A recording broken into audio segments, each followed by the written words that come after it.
All right, so we are back on. We are rolling. We are moving and grooving, and we are now cooking into our final 2/3 of our 24-hour live stream experience with Do More 24. So hopefully you're, doing well on your side. You're raising money. You're spreading the love. You're sharing all the great work that your organization and your causes are doing. And again, we are at over $526,000. Again, in case you haven't caught it, I'm Chris with King Creative. We're just here helping share that love, keep it moving, and we're excited to be a part of this event. It's an amazing event. It's been going so well so far, and we're just busting through these numbers, breaking past records, and I can't wait to see where we land at the end of this whole thing. But it's really an amazing thing so far that we're doing as well as we are. It is getting a little bit into the later hours. We are 2 a.m. right now, and we, again, have gone through 8 hours of streaming. We are rocking into our final 2/3. I want to say final 2/3. It makes it sound pretty good. I like that. And we're going to be just excited to see everybody doing well with their fundraising efforts. I know we've got a little bit of time here to fill. We've got a lot of great content for you. We're going to be sharing that have to do with the organizations that are involved in Do More 24. We've got a segment from a Meals on Wheels event called Sip and Savor, which is a lot of fun. There's some cooking, a little bit of a mixology element to that, and some musical entertainment as well. So that's going to be kind of helping us fill some of the time tonight, along with a bunch of other great content. But again, here we are with Do More 24, and so much to share you. I'm going to bring in something now to kind of kick us off with a little bit of content to help us out. And that is going to be a message from our friends over at, Faithful Friends. So here you go. Enjoy this segment, and we'll keep things rolling. Hi, everyone. We are so excited that we are back with the Dog Live. I know it's been over 15, 20 minutes like I promised, but as you know, we're on the animals' time. So we just kind of do what they want. I hope you can hear me with my microphone because we're real excited. You ready to go see some cute pups? I'm going to turn this away. Someone who's watching, please let me know that you can hear me in the comments with our microphone. Oh my gosh. All right, here we go, guys. I'm going to hand Taylor the mic and we're going to go for it. You guys are going to like the microphone. It's going to be real scary. Hi! All right, so these are two of our little puppies. You guys want to say hi? You want to say hi? That's a big fan, huh? So these are two pups that came up together with two other siblings who have since been adopted, and they're around 13 weeks old. So we have Deja, is this pretty girl right here, and then Dyson, who, yes, we know he is limping. He is on some meds. He was a little bit of an active pup and hurt his leg, but he is on medicine, and we're keeping a close eye on him here at the shelter. But we know you guys would be able to keep a closer eye on him at home. Other than that, they are looking for a home that is willing to keep up with puppy training and commit to them for the rest of their lives. We don't know what mix they are exactly, but we do expect them to be large breed dogs when they are fully grown. Right? Yes. Pretty babes. All right, get some more snacks.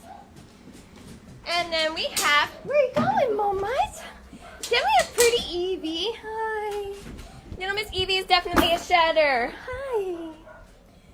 Evie came to us from one of our rescue partners. You can see their pretty paws. She is super nervous.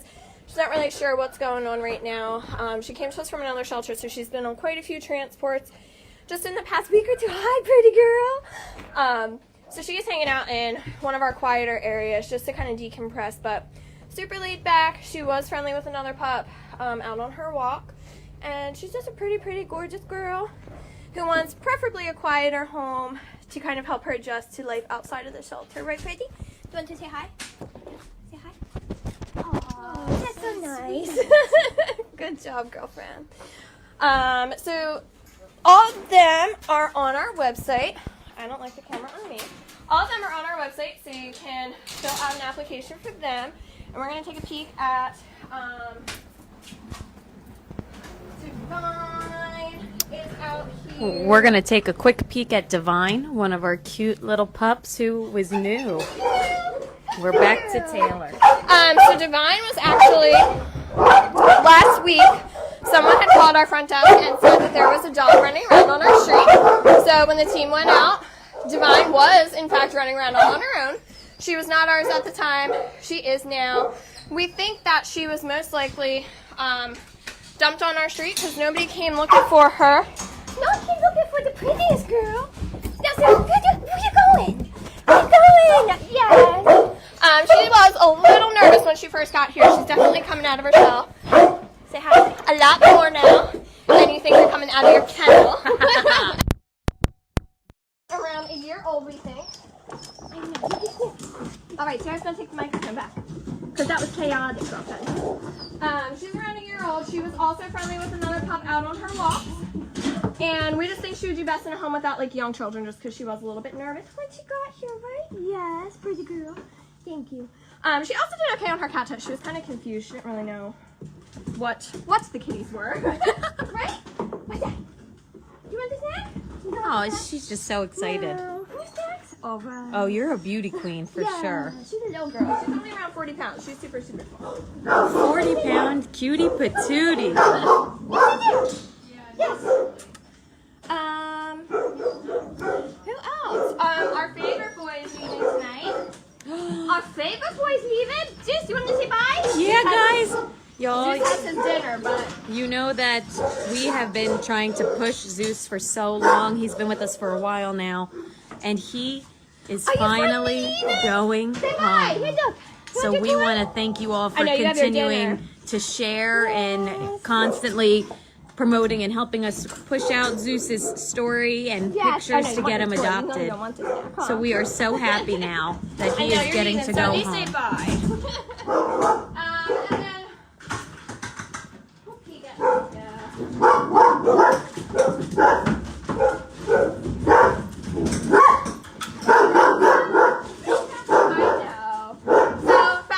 still here, still fun, still a paper girl. She's around 4. She is our longest resident out here, so once she hits June, she's going to have been in the shelter care for a year. So we're really hoping to help her get out of here before that. She wants to say hi. Hi. Oh girl, I know. She is a dog that is okay passing with other dogs, but would prefer to be the only dog or animal in the house. And she's super smart. She walks wonderful on leash when she goes out with her ambassador, and she just loves to explore and hang out with her humans. Right? And she's beautiful. Yes, pretty girl. That's about it. Most of the rest of our pups right now have applications for adoptions. People that are going to be coming in to meet with them. We are planning on getting some dogs in the next week or 2. We have a couple shelters that we work with that are reaching out to us about some. So keep an eye on the website or Facebook for any new pups. Send in an application, and we'll get you guys in to meet some of our best friends, right? Perfect. Yes. All right, Mia, we did show Evie at the beginning of the live, so once I share this on our page, just go back and check her out, because she is the second dog we showed after the puppies. Finally, I just want to give another final push for our free spay-neuter program that we have thanks to a grant we were provided. We are able to do free spay-neuter in the 19804 zip code area, so if you have a large dog, a cat, or you're taking care of a colony of cats, please head to our website under resources to fill out the application, because we're here for you all. We really want to be support for the community. And then we have our vaccine clinic tomorrow from 10 to 11:30 at 10A Germain Drive, directly next to the shelter. And then the following Saturday at Claymont Community Center, we are having another drive-up pet food pantry, but this time we're partnering with Delaware SPCA, Delaware Humane Association, the Friendship House, and of course Claymont Community Clinic for allowing us to use their space. So thank you all so much. If you popped in towards the middle or towards the end, make sure to go back and check out the other few dogs that we started with. Thank you guys so much, and we'll see you next Friday. Well, there you have it. That was a great message and a nice bit of content there. So we're keeping it rolling. We're in our next grouping of our live stream. We kind of made the switch. So those of you guys who may be checking it out, I know it's late, but we've got a few of you with us. And, trying to kind of segue here. I know we have a big event, or at least a kind of a cool prize happening at 3 a.m. Some of the nonprofits are eyeing that up for an opportunity to get one of those bonus prizes. And that is, again, coming up here in a little less than an hour. So we're looking out for that. Be curious to see how that kind of works itself out. But again, totals are going up. The time is ticking, and we're in our Do More 24 live stream experience. Unreal. We're about $527,000 total on the effort so far. And don't forget Jimmy Allen at the end of this. This is going to be a great reason to celebrate, something fun to do. Anybody $50 or more, you guys will get yourself in the ring and in that experience to have some fun with Jimmy Allen. And that is just something to look forward to. He's a great performer in a local Delawarean at that. So we're proud of him and what he's doing. And we'll be proud of you guys when you earn your way into that as well. So lots of good stuff here. I know we've got some messages to queue up. We've got another one here, and I'm going to share that for you guys now. And this one is going to be from our friends at, make sure I get this, L&W Insurance.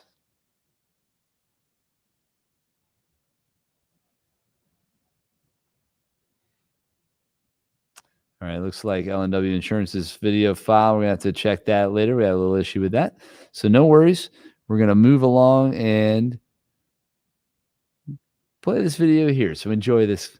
See you guys in a few minutes. What the world needs now is love, sweet love. No, not just for some, but for everyone. Lord, we don't need another mountain. There are mountains and hillsides enough to climb. There are oceans and rivers enough to cross, enough to last till the end of time. What the world needs now is love, sweet love. That's the only thing that there's just too little of. What the world needs now is love, sweet love. No, not just for some, but for everyone. Lord, we don't need another meadow. There are cornfields and wheat fields enough to grow. There are sunbeams and moonbeams enough to shine. Oh, listen, Lord, if you want to know what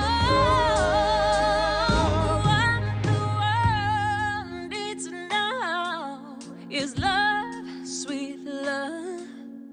That's the only thing that there's just too little of. What the world needs now is love, sweet love. Not just for some, but for everyone. What the world needs love, is love, sweet. It's the only thing that there's just too little of. What the world needs now is love, sweet love. Not just for some, But for everyone.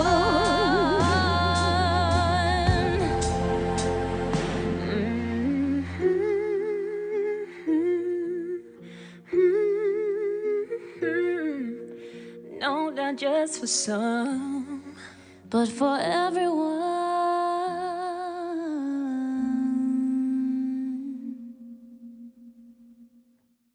So let's keep the love coming, you guys. That's a great message. Let's keep the love coming. Absolutely. And, you know, that song is inspiring, as all of you at home are inspiring as well.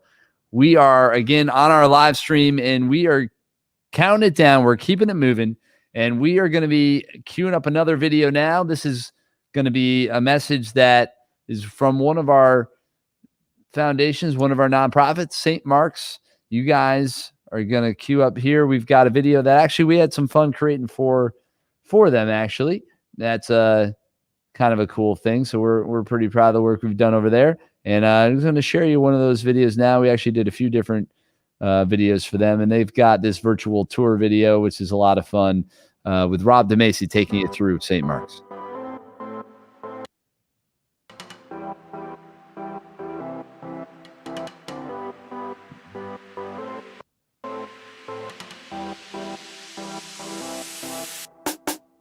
Welcome to St. Mark's High School. Usually, when you come for your Spartanburg Day visit, you would gather in here and meet your tour guide. But today, you get me. No, Marcus, they get me. Let's get started. Imagine yourself here taking classes like English, math, and history, to name a few. Ofrecimos múltiples programas de idiomas. E tu pre? Diventare ancora un Spartan? Working on a research paper? Studying for an exam? Our library has everything you need to succeed. We even have 3D printers. College-style lecture halls. State-of-the-art science labs. We have lots of resources here to help you achieve success. A variety of scholarship opportunities, both academic and merit-based. There's a lot of them. Over 100 state championships, but who's counting? Working up an appetite? We have one of the best cafeterias in the state. Don't mind if I do. I'm sure your parents would love for you to live at home forever, but if you have other plans, we offer a wide variety of electives, such as Fit for Life. Better luck next time, Marcus. Engineering and robotics, and a multitude of art programs. And our students actually painted this. Well, not that. Music and band.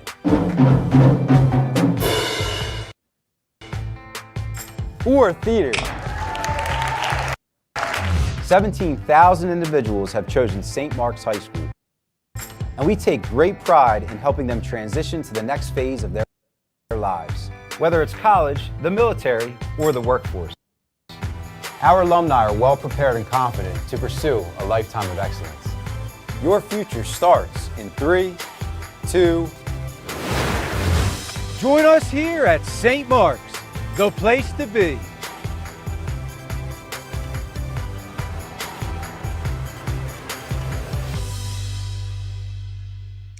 So there it is. That was a fun video there, a little virtual tour with Rob DeMacy over there at St. Mark's. And we've got a few more of these golden tickets to announce. We've got some winners from 1 a.m. Those are for the large nonprofit. Looks like Teen Sharp is going home with that $100 golden ticket. And we've got for the small nonprofit group going home with that golden ticket is the Chesapeake Silver Cornet Brass Band. So congratulations to those nonprofits for taking home those golden tickets and getting those prizes. That's awesome. And we are cruising right along. We've got a bunch more loaded up for you. We're going to be just queuing up some more awesome content. So kind of hang with us as we go through and we share some of these little stories, these messages. And one industry that's really been hit hard is obviously the restaurant industry. So here's a quick little spot to share about what you can maybe do to help them out. Restaurants are our favorite place to gather, to enjoy time with friends and family.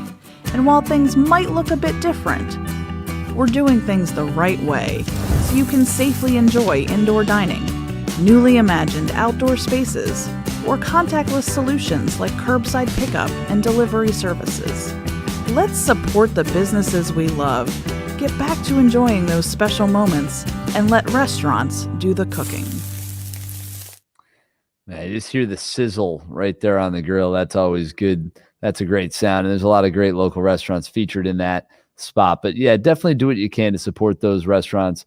Curbside pickup, gift cards, dine in, but do it safely. And, just do what you can to get out, but obviously be safe. So there's that. And we are, like I said, we're just kind of cruising along here. We are in our 24-hour live stream. That's right. Unheard of, I think. 24 straight hours. What are we thinking? Well, we're thinking we're trying to support a community that we love. And that's right. Delaware has got a number of nonprofits, over 400 of them participating in this Do More 24 event. And we're just excited to be able to share their stories. And over the, midnight hours, so to speak, we're going to be doing a little bit of content sharing.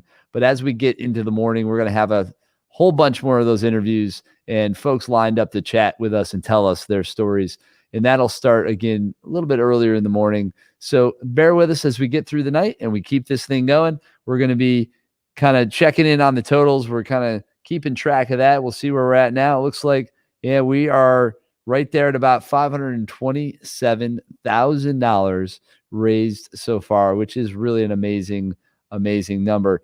And with that leaderboard, looks like Shepard's office is in first place at $26,392 so far. That's an amazing total. So congrats to you guys for that. Keep up the great work. And we are rolling right along.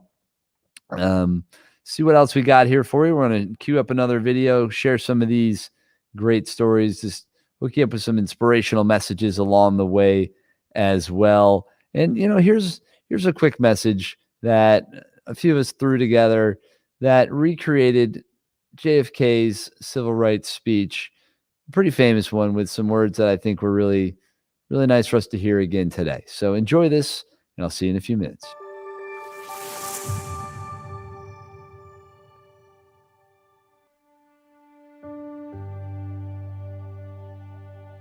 I hope that every American, regardless of where he lives, will stop and examine his conscience about this and other related incidents. This nation was founded by men and women of many different nations and backgrounds. It was founded on the principle that all men are created equal, and that the rights of every man are diminished when the rights of one man are threatened. It ought to be possible for every American to enjoy the privileges of being American without regards to his race or his color. In short, every American ought to have the right to be treated as he would wish to be treated, as one would wish his children to be treated.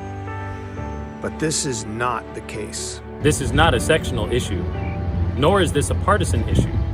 This is not even a legal or legislative issue alone. It is better to settle these matters in the courts than on the streets. And new laws are needed at every level. But law alone cannot make men see right.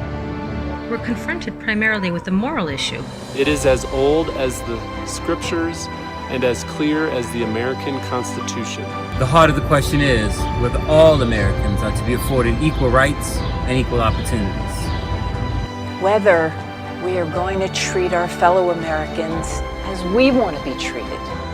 If an American, because his skin is dark, cannot eat lunch at a restaurant that is open to the public, if he cannot send his children to the best public school available, if he cannot vote for the public officials who represent him, if in short, he cannot enjoy the full and free life which all of us want, then who among us would be content to have the color of his skin changed and stand in his place? Who among us would then be content with the counsels of patience and delay? 150 years of delay have passed since President Lincoln had freed the slaves, yet their heirs, their grandsons and great-grandsons are not fully free. It is not enough to pin the blame on others, to say this is a problem of one section of the country or another, or deplore the fact that we face. A great change is at hand, and our task, our obligation, is to make that revolution, that change, peaceful and constructive for all. Those who do nothing are inviting shame as well as violence. Those who act boldly are recognizing right as well as reality. Therefore, I'm asking for your help in making it easier for us to move ahead and to provide the kind of equality of treatment which we would want ourselves. To give a chance for every child to be educated to the limit of his talents. Not every child has an equal talent, an equal ability, or an equal motivation.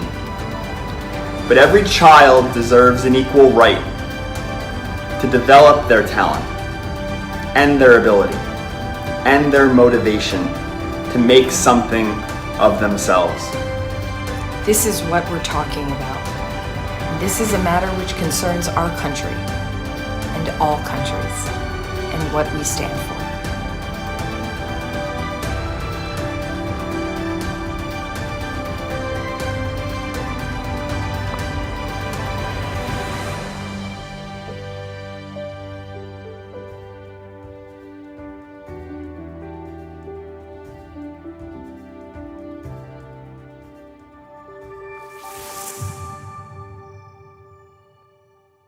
It's amazing how those words ring true today. And we're going to be continuing to hear some more words from some other folks that are contributing. You may know of Mark Rogers from Hometown Heroes. He had a great conversation along with some of his staff, connected with Jimmy Allen, who we're going to be having an amazing celebration and exclusive virtual concert experience at the end of all this, 8 p.m. That is going to be available to those that raise $50 or more. So take a listen to this interview and enjoy some of what Jimmy Allen is kind of up to and he's doing. And Mark had, like I said, had a great chance to connect with him. So enjoy this, and we'll be back in about 10 minutes or so.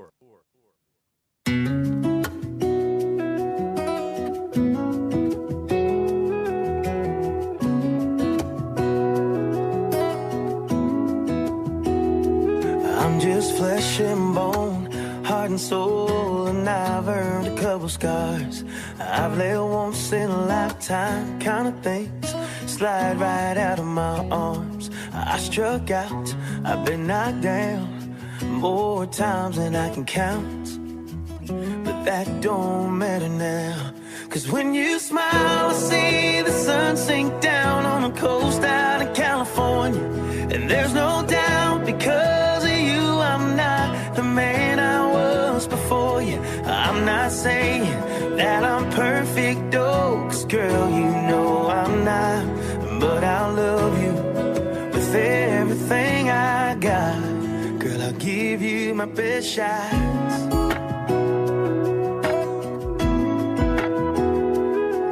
You saw a spark inside of me that no one else could find. Your good morning eyes, they get me high. Girl, you're always on my mind.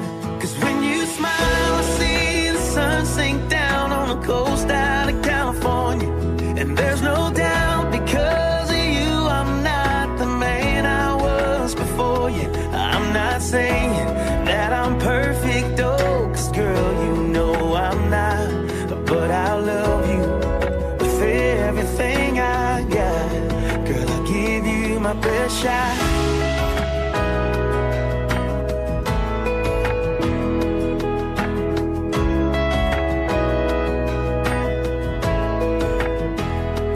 When I saw you for the first time, I knew I found amazing grace. It's like angels singing every time I hear your name. When you smile, I see the sun sink down on the coast out in California. And there's no doubt, because of you, I'm not the man I was before you. When you smile, I see the sun sink down on the coast out of California. And there's no doubt, because of you, I'm better than I was before you. I'm not saying that I'm perfect, oh, God knows I'm not. But I'll love you with everything I got. Girl, I'll give you my best shot. I'm gonna I'll give you my best shot. I'm gonna give you, yeah. Oh, oh, yeah.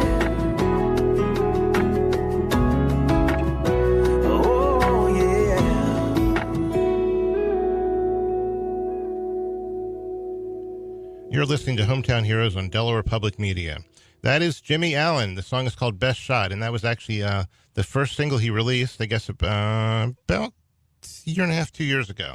And actually, before I get into that, let me introduce you to some folks that are helping us out this week.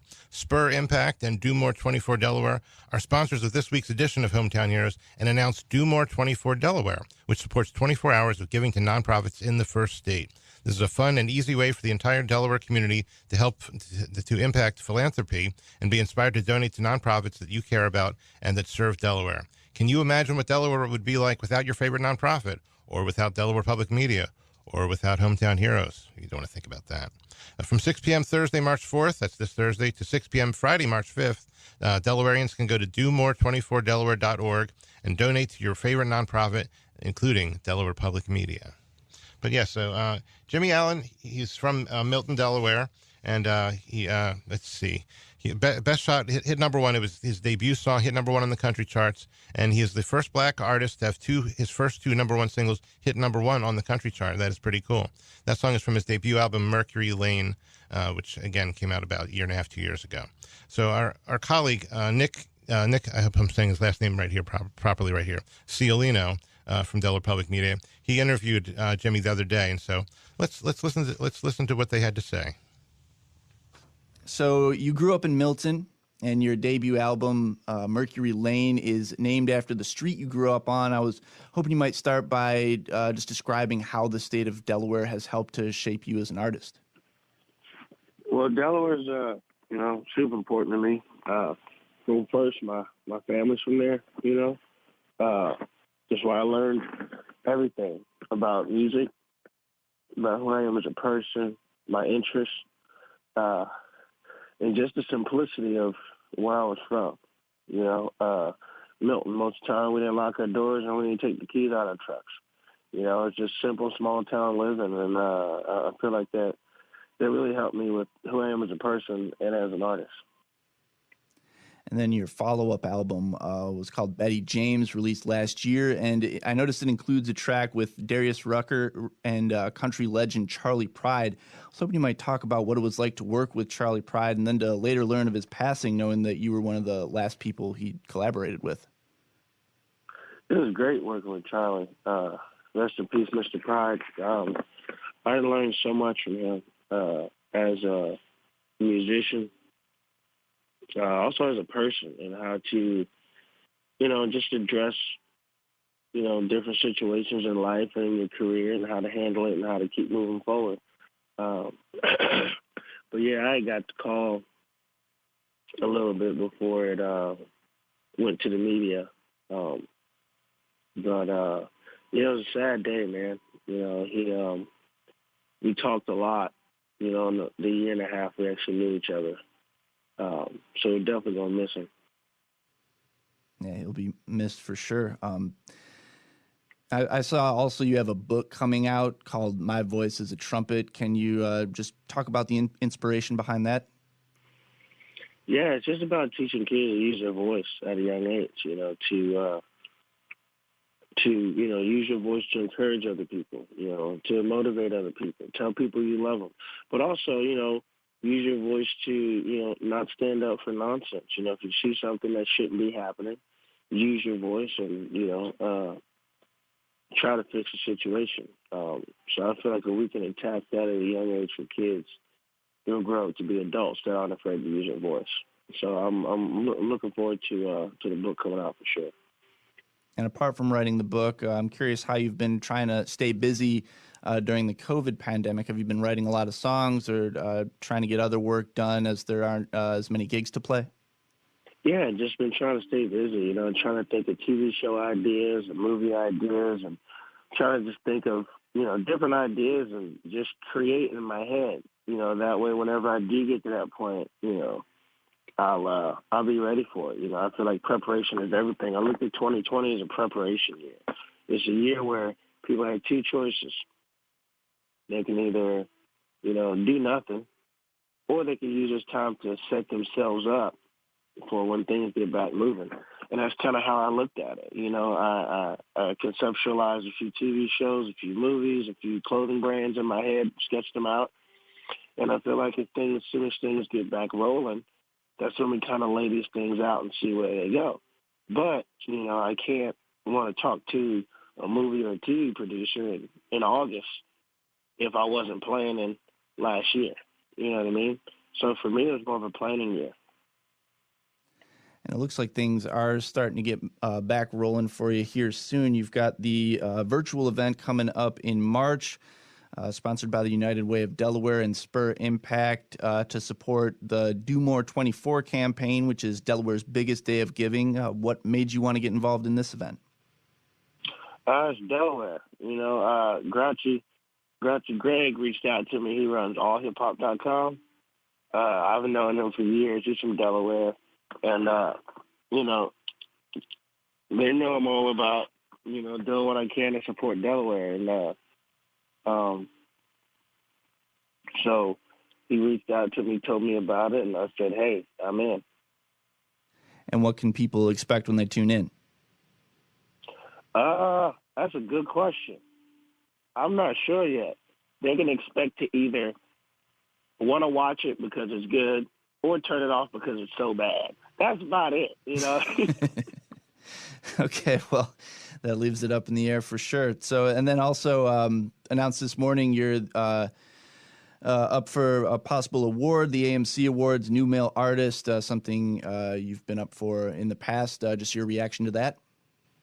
Yeah, to be nominated for ACM New Male Artist is it's a great honor, especially when you have, so many artists out there that could be nominated for it.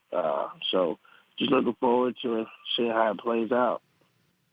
All right, Jimmy Allen, anything else you'd like to add that we didn't go over? Anything about the event specifically, the Do More 24 event? Oh, no, I think we got it all covered. All right, well, again, appreciate you taking the time. Pleasure talking to you. Thank you. Yeah. Thank you.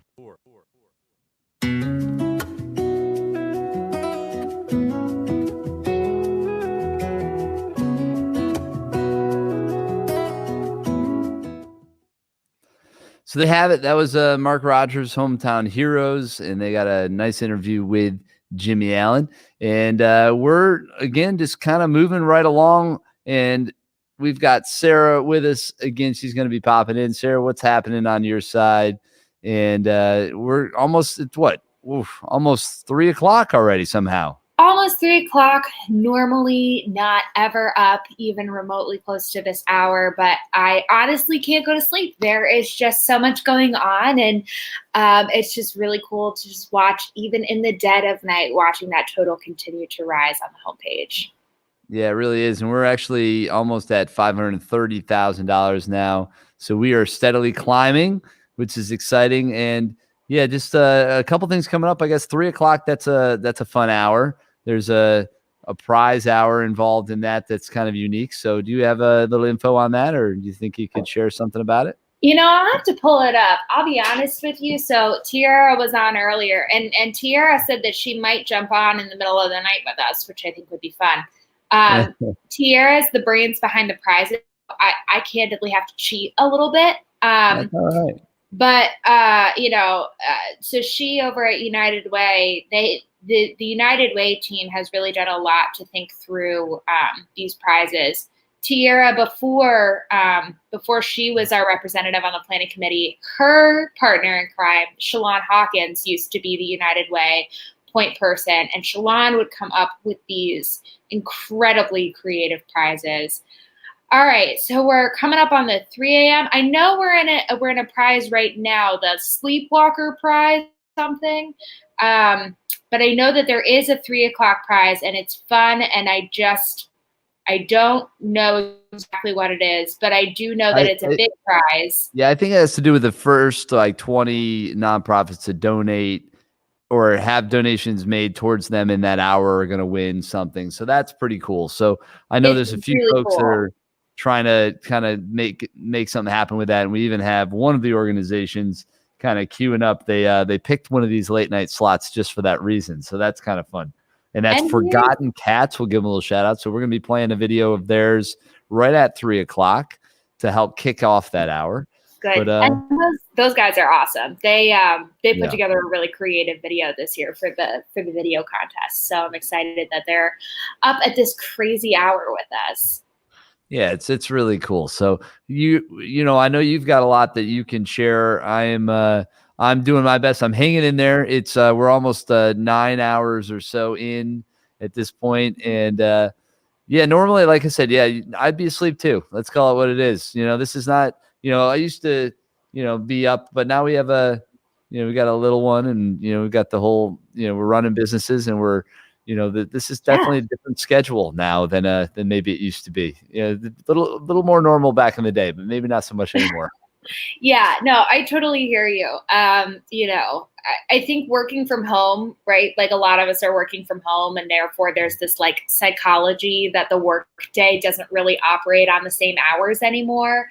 So like, I know in this house, even a few hours ago, we were both kind of working. And so I feel like everyone's just keeping weirder hours right now. So who knows? There could be this whole, crew of people who are watching online right now. And I know we've got a lot of people kind of following along on the website and on YouTube as well, which is cool. So yeah, and that's a great thing. So we're here for them. We're here for all these nonprofits, and we're here for Delaware, and that's what this is about. It's Do More 24 Delaware, and it's an amazing day, and it's one that's just seemingly just keeps getting better.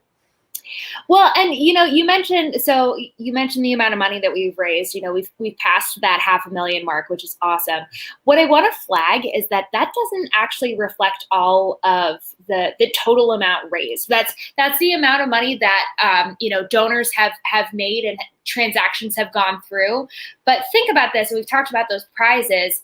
This is just the raw amount of money that we've raised. This is without adding in a lot of those extra prize dollars. So, I mean, if we pressed pause right now and we said, like, that's it, we're done, we'd still have a lot of prize dollars to add on just for what we've raised so far. So I'm really excited to know that, that amount is like our base amount. And that's just we're going to keep piling on like layers and layers of prize dollars onto that total at the end of the day, which is going to be really cool. Yeah, no, it's really cool. And it's, I mean, obviously we're already at a number we can all be very proud of. So it'll just be kind of cool to see where it ends up. And, we're cruising right along. So we're going to find out here 6 o'clock today, 6 o'clock PM. We're going to be kind of wrapping up with this at least. And then we're going to be cruising along into that virtual concert experience at 8 with Jimmy Allen, who we just heard a quick interview with over there with the Hometown Heroes broadcast with Mark Rogers. So yeah, we're just, like I said, we're cruising along to this. We got about 15 minutes until 3 o'clock where we're going to be sharing that Forgotten Cats video. And then we've got a cool experience with Meals on Wheels that we're going to share. It's an event they put on called Sip and Savor, which features a chef. It features a mixologist and a musical act, and it's kind of a cool combination of things. They did 3 days of it. I think we're just going to share one of their programs. It might have been their Sunday program, so that'll help get us through some of the wee hours, so to speak, of the night. And for those that are watching, they'll be able to enjoy that. That's awesome. Meals on Wheels is a great organization. I started volunteering with them at the beginning of the pandemic, and it's been a really cool learning experience. And that's a great thing that like always need volunteers. So if that's, you don't hate driving around in your car, Meals on Wheels, man, that's the place to go. Yeah, no doubt about it. And, I appreciate you sticking with us and helping out a little bit. And as we get through these wee hours, we're probably going to need a little bit here and there. So we'll maybe, tagging in and out throughout the rest of the late hours here. So thank you for that. And anything else you want to share? Again, like we got about 15 minutes until we get into some programming. But we could probably find something else to queue up here as well to get us there. Not a problem. There's not really that much going on, obviously, right at the moment. I think one thing that I'll plug again, just in case there's anyone watching and hadn't heard about it. Chris, I know that you have some videos from some of our Dine More 24 sponsors. Really, really cool initiative that we have this year. And I saw one of your videos. Was that in partnership with the Delaware Restaurant Association, that video a couple spots back? Yeah. Yep. Yeah. Sure was. So we love those guys. They have been really great to work with this year. But, you know, we talk a lot about Do More 24 as a big nonprofit day, and of course that's what it is. But Dine More 24 has kind of allowed us to branch out and start fostering some partnerships with the restaurants. So, you know, all this week and a couple of days last week, we had different restaurants up and down the state of Delaware running different promotions. Yeah.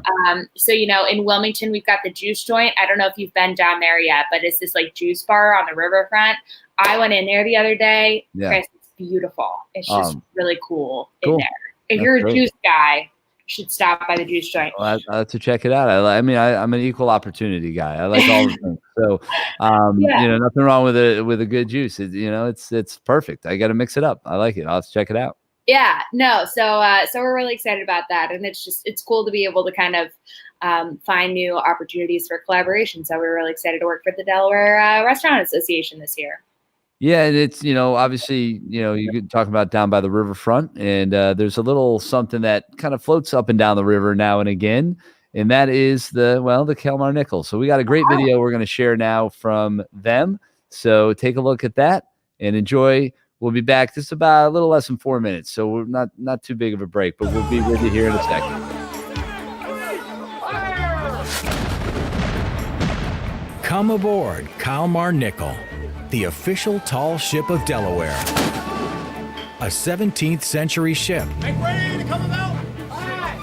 with a 21st century mission. In 1638, a Swedish naval vessel completed a treacherous journey to the New World and made its mark on American history. One of the great ships of the colonial period, Kalmar Nickel made more round-trip Atlantic crossings than any of its kind and settled the colony of New Sweden, a territory which included America's first capital, Philadelphia, and first state, Delaware.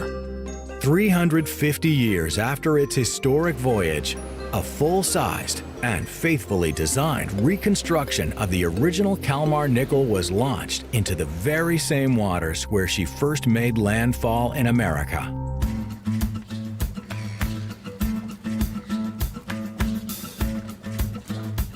"106 feet tall and 141 feet long, with 3 masts, 8 miles of rope in the rigging, and 7,600 square feet of sail. Today's Kalmar Nickel is a sailing tribute to maritime history, with all of the amenities and technology of a modern-day Coast Guard certified passenger vessel. With the help of over 250 volunteer crew, Kalmar Nickel has embarked on a new mission, launching voyages of discovery and adventure, fun and learning on one of the planet's most engaging classrooms. History, science, and technology all spring to life on the open water. A sail on Kalmar Nickel lets students, adults, and families alike interact with a living piece of history. Join the volunteer crew and hit the high seas, or jump aboard for a day program and sail in the same waters as colonial entrepreneurs, sea captains, and sailors. From the earliest pages of American history. Each year, Kalmar Nickel voyages the eastern seaboard, engaging with over 15,000 people from Massachusetts to Virginia. And while the ship logs over 3,000 miles from April to November, its home port, the Tatiana and Garrett Copeland Maritime Center in Wilmington, Delaware, is a year-round destination for innovative educational programs. Doubling as the headquarters of the Kalmar Nickel Foundation, the Copeland Maritime Center is part state-of-the-art ship maintenance facility, part interactive learning experience, and part museum. Whether on dry land or out at sea, come join the Kalmar Nickel for public sales and educational programs, family outings and chartered events, or become a volunteer. Make unforgettable memories with Kalmar Nickel. A tall ship with a broad reach. Go to www.calmarnickel.org for more information. That is pretty cool. And the Kalmar Nickel is an amazing asset here in the city of Wilmington. And what a great story, and what a great opportunity for people to get out there and experience something really unique. So I just think that's awesome. And we're going to be sharing some more content. We're going to keep this moving. We've got a little bit of time before that 3 o'clock hour kicks. And in the meantime, we are going to share a video now from, well, Teen Sharp.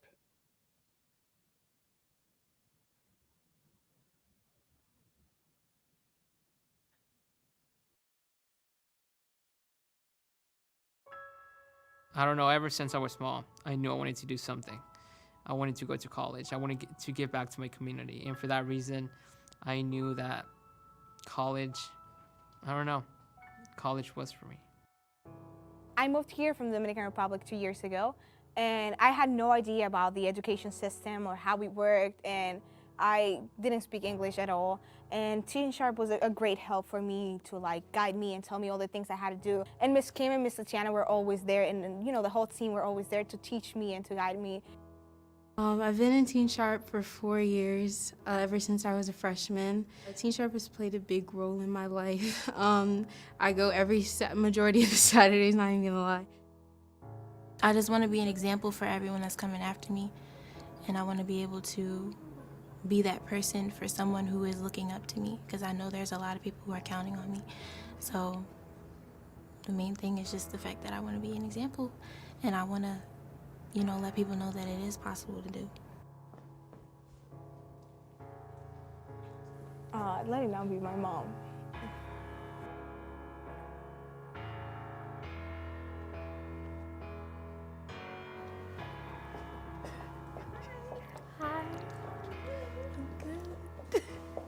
Bueno, mejor yo no sé cómo decirlo, pero me siento muy orgulloso de usted por todo lo que está haciendo en su estudio. But you are my hero. You're my hero. You are the person more honest that I know in my life. And I want to say in English because I want that you know that I am trying for. Nikai, I will always love you. You're always a very strong girl, no matter what the decision is. Always know I will support you and I will always be there. And you can make it. You are a very strong, intelligent girl. And I'm always forever gonna be proud of you, no matter what the decision is. I am honored to be your mother. I am so honored to be your mother. Hi, Alex. It's Dawn from Pitzer College. I'm here with Natalia in Paris. Hi. And we wanted to offer you your acceptance to Pitzer's class of 2024. Come see Mom. No, I'm dying here. Hey, you got it? You got it? Hi, Nikai. It's Dawn from Pitzer College. Hi. I'm here with Paris and Natalia. Hi. How are you? I'm okay. Well, you're actually going to be a whole lot better as a part of Pitzer College.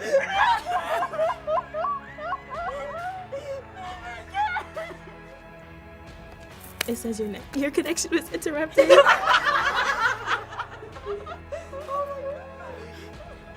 Okay, welcome to Carleton College on behalf of the admissions committee and the Carleton.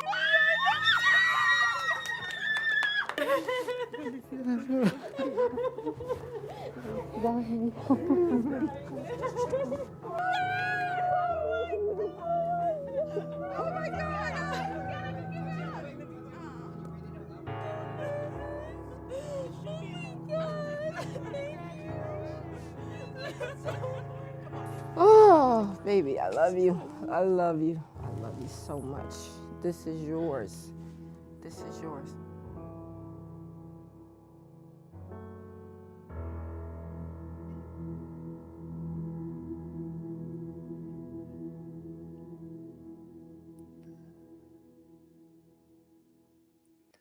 So that was a great video from Teen Sharp and really an amazing, impactful message. It was great to see that. And you can just see the kind of work they're doing and the impact, like I said, that is having. So we are cruising along. It's almost 3:00 and we are going to be queuing up this Forgotten Cats video. And when that's done, that is going to officially kick off our 3:00 hour, which I know there's some prizes involved in that. So I think the first handful or 20 or so nonprofits that get a donation in the next hour, starting at 3:00, will get a bonus, which that is pretty awesome. So let's just cue that up. Let's get that rocking, get ourselves in position to check that out. And that again is going to be a video from our friends over at Forgotten Cats. You guys are going to enjoy it. Here it is right now. My name's Olivia Wesley, and I am the development director for Forgotten Cats. I handle their fundraising, events, grant writing, all that kind of fun stuff. At Forgotten Cats, we have 3 facilities where we perform our spay-neuter surgeries. We have a very large holding space for the trapped cats. That is where they stay in their traps as they await and recover from surgery. Also, at 2 of the facilities, we have shelters attached to them, which is where we house our adoptable cats while they wait to go to one of our off-site adoption centers. We offer spay-neuter services. We obviously service the cats that we bring in through our trapping efforts, but we're also open to the public for pet cats. Unfortunately, we don't do dogs here. We're Forgotten Cats, so we only do cats. We work with people in the community that are feeding stray and feral cats. They give us a call and we go out with a trapper, which is a person that traps feral and stray cats, and we work with them to trap all the cats in their colony. So that is all the cats that they are feeding on their property or at the restaurant or wherever it may be. And we bring them to our facilities where we spay, neuter, vaccinate for rabies and distemper. They get the flea treatment, worming, the whole 9 yards. And they recover here. And then the feral cats are released back to their colony caregiver where they will make normally winter shelters. They'll feed them. And then the friendlies we do try to keep and we place them for adoption. I love my job. I don't honestly feel like it's a job, which is kind of the best part of my job, is that I wake up every day just ready to work, and it doesn't ever feel like I'm working because I love what I do. And so I feel like that's kind of the best part of the job, but there's so many things. I mean, I love seeing the outcomes. I love seeing the happy endings. I love talking to colony caregivers that can't thank us enough. I love seeing that cat that we thought was going to die turn around, make a full recovery, and be running and loving life in somebody's house. So I think it's really the best part of the job would be the happy endings.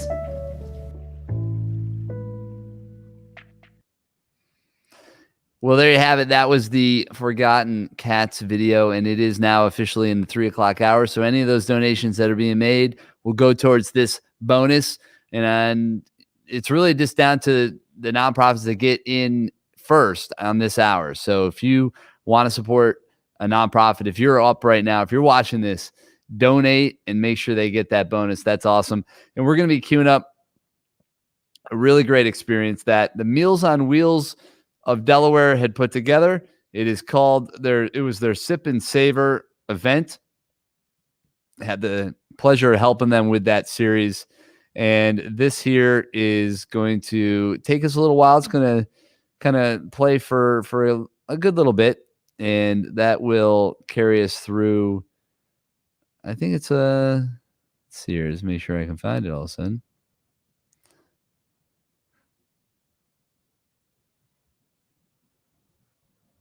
There we are. So anyway, here we go. This is a Sip and Savor experience. This is their Sunday program. They had a 3-day series of events, and we'll cue that up now. That's going to be going for about an hour and 40 minutes. So that's going to give us a chance to take a quick break, but enjoy this awesome experience with some food, some music, some mixology, and a lot of great people. So that's awesome. And enjoy.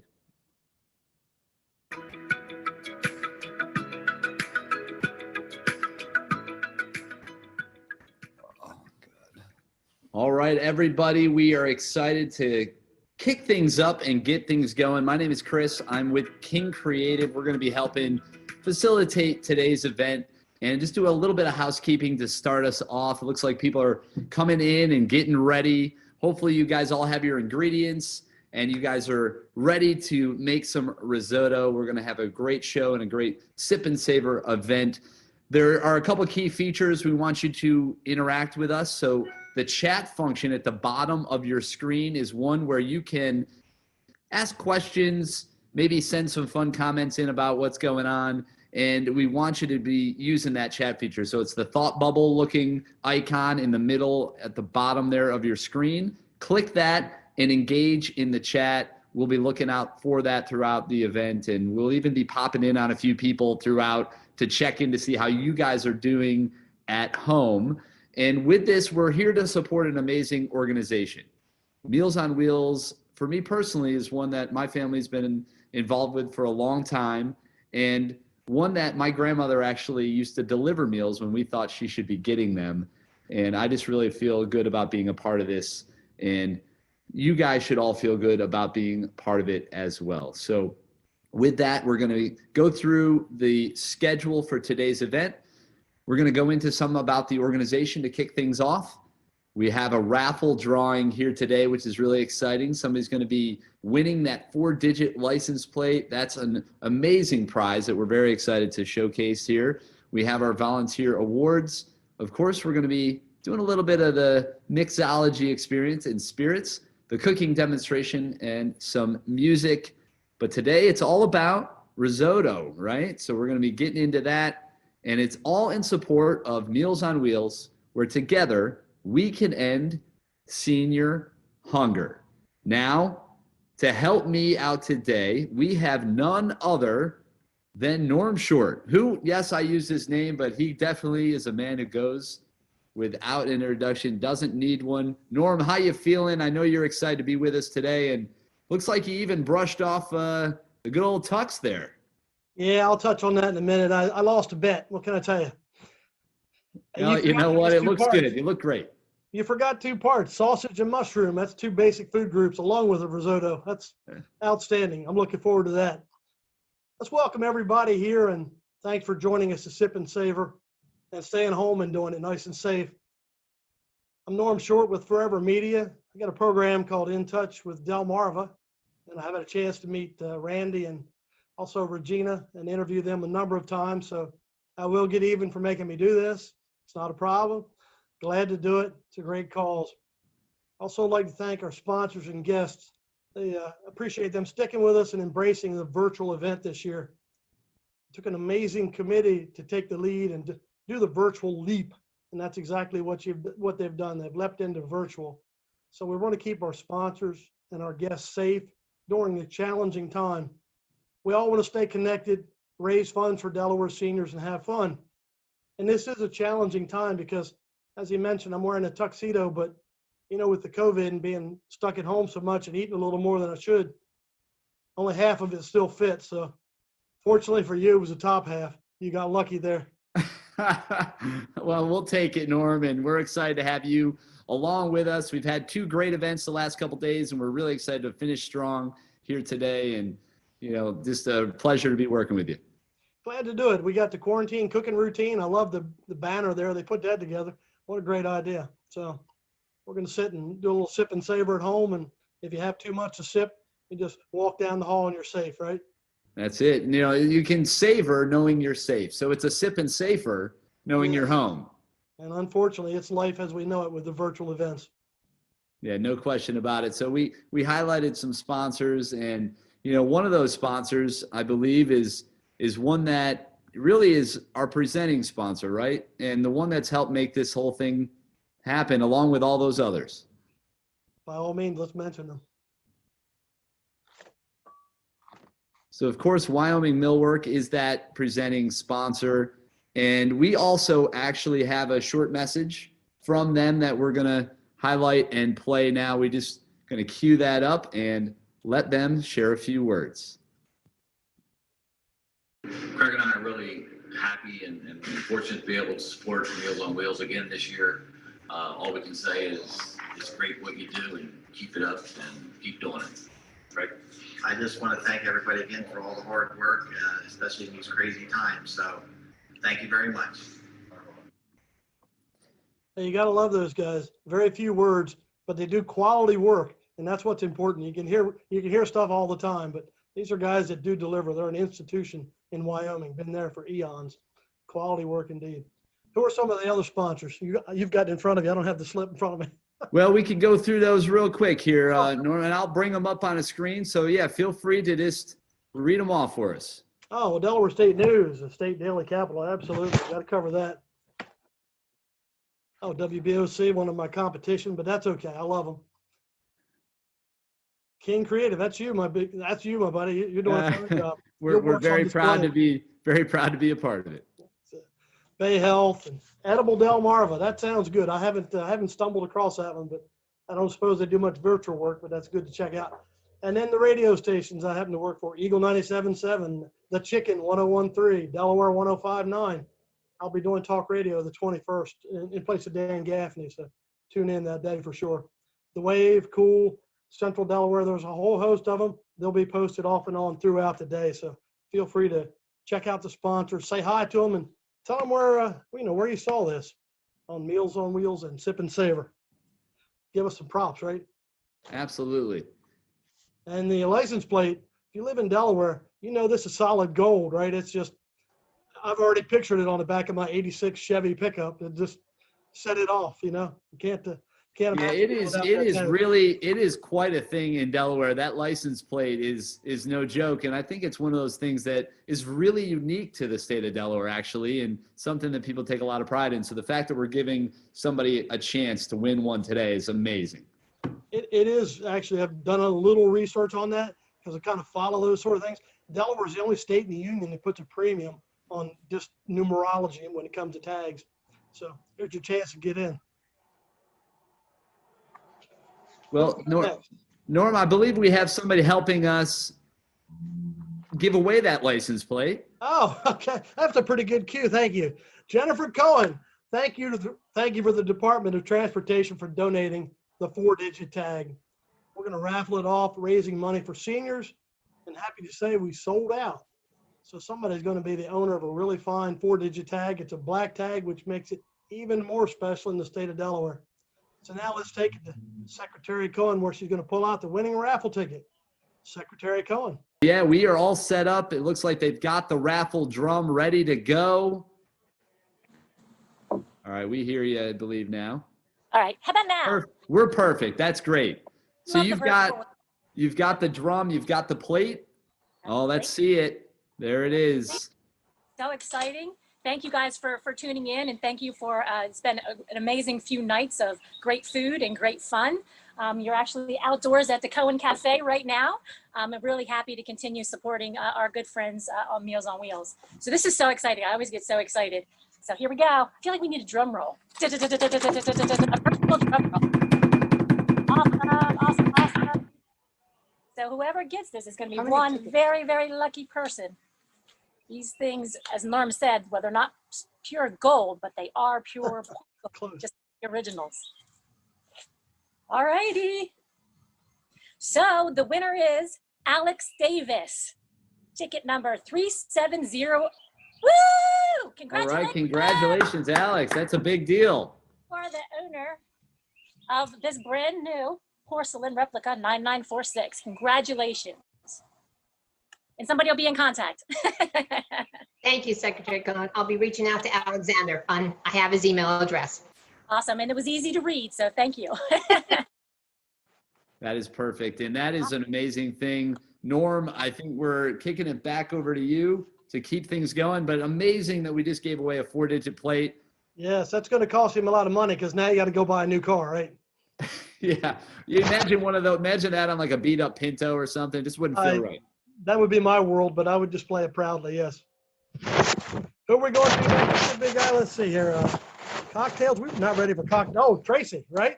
That is correct. Sound about right. Okay. I'm sure as we transition to the next part, the person in Sip and Savor for the virtual event, this took a tremendous amount of planning, had a fantastic committee.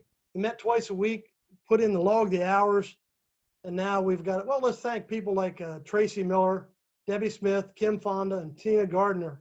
A lot of hard work and creativity during such challenging times. And Tracy is joining us now to present the Volunteer of the Year Award.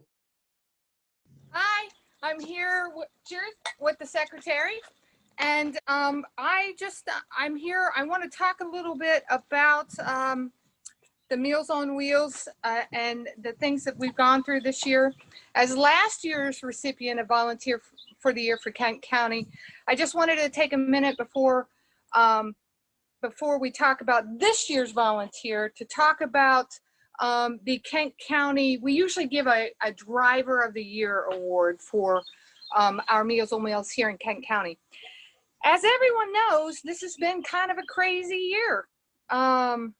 So this year, I have the privilege of presenting the Volunteer of the Year award for Kent County for the Meals on Wheels Delaware. So I want to talk a little bit, and I'm going to put my glass down. Excuse me. Hi, everybody. Look at my my cards I wrote here. This year has been one for the books, definitely.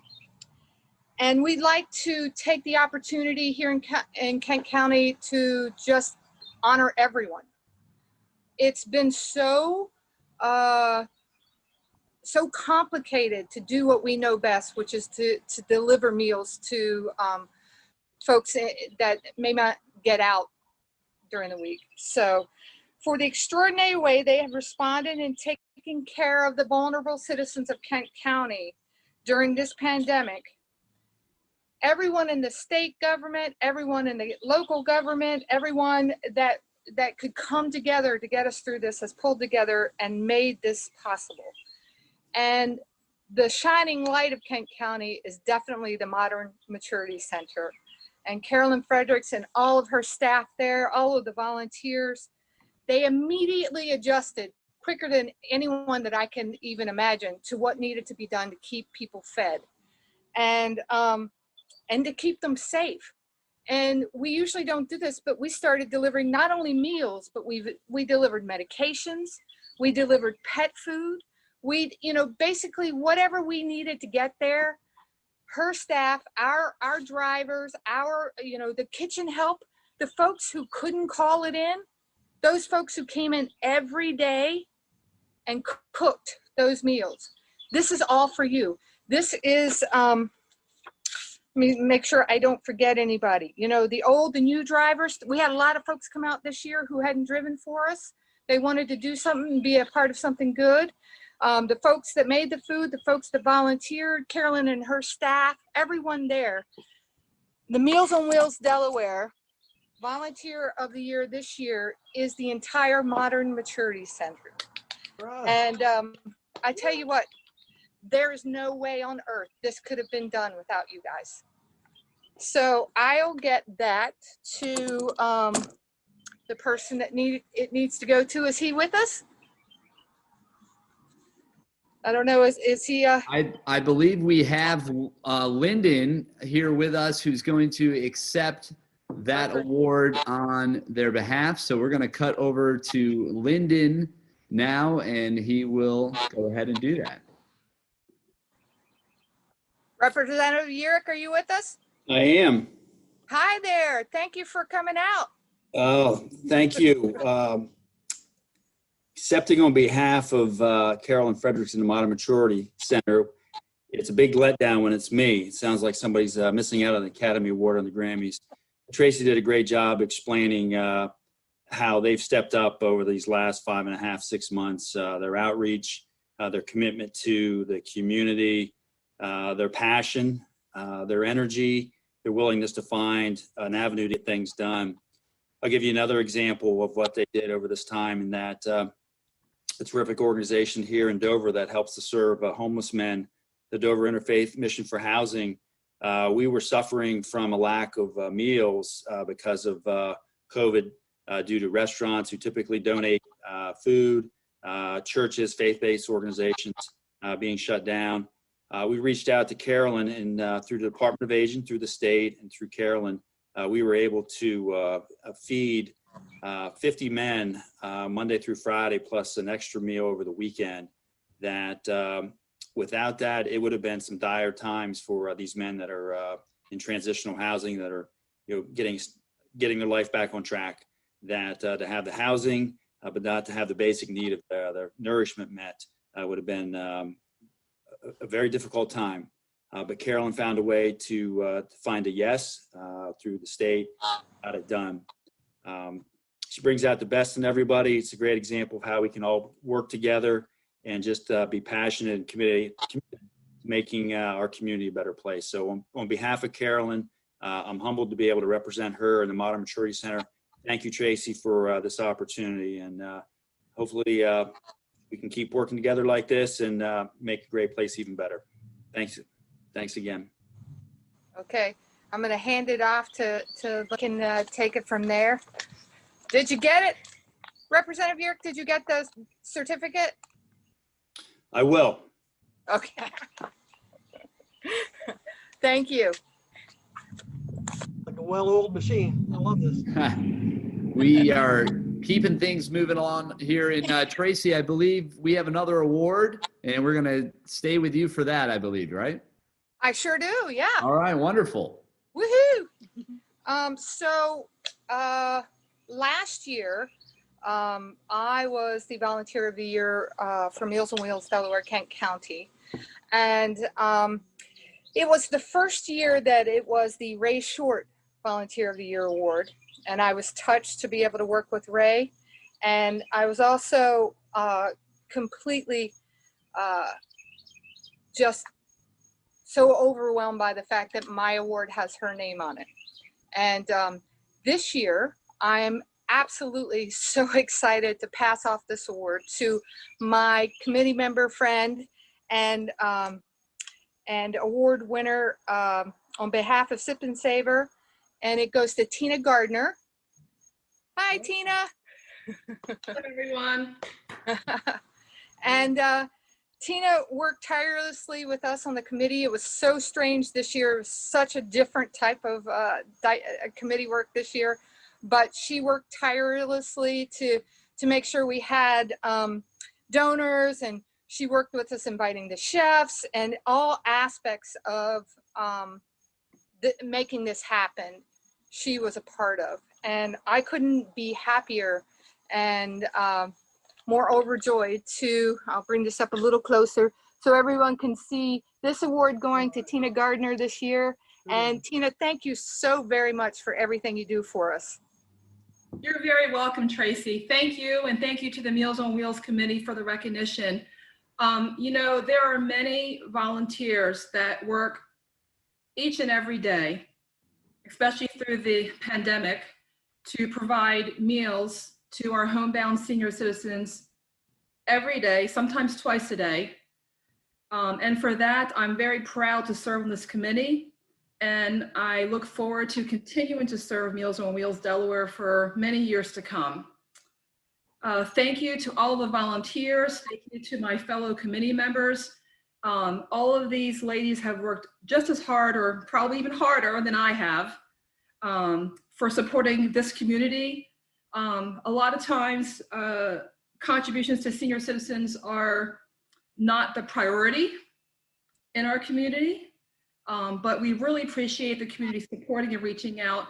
Thank you to the community for supporting Meals on Wheels and donating to this wonderful cause.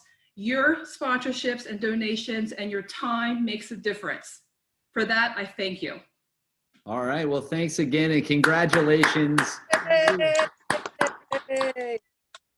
Yeah, All right. Well, oh, go ahead.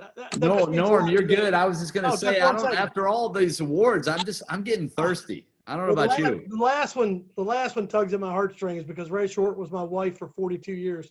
And that just, Tracy, thank you and congratulations, kiddo. Meant a lot. It's nice that she's remembered that way. It means a lot to me. So I'm sorry. I just, it makes me well up.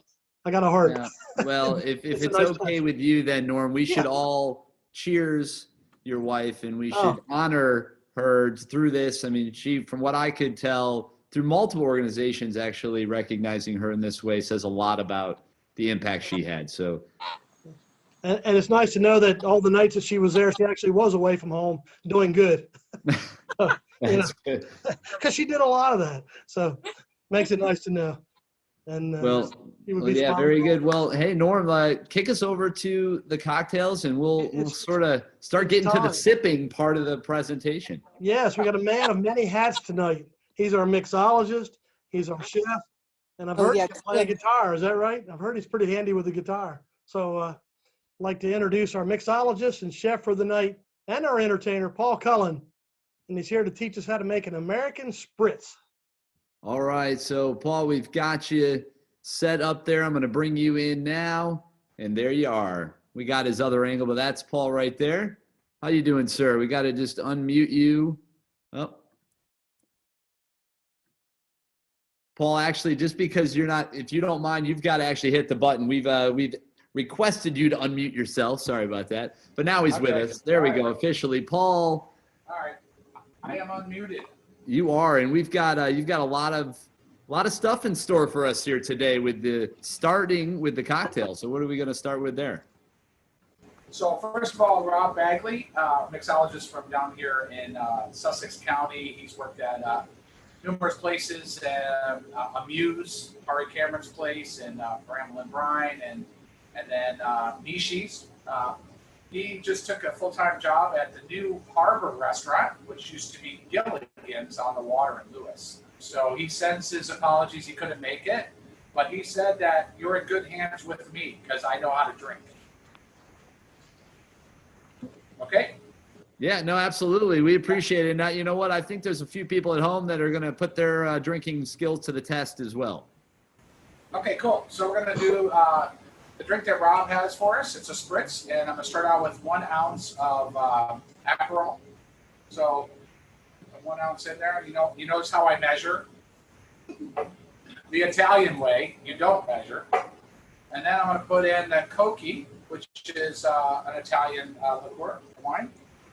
So a little bit of that in. Now, I know most of you have the white version. I didn't have that, so I have the actual red version from the Barolo region. And then we have Prosecco. So I'm not sure how many people know how to actually open Prosecco, but I'm going to kind of show you on the camera here. We're going to take the cage off. Unscrew it, and then put your thumb on it. And then you take the bottle, and you turn the whole cage. So you can see I still have the whole thing in my hand. Turn the bottle, not the cork. And there you go. You got it out. So I'm going to put 3 ounces in there. Wow. This is well needed. Believe me, we'll go into my schedule, what it has been lately.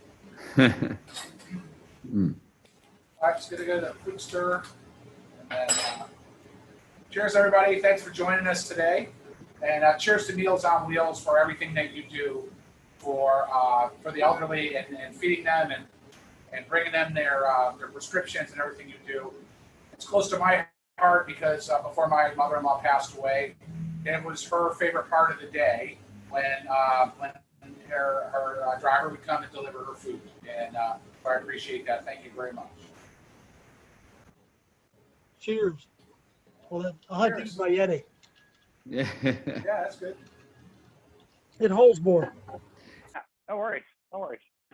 So are we ready to get the risotto started? Oh, man. What do we at? I just got one question on the recipe. Can you substitute scrapple for sausage? Because, being a downstate Delaware boy, Hey, I came from Buffalo, New York, and scrapple was our Sunday breakfast. So well, there you go. Okay. All those Western Pennsylvania people brought scrapple to the Western New York area. And that's good living. But I wouldn't suggest it in risotto. Now, you can come here on Sunday mornings and Saturday mornings and get scrapple and egg sandwiches and sit on the patio. We do that every Saturday and Sunday. Yeah. That sounds pretty good, to be honest. I might have to hit you up on that one. Yes. Yeah, maybe we'll take a little walk around while the risotto's cooking. I can show you my new place. So, Sounds good. let's get the risotto started. That way here, because it's a bit of a process. So what I have is I have the sausage already crumbled and cooking. Can you see the pan okay? Sure can. Yep. We're looking at it right now. Cooking.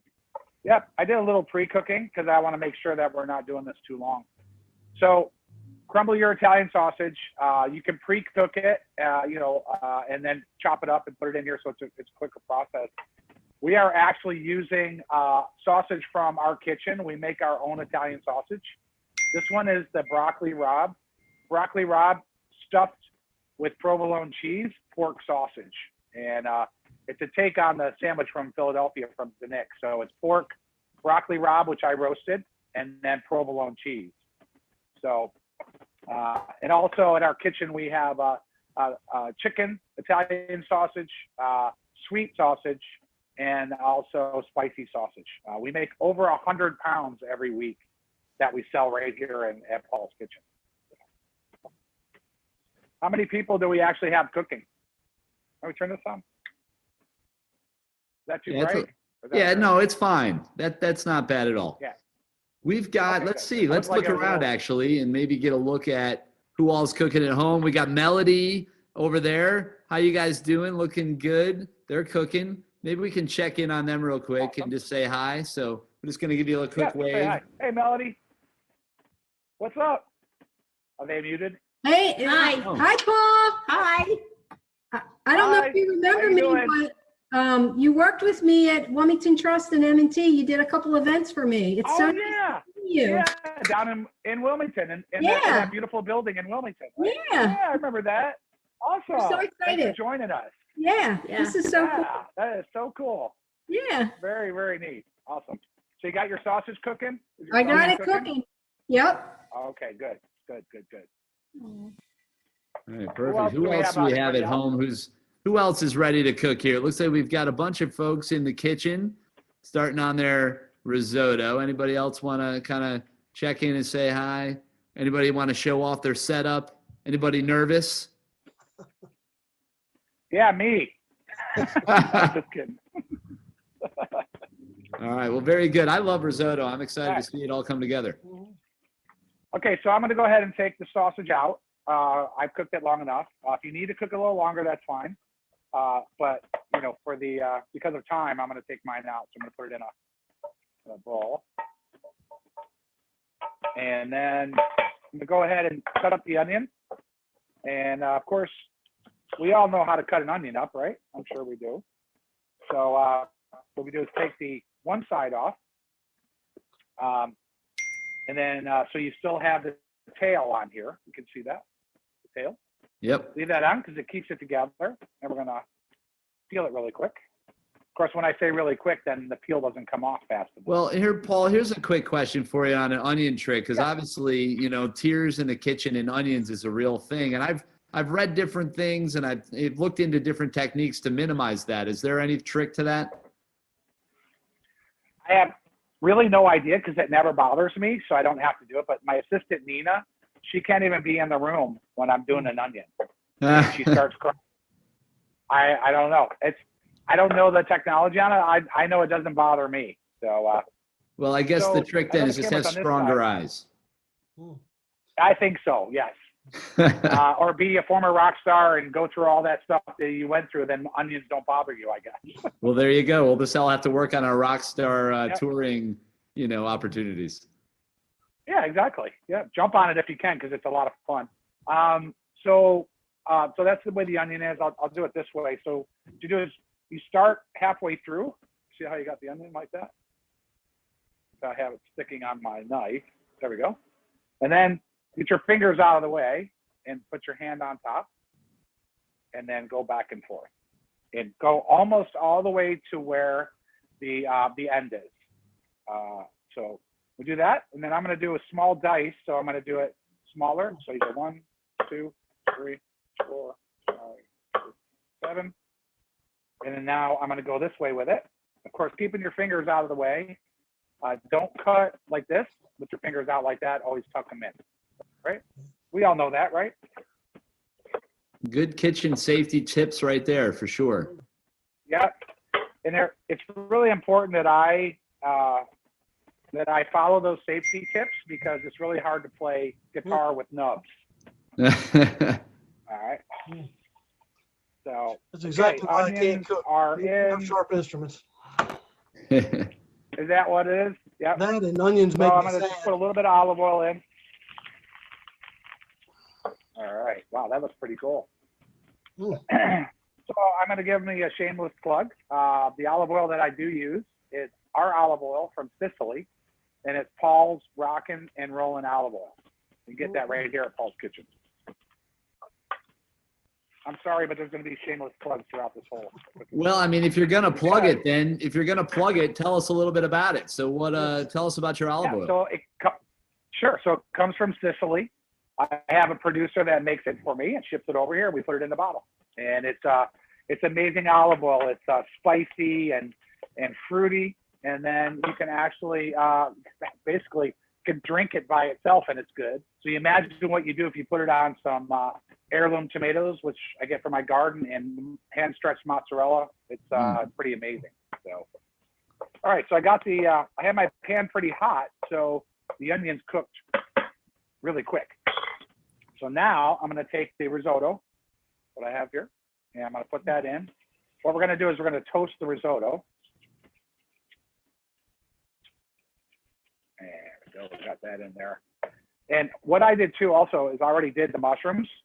So if you want to go ahead and cook your mushrooms ahead of time, that's fine too. We'll put those in a little bit. So, all right. So And what we do. What's the reason we're toasting the risotto? Okay, so that's a good question, Chris. Thanks. It's toasting risotto, and you can do this with rice too. So my wife never believed that until I showed her.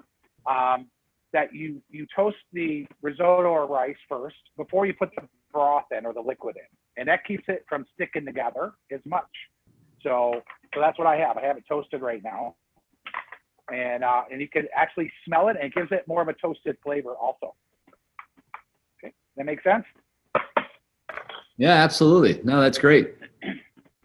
Cool. So one of the so this is going really good because I have my pan pretty hot. So if you're not going as fast as I am, that's okay. I just want to make sure that we get this done in a timely manner. So always cook with the wine that you're drinking, and always drink with the wine that you're cooking with. Don't buy crappy wine just because you're going to go ahead and cook with it. Always use good wine, no matter what it is you're doing. So this is a lovely Pinot Grigio from the Veneto up north, almost all the way up to the Austrian border up that way. So what I'm going to do is take about a cup. And you notice how I measure again. Oh, wow. Anybody have smell-o-vision? I don't think so. Oh man, I wish I did right now, I'll tell you that. Well, whoever invents it is going to be one rich dude or a woman, because being able to smell what you're seeing is pretty cool. So risotto is all about absorption. So right now you can see that the white wine is over the risotto, and it's just covering it, and I got it a really nice sort of simmer boil like in between, so I can see the liquid moving around. Nice. And we got a great question about the risotto. Yeah. Can this something that can be made in advance, or is it just better the day of if you're going to serve it? You do it if you're going to eat it, sir, or make it right then and eat it. Don't do it the day before. No, it's not good.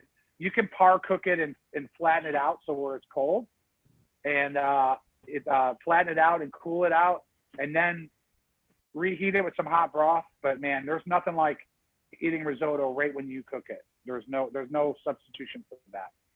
My friend Jeff, he's the chef owner of Osteria in Philadelphia, and he just opened a new restaurant called Via La Costa, which is the pasta restaurant in Rittenhouse Square, right behind Park Restaurant, La Park. Nice. He would never ever do that. We're going to do a cooking class together one time, and I mentioned, so do you want to cook the risotto ahead? He goes, I never cook the risotto ahead. So wow, he's a James Beard winning chef, so yeah. I listened to him. Paul, it sounds like he almost slapped you when you said that. He did. I was like, oh, okay, all right, never mind. I never did it before. I only heard about it. So there you go. But yeah, so don't do it ahead of time. Now, the cool thing you can do with it after you make it, and if you don't want it for dinner, is you can make risotto balls arancini with that, which is really cool too. We do that a lot here at the kitchen. So if we're cooking for a dinner and we have some left over, the next day we make little balls, risotto balls. Yeah, those actually, I see those are delicious. Like those are like so easy and fantastic. And we have a Jewel asking about the alternatives for the mushrooms. If somebody, maybe they don't like mushrooms, is there something else you'd recommend they use? Just don't do the dish. No, I'm only kidding. No, I mean, you can use any vegetable, that's similar to that. You know what I mean? I don't know what I would use. Well, you could use leeks for one thing. Leeks along with the onions if you want. Yeah, I don't know. I don't know what else I would use. Well, like a sun-dried tomato, perhaps? That I don't know. I've never tried it, so I'm not going to say yes. It could ruin my reputation. No, I'm only kidding. You never know, right? Well, Yeah, I don't know. Part of it's experimenting, right? You just try things, see if it works, dial it in. It is. Yep. Yep. Exactly. Another handful of now, the whole Yeah, exactly. Just more sausage, I guess. There you go. Put more sausage in. Yeah, exactly. Yeah, That's a great suggestion. Asparagus. I know there was one. Asparagus is good also. Okay. So like something meaty, right? Like a meaty vegetable. Yeah. Exactly. Yeah. And I was thinking like squash or nothing like that because that would fall apart in there. Gotcha. But I've done, asparagus risotto before. Oh yeah, for sure. Yeah, and it's funny, you just answered Heather Krieger's question about squash, our friend over there at Delaware State News. So thank you for doing that. And Heather, sorry, but no squash. You were squashed. No squash. It would be yeah, it would get too mushy. You don't want anything that's mushy in risotto. Yeah. Now you could make butternut squash and puree it and then add it to the risotto. I mean, I've seen a lot of chefs do that. That's that's a great idea. But not chunks. Yeah, not chunks though. Yeah. So now my liquid is gone. Okay. So now the first absorption into the risotto, into the rice, has happened. Now I can see there's no liquid in it at all. So the best thing to do is, I think I already said, chicken stock, and it should be hot. You can't add cold stock or water because it'll not cook the rice in the center, the risotto in the center. So it's going to be really hard. So you always add hot chicken stock. So I just happen to have some here. Well, that's convenient. I know. How did that get there? That's amazing. Man, it's your lucky day. Yep. I know. Now my risotto is going to be good. So. And is that a chicken stock? Is that a chicken stock that you made yourself, or like how did you go? Is there any kind of tips or like tricks for those at home that might be looking to make stock? Obviously, there's some store-bought options, but yeah, I mean the store-bought is so much better. Just don't buy Swanson's. Buy something else on a higher end. There's a couple of them that I use that work out really well. If I had time, I'd make my own stock. But that's not in my my work day. I've got other things that I work on, but if you can make your own stock with say a chicken that you roasted and take the bones and the skin and all that and put it into stock and add some water with some onions and carrots, I think that's awesome. I just don't have time to do that. So how's everybody's drink? Could you ask how their drinks are? Well, we can check in on the drinks. We can check in on the risotto. We got, looks like, you guys over there, Paulette is bringing their bottles up. They're cheersing us. We can say hi to them real quick. Hear us? We can now. How are you guys? Here's to Norm Short and Paul Cullen and you. Great program so far. I'm hungry. Well, you should be cooking along, then you'd have something to nibble on. You're right. We blew That's it. okay. Hey, now, I got a better idea. So you know what I do for a living, right? I'm a personal chef. Yeah. So put a party together, and I'll come up to your house and cook for you, and I'll make risotto. You're on. Okay. There it is. And I play guitar. Then I play guitar afterwards. Dinner and a concert. Oh, That's pretty good. That's a legit. You know what? We're all about providing solutions here today. So that's good stuff. Exactly. You guys are in for a treat, and that's good to know, Paul. Actually, that's fantastic. That's actually really cool. you'll be hearing from me, Paul. Well, that's what I do for a living. I did 213 of them last year. 213. Is that all? Just 200? That really? That's all. Yeah. Man, you're really We're hoping to slacking. hit 300 one day. I know. Last night we did a wedding down in Bethany Beach for 13 people, and let's see, Friday night we were in Cape May, New Jersey, and we did a pre-wedding dinner. And yeah, we go anywhere. I've been in the last 18 months. I've been to Austin, Texas, Costa Rica, California, Chicago 3 times, and Asheville, Nashville. Anywhere within 3 hours of here, I cook easily. So Nice. Well, that's fantastic. Speaking of cooking, how's everybody doing at home? Does anybody else want to kind of let us in the kitchen, show off what you're doing, how you're doing? Kind of wave at us if you guys want to let us in. Melody, you're looking like you want to let us in, so we're going to go to you now. Make sure to get you unmuted as well if possible. Can you hear us now? And how are you? Good to see you again. Good. I'm going to try to turn the camera around. Let me Oh, see. wait, we got a pan. I see in the background. I see a Let me pan. show you the pan, yeah. That's Well, the don't onion. drop it. Don't Yeah, drop yeah, it. yeah. Let's see, wait a minute. There's the onions. Tip it too Oh, far. wow. There's the risotto. And Oh, nice. am I doing it right, Paul? Yeah, it looks good. Yeah, you got. It looks pretty dry. You got some hot broth in there. Yes, the broth, I think, already absorbed. I need to add a little more. Good. Yeah, go ahead and put it so it's over the top. It goes over the top of the rice. Yep. All right. Yeah, that's just extra flavor, so don't worry. Oh, yeah, exactly. Yep. All right, who else has got some risotto cooking? Want to let us in there? Anybody?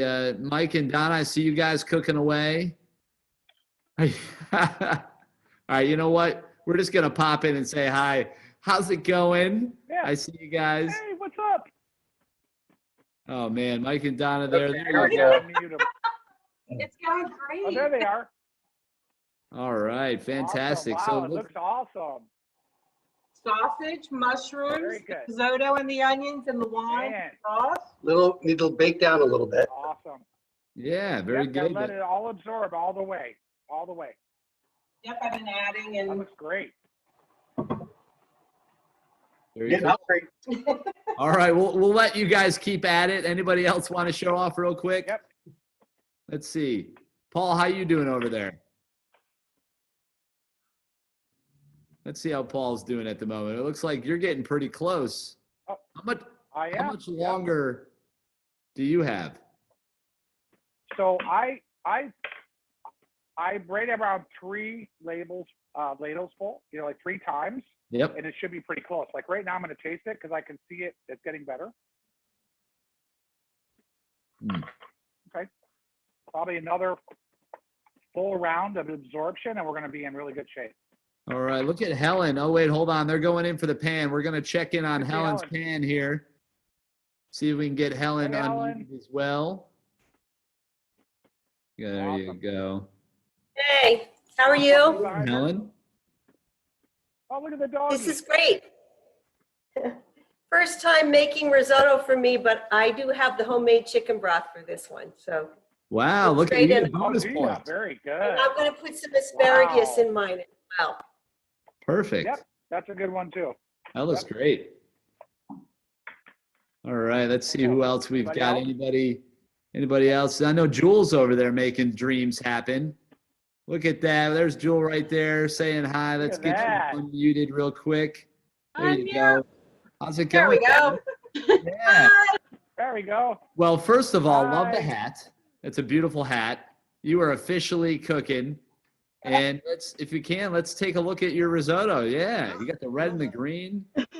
Both you guys rocking official chef outfits. Wow, looks good.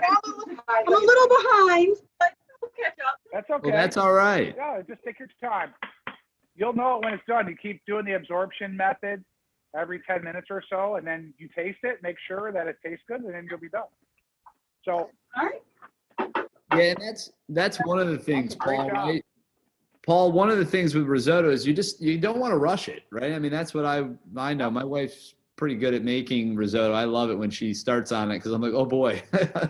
But it is one of those dishes you just can't rush it. No, you can't, because it's got to be in the process of the absorption of the liquid. I know I've said it a couple times, but it's really important. Like, and we say that, now mine's ready. So I'm ready for the second broth absorption. Of course, the first one was the white wine. That's great. So I'll tell you what, mine should be pretty darn close, because I've made this several hundred times. By the time this absorption happens, and it's good too, because when it absorbs, it sticks to the pan, and that's when you can move it around.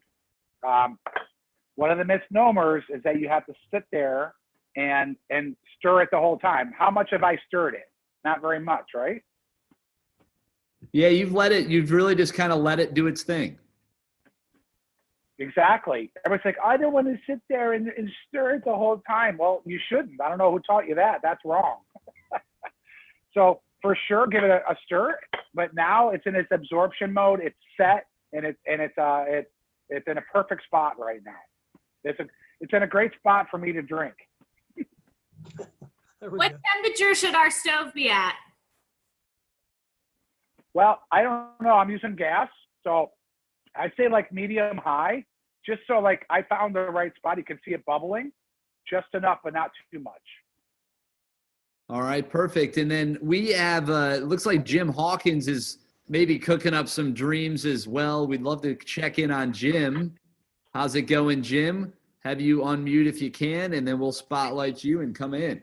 It's actually Kathleen is cooking. Oh, Kathleen, how are you? Hi, Kathleen. Hello, how are you? I've got, I Good. used, How's it going? so I got my leeks and my risotto going and my sausage all cooked. Beautiful.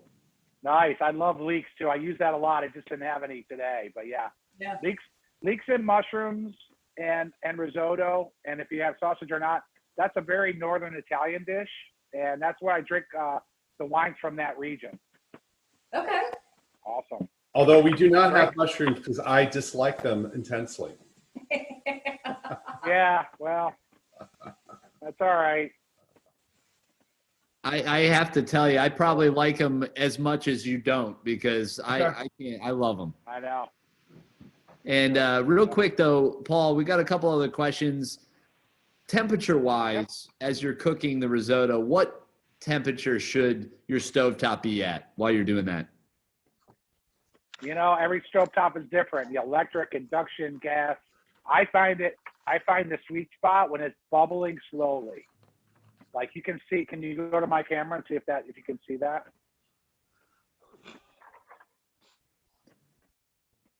Gotcha. Okay, see? It's just bubbling slowly. It's not too hot, it's not too low. Temperature-wise, I can't give you an exact temperature because they're all different, you know. Right now, I know mine is going to be rocking because I know the process and how long it takes for each time it gets absorbed by the liquid. Yeah, and so mine's in really good shape. I'm not that far. Yeah, and some people are also asking a little bit about the broth. Like you've been doing a few ladles each time, and you're doing a couple rounds of that. But how much broth are you going to use, you think, overall? I'd say, well, probably let's see, they're 32 ounces. I'd like 64 ounces on the pan that we're using right now. I've got like one more good round left. Yeah. And what's the ratio then? Is there a ratio that people could kind of go by with the amount of risotto for the amount of liquid? I always have more risotto or more liquid than I need. So that's important because you don't want to run out as you're getting closer. So like I did 64 ounces of chicken stock and a little bit of water just to make sure I have enough. And I'll probably have a little bit left over. And just this is a great question from Alyssa. She goes, "Was I supposed to add the wine already? I've been too busy drinking it." Yeah. Well, you missed your opportunity, so just drink the rest of it. Yeah. So just keep going. Yeah. Just keep drinking. So. You want to put my camera on the cutting board one? Sure I want to thing. give everybody a quick tour of my place. So I have a kitchen. It's Paul's Kitchen, of course, named after me. It's in Lewis, Delaware, 2 miles from Route 1 on the other side of Lewis. So we're going toward Millsboro. And it's a really cool place. It started out as a prep kitchen, which is what you're in right now. So there we go. So this is the kitchen. It's also a market too. If you guys, if from the anybody from the Philadelphia area, you know that we carry DeBruno Brothers products, and then we have our deli case full of really good charcuterie and cheeses. This is the rest of the room, which we just took over about 2 months ago. So we started out here with 300 square feet. And now we have almost 2,500 square feet. For those of you keeping track at home, that's more. Yeah. Yes, keep it score at home. All right, I'm just going to show you outside real quick. So we're setting up for a dinner tonight for 9 people. So we have a patio out here. There's Steve. Oh, nice. Say hi, Steve. Hey, Steve. How's it going? Bartender / carpenter. So yeah, we got a table set up for 9 people for tonight because I'm not busy enough. So there's a little tour of Paul's Kitchen. This is going to be a concert venue in the very back, which you can't see real well yet. But all the way in the back is a concert event center that will open up here in about a month. And of course, this is where all the magic happens. Yeah. Very cool. Awesome. We appreciate the tour, and congrats on the continued growth of the space. And it looks like you guys are doing some great things over there. Yep. So all right, now I'm getting closer. Very nice. So I'm gonna give it a little taste. Can you guys see it? Okay. See you, Steve. Everybody say bye, Steve. All right, we'll see you, Steve. It's a pleasure. Now, all right, Paul, so let's cut to the wide shot of Paul so we can get a reaction on that taste. We might have to force you to taste it again, though, if that's okay. All right, here we go. This is like so good. Oh, man. Just past crunchy. They call that al dente. So, so what I'm going to do now is go ahead and add the sausage that was already cooked, right? The mushrooms that were already cooked. And I'm going to take about a ladle of the broth that's left over, maybe a little less.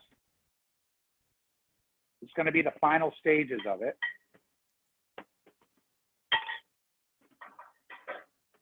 Okay, mix that around. It's going to be just a little bit wet because we're going to cook it for just a few more minutes.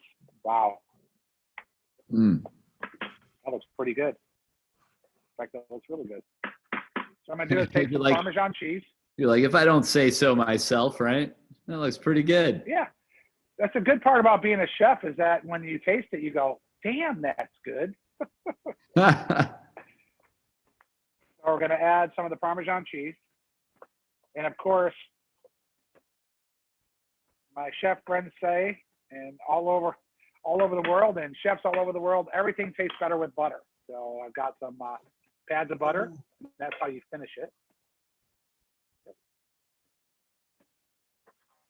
And I know you guys are still probably making yours. I just, I've done this so many times that, just keep going. And when you taste it and you think it's right, that's when you stop putting the liquid in. Wow. That is awesome. That is just, I mean, that looks amazing. Does anybody know how to say wow in Italian?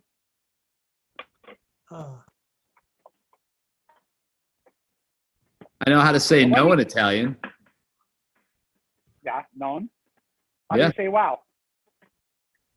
Wow. Wow. Wow. Translates pretty good.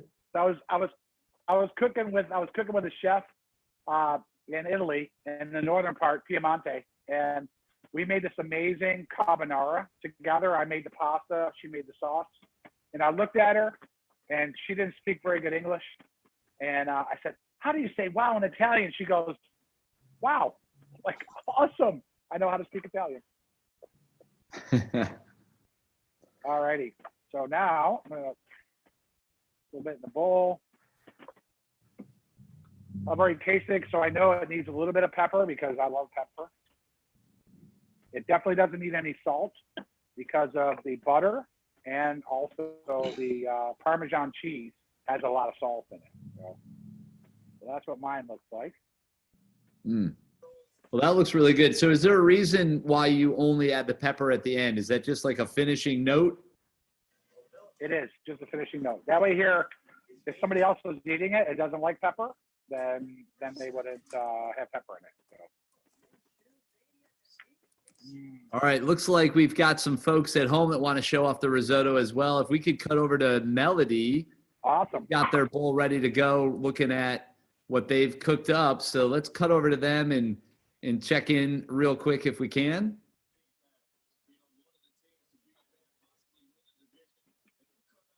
How's mine look? Oh, well, let's bring it back up there again so if we can see it. Wait, we can't see. All right, hold on. We got to cut back over to them again. How's that look?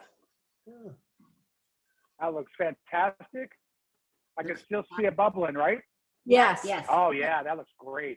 Oh, Did you taste good. it? How's it? Is it crunchy? I didn't Is it taste still it. crunchy, or is it? I don't know. I didn't taste it. Give it a taste. All right, taste it, Taste Joe. it. Yeah, you try it. Yeah. I Yeah. never taste my cooking. Yeah. Oh, Let's she see. says it tastes good. Thumbs up. Awesome. To an Italian, thumbs up. Very cool. Thumbs Okay, up. cool. Say wow in Italian. Wow. Let's see. I don't know if there's anybody else out there that is ready, but if you do have one you want to show off, now's the time. Jim, it looks like Jim Hawkins has some risotto there with Kathleen. They've been whipping up some. Oh, it's already plated. It's at the table. Oh. Let's cut over to them now. We Yeah. can see that real quick. We're about to eat. We're in the dining room. There it goes. Got it Wow, in a that bowl. looks great. There we go. It smells great. Wow. Very cool. Great job, guys. Chris, you Awesome. forgot one thing. What's that? You didn't give us a Mushrooms. location where these people are cooking these risottos. That is true. We need to know where we need to go next, right? I got to know where I'm heading after this. Sure. Absolutely, because after watching this, it's going to be very hard not to be craving some really good risotto, because it's been awesome watching everybody's dishes come together, and definitely one of my favorites. So it's great to see everybody's dishes coming together so well.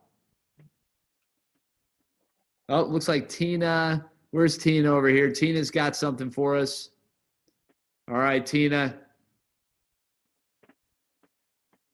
Hi, guys. Hold on. Let me bring it over to the stove. Can you hear me?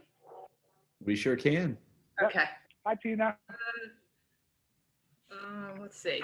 Where do you need to be? Can you see? It's still cooking, but it's getting there. Oh yeah.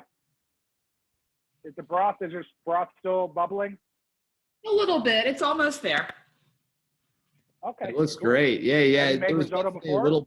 little bit of bubble. No, I've never Great. made it before. It's my first time. I usually don't have the Awesome. patience for Awesome. this. So it's not that hard, is it? It's not hard, but it does take a long time. Oh, wait. How long have we been doing this, Chris? It's not that long. We've been going about a half an hour. No. Okay. It's worth it. I think a Okay. good risotto is worth 30 minutes. You can hang in there. It's totally It worth smells it. marvelous. I can't wait to eat it.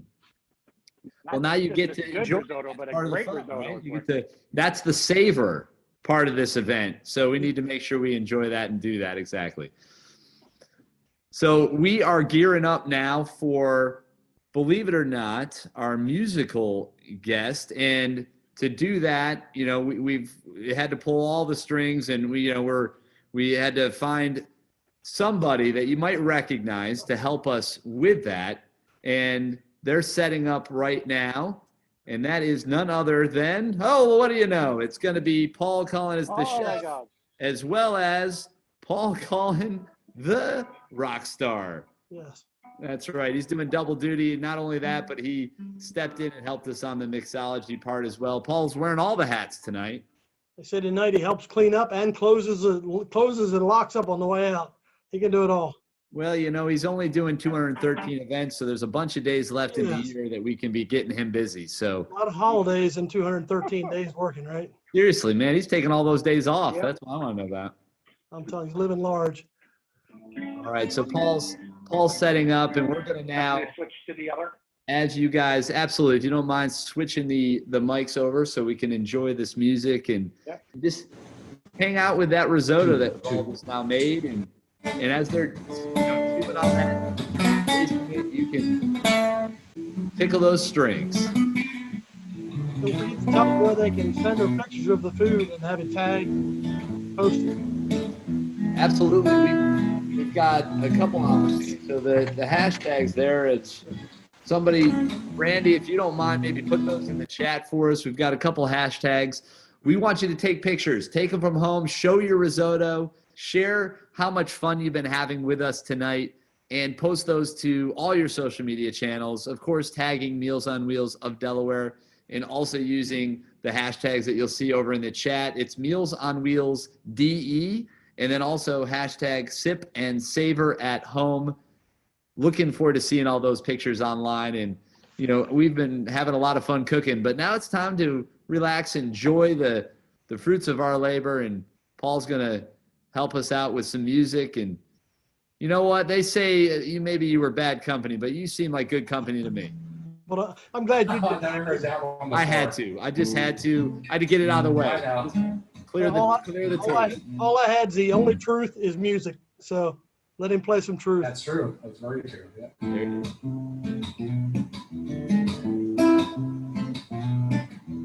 This is always my warm-up song, so it's an original song that I don't have a name for yet.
Fantastic. So we're starting to have some fun with some possible names for the song. We're thinking we got to maybe help you out there if you're struggling to find a name. So we had risotto melodies. That was one. We had a sip and savor, since that's what we're after. And there was onions make me sad. It's a happy song though. So it is a happy song, but that's the thing. Mushrooms make me mad. So Dream Song was one as well. But yeah, I agree. Okay. That was a lot of fun. That was great. Sip and Savor is pretty good. Sip and Savor. I think we should do Sip and Savor. All right, there it is. Is that camera 2 okay? Or is that? Yeah, we'll check that real quick. Let's check in on camera 2 real quick. See how we're doing over there. Oh, that's pretty cool. Yeah.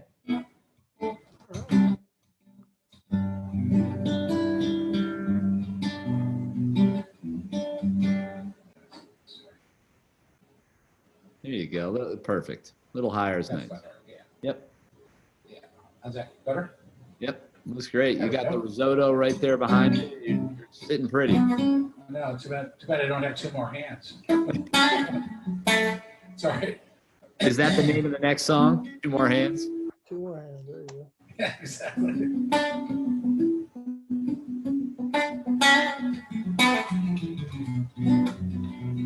Well, most people know my story, but I was the bass player in Bad Company in the early 90s. So I'm not an original member because I'm 60 years old, not 74. They came out in 1975 when I was 15. So I was the first American to play in the band. It was pretty cool. What I can do too is whoever's on tonight, if I can share an ebook with Chris and Regina, and it's called From Bad Company to Good Company. Thank you, Chris. I can share that with you guys, and it's the story of how I got there and what it was like to be there, which was pretty amazing, and what it was like not to be there, which was not amazing. So it's a good book, and it's kind of a good read, and you can tell, you can hear who I partied with, which were anywhere from Boy George to George Harrison. So the Georges, and also the ebook has 25 recipes, including the risotto.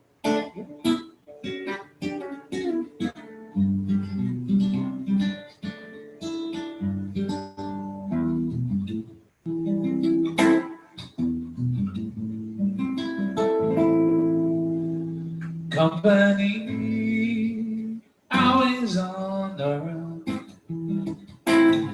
Destiny is a rising sun. Yeah, I was born, 6 gun in my hand, behind a gun, made my final stand. Yeah, that's what they call me. Bad company, I can't deny. Bad company.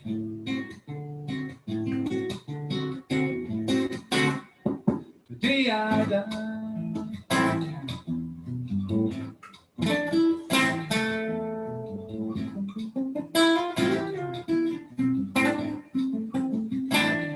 Rebel souls, deserters we are called. Joe's a gun, throw away the sun. Yeah. Now these towns, they all know my name. 6 gun sound is our claim to fame. Yeah, that's what they call me. Bad company, I get to know. Bad company. The day I die.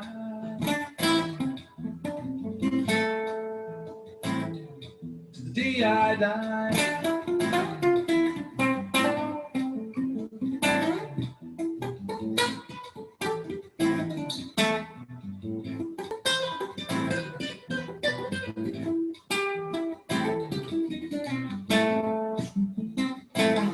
company, always on the run.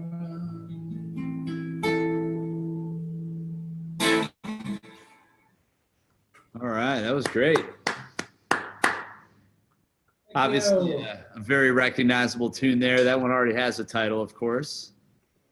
We've got a lot of people saying how much they're loving their risotto as well, and they're thanking you. A lot of people first time ever making risotto, so this is really cool. Awesome. Cool. Yeah, that's why I picked that dish, because of like I said, people are afraid to do it. It takes too much time, whatever, and it's such a great dish. So that's why I chose that today. Any questions? I see some chat there. Anything about Bad Company anybody wants to know, or me? Yeah, I mean, I guess you were talking about some of the journey that you went on, and how did you first become a part of Bad Company? How did that happen for you? So I was in Fort Myers, Florida. I moved there the day after I graduated high school from Buffalo. And 18 years old, I helped my parents open a business, dry cleaning business, which was really good for me because I found out that I didn't want to be in the dry cleaning business from working with my parents. So I was always a big music fan. And I was an athlete in high school, so I didn't play an instrument until I was 20 years old. So I picked up bass at 20 years old and played all over the country, including Alaska in the 80s. And then I moved back to Fort Myers, Florida. And the singer and the bass player from AC/DC and the singer from Bad Company lived in Fort Myers. And great friend of mine, Michael Daisy, who's originally from Lewis, Delaware, and the reason that I live here now. We had a band called the Boys of Summer, and it was a very popular band. We had a song called Little Black Book, which is an original being played on the local rock station. And the guys in Bad Company and AC/DC used to come see our band play all the time. So I got in that circle of people and got to be really good friends with the bass player from AC/DC. And when the job for Bad Company came up, because the original bass player didn't want to go on tour, bass player from AC/DC said you should take Paul. So I got a phone call one day. I was grocery shopping. Just as I was walking in the door, the singer from Bad Company called and said, how would you like to audition for Bad Company? So in my cool voice, I said, yeah, that'd be great. But inside I was like, yeah, awesome. So 2 weeks later, I was in London auditioning for the band. 2 weeks after that, I was in LA doing the video. And a week after that, I was in Burlington, Vermont, preparing for the tour. So within 5 weeks from the phone call, I was playing a Bad Company.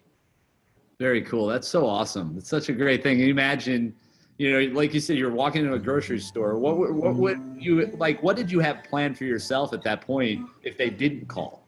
I wasn't expecting a call. So what I imagined was I needed to find another way to make a living because playing in a band wasn't the best way to do that, and I was sick of playing bars and staying up till, and staying, out until 4 a.m. and all that. So I'm not sure what I would have done, probably would have been something in music. Who knows where that path would have taken me, but I didn't have to worry about it because I got the call. And so there I was, but, like I said earlier, the highs and the highs, everybody's on a roller coaster ride in life, right? It's up and down. There's deaths and things that happen, and there's good things that happen, jobs, and then there's down. Mine was really high and really low, as they are for most people on that level, whether they're actors or athletes or musicians. So after Bad Company, it took me a while to figure out what it is I needed to do in life to be happy again, because I only had Bad Company to compare to what I thought was good in life. So it was until 2007 when I released my first solo CD. So I put down my bass and started writing my own songs right around that time period. And it's a good segue because I'll play the first song that I ever wrote by myself. It is the actual name of my first CD, which came out in 2007. It was called Dream Dance. Nice. And so from this point on, 2007 to where we are now, 13 years, every year has gotten progressively better, and I found my way. 6 years ago, I wasn't even doing in-home dining as a personal chef. Now I've done. We figured I've cooked for almost 10,000 people since 2015. So it's all started from when I wrote this song and decided that I wanted a solo career instead of being a bass player. Very cool. Appreciate you sharing that. Dream dance for you guys. Yeah.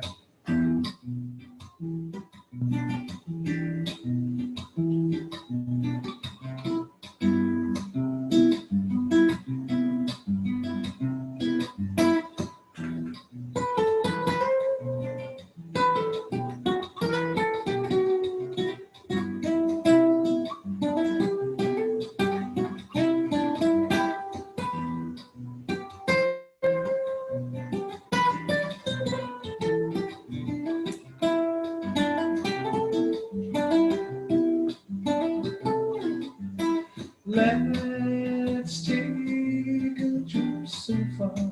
Can't wait another day, in a villa so high, surrounded by the sun and the sea, the sun and the sea. Let me take you to the place that you've never been before. Will you dance with me? Oh, dance with me. Dream dance on the clouds. On the clouds. On the clouds.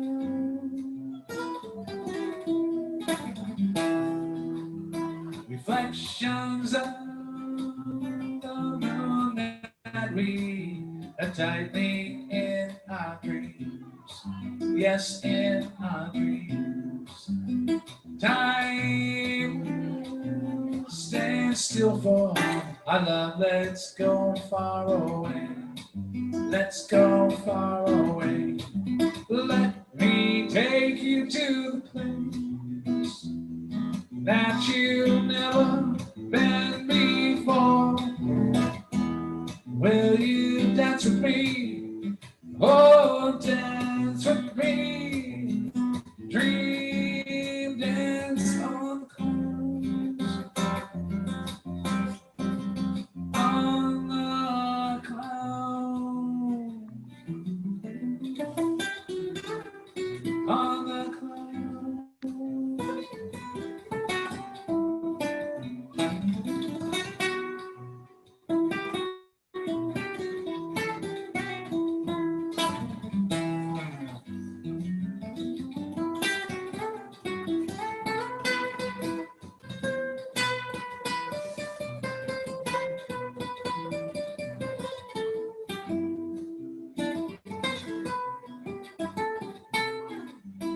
Let me take you to the place that you've never been before. Will you dance with me? Oh, dance with me. Dream dance on the clouds. Dream dance on the clouds. Dream dance on the clouds. On the clouds. That was awesome. Nice. Thank you. Thanks. Yeah, this is So that was the first original that I wrote, and I didn't have any in 2006, and now I have over 50 that I've written and recorded. So. Well, you've been busy. That's a pretty strong number. 50 tracks. That's nothing to sneeze at. That's amazing. Yeah, especially since I didn't have any in 2006. So pretty cool. Very cool. Yeah. So what else? And actually, So my guests are arriving. We got another question for you question? real quick, and maybe right before this next song. And somebody's talking about how much they're loving the food. So first off, that's that. But they're going to have some leftovers. So what's the best way for people to handle that? Yeah, just put them in in one of your containers with a lid on it, and just put it in the fridge. And look up arancini risotto balls, and it's really easy. It's breadcrumbs and an egg, and you make a ball out of it. Put some oil in a pan and just brown it. Just look up, risotto balls or arancini, and it's a great way to eat them again. You can make a little red sauce with it, like a pomodoro sauce, and then dip it in that. Or there's lots of stuff you can do. If you have any questions, they can just email me. Perfect. Yeah, that's a great suggestion. You had mentioned that before. So arancini or risotto balls, best way to eat them again. Yes, definitely. Yeah, it's my wife's favorite. You can make the risotto balls and stuff cheese inside, and then make them back up like a meatball, and then deep fry it. Oh boy. Yeah, fry them in oil. That sounds so good. So I got time for one more. Does anybody have a Bad Company song that they like? Man, that's a good question. Anybody in the chat? Anybody have a suggestion or a request? If not, we're gonna just let Paul pick one of his favorites and play us out. I'll play the one that everybody knows. Fair enough. Baby, when I think about you, think about love. Oh, and darling, can't live without you and your love. If I had those golden dreams of my yesterday, I would have you up in heaven, lay me dying on the way, feel like making love, feel like making love, feel like making love, feel like making love to you. I don't know if you can see the people, but they're at the window. Those are my guests for tonight. Hey, Lindley. Nah, she's too busy drinking. Baby, when I think about you, think about love. Oh, and darling, can't live without you and your love. If I had the sun and moon, they'd be shining. I would give you both night and day, love satisfying. Feel like we can, oh, come to the window. Feel like making love. Feel like making love. Feel like making love. Feel like making love to you. Tell them to come to the window and say hi.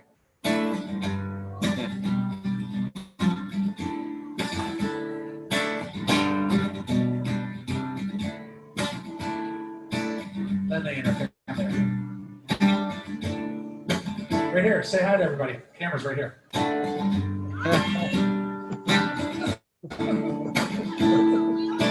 Yep, Meals on Wheels. There's the gang. There they are.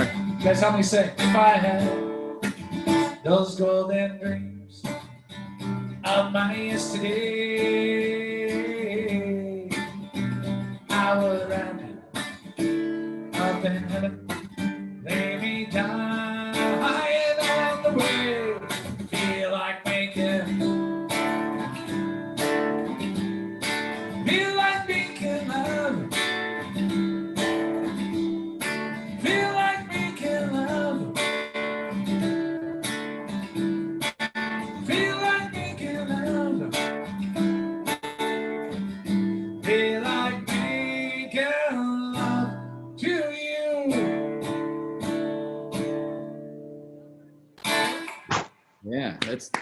kind of how I feel about the risotto. I kind of want to make love to it right now. If I had a pan of that, give me that. Yeah, well, we have a new T-shirt. It's from Paul's Kitchen. It says "Feel like bacon, love."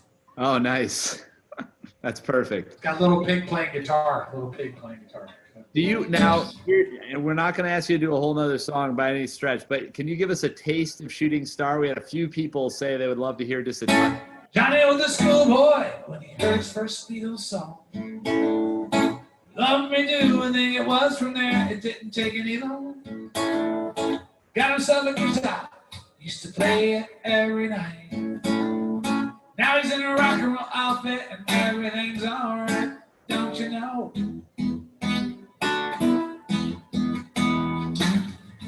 Johnny told his mama, "Mama, I'm going away. Gonna give me time, gonna be a big star someday." Mama came to the door with a teardrop in her eyes. Johnny said, "Don't cry, Mama," smiled and waved goodbye. Don't you know? Don't you know? Don't you know that you are a shooting star? Don't you know? Don't you know? Don't you know that you are a shooting star? All the world will love you just as long as you are.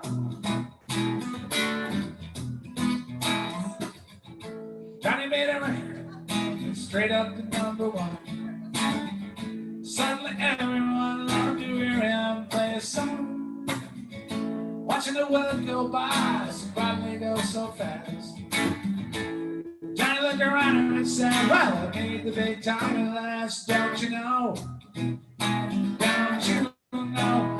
Don't you know that you are a shooting star? Don't you know? Don't you know? Don't you know that you are a shooting star? All the world will love you just as long as you are a shooting star.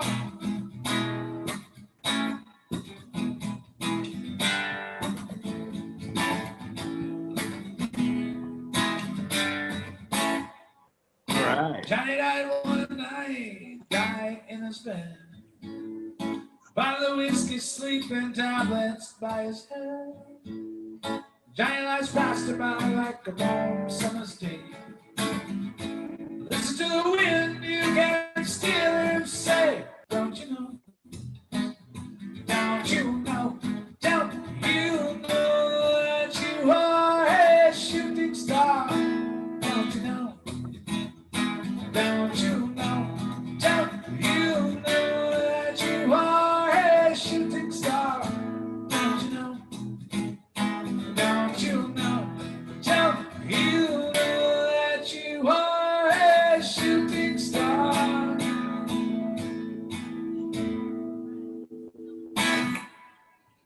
All right. Yeah, That was awesome. I had to do all the verses. It wouldn't make sense. Yeah, well, I thought you were going to stop there for a second, and then I started to go, "Oh, never mind, you got me." Yeah. No, that was great. Thank you so much for all that. And Paul, it's been a pleasure having you take part in this event and take us through a whole journey between sipping and now savoring the risotto as well as the music. And man, Norm, how you feeling after all that? Well, I've taken away so much already. I can speak Italian now. Wow. That was so good. Wow. Wow. Thank you did I say it right? Did that translate Thanks, well? Norm. Wow. That was easy. That was great. Wow. And thank you for showing me how to open a cage bottle properly. I had not had that skill until now. Well, that way you don't put anybody's eye out. That's a good idea because most must have pop top, so it's a lot easier. Little concert never hurt. So no, thank you. That was wonderful. You're welcome, Norm. Go My ahead pleasure. and get in touch with you, Paul, if they want to go ahead and book you for an event. Pretty easy. My email or my website is paulcullen.rocks. ROCKS. paulcullen.rocks. Not .com, not .net, not .org. .rocks. ROCKS. Paul Cullen. And then just Google me. I come up pretty high.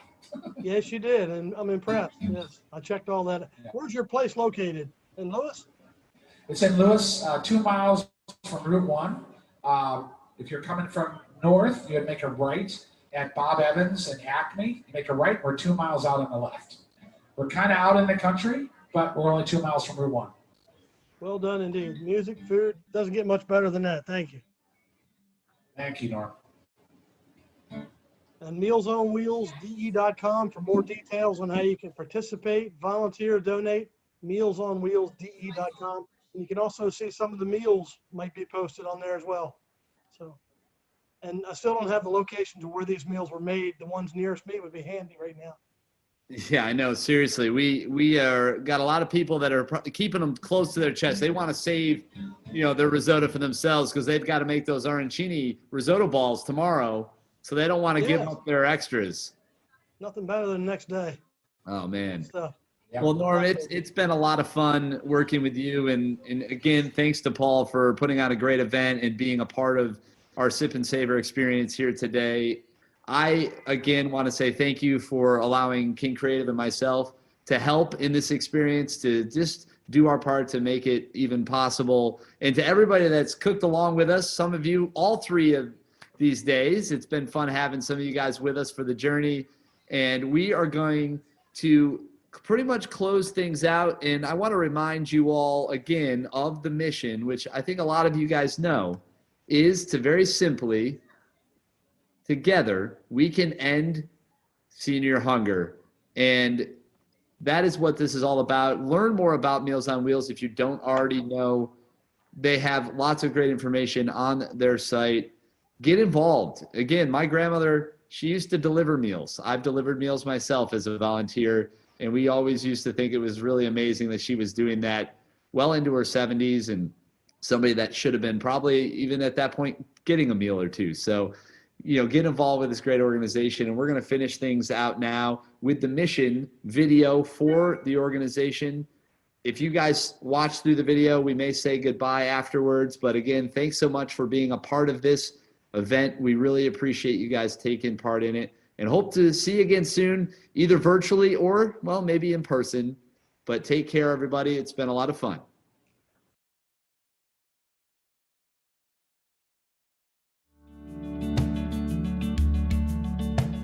Meals on Wheels Delaware has a specific mission, and it's to focus on the needs of seniors who receive a meal in their home across the state of Delaware. We're a little bit different from some other organizations. What we do is we make sure there's enough money, so we raise funds, we make sure there's enough resources and volunteers to deliver the meals, so we help to raise awareness. And then we work with 5 programs across the state that actually prepare and deliver the meals. Our reach statewide is to raise the resources, whether it's awareness that we can create, allowing an individual to give, and their dollar can serve individuals from Wilmington to Dover to Selbyville. It's really the best of the best coming together to serve some of the most vulnerable people here in Delaware. Because of this private-public partnership, because of the excellence of the meal programs, there's no waiting list for meals. If you need a meal, if you just came out of hospital, you're recovering, you call up, within a day, 2 days, you can be getting that meal delivered to your home. Looking around the country at different states, not everyone gets a meal every day. Sometimes there's a months-long waiting list to get on a meal. The meal delivery recipients at Meals on Wheels, and I think this is a common misunderstanding, it's not based on income, it's simply whether or not they are homebound. So people from all walks of life are recipients of Meals on Wheels. The seniors in the state need the support of the community, and that's what we're here to do. The state does not fund the full cost of providing the meals, so we rely very heavily on the support that we get from Meals on Wheels Delaware to ensure that we're able to continue to provide those meals to all the seniors that are in need. Their fundraising efforts help us fund just for the Meals on Wheels program here, so that helps us continue this service. There has been an increase in need down here. We have more people who have signed up for the program, which indicates that as the area grows in population, the percentage of people that end up needing the meals has also grown. A lot of our clients have outlived their families, have really no friends, and maybe they live in the outside areas where there's no close neighbors to really check on them. So Meals on Wheels is very important in that it helps, the client remain in their own home and living relatively independent, and not just for food, but because somebody's checking on them. It really does take a village to get all of this done. There's restaurants, there's volunteers, there's the seniors themselves, there's everyone running the organizations that are the boots on the ground. So there's a lot of moving parts, and all of that takes financial support. A lot of people want to see how their dollars are used. And when we raise dollars, we invest them back into the centers, whether it be for transportation or volunteer support or heated bags, new ovens, new kitchen equipment. So it allows them to concentrate on raising dollars to meet the needs of their center, where we can help them take care of this piece. It allows them to stretch their dollars to serve other parts of the senior population. If it were not for the kind of support that we're receiving from Meals on Wheels and other supportive organizations, we would not be able to provide those meals. And in many cases, the meal that we're delivering is the only meal that a senior is going to get that entire day. The need is so great and it matters so much. I can't tell you enough about my volunteers. They're out here in rain, they're out here in snow, they're out here in 100-degree weather, and they do it with love. When they see something that's just a little off, maybe the way they answered the door, they're coming back. Hey, can you give a call? Something wasn't quite right. I tell them all the time, they're my eyes. They truly are a lifeline, and to a lot of our clients, they are indeed the only person that they see all day long. It's more than a meal. They know that somebody cares for them and loves them and will help them out in case of an emergency. We find that we have this committed volunteer force just because they go out and they see what it is and they see how impactful it is. This is something that people need, something that people look forward to, like seeing someone every day, having a conversation with someone every day. You can see just by the glow in their face that it makes a difference. We're allowed so many working hours to volunteer as WSFS associates, so we never think, oh, I've got to rush and get through this without, having an opportunity to speak to these residents and to say something cheerful to them or just brighten their day in some way. The corporate community has been a great support for us with volunteers every day, Monday through Friday, and then financial support as well. So they're really just a critical part of what we do in getting meals to people. I think to myself, this could be my mom, my dad in that situation, and I would want someone to take care of them this way. They took me in right away. It was like I had been here for years. I feel good about just getting out and doing it, and helping people. They enjoy my company, and I enjoy theirs. Fills my heart. I know that I've made a difference. It may be this big, but that's okay. And to have a conversation with someone who doesn't see anybody, it's what I would want somebody to do for me. And I think the great thing about it is, it only takes about an hour to 2 hours to deliver the meals. It's a small amount of your day at a time, but you make a huge impact in that person's life. You do have personal relationships with all of them. I've run to the store for a couple and, take out the trash. This outfit now is out of this world. I think it is anyway. Treated nice. And they always ask me, can we do anything else for you?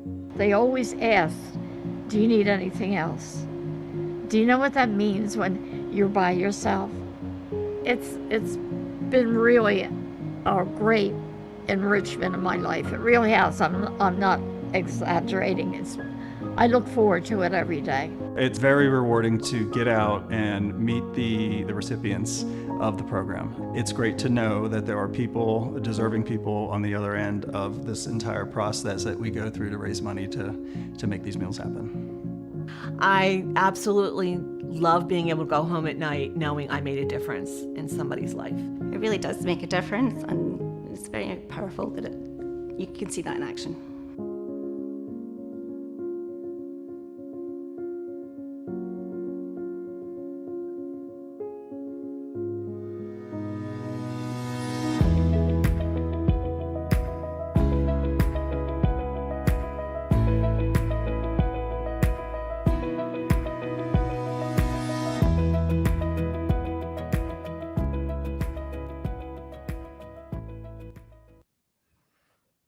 Well, there you have it. That was the Sip and Savor event that happened last fall. It was a great one that Meals on Wheels put on. They did a nice little series.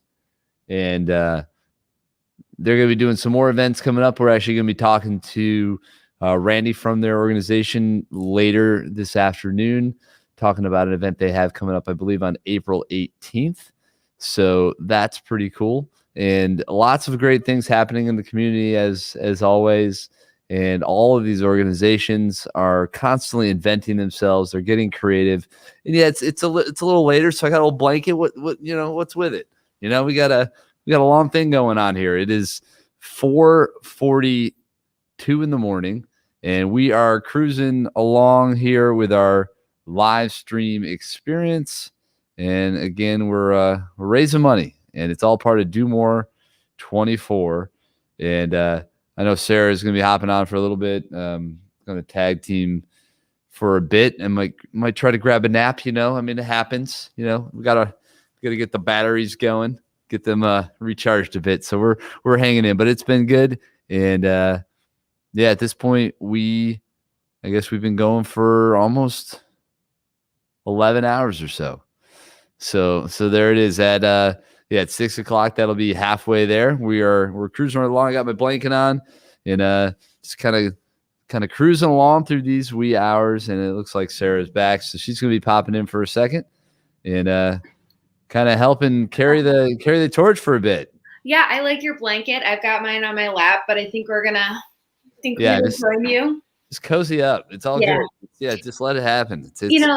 Spring's on the way, but it's still like a little chilly for my taste. So it's in that time of year where a blanket's nice. It's comfortable. It's cozy. Feels good. It's all nothing wrong with it.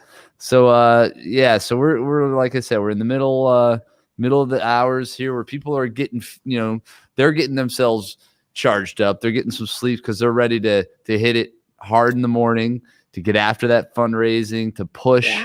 And I know those last 12 hours or so, that final 13 hours which is about what we're looking at now, are gonna be awesome. And we're gonna be finishing strong.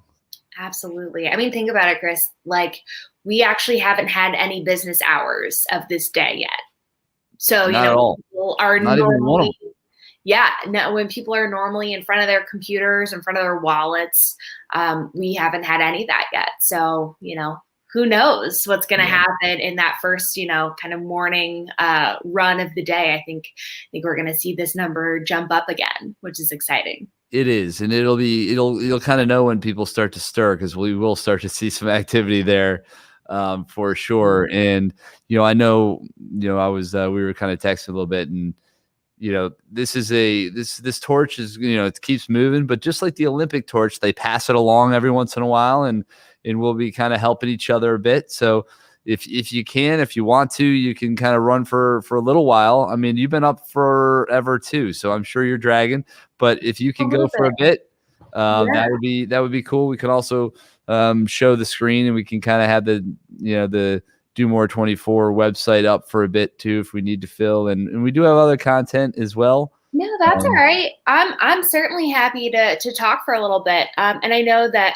so Charlie, our executive director at Spur Impact, he is an early riser. Yes. It's so funny. Sometimes he'll send me an email at like 4 o'clock in the morning with a brilliant idea he's had. And I'm like, all right, did you stay up all night, or did you just get up really early? And it's hard to tell sometimes. Yeah, like, I'm the person who would have stayed up all night if you're catching me at 4 a.m., which is the case here.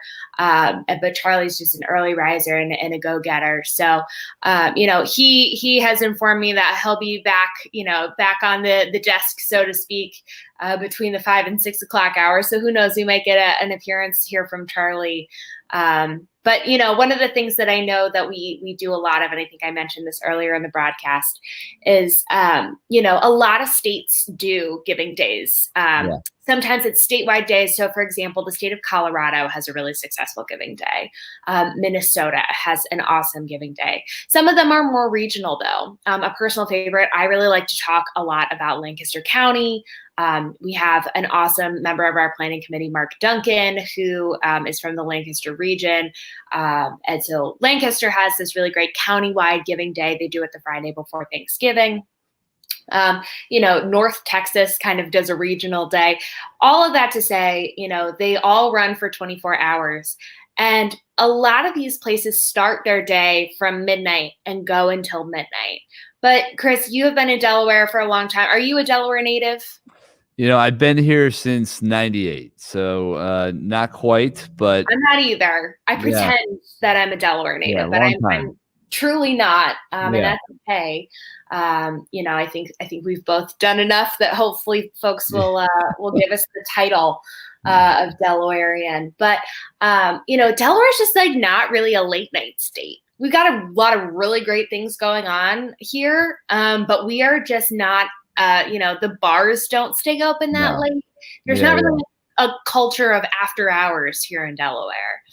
Yeah, that's true. It's definitely a thing. I mean, we're the bars. Well, that's the biggest indication, right? The bars, they close a little earlier, so that sort of dictates a little bit of the patterns and the behavior there. So it is what it is. So we're here, and it's coming on 5 a.m. So there'll be some people definitely waking up and starting to get ready. Those early risers, so to speak.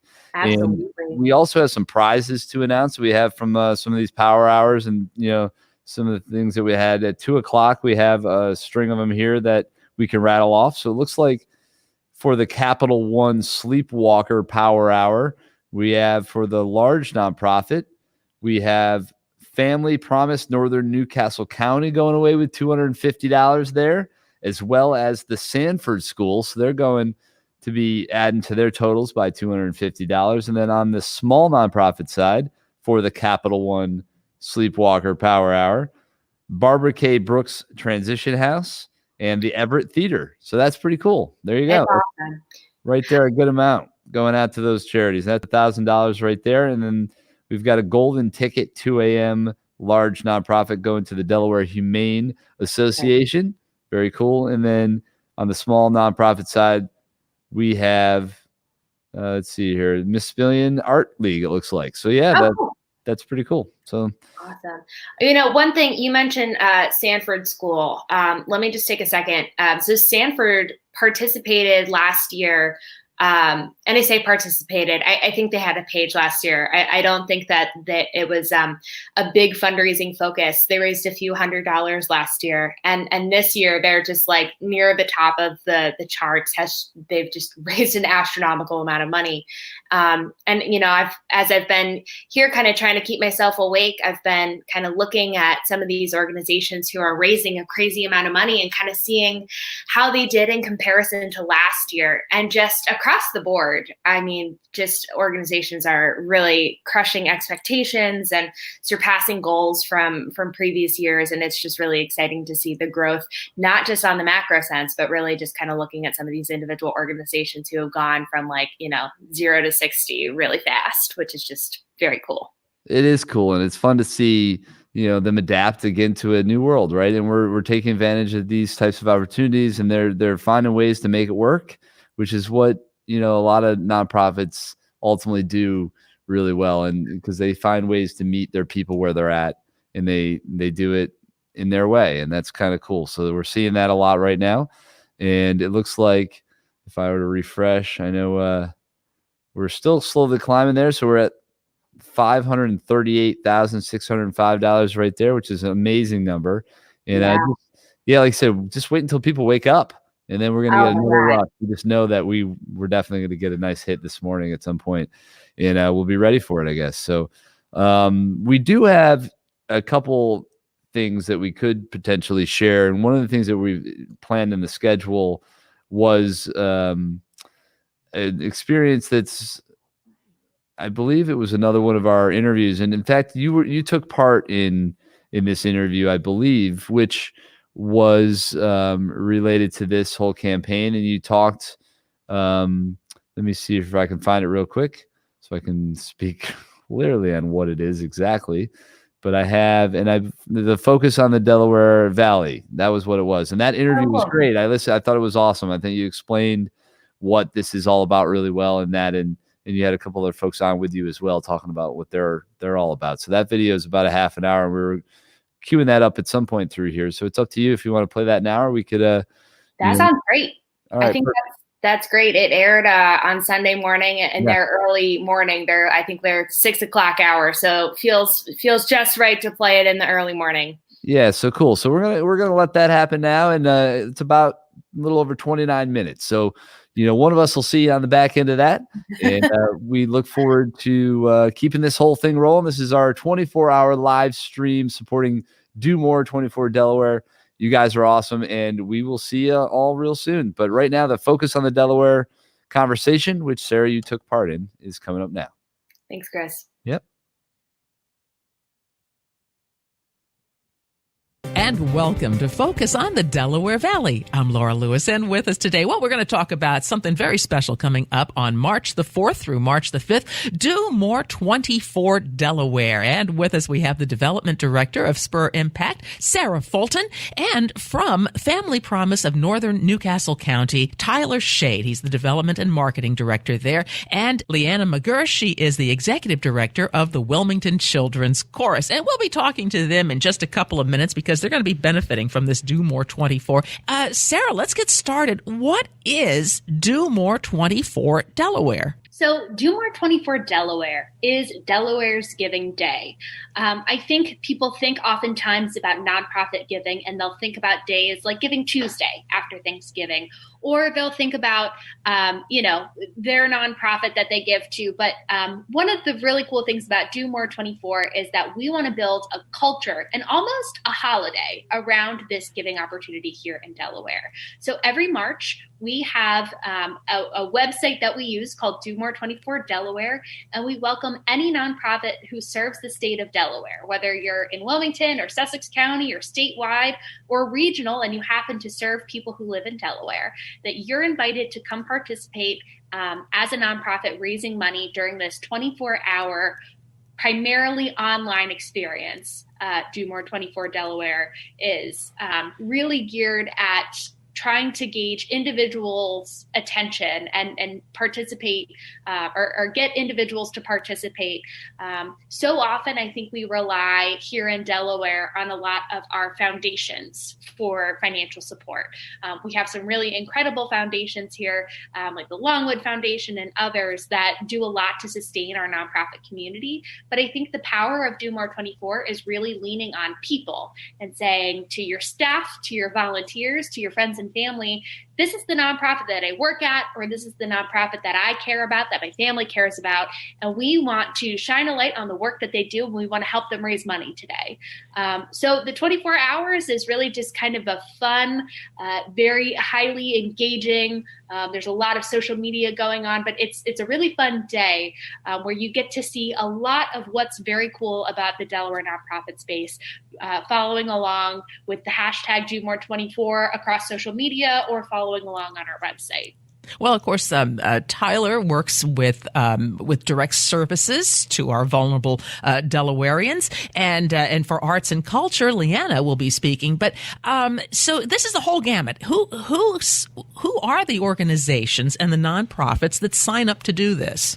So, like I say, we invite everyone who serves the state of Delaware to participate. We, as of right now, when we're recording this, we've got over 300 nonprofits that have signed up to participate. That's more than last year. Last year, we raised about $400,000 in 24 hours, and that was with just under 300 nonprofits raising money individually. And actually, Tyler's organization, Family Promise of Northern Newcastle County, they were our grand total winners last year, and they raised, I believe, about $33,000 in 24 hours, which is just incredible. So some organizations raise a few hundred, some really knock it out of the park and raise quite a big chunk of money. But there are all sorts of prizes and different incentives to kind of say to nonprofits, hey, we know you've got your things going on. You might have your annual fundraisers, you might have your routine down, but you want to participate in Delaware's Giving Day because at its core, it's a friendly competition. There's so many different things going on, and the kind of collective buzz that comes from having hundreds of organizations, hundreds of social media accounts, board members who are emailing out to their networks. It's really hard to miss that this is what's going on that day. And so there's just a lot of excitement, and we hope that nonprofits see that this is something that they don't want to be left out of. how do they participate then? They've come to you and they said, I want to participate in this. And did the number go up exponentially because of COVID, or have you been growing this anyway? This has been going on, 4 years? This is actually the sixth year that Do More 24 has been around. So it started in 2016. The United Way of Delaware started this initiative. Do More 24 is actually a national United Way campaign. So you would see it in places like Washington, D.C. and other places around the country. And so the Delaware chapter started this in 2016. My organization, Spur Impact, we joined forces with the United Way of Delaware last year and really wanted to grow the day. Spur Impact, we focus a lot on young professionals. We run a big conference called the Millennial Summit. But one of the things that we really saw as potential for Do More 24 is millennials are the next generation of donors. We are going to be the people who are sustaining these nonprofits as we, continue to grow and become the biggest generation. So starting healthy philanthropic habits now, I'm in my 20s. I think that we don't have a lot of money to give, but we're a very philanthropic generation and we want to give back. So a lot of the power of Do More 24 isn't so much those big major gifts, right? Like I'm not going to be writing a 6-figure check and putting my name on the wing of a hospital anytime soon. But if a nonprofit can get me to give them $20 or $50, those low dollar donations really mean a lot. And so that's really something that we try to do, especially with the power of social media, getting that word out across a broader audience. And of course, it's the individual nonprofits that are getting the word out, and they are actually competing. How does this work out? Because if I hear this and I go, oh, I know that through social media, I know that one of my favorite organizations is participating. Can I go and do it directly to them, or do I give to a pool? How do they do this? So each nonprofit, when they agree to participate, they set up their own fundraising page. They customize it with pictures, videos, their mission statement, and they can really push that out. So much like any kind of crowd rising platform that you might have seen in the past, they get their own fundraising page that they can keep a tally of. So a lot of our nonprofits, if you go to domore24delaware.org, you can search through our list of about 300 nonprofits that have signed up. Click on anyone that's of interest to you, and you'll see they've got a picture. They've maybe set a financial goal. Some of our organizations want to raise $500. Some of them want to raise $5,000. Some of them have goals anywhere in between or above and beyond that. But using this centralized website is how we keep track of those donations during the 24 hours. And what's really fun, Laura, is to go on the homepage during this 24 hours and just watch that total on the homepage just climb. It was really fun last year just to kind of sit around and hit refresh and just see the amount of money that we were cumulatively raising rise throughout the 24 hours. It was very fun. Now, you said incentives. So obviously then are they competing against each other? Yes. So obviously, not any nonprofit is the same as, all nonprofits are different. So big and small, we wanted to make sure that there were different prizes available so that it wasn't just saying the biggest nonprofits with the most staff and the most name recognition are going to win. That's not the case with this day. What's really cool about Do More 24 is throughout the 24 hours, we have different hourly prizes. Some of them are based on if you meet a certain threshold. So you might get the most individual donors in that hour, or it might just be a random golden ticket where if your organization gets a donation during a particular hour, you're entered into kind of a blind pool. We'll pick out one organization who got a donor at 3 a.m., between 3 a.m. and 4 a.m. So there's a lot of different moving parts. One other thing that we think is really a very equitable way to award prize dollars is we have something called a stretch pool, which is basically just a pot of money. Right now it sits at $75,000. Organizations who participate and raise any money are, once the day is over, they are eligible to receive a small piece of the pie of that stretch pool. So we'll basically divide this up by how many nonprofits participate anticipated, and proportionate to what they raise, they get some extra cash from that stretch pool on top. So for example, if an organization raised 10% of all of the money that all of our nonprofits raise on Do More 24, they'll get 10% of that stretch pool. The same goes if you raise 50% or 0.0001%, you'll still get some dollars out of that stretch pool. So anyone who raises any money at all is going to get some cash on top of what they earn. So that competition is to really grow your piece of the pie. And so it's a win no matter what, because they're guaranteed getting a sliver of pie. But it's also teaching them better fundraising skills, because they're going to be working their social media and word of mouth. And also it's getting them in a pool where they're introduced to people who might have gone on looking for one organization and discovered them at the same time.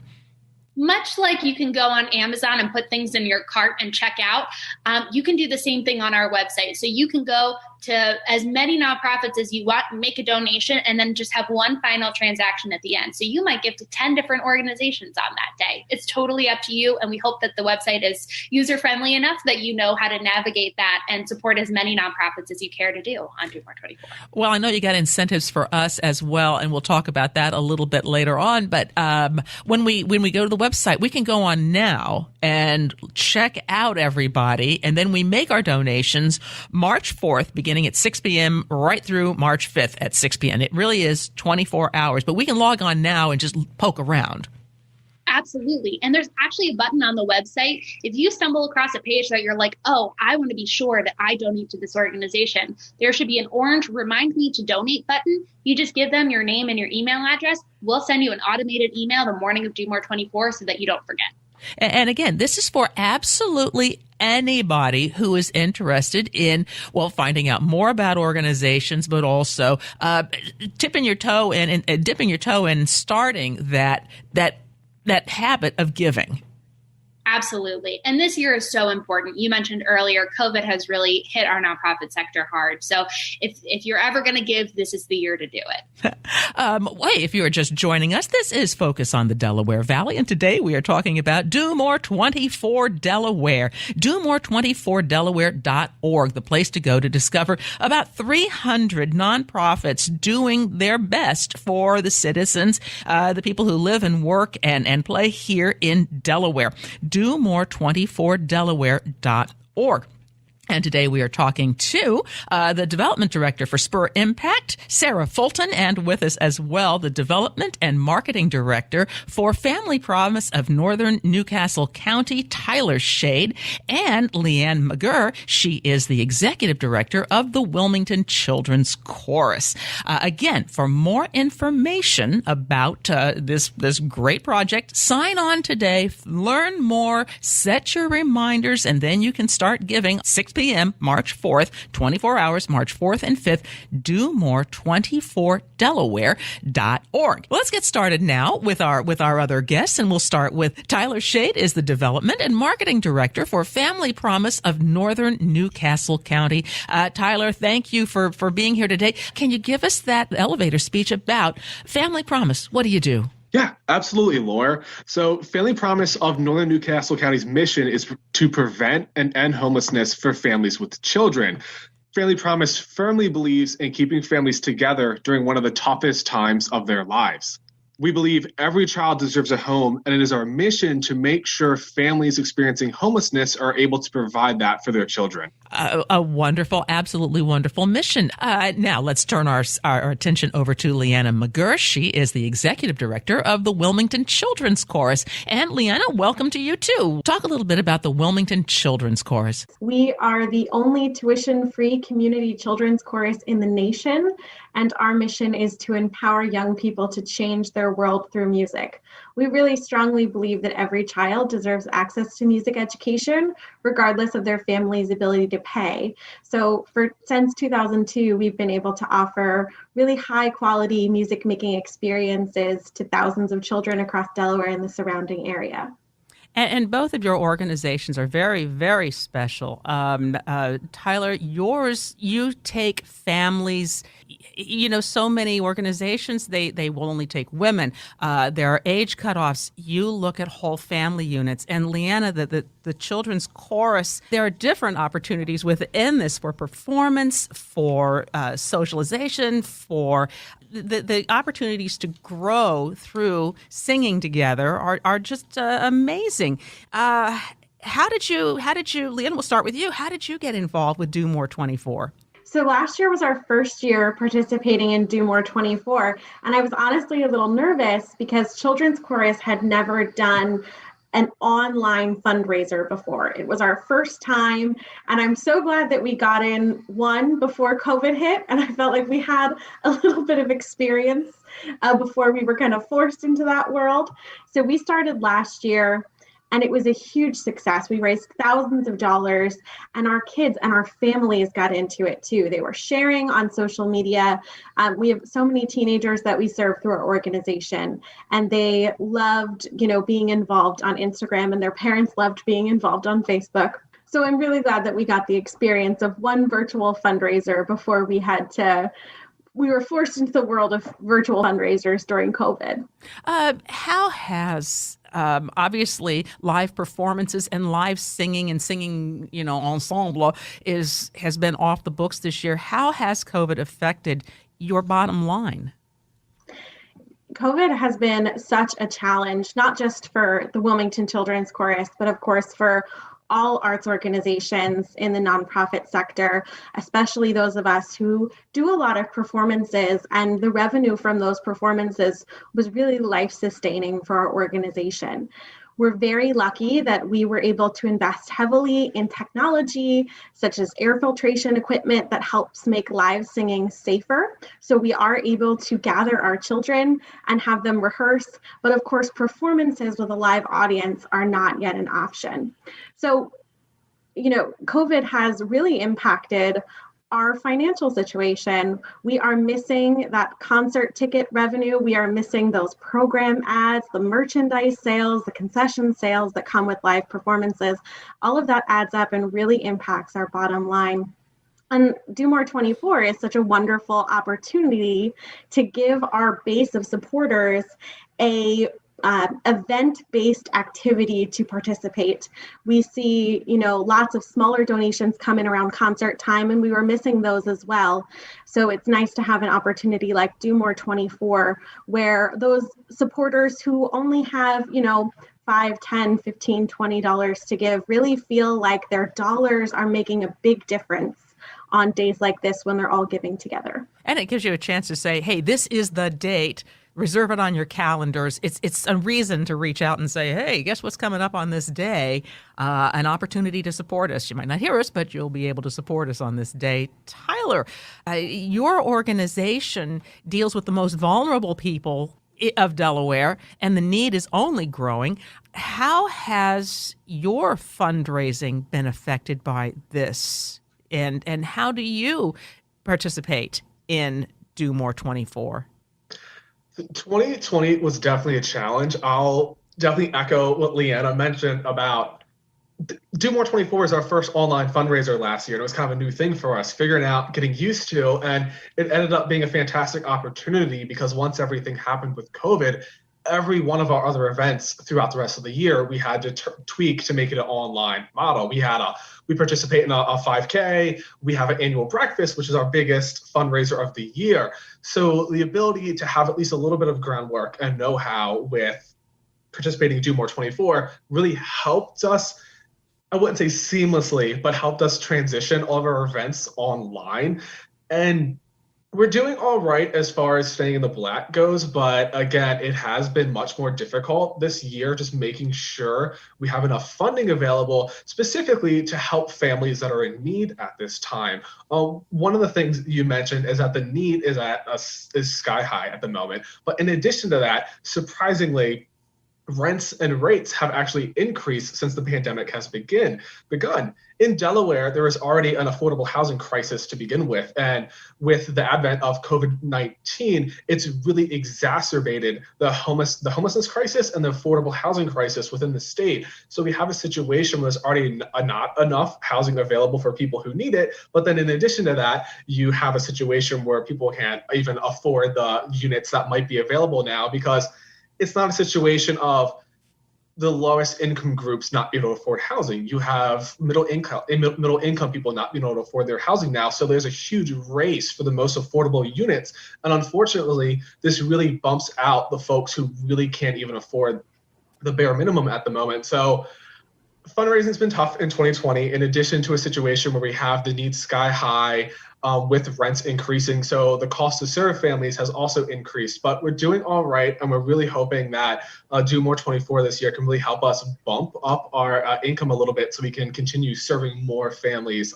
in this crisis. I was going to say your overhead has to be increasing exponentially, and here we are going into now I'm not going to say year 2, but we are right on the cusp of when everything shut down last year. So Leanna, the fact that you joined this at the last minute and no idea that it would be the harbinger of how you will be fundraising and interacting with donors in this great pool for this year. But I want to return to Sarah for a moment here, because one of the things that you say that this does is that it introduces people to you bring in new donors, people who maybe have never heard of the Wilmington Children's Chorus or didn't know what Family Promise was doing. And so how are you increasing it this year? How are you bumping it up? Because I know you've got Delaware's own Jimmy Allen involved at this point, and you've got dining out. Tell us a little bit about what you're doing, because we're running out of time. Absolutely. So we've got a handful of initiatives. And like I say, I think one of the great things about a fundraising day like Do More 24 is that all of the nonprofits that participate are really good at reaching people who are already inclined to give to nonprofits. That's, they are so good at maximizing the people who are already receiving their emails, already following along on social media. Where we really feel like we can come in and help and give a little extra boost is all of the momentum, because there are hundreds of nonprofits, participating and tweeting. We hope that members of the general public who maybe haven't given to a nonprofit, regularly ever in their life. I think everyone will, donate here and there. You walk through the grocery store around the holidays, there's the Salvation Army bells, people obviously interact with nonprofits, but I think doing it in a deliberate way where you're, annually or monthly donating to a nonprofit, there are a lot of people out there that's just not part of their routine. And I think that by having so many individuals posting, because you'll see a lot of organizations posting, the Family Promise Twitter account, the Wilmington Children's Chorus Instagram pages will be going. But in addition to that, you'll see actual humans. You'll see actual faces of people. So Leanna will be posting, Tyler will be posting, their friends and family will be posting. And our hope is that by seeing more people kind of carrying the water for these organizations, that it will help to reach more members of the general public who maybe had never heard of these things or seen this particular organization before. But we talk a lot about the art of storytelling and using pictures and videos. And Leanna in particular has some really incredible videos of just these children singing, I'm sure both in person, but then also virtually, having some performances modified for COVID that happen that are just really compelling to watch.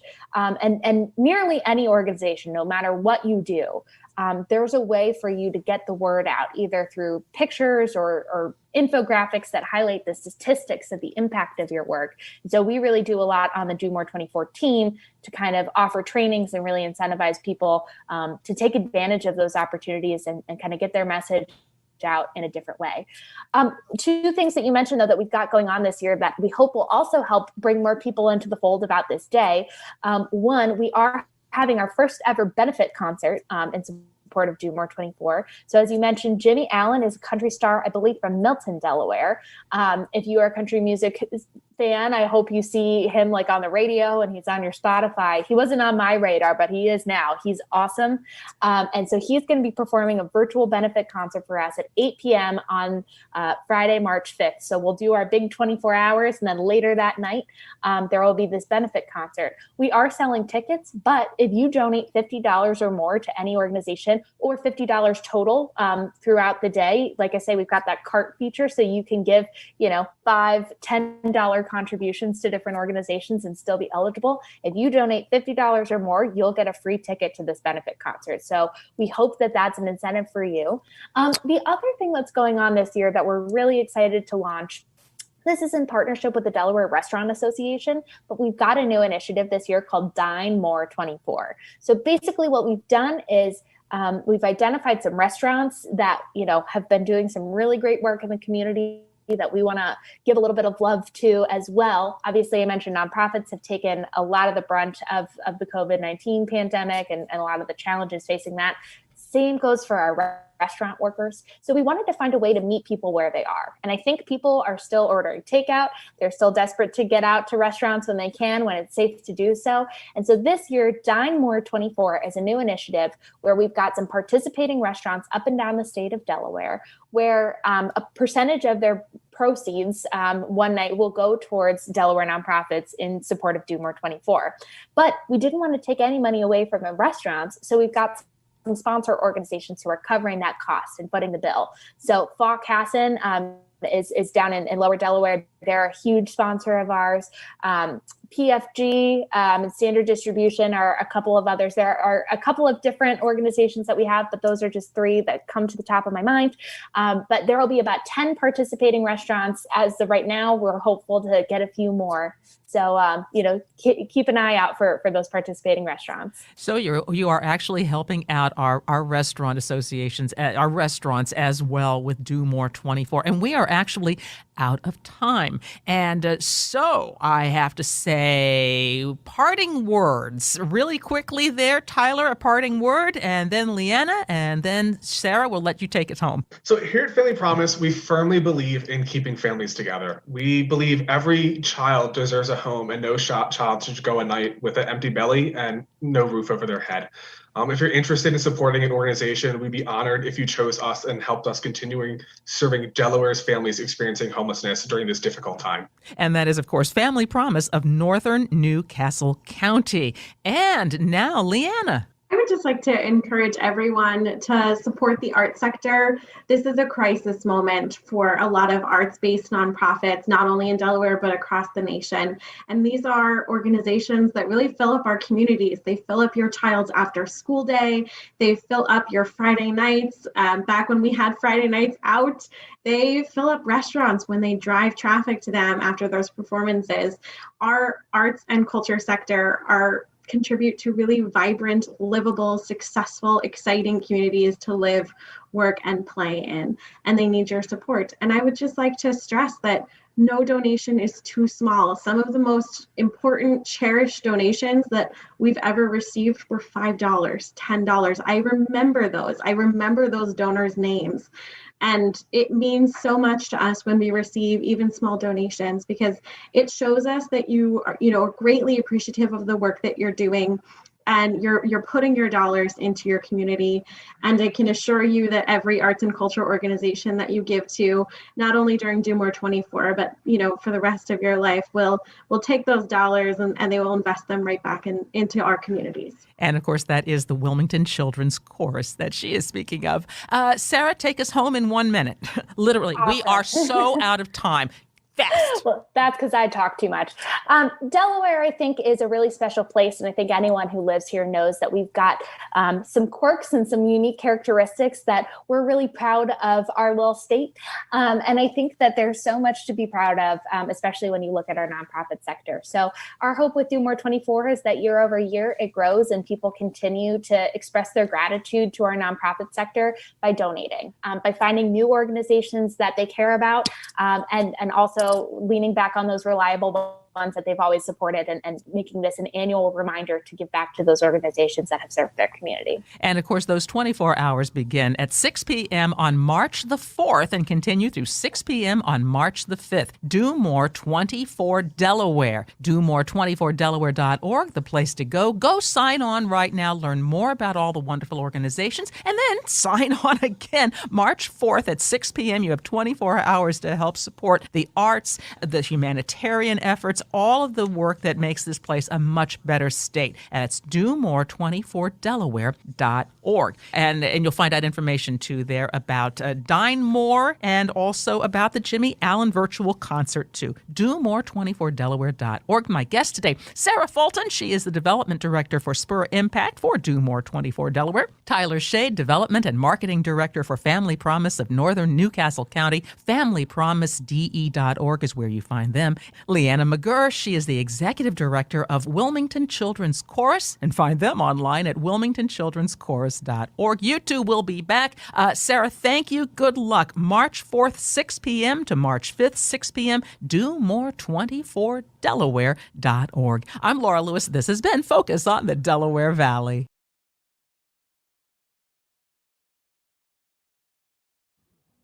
Well, I am not Chris Bruce. I am Charlie Vincent, and welcome to the 5 o'clock hour. I think this is the Power Hour sponsored by Inc. Now, and John Williams is probably out on the Christina rowing right now. If not, he's welcome to come in and join us here in our broadcast studio. So hello, everybody. My name is Charlie Vincent. I'm the Executive Director of Spur Impact. And for the next little while, I'll be the host of the live stream.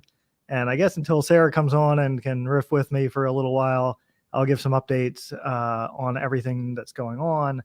I think on the overall leaderboard, if you guys have been refreshing, it's we're still over 500,000 and closing in on 600,000. So hopefully over the next 12 hours and a half, we will get to a really big number that'll help the more than 400 nonprofits serving Delaware that are raising money right now. So be sure to check the leaderboard out. I think let me put on and make this a little more fun for everybody here. So there we go. I think that'll help out a little bit. So let me know. I'm not sure what the last update was, but I'll repeat regardless. So for those of you who were up at 2 o'clock in the morning, that was the Capital One Sleepwalker Power Hour, and we had winners in the small and large nonprofit division.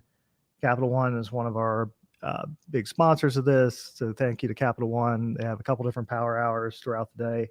So we had 4 winners during that hour. Those were the nonprofits that raised or got the most number of donations during that time period.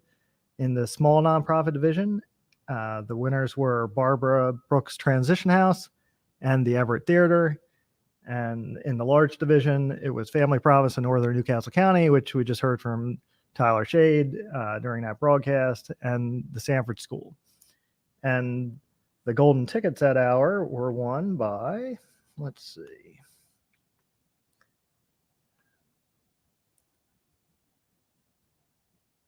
So every hour there's golden tickets. They're won by anybody who makes a donation that hour. They have a chance to win. And during the 2 a.m. hour, the $100 golden tickets were awarded to Miss Pillion Art League and the Delaware Humane Association. So 3 o'clock was the Magic Hour that was sponsored by United Way of Delaware. So in that hour, the first 20 nonprofits to receive a donation of any kind received a $100 bonus. So I can tell you that got filled up in about 2 minutes. And the website prizes page has been updated with those 20, but I'll read them out to give them all their equal recognition. The winners of those $100 bonuses during the United Way Magic Hour were Family Promise of Northern Newcastle County, First State Montessori Academy, Jester Art Space, Newcastle Library Friends, Blue Demon Athletics, Latin American Community Center, Barbara K. Brooks Transition House, Delaware Manufactured Homeowners Association, A Better Chance for Our Children, Delaware Dance Company, the Everett Theater, Pause for People, Healthy Foods for Healthy Kids, Harrison House, community programs, or Cradles for Crayons, Delaware's Children's Theater, Children's Beach House, Wilmington Rowing Center, Newark Union Church and Cemetery, Howard J. Weston Community and Senior Center, and the Police Athletic League of Wilmington. So congrats to those 20 organizations, each receiving a $100 bonus thanks to one of our biggest sponsors, United Way of Delaware, and certainly without them, this event wouldn't be possible. So, and right now it is the Power Hour sponsored by Ink Now, and in this hour, it's the winning group will be the one that receives the most donations in that hour. So everybody keep donating. This is the early bird power hour. It's 5:26 a.m. You're watching the Do More 24 Delaware live stream. So another award that was won in the last hour was the 4 a.m. The 4 a.m. prizes, and let's see who won those. I think there were 2 golden tickets that hour. They were won by, and this will be updated on the website soon. Those golden tickets were won by Howard J. Weston Community Center or Howard J. Weston Community and Senior Center, and Wilmington Ballet Academy of the Arts. One of their students' fundraising pages won the other golden ticket in that hour. So congrats to both of those organizations. So the current leaderboard or current overall, and I think I can share, let me see if I can share the screen. That would make it better than just watching me for at the moment here, but let's pull this up.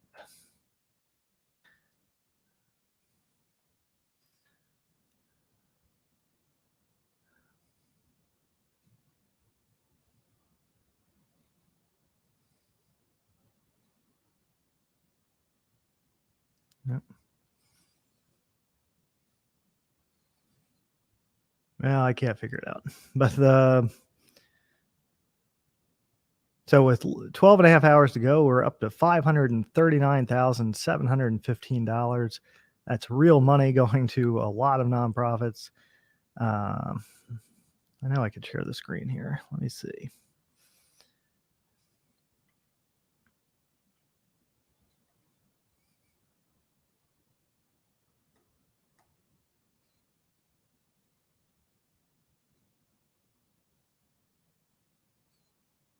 There we go.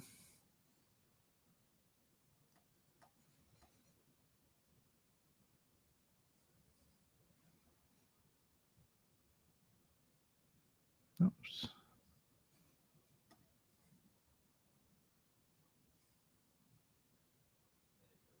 Was that right? Can I make that bigger?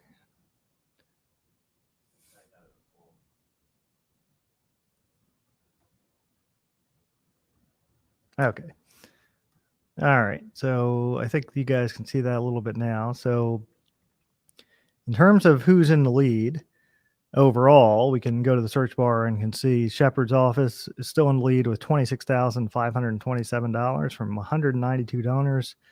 Sanford School, not too far behind, and Family Promise, not too far behind them. And the Grand is certainly in the top 5 as well. If you go to the homepage, the leaderboards have the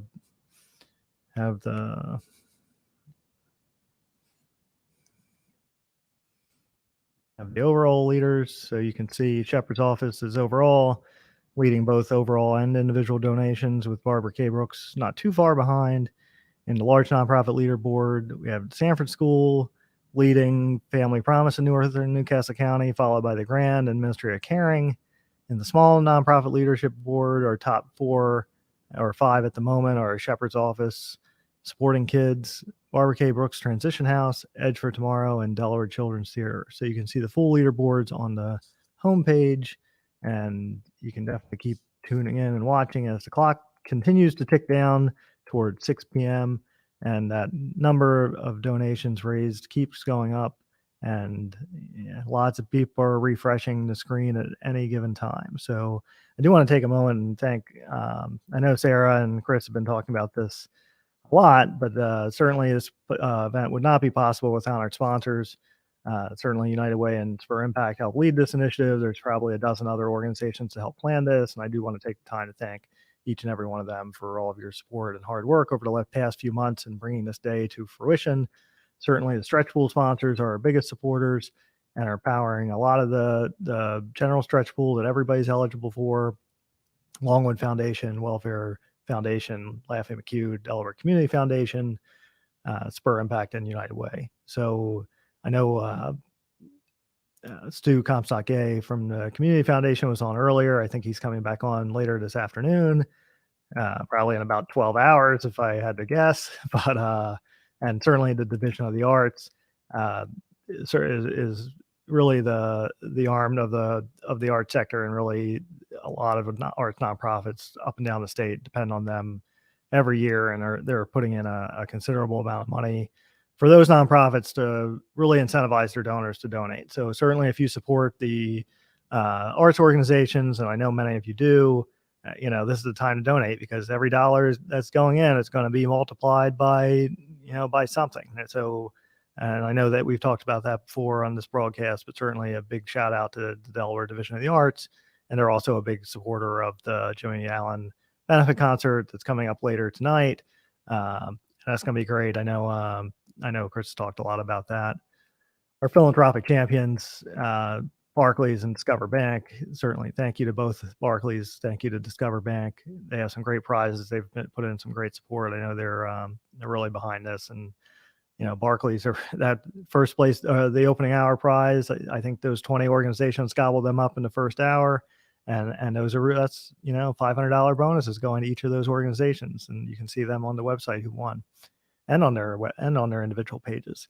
And Discover is putting up community impact prizes. Those will be awarded later on, but there's 10,000 going to the small division and 10,000 going to the large division. For those eligible nonprofits in those community impact related categories. Impact sponsor, Capital One. We just had the Sleepwalker Power Hour. We have another one of their power hours coming up. And certainly this live stream would not be possible without King Creative.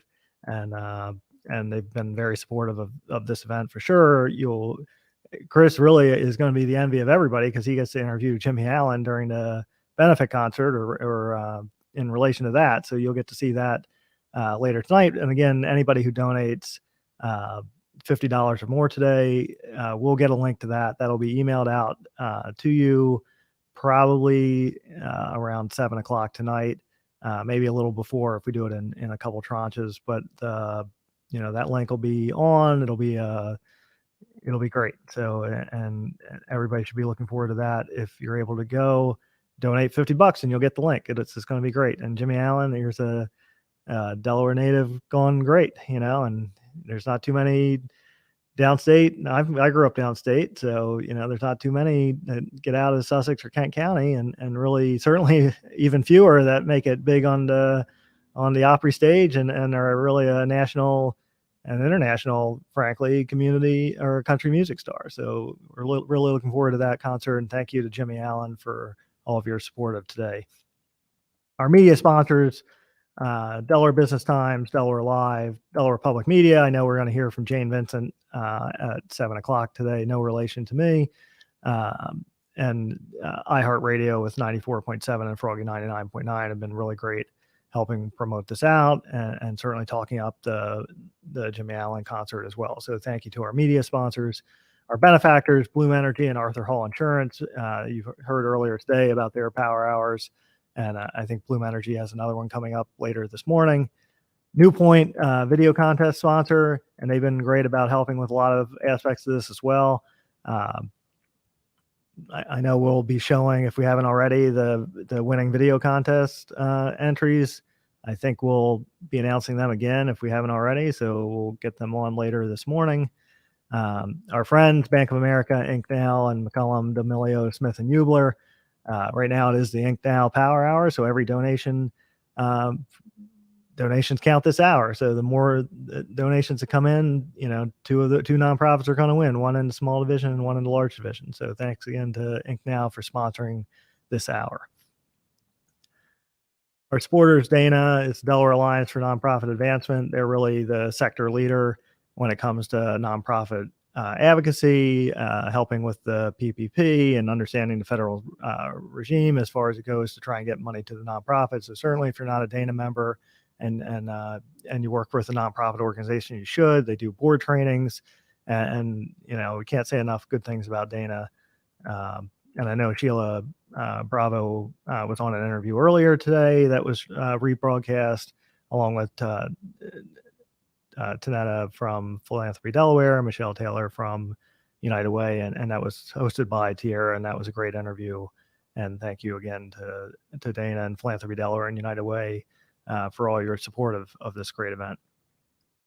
And so we have a ton of media promotional partners, Cape Gazette, Delaware Public Media, or Delmarva Public Media, broadcasting out of Salisbury, but reaching into lower Sussex County and the beach area, Camp Rehoboth Community Center, Vital Magazine, Newcastle, or the county the Women's Journal. All of them have helped get the word out about this in advance of this, and 105.9 as well. And certainly the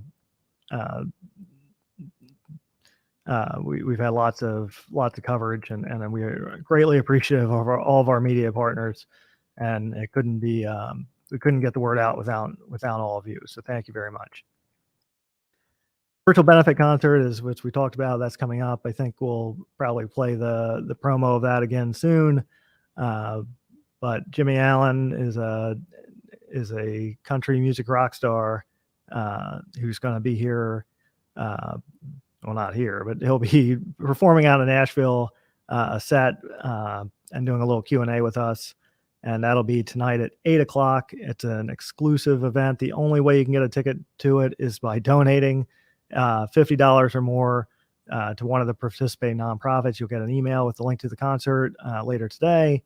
And certainly you can still buy some tickets. They're still available. But, again, that event couldn't be possible without the Delaware Division of the Arts, King Creative, Barclays, and Discover. And like I said, you'll hear Q&A with Jimmy Allen after his set with Chris and with Grouchy Greg, who might also join us later today. But if not, you'll definitely catch him during the benefit concert. Our planning committee, like I said, there's a dozen or more organizations. There's a lot of volunteers. It's an event like this takes a lot of moving parts. There's a lot of helping hands, and certainly each and every one of the planning committees for this. Thank you for your support. Thanks for all your help promoting it. And we couldn't do this without you. And certainly our development team and our web help and everybody else who's responds to emails and answers the questions that come in. Certainly thank you as well. And we could not do this without all of them. So let me bring back up the main page so you can see what the current status is on everything. We're up to $543,000. Sarah, when she comes on, will be able to tell you how many nonprofits that is, but we have more than 400. So it's certainly, keeping us going. And here I see Jane now in the studio. So let me bring her on. Jane, I think you're early, right? 5:30? Oh. Early. Well, I think I was 5:40. 5:40? All right. I thought you were 7. But, I'm an early bird. Our listeners are early birds. So this seemed like a good time to join you. Yeah, well, you got plenty of time. It's just me at the moment here staring at 2 different cameras. So, but I'm watching. Well, hey, I gotta congratulate you. You're at 540,000. That's 150,000 more than last year. Yeah, and we still got 12 hours to go. So I'm not excited. Hopefully, we're more than halfway to whatever we're going to raise. But I think we'll. At some point, maybe we'll get to the million, and that would be great. And, oh my gosh, that would just be something awesome. like that. Never been done before in Delaware, so it's lots of good stuff. So yeah, I think it's terrific. We count at Delaware Public Media, and one of the proud sponsors being we had that great interview with Jimmy Allen on Hometown Heroes. That's really exciting. We count on our budget, more than 20% of our budget comes from donors. that's a huge amount of our budget, and we really want to thank all of our donors. They've kept us going. They're the ones who got us started 10 years ago. They got us started, and in fact, it was at a time, I think, Charlie, as you know, we've been sort of in a media squeeze out market here. We're getting squeezed out by Philadelphia and Baltimore and regionalization of a lot of our news outlets. And that was happening here in Delaware, and is still continuing to happen. And in fact, a bunch of folks got together after we were holding TV coverage, live TV coverage of congressional debates. And all of a sudden, in the middle of the debate, the news coverage switched to a pledge drive someplace else. So Delaware was totally left out of this really important congressional debate. And a few journalists said, look, we really need Delaware's news and Delaware's information. So they created Delaware Public Media, the only NPR affiliate that is licensed and located in Delaware. We are a news and information station. So the news you hear, you're going to get right now, if you tune in, Morning Edition, the top rated broadcast news radio program in the entire country. You'll get All Things Considered in the afternoons. And in between, you're getting the Delaware news. You're not getting the New York news or the Philadelphia news or the Baltimore news. You're getting the Delaware news, whether it's in Newcastle County or Sussex County or in the capital. So that's what we do. We've got a terrific news team. Tom Byrne is the editor, and he has been around Delaware long enough, probably more so than any of the other news outlets here in the state. So Tom not only knows the stories, but he knows the stories of the news that really are worth covering. So that's what you get. It's been quite a year. In Delaware, we're the place that people have found out over the last year about COVID. How many cases? What's the state's doing about testing or vaccinations? How is it impacting our restaurants? I mean, I was really glad to see the restaurant component of this feature here, for sure. But what's going on with the restaurants? Where can I go hear the latest music? Jimmy Allen tonight, of course. Or where can I find out about where's a good place what's a great museum, what's going on at the museums and the arts and culture. You want to know more about what's going on in education or the economy or the environment in Delaware? That's what Delaware Public Media is. Want to know what's going on with the state legislature and what bills are going through the House and getting ready to get through the budget? That's what we do. That's what we cover. That's our news. So in between, you can get some other programming. We also produce a more in-depth show called The Green. That's where you get not only the local news, but also the longer stories. We do have some fun stuff too, Charlie. You can get Wait, Don't Tell Me if you're in for belly laughs. It's one of my favorites. I'm also a real fan of The Splendid Table, which is a cooking show. Gotta love food and cooking. Great music, whether it's Mountain Stage or American Roots. And now we're offering Hometown Heroes. So Hometown Heroes is where Jimmy Allen was interviewed, and we had some of his music. That's been around for more than 20 years and plays Delaware music and music from the surrounding states. So it's really got a local bent to it. Those are all great programming, and we try to orient our program around what the listeners like. They can get us anywhere, streaming 24/7, just like we're live streaming now. In fact, Hometown Heroes is also live streamed, as well as you can find it at delawarepublic.org. Tune us in if you're a radio person at 91.1 FM in basically Kent County and the surrounding counties. Or this is another exciting part of what we do, Charlie, is we work with students, the next wave of journalism. We're working with high school students at Brandywine School District in Mount Pleasant and at the Red Clay School District at McCain High School. Those two high schools also have their own radio broadcast signal, so you can hear us from theirs as well. And of course, we are sitting on the campus of Delaware State University. So we work with their students. We work with students at the University of Delaware, really trying to bring up the next wave of journalists, those who know how to report the news and the facts. Fact-based journalism is what we're all about. Independent journalism. We don't do commentary. We had one of our listeners say, I come to you for the straight news. We had another listener say they came to us because they kind of got tired a couple of election cycles ago of the constant commentary and trying to figure out what was the real story. They came to us for the straight news. So that is public media. That's what public media is all about. It's why we count on our listeners. We don't have advertisements. We don't have political advertisements during campaign seasons. We're reporting on the news, whether it's what's going on in elections, which we covered pretty heavily this year, of course, or what's going on day to day across Delaware. It really is great to partner with this effort because this is an effort where Delawareans really show their love, for sure.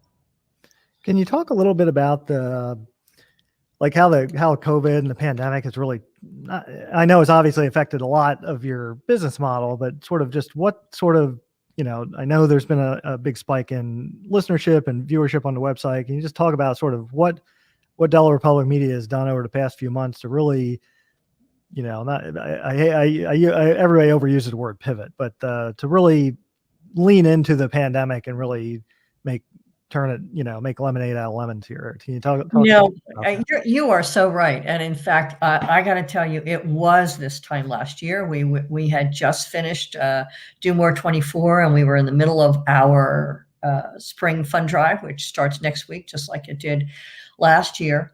And that was when the first COVID case was reported in Delaware. So yeah, we were pivoting right in the middle of the last fund drive. Because what ended up happening, and it was an important shift, is that the news cycle got real short. Instead of, we talk about a 24-hour news cycle, this seemed like, on steroids. And what we have done is really try to focus in on the news that matter. You're right, listenership has been up, and we really measure that by web traffic, which went up 300% this time last year and is still higher than it was before. So what we did was we actually brought on some additional news reporting. So instead of reporting half a dozen stories a day, we pretty much doubled that because people were looking for news. Where could you find it? You certainly weren't going to find it on television stations, which don't focus on Delaware. You could find it on a couple of the radio stations and in print media, but we are here 24/7. So that news was updated constantly. Where was the latest spike in cases? Was it, it started in Newark and then we had the hot spots in different parts, and that kind of shifted around. So the news team really pivoted. We had 600 stories, I guess just between March and December on COVID alone. And that was what people were looking for. So that was a big pivot for us, and I know I've got to stop using that word too. I think it was the Time Word of the Year, probably. Yeah, it was. And I remembered using it this time last year because I was just in awe of what the news team was doing because they were really ramping up their game, had to be all over the place. As it showed, the news team also had to do it remotely. Once stuff shut down, they couldn't run all around the state. And so we took some steps to give the news team a little more PPE, if you will, and some ability to do additional recording. We don't have the big bucks to set up recording studios in everybody's home, but we were able to get them some additional material different equipment that would allow them to do some more remote recording. Even during our fund drives, we used to do in-person fund drives, right? And have a couple of volunteers come into the studio and talk for a couple of minutes about why they listen to Delaware Public Media, but we only do that by Zoom now. We are Zoom pitching. Yeah, well, I think certainly a year into Zoom and the pandemic now, and it's not quite a year, but just about. There are some efficiencies that have come out of this. Certainly, something like this wouldn't have been imagined a year ago because it would have been like a big in-person production, and I think more people realize how you can really leverage streaming technology and really kind of have efficient meetings. I know you and I have talked about this and others. The one drawback from Zoom meetings is they're very, you're in and you're out. In that meeting, there's no, you lose that sort of before and after networking that really, made those meetings sometimes, worth it. But, and I was joking the other day, like, I hear a lot of, I have a fairly dispersed network of people across different sectors. So I always hear different things, and people are always, there's always gossip, right? So, but it's, I don't quite get that as much anymore. And then, so when somebody reaches out like, hey, we're looking to hire somebody like this or that, it's coming back to the more traditional channels of getting the word out. And certainly radio and public media is a critical way, a critical resource, I think, for this state and other states around the country in terms of just getting unbiased news and just kind of straight reporting, Well, and we have certainly noticed, as I said, a real increase in web traffic. You ask, in what ways do we pivot? Okay, we doubled the number of stories we're putting out every day, and really shifted and had a big segment on COVID, because that's what people were looking for. I was chuckling with our afternoon host, Nick Shalino, who has also done an awful lot of series around health issues, the opioid crisis and whatnot. And I said, man, Nick, your health reporting has really been focused on COVID for the last year. And we kind of chuckled about it, but it really has meant that we are not only doing the broadcast reporting, whether you're getting it through DelawarePublic.org and streaming it, or whether you're turning on the radio, but we've noticed other shifts as well. People are listening to us. Normally we have lots of people between the 5 a.m. and 7 a.m. hour, and I know a lot of them are tuning into us right now, or are listening to Kelly Steele on the radio right now. But they don't listen as early. Instead of, the 5 a.m. crowd, they're the 6 a.m. crowd, and the 6 a.m. crowd is the 7 a.m. crowd. So the shift in timing has been different. The other shift has been that because there's been so much web traffic, we've really tried to up our game in terms of how much news we get out on the website. You can hear every story that we report, but amplified a bit if you go on to the website and you want to read the story, or you want to tune it in at a time when we're not airing it. So we've recognized that people need to sometimes find us where and when they are, as opposed to just being able to turn on the radio. For instance, as I said, our main signal, 91.1, is broadcast out of Dover and hits, most of, or, maybe half of Sussex County, all of Kent, and from Middletown south in Newcastle County. So, maybe you were catching it when you were driving to and from work and you're not in the car anymore. Or like me, I'm based in Newcastle County. So a lot of the time I can't reach the signal unless I'm heading down to Dover, to the studio. So that's why streaming has become more important.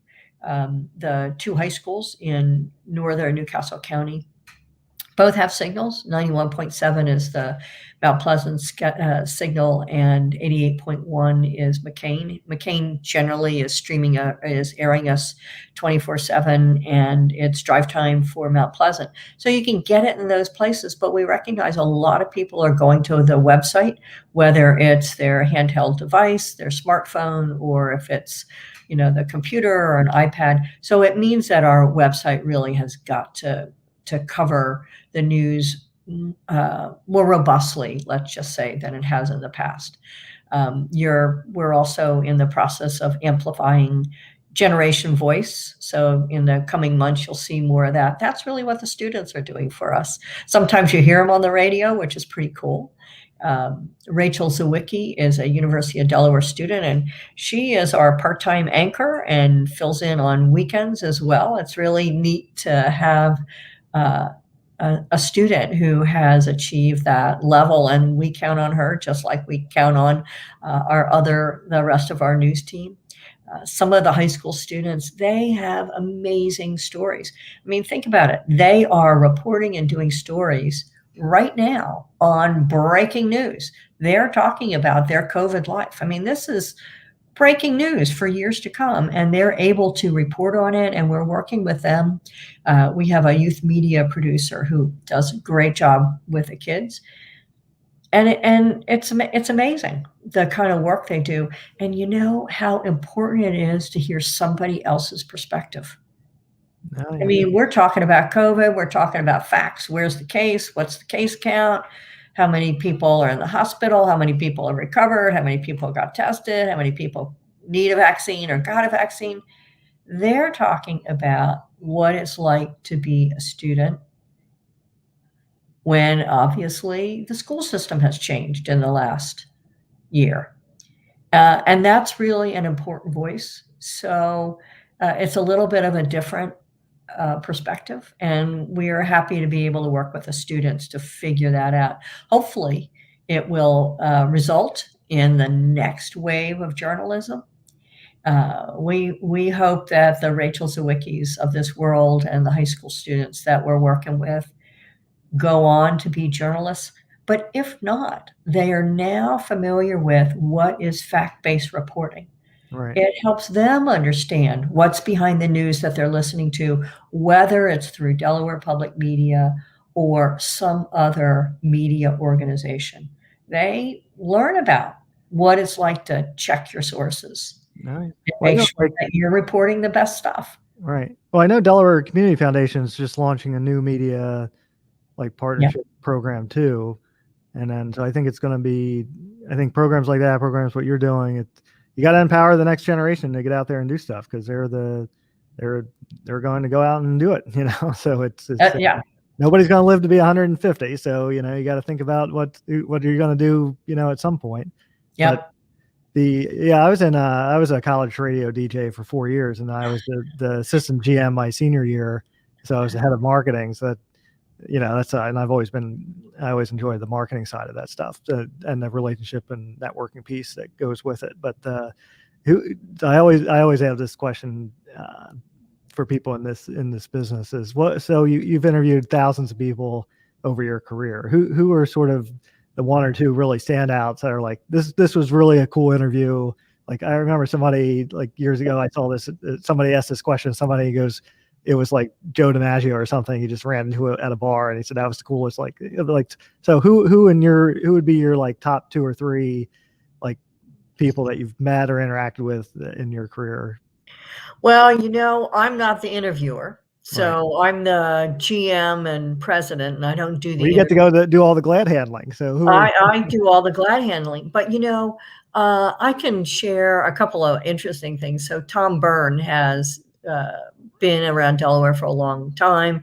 He's our news editor, and I think he's really the guy who pulls it all together because he's been around for a long time. He has covered stories 20 years ago that have come back around. I can think about a lot of the Wilmington Trust stories, and they were back up in the news in the last year. Other news outlets didn't have reporters like Tom who covered the issues around the Wilmington Trust Company the first time ago. So he was able to bring perspective that I think a lot of the other organizations probably were not. But I also know Tom is a sports hound. I used to be a sports reporter. And so, I'd be willing to bet that some of Tom's favorite stories would be when he was covering, say, some of the DSU football, and, they were going to national championships. And I imagine Tom might pick a couple of those. He also brings a real interesting perspective when it comes to interviewing some of our politicians. And I can think of his stories even, let's just say, during the last election cycle, where we interviewed all of the statewide candidates and aired those interviews, and then a lot of the hot races. And he knows how to talk with them, and brings a perspective when people say, "Oh no, I have to interview a particular elected official or someone who's running for office who is kind of well known for being off script or personality issues." And he doesn't seem to have those issues. He's really able to talk with them where they are and be able to get the listeners to understand a little bit more about what the positions are. But I will say, one of the last interviews I gave when I was a public official at the Department of Housing and Urban Development, one of the last interviews I gave was to someone at Delaware Public Media. And as the person being interviewed, I really felt like I needed to school up. I knew they were going to ask me questions that were tough, maybe some that I didn't want to answer, but I knew that the story and what they were doing was important. And it was an important message to get out. As the person being interviewed, I needed to study so I could make sure that I had the answers for the reporters from Delaware Public Media. And not long after that, I left office, and who knew I would be at Delaware Public Media. Yeah, well, you never know where the road takes you. So that's right. Yeah. That's right. So we appreciate our listeners and are continuing to recognize how important the work we're doing is. And we're here for Delaware. That's our mission. We're not reporting on Philadelphia news or Baltimore news. We're reporting on Delaware news, and we're going into legislative season. So it is all the more important than ever that we cover that what's going on this session for sure. But we haven't dropped the COVID case. We're the place where people are finding out what's going on each and every day. Or if you're following some of the environmental justice issues that are going on, we're a busy place for a little state. Oh yeah. Yeah. Well, Tiara joined us. Tiara is one of the planning gurus here with us. Hi, Tiara. How are you? How are you doing? I'm good. Doing good. We're just talking about the importance of public media, and certainly Delaware Public Media is the big media player in the state. So, and we appreciate all their support. Jane. Well, absolutely. What's funny is that when I was growing up, I thought I was going to be in media. That was my thing. I went to college for broadcasting. And so I definitely really appreciate the importance of a great journalist and all that they provide and the information that they provide to the everyday public that most of the time we just wouldn't get. And so we really rely on the media each and every day. And so we thank you. That is just listening to your stories. I love it. I didn't know you were going to go into media or journalism. It is amazing how important that base of knowledge and understanding about reporting is as you move forward. Even if you didn't go into it, you certainly, I'm sure it gives you a sense of appreciation or the ability to evaluate what you're listening to. We don't do commentary. We do news. And it's important to us that we have a high standards of ethics in journalism. We follow the NPR standards. We also try to be transparent about funding and who our donors are. Our annual report lists all of our donors and all of the underwriters that we have and the folks who give us grants. The fact is, and I know you all know this, is that when we have an underwriter who comes on and we say, thank you for supporting us, it doesn't mean that they get a shot at the news. The news team is independent.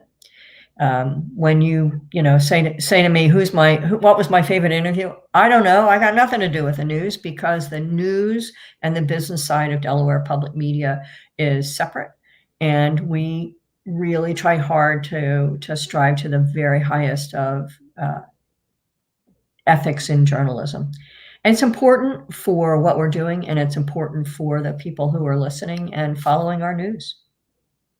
Jane, so you talked a little bit about how, you can't pay your way into the news, but That's what right. are some things, nonprofits or maybe some people listening, what are some ways that what things they can do to make sure that they're newsworthy, or then you all might consider spotlighting them in some way, shape, or form? Well, the thing to do is to communicate with our news team. We have an arts and culture reporter, Kelly Steele. She's on the air right now, live as we speak.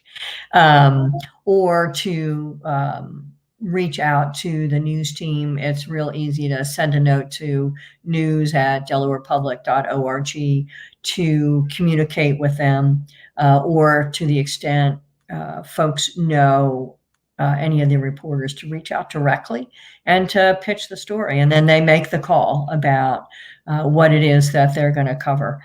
We do, immediate emerging news each and every day, whether it's 4 stories that day or 6 stories that day of what's going on around the state. And then we choose some other stories for more in-depth reporting. Those we air on The Green, which is our news magazine, right now airing Fridays and Sundays. So, it's a 10 or a 20-minute audio feature. You can pull it as a podcast too. That really gets more into depth, and we have reporters that are covering in-depth stories, whether it's sometimes it's been some of the legal issues that have gone from Delaware that have gone to the Supreme Court, or perhaps it's an issue about, say, the Concord Mall, if any of you are listening, or how students approach classes, and what the high schools are doing and what the school districts are doing in this time of COVID. So it's a whole variety of sessions, but the best way to get your message out there is really to try to reach out to the news team and pitch your story. Whether it's a short kind of a thing like, hey, did you know that this particular museum is going to be having a collection, and trying to get that word out. Or whether it's breaking news about what's going on with, say, a food bank fund drive, or drive-through opportunity to pick up some food. Absolutely.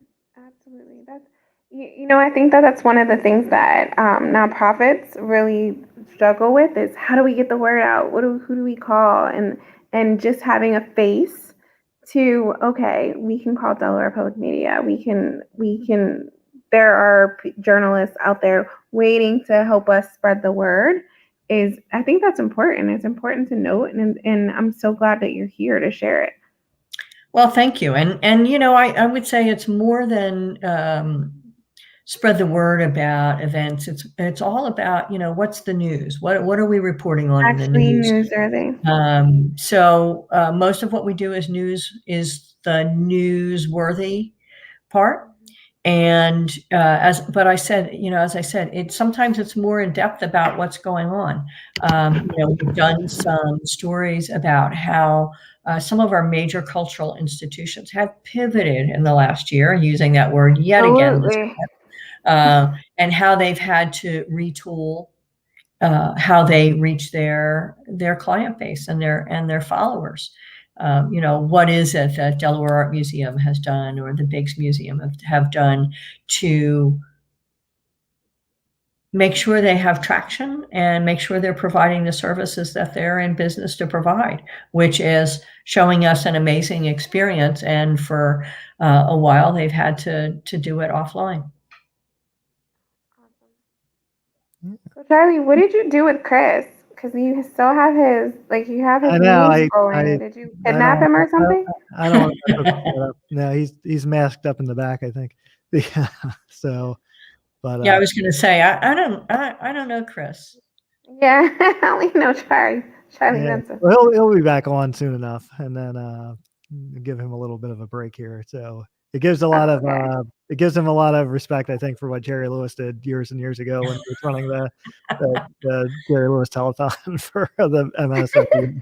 So but this is sort of like that. We're going 24 hours. It's certainly something fun and new. And hey, maybe we do this again next year. We'll see, and maybe Yeah. we'll have more of a party, and this is kind of the live interview part, but you always have to adapt and learn and figure out what to do. But this is keeping it interesting and keeping it fun. And we get to talk to great, Delawarean impact leaders and nonprofit leaders like Jane and a lot of other people that we'll be hearing from later today. So.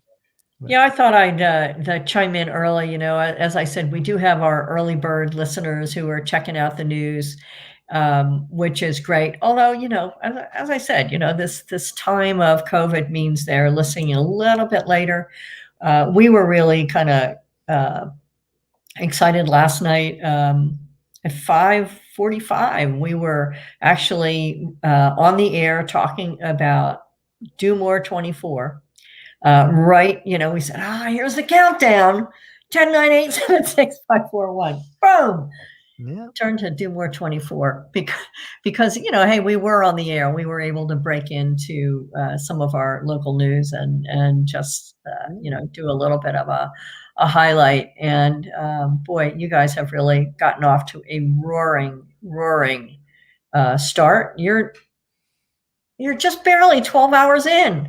Yeah. I know. Can you believe it? It's been so amazing. Fast and furious. Yeah, it was interesting. I mean, we raised more than we did in the entire 24 hours in 2020 in the first 3 hours and 7 minutes. So it was just a little more than 3 hours. And we pretty much outraised what we had done last year. And then everybody, that was impressive last year to say the least. But, who knows how much will go in, because the last few hours is when everybody really starts piling it on. So I think it really is going to be competitive. And I think we're in the wake up power hour now with New Point sponsoring, but each hour as people get into the workday here, and everybody's working from home, but it's still, it'll be interesting. So. Well, we've told our listeners that this is a great way to donate, and I think overnight we got more total donors to Delaware Public Media than we did last year. As you all know, we use this as kind of a lead-in to the rest of our spring fund drive. So next week and the next couple of weeks, they'll be hearing from us. But we also shared, it's like, hey, if anybody wants to donate in the 5 o'clock or 6 o'clock a.m. hours, we'll have a little extra gift for you. So, hopefully they'll be up and they'll find out about that and say, oh, okay, first thing I'm going to do with my cup of coffee is donate to Do More 24 and Delaware Public Media. It really is something, I don't know, with all of the nonprofits, what percent of their budget is really they count on for donor support. As I said, I know ours is over 20%. And if we didn't have that 20%, we would look very, very different. It's a good way to I think highlight the great work that nonprofits around the state have been doing in the last year.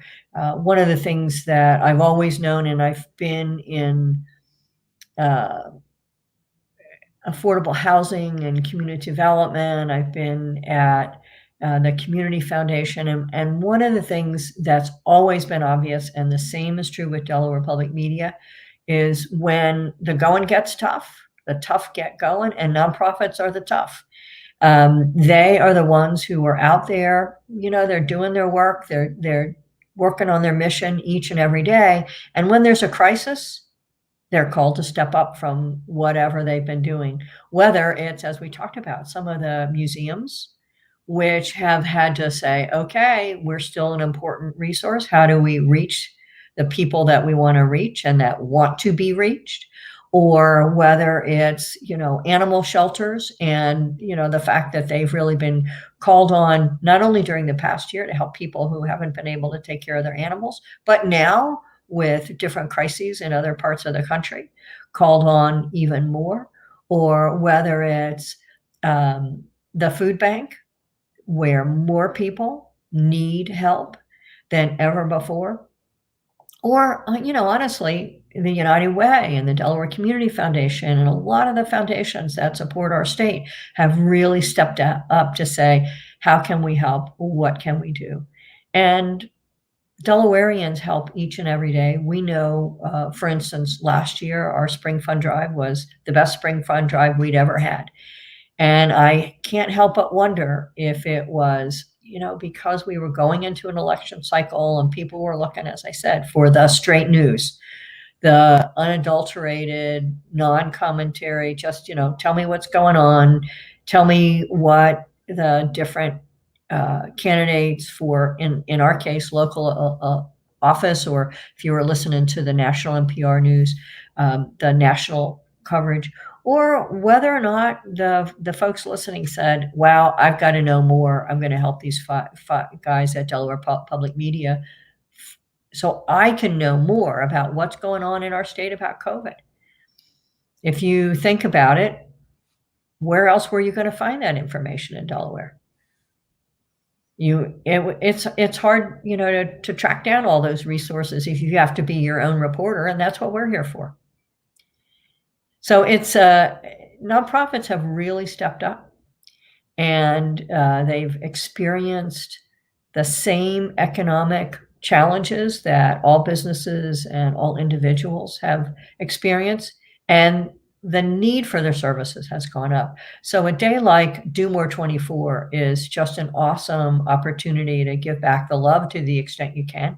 We have had people who have said, you know what, I'm doing okay. I can give more this year. I'm going to give for my neighbor who's not doing as well as I'm doing. And people are really stepping up. It has been heartwarming. A heartwarming experience. It really has been. I want to note something that you said, Jane, because I think it's pretty important.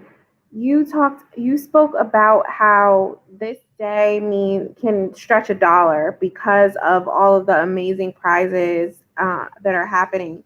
And so you specifically spoke about how you asked your donors, your potential donors, to give during a specific time. And I think some of our individuals probably have heard that from the nonprofits, like, hey, I need you to give between the hours of like 8 and 9 or 5 and 6, or in your case, 6 and 7. I need those gifts during this time.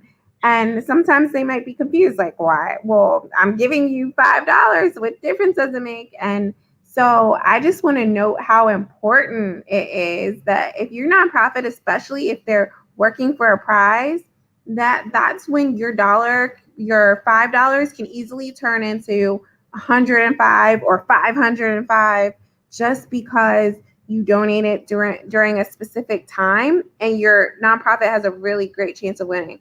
Especially now, you're like, the early bird does get the worm, Jane. So I think those overnight prizes and then that early morning prize before everyone else is awake, those are awesome prizes to really go for. So great strategizing.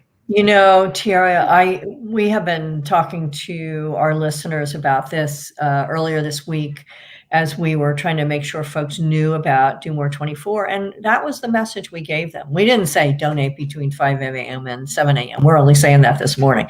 But what we did say was, for those of you who think we're your favorite nonprofit, or you have a bunch of favorite nonprofits and you want to use this as an easy opportunity to donate to several of your favorites, this is how you stretch your money.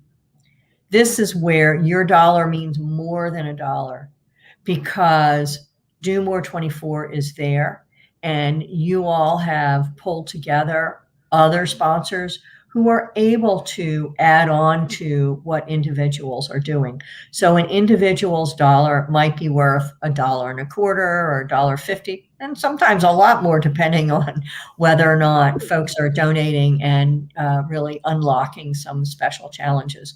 I think, and certainly for us, when we do our regular drives, when I have a challenge sponsor, when I have somebody says, I'm going to give $2,500 for if we can hit $2,500 today, I usually hit $2,500 because people know that they're donation means more than just what they're able to give at that time. And that's a really important message. I think it's really exciting because I know that the amount that I see on the screen that's ticking up every minute as we speak about how much is raised today is going to mean a lot more at the end of the day when you really start evaluating what other matches are available for those folks. Yeah, I was talking to Absolutely. somebody. Yeah, I was talking to somebody last week, and they're like, "Oh, we're looking for things to support in 2022." Like that far out. I'm like, well, you need to be supporting things now in 2021. You can't be pinching your pennies a year from now because these groups may not be around a year if you're not supporting them. So I think it's really important, that for the survival of the sector and for certainly for probably all of the nonprofits raising money, like these dollars matter. And, it's in times like this where, Uncle Sam is paying the piper here, the nonprofits really need to rely on their individual supporters and donors to really help them out, in addition to, whatever federal or state or private or governmental or foundational funding they can get. Yeah, and it has been a challenge for us, and I know for many, many nonprofits. I mean, we certainly hear stories about nonprofits. They say, okay, I'm going to shut down for a couple of months. I mean, part of that is so they can strategize about what they need to look like going forward. But part of it is really a penny pinching concern as well. They're not able to provide the services or to bring in the level of funding so they can continue to provide the services for whatever it is. I know we at Delaware Public Media have given up a couple of big projects that we had planned. Just, the money isn't there to do it in the time we were trying to do it. But we have worked really hard to make sure the news is out there each and every day. And as I said, we were able to increase news coverage.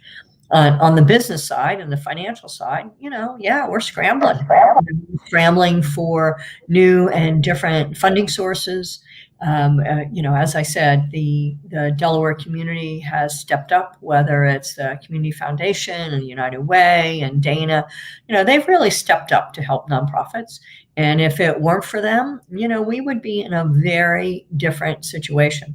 I'm not sure that we could have doubled our news coverage if it weren't for some of those special resources. We also participated in a program called News Match, which again brought other foundations to the table for fundraising to help match what we could bring in on our own.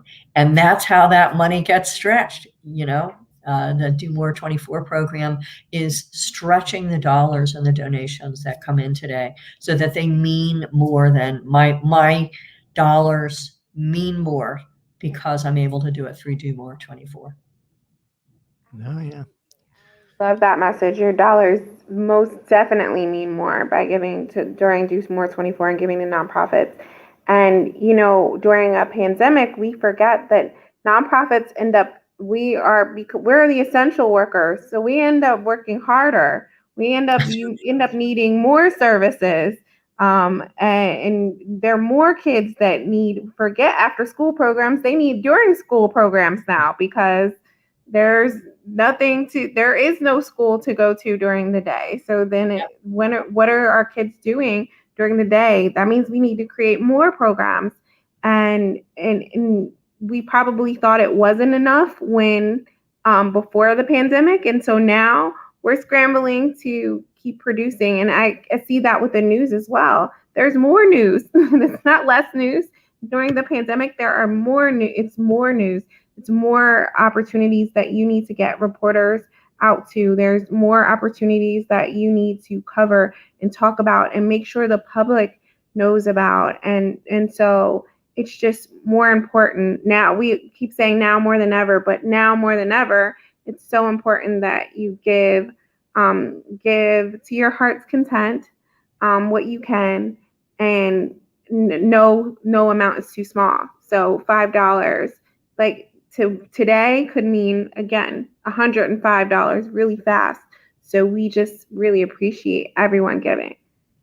You know, Tiara, you mentioned the school systems and students and having to how everybody is trying to reassess what that looks like.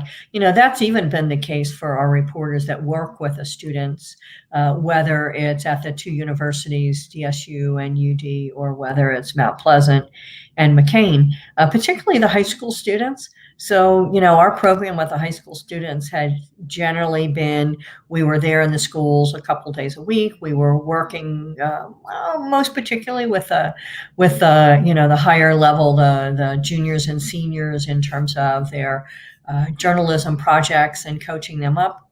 Well, we're not in the schools anymore. And so we are now working with the teachers and the students on Zoom classes.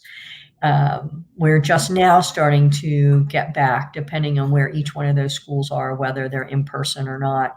And it has changed the nature of what we do with the students and how we work with them. That's just one little example. We're not teachers. We're journalism coaches, if you will. But it really tells you, I think, how whether it's the teachers at the schools or the parents having to rethink how they're working with their home students and what are the implications for day-to-day work life. It has really been, we've all had a learning experience, haven't we?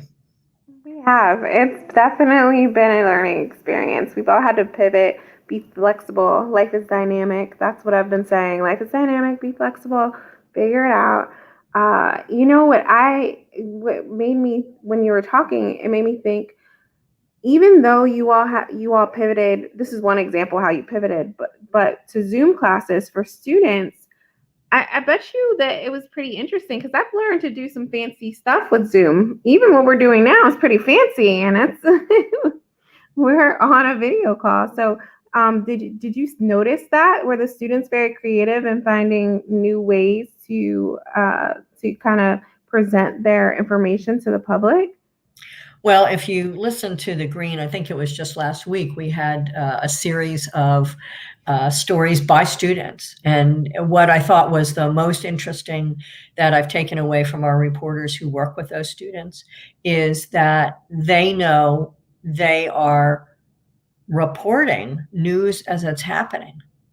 You know, heretofore, they might be working on some very specific journalistic issues. You know, I heard them delve into and interview folks who were around Wilmington during the late 1960s when we had social unrest. And so they were giving their perspective on those historical moments. But today they are living historical moments. So the projects that they're reporting on today are life under COVID. And they are reporting news that's happening. And I think that's one of the most interesting changes that's gone on in the last year, is that as opposed to picking emerging stories, that's what they're doing now. They're picking an emerging story. Whereas before they might pick a moment in history and do some reporting on it, or you know, one particular artist or incident or whatever, but now it's an emerging story that they're reporting on. It's a big change. Yes, they actually get to be a part of the story, be a part of history. And exactly. Obviously the news is supposed to be, it's objective, but they also get to, you know, they're personally invested, which means that your story sometimes looks more, especially as students, that you're more in depth. You're really trying to make sure you tell what it looks like because you're personally invested. This is your reporting on what's going on with you. And well, and you know what? It's a story we all need to hear. It's a one of a kind lesson. We don't get. It's a perspective we don't get. You know, hearing the youth perspective is an important perspective, and sometimes, you know, us old fogies, you not included. You guys I'm probably more included than you think. Nonetheless, it's really good to hear the youth perspective. You know, they come at it from a different perspective, and they have a different viewpoint, and they have a different lifestyle. So what they bring is different than what you or I would bring. Absolutely. Yeah. So it's really been an interesting experience for sure. You know, I didn't know that about you all, and I'm so excited that I had this opportunity to just banter a little bit and learn a little bit more, because that is pretty awesome. That's pretty amazing. That is donation worthy.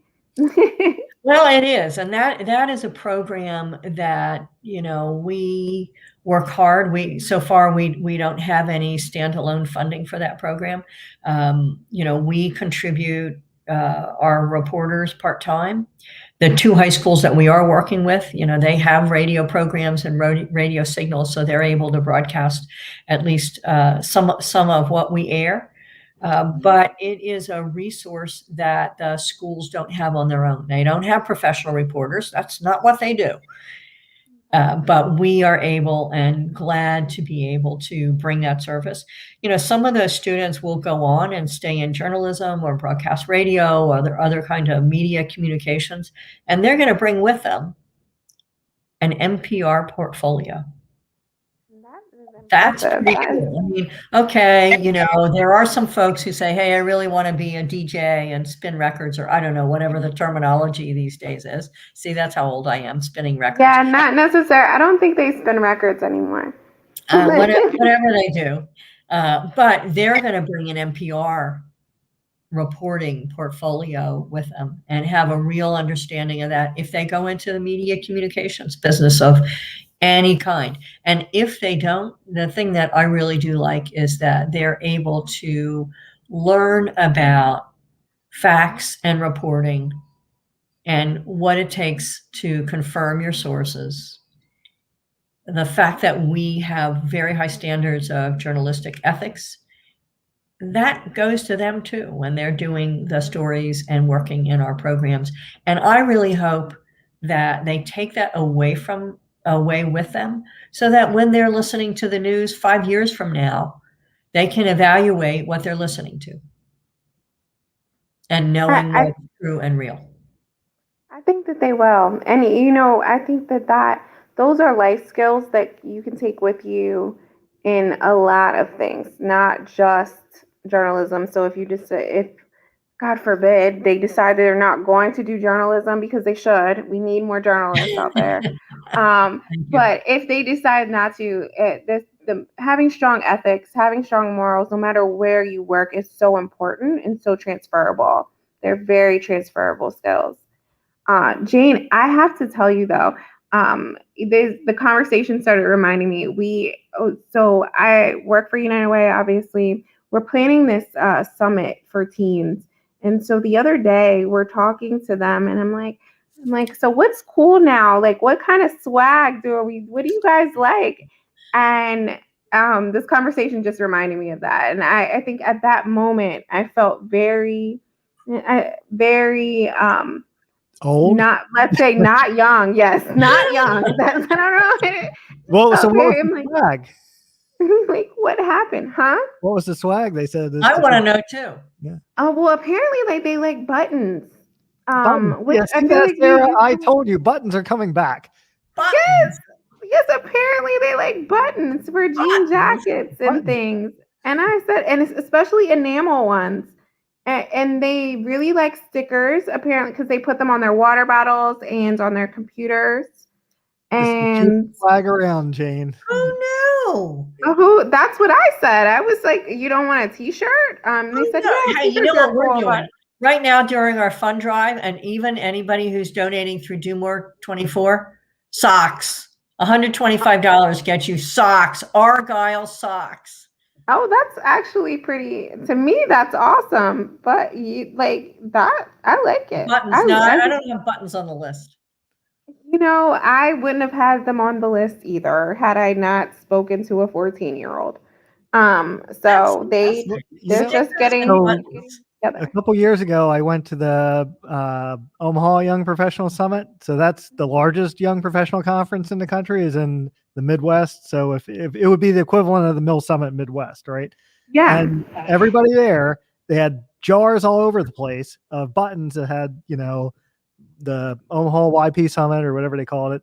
And people love these buttons. And they were telling me that they basically, it was like the old, kind of JC's and Rotary, like the national conventions where everybody would trade the buttons from the different states and stuff. And they said, yeah, people, they collect these buttons every year. And it's like, this, eventually I guess they have a big button party or something. And Party. And then I talked to organizers. They're like, oh yeah, we can get these for like, basically $1,000 for like $10 or something. It's just like, it's just a little piece of flair that people like, so. Apparently jean jackets are back too. So that's what got me. Like, you strike me as somebody who, well, I think they did for a little while. I'm not quite sure, but the Kiara strikes me as somebody who wore a jean jacket in high school. Like, I did. I actually did. Why are you? I feel very seen right now. Yes, I wore a jean jacket, and I specifically had one with like fur. They had ones with like fur inside. But my point to you is that they're wearing jean jackets, oversized ones, and they're putting buttons on them. And I just feel like that's very like, I think it's like very 80s, 90s, and like, okay, Retro. Everything comes back. All right. Well, maybe we'll go to buttons. I hadn't thought about buttons. I was going to do, we've got some reusable grocery bags. Well, we have socks. Very practical. The bags nowadays, you have to have a reusable bag. You do. We have socks, and we have a mug collection. My coffee is in this mug here. $100 get you a mug with our logo on it. So, but buttons, okay, buttons. It's all what about, can I say? We did say anyone who gives to Delaware Public Media through Do More 24 at the level of some of our premiums, we will be sending them off per normal. I love all those gifts. Those are very like the swag. I think that to me, it's not necessarily the thing that makes me donate, but it definitely helps, that you're like, I'm going to get a nice piece of swag. And I get to show it off and say, hey, I donated. Yeah, I mean, that's pretty cool. And then, we do have people that said, no, keep all your money. We don't want swag, or I have enough mugs, or whatever it is. For sure. Enough mugs. Well, I need to sign off and go to work, get on the radio here. But I really want to thank you all for getting this organized. Do More 24 is just an absolutely wonderful event. It is, to me, just when I went to bed last night and I looked at how much was raised, I was blown away, and recognized people around the state are really behind this initiative and behind our nonprofits. I know that tonight's concert with Jimmy Allen is going to be just awesome. I know we certainly enjoyed the opportunity to be able to interview Jimmy and play some of his music and the interview on Hometown Heroes, which, airs Sunday nights and Wednesday nights. So that was just awesome.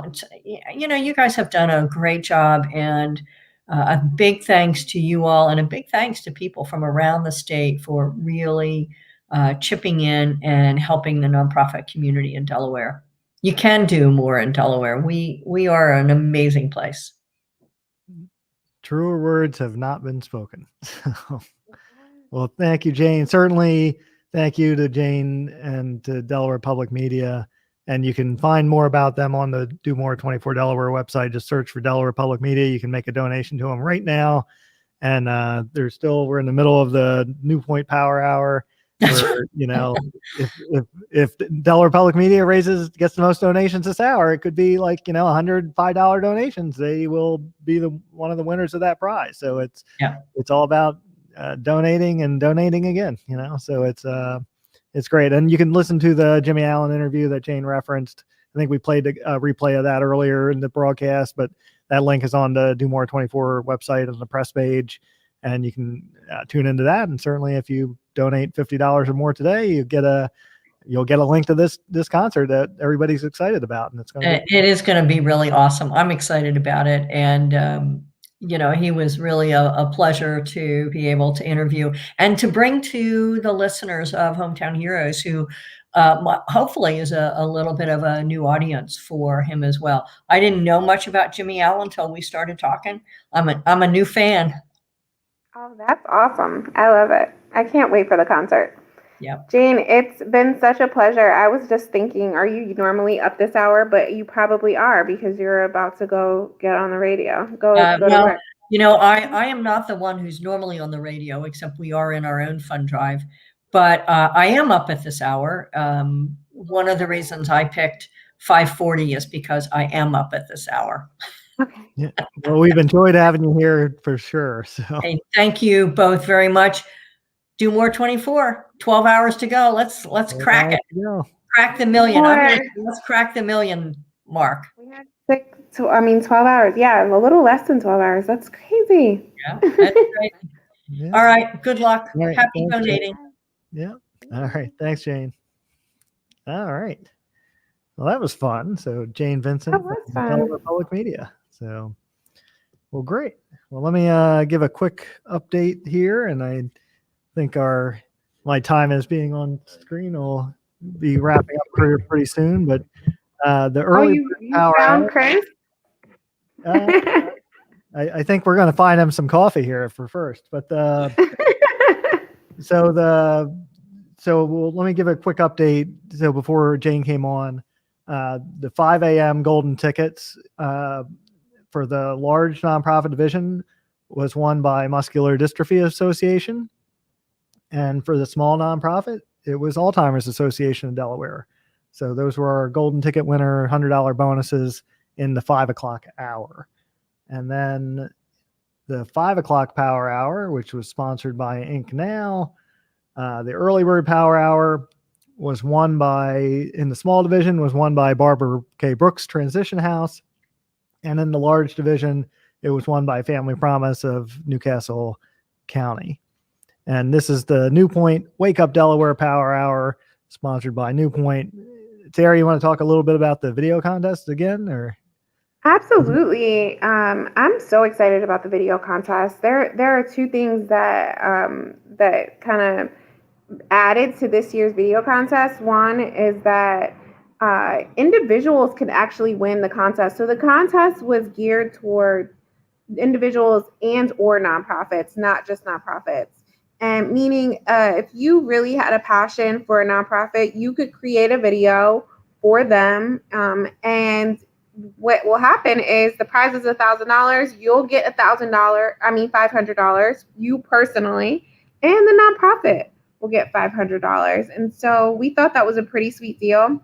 And we received almost 20 or 25 videos that were entered into the contest, which was pretty amazing. We're going to announce the winner later today with New Point. But that was one thing I was really very excited about, is that we gave this opportunity to individuals to kind of get involved and show their love and support for nonprofits. And in the days of TikTok, where we're all making homemade music videos and all to ourselves, I think that it was only fitting that we expanded the contest in that way. And then secondly, we have very talented people in our midst. So we had Marcus Watkins from the United Way of Delaware team. He actually created a Do More 24 song. So that song I cannot get out of my head. If I hear it again, it'll be like an earworm for the rest of the day. So it certainly has grown on me the more I've heard it, and I've heard it a ton. Pretty catchy, right? Yeah. And then Marcus is great, and his brother with Chris and his brother are doing the interview with Jimmy Allen, and so that's going to be great. So I know I'm really excited. Yep. Yeah, big shout out to Marcus, because he made that happen, and it was a family affair. So his sister is actually singing the song. So the whole family is pretty talented. We just want to say thank you to that. So that was something that's unique about the video contest. If you are watching any of the videos from the nonprofits, you'll hear this Do More 24 song And I hope that you're all singing it. And I hope that you all play it today. We'll probably play it again, Don't stop talking about it. We'll play it at the end of the day so we can party a little bit and do a little shuffle. I always call that like the Ashley Biden shuffle because that's what she did at the inauguration. So the video contest winners, like I said, well, if an individual submitted the video, they'll receive $500, and their nonprofit that they chose will receive $500. If an organization submitted, they'll receive the whole $1,000. And we're going to be giving the winners. The contest ended on yesterday at noon, and so we'll be giving the winners later today. And we just want to also thank NewPoint. NewPoint marketing has done such an amazing job with helping us, and overall with Do More 24. But definitely they stepped up to really showcase nonprofits and their creativity with this video contest, and we really appreciate them. Specifically, Matt Urban. We have to give a shout out to Matt because he's been more than a trooper. He's been turning around deadlines really quickly. He's been, he really. And a lot of the graphics that you're seeing were designed by him and his team. And Exactly. So shout out to NewPoint. Thank you, NewPoint. Thank you. Like I said, Matt has been very thorough about picking. He's really looked at each video. He's saying, like, this one has great content. I love the original clips. Like, he has a lot of real critique. He really looked at those videos and gave his input. And so thank you. I can't wait to tell people who wins because those videos are cool.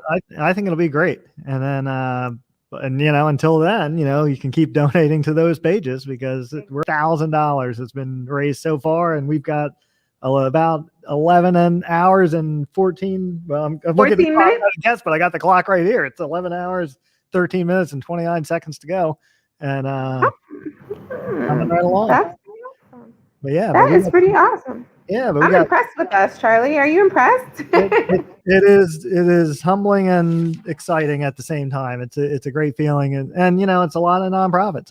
We'll get a lot of data in terms of who's raising what and how much they've raised, and but I think it's, last I checked, it was over 120 had raised already 1,000 or more, so that it makes them eligible for. There's prizes that are sort of categorized by that are sponsored by different folks, and there's lots of money to be won. So, every donation matters. The magic hour, which was sponsored by United Way, and that was 3 a.m. How fast? So the price at the 3 a.m. hour, the magic hour, was $100 bonus for the first 20 donations, 20. Mm-hmm. No matter what the amount. So if you donated $5 and you were in that first 20, your nonprofit that you donated to got a bonus of $100. That bonus was filled by those 20 nonprofits, got that done in 2 minutes. So it was 2 minutes. 2 minutes. 2 minutes. Yeah, that's amazing. They set their alarms. Yeah, I think they were just like, hey, but some of this is about gaming today and figuring out where to strategize with your donors and putting them in. And you see groups like Family Promise and Barbara K. Brooks Transition House and Shepherd's Office. They know how to work their donors. And I know there are a lot of other groups that are, will be competitive today as well. So I think you're going to see some large jumps in the leaderboard as the day progresses, and it's just going to be exciting. So keep refreshing that screen. The site updates regularly, and it's about every 10 minutes that update on the front page happens, and it's exciting when that number jumps up. And certainly I know Chris has been refreshing. I've been, we've all been at home refreshing and in the offices and everywhere else. And it's just, now 556,000 raised now. So just even 2,000 more since the couple minutes ago when we were talking about it. So it's really exciting. So absolutely exciting. So Charlie, you have to tell me, and it's only 6:48, so most people aren't awake. But do you have a favorite nonprofit? Are you rooting for anyone today? Oh, I mean, I'm just rooting for the bottom line number. I want everybody to raise as much as they can. I mean, politically correct, Charlie. I mean, I support so many different groups. I can't, and I haven't made my donations yet. I am going to do that at some point this morning, and so those nonprofits will get a little bit. I'm not made of money here, so they're not going to get too much. But that $10 here, $25 You're here. not a millionaire, Charlie. No, but there's some cool things coming up this afternoon. Like I know Logan Herring from Reach Riverside has got something he's planning to do, and that's going to be he's going to be on the live stream later on. And I'm just looking down the list coming up. I mean, we've got nonprofits pretty much every 5 minutes. There'll be another one coming in for pretty much from 8 o'clock until the end. And it's just going to be a lot of fun, and everybody watching is just going to get to learn a lot about nonprofits, some of which they might not have heard of, some of which they might have, and maybe they'll learn something new, just like when we were talking with Jane and hearing more about the program that she was doing. So it's there's a lot of interesting work the nonprofit sector is doing, certainly now more than ever, because without the nonprofits we would be in a world of hurt right now. And Absolutely. but yeah. But well, what else can we update here? Let's talk about I can try and let me share the screen again. We can maybe just show the. Charlie, I actually need to. I'm gonna stop the camera for a second so I can find my charger. Okay. Well. My computer doesn't like 24-hour live stream. All right. So we're up to yeah, the clock's ticking down. 500. That's not even accurate. Watch this jump. It's going to go from 543 to 556, just like that. By hitting the refresh button, you get to the latest. Oh, that's snazzy, Charlie. So just hit that refresh button. So if you scroll down the homepage, you got the leaderboard. You can see in which division you can view the full thing, you can sort. And so that's a way to kind of keep track at home of who's kind of in the lead. We do have a lot of prizes that are divided between the large and small nonprofits, so they're really kind of competing against organizations, of their own size. But their overall leaderboard, you can see Shepherd's Office is, they're a small org, and Sanford and Family Promise and Grand Opera House are all big orgs, and Shepherd's Office right now is holding a good lead. So, certainly also, you can always go to the search bar and you can search by name, you can search by category, you can search by multiple categories. I mean, I know we have the Racial Justice Prize. You could actually highlight all three and see, kind of who's up in the lead in that. And it's not divided by sector, but, certainly, we know from the leaderboard, supporting kids is in the small category. We know Choir School Delaware is in the large category, and four of these groups are vying for some great prizes in that particular category. And then we know in the DDOA, category, we got 77 groups are up there. So let me. So well, I have to give a shout out to all of the nonprofits that have raised any dollar amount, but especially I'm so impressed with Sanford, with supporting kids. I'm so impressed with all of the people on the leaderboard. You all are really showing up and being great examples. I'm interested, Charlie, is Jim Martin, is he gonna be on later? I thought I saw his name on the list somewhere, but if not, I mean, well, if he's not, it's because he's basically calling everybody in the phone book or in a cell phone to basically. Actually, he's doing that right now. Yeah, we know he has, because I think Shepherd's Office has won some of these hourly prizes. So if you scroll down the prize board, we've updated. I think through 5 o'clock anyway, there's the Barclays opening prize. That was the first 20 nonprofits that got $500 each. I think that was filled by the end of the first hour. So 20 of those nonprofits listed there all received a $500 bonus, thanks to our philanthropic champion, Barclays Bank, Card US, or Barclays US Consumer Bank. and they have a couple more power hours coming up, and certainly in home stretch prize, everybody's going to be vying for at the end.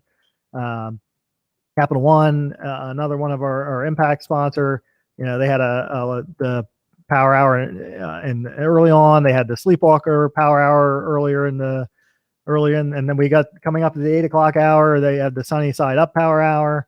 Our Dine More, which I know Sarah and you have talked about, they have 2 coming up later in the day with these big, big $500 supersized golden tickets or $250 super tickets.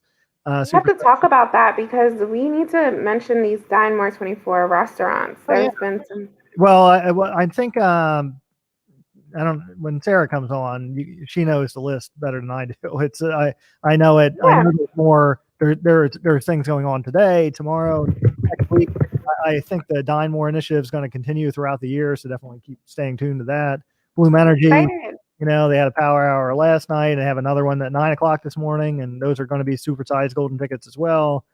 The Magic Hour, that's what I said. Here's the $100 bonuses were awarded to those 20 organizations, and there's a Shepherd office right there, I think. So I'm gonna go back to Dine More really quickly, just because there are so many restaurants that some of them are about to open soon. Like the Juice Joint opens pretty early, and you can go visit them today, and a percentage of your bill goes to nonprofits. And we just really, really appreciate all of the restaurants that are participating. So there's Bushell's Crab House in Lewis.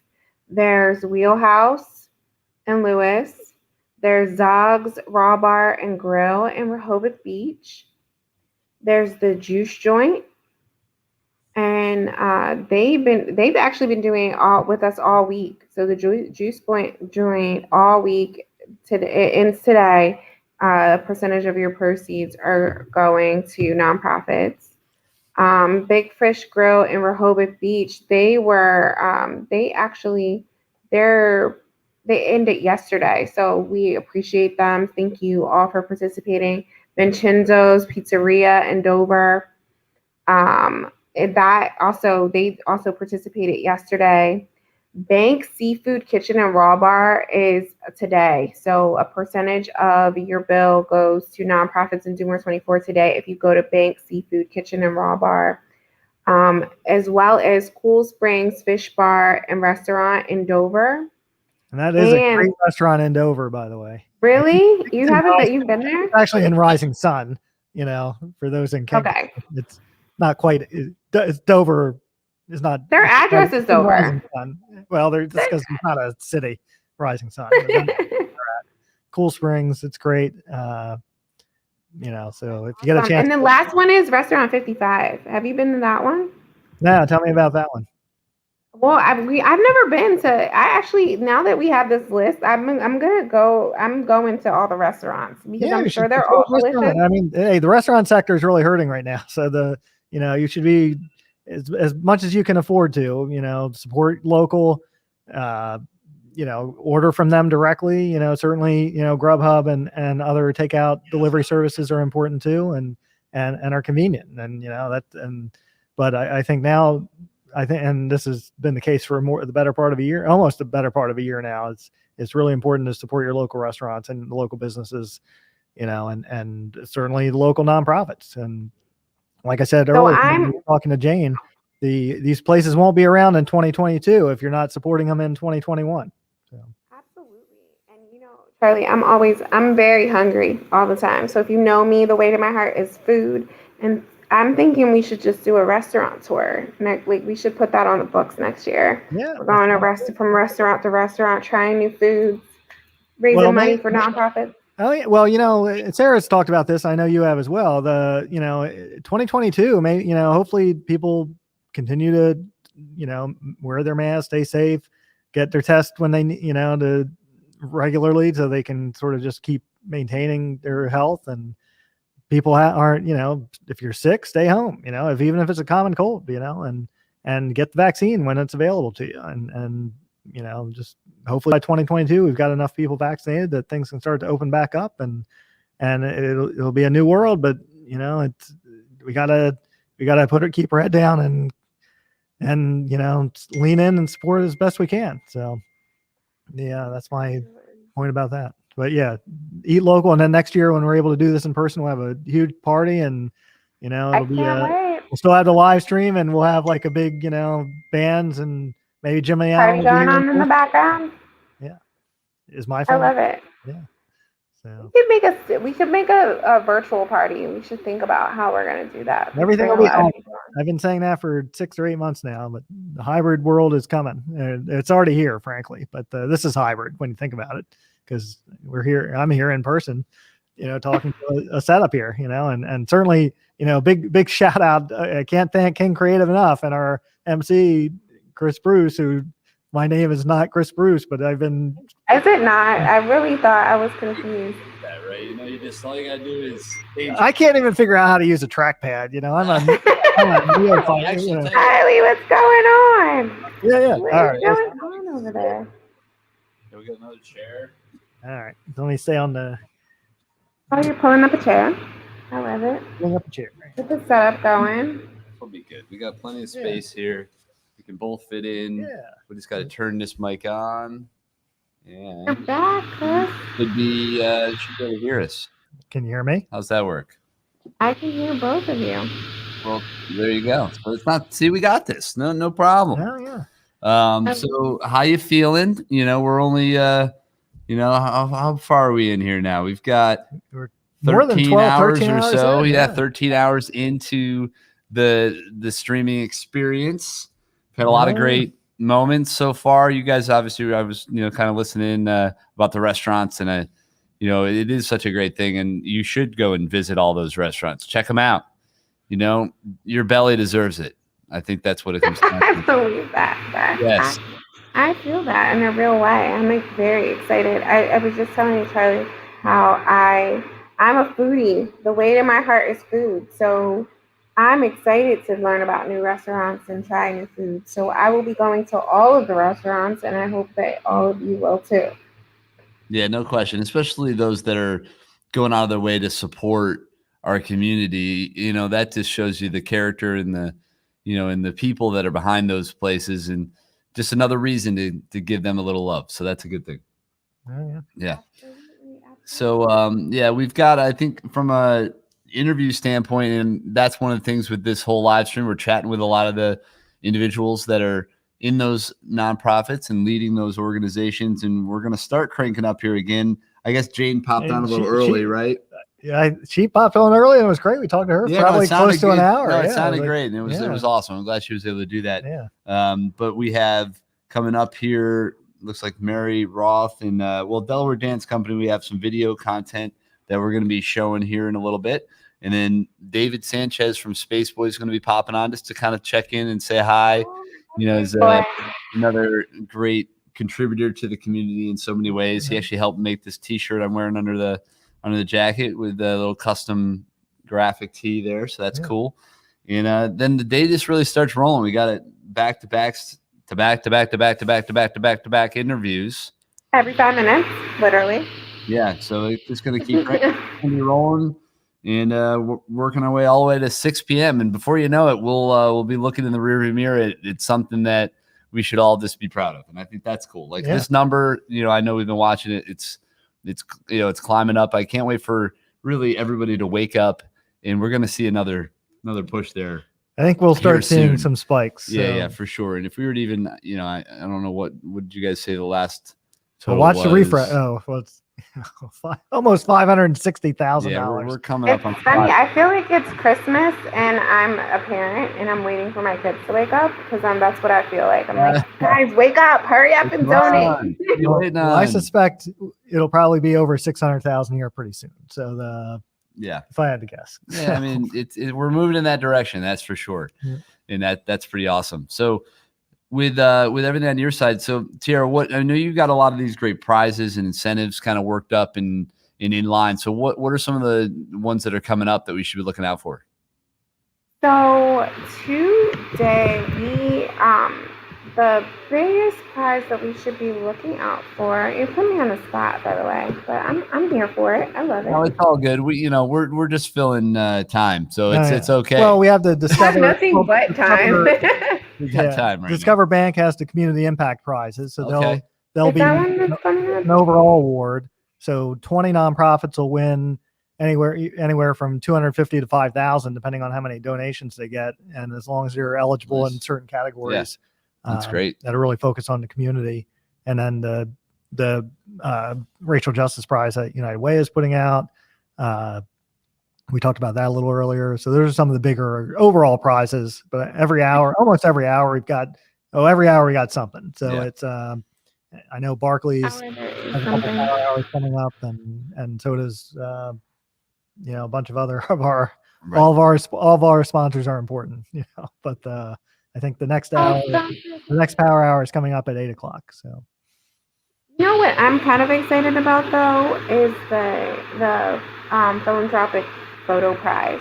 I always have so much fun seeing all the photos that everyone comes up with during any type of photo composition we do for Doomer 24, because whether it's cute babies or puppies, or there's always these amazing photos that really either tug out your heartstrings or make you laugh.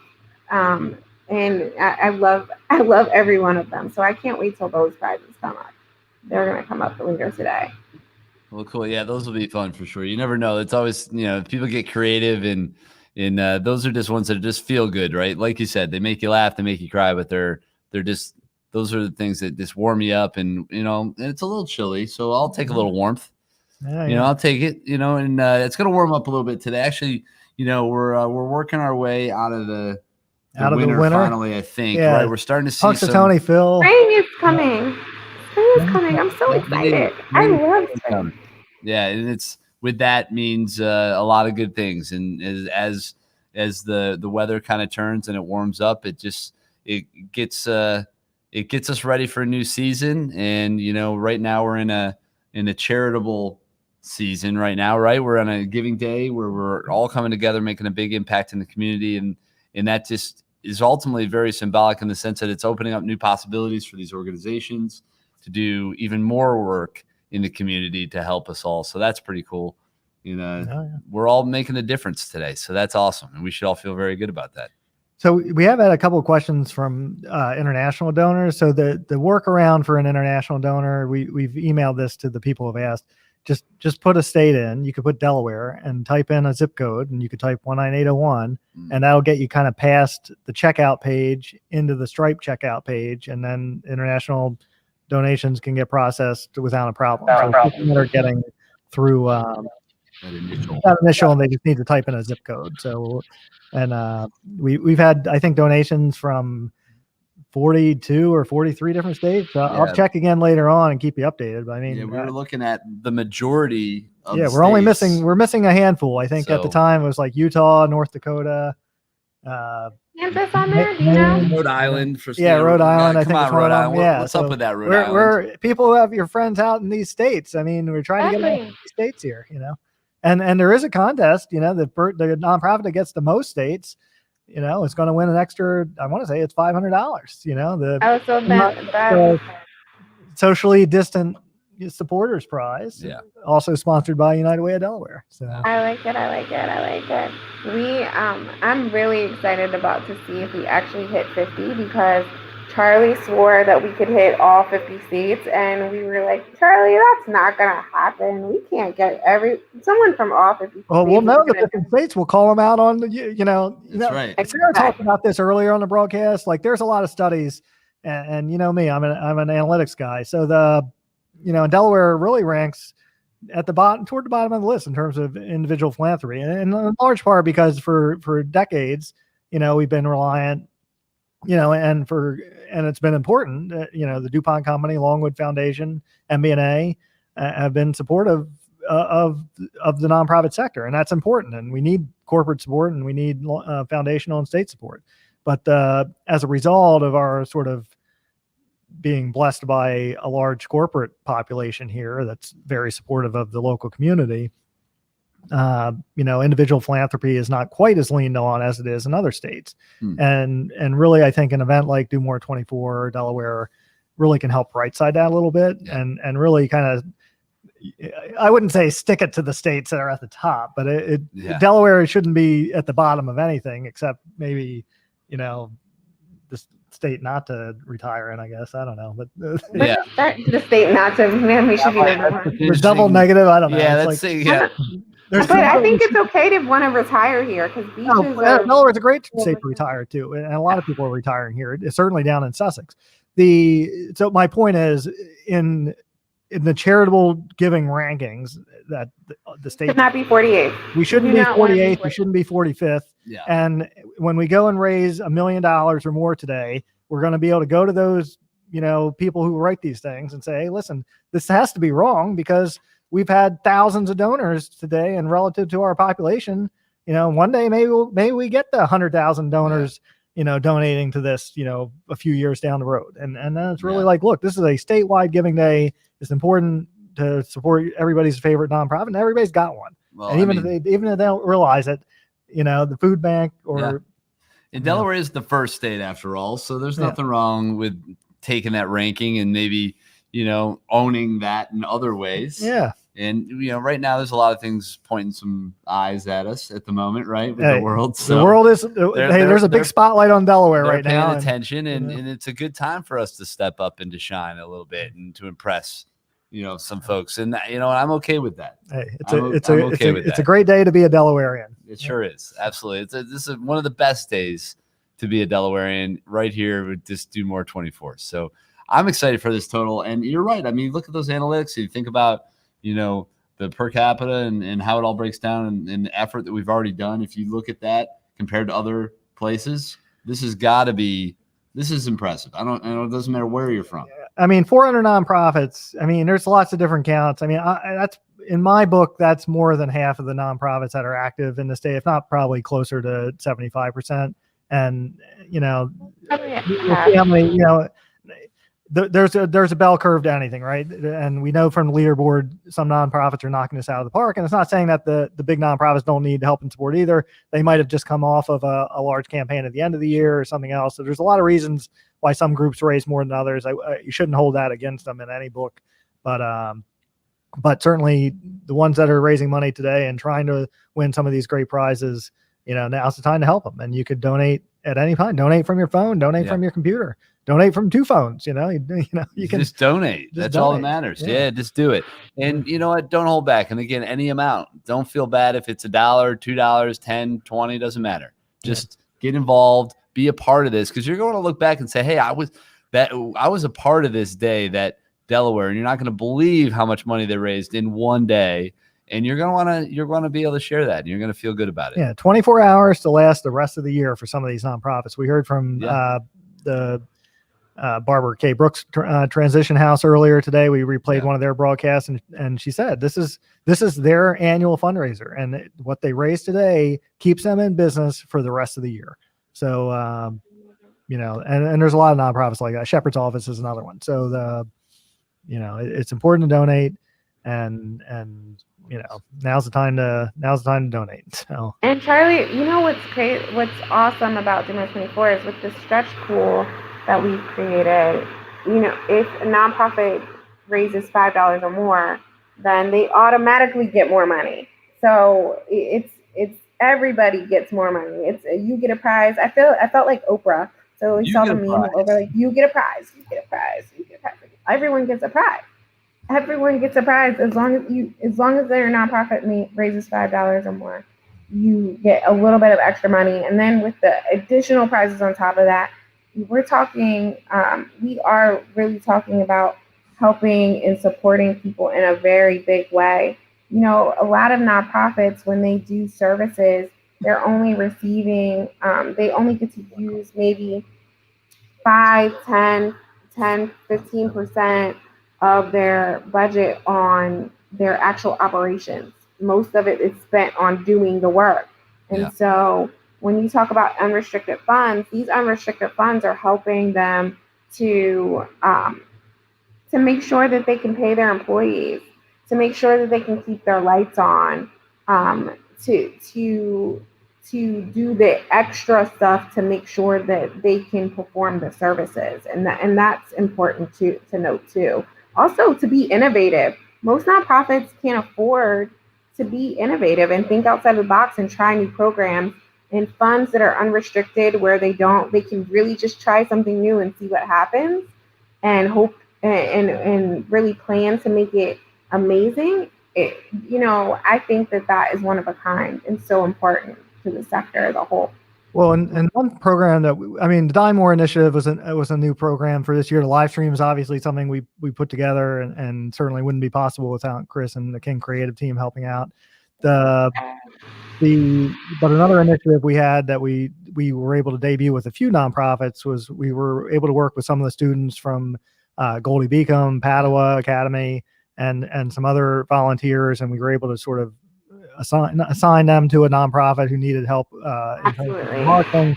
And hey, it's about increasing capacity in creative ways, and hopefully we'll be able to expand on that program for next year. Shout out to our social media ambassadors. So there are social media ambassadors that are helping support nonprofits throughout the state. Most of them are students. They're learning in real time how to market, how to share a message. And we have some amazing ones. We have some from University of Delaware. We have some from Goldie Beacom, like Charlie said. There's even Paddles. We have a high school student or two. And I hope that gets bigger and bigger, but we're so excited we were able to give them some real-time experience in marketing and sharing a message and learning about nonprofits. Hopefully they take that to heart and they want to work for nonprofits. Yeah, nonprofits can use all the help they can get, and they certainly rely on the power of volunteers, such as Chris. It's a win-win situation though, because you get these nonprofits that are getting additional hands, bodies, and young creative minds that are looking at things differently too, right? And then they're, like you said, they're getting an opportunity to have a chance to be a part of something, to craft a campaign, and at an early age to have that kind of experience that does translate it. It takes, them in a direction that might, like you said, maybe make them want to work in the nonprofit sector. And that's so important because we've got to have people in those roles to carry these missions forward. It doesn't work without it. So I think that's really cool. And that hits on a lot of levels that, with that program. And that's really awesome. Oh, yeah.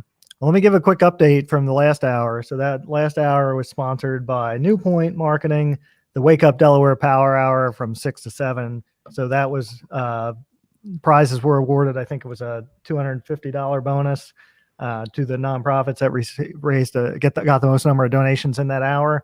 And in the large division, it was Family Promise in Northern Newcastle County taking home another bonus prize for getting some more donations in that hour, more than anybody else in that hour in the large division.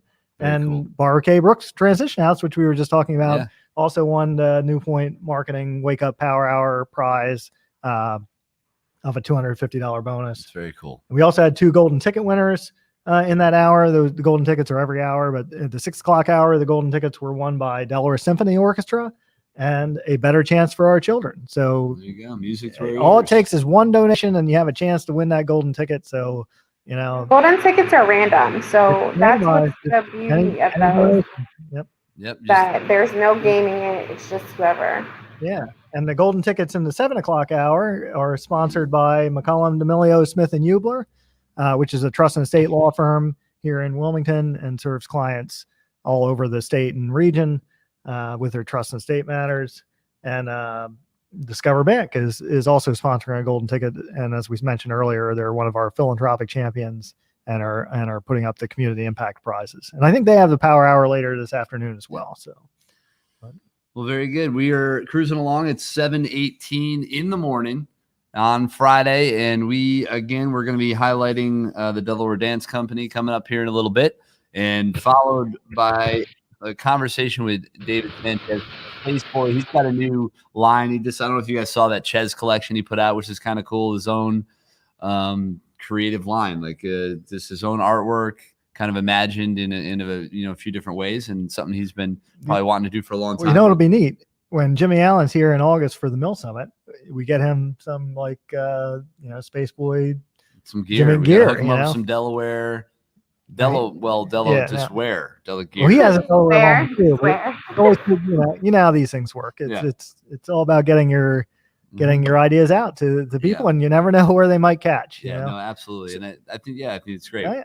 Well, like I was showing Chris, a few minutes ago, we had talked about trying to get to 50 states, and I'll have an update on that later this morning. I know, and we were like, come on, Rhode Rhode Island. And, somebody's watching, or at least somebody's watching their tweet. We got a tweet from Rhode Island retweets, tweeting out to their followers, hey, we're missing. Where are you? Come on, Rhode Island. And so get on it. So let's we'll call out these states again. We tweeted about this earlier, but this was as of, earlier. It says 7 a.m. I don't think it was. I think this was probably from 4 or 5 hours ago. So this might not be accurate now, but it could be. It so could if you be. Hear your name if you as hear a state, jump. Yeah, if you've got friends in these states, why don't you reach out and say, hey, I am support my favorite nonprofit. Donate today. You might be raising money for one of those nonprofits. So it's Iowa. So the corn. Come on, get out. I was gonna say, get out of the cornfields and get on your computers.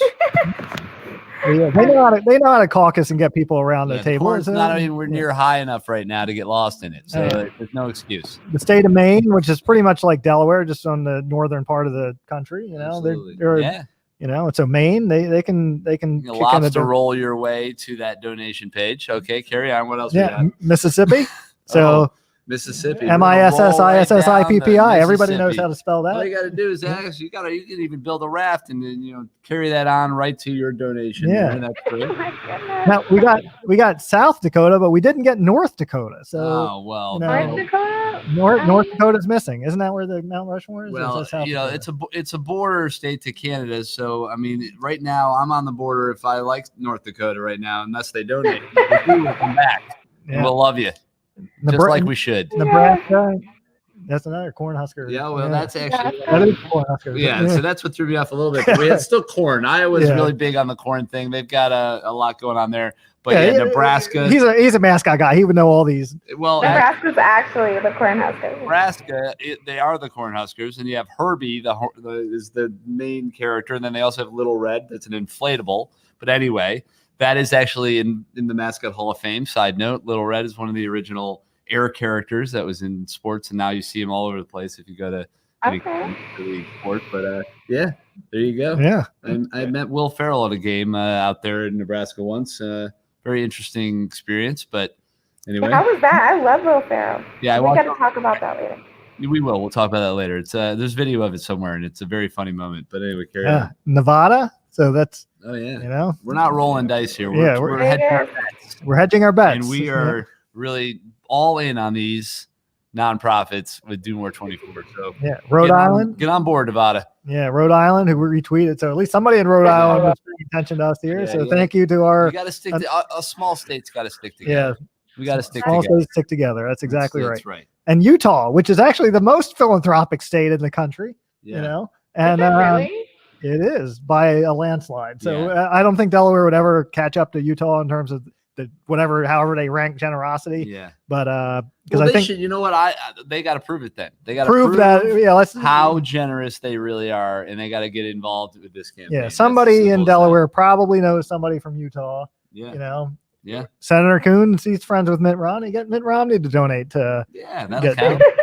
That would be pretty impressive. I think if Nick got involved in this, that we would be okay with that. Oh yeah. Well, we are certainly going to be tweeting out to our Delaware congressional delegation, and I know the governor declared this the Delaware Giving Day. Do More 24 is the Delaware Giving Day.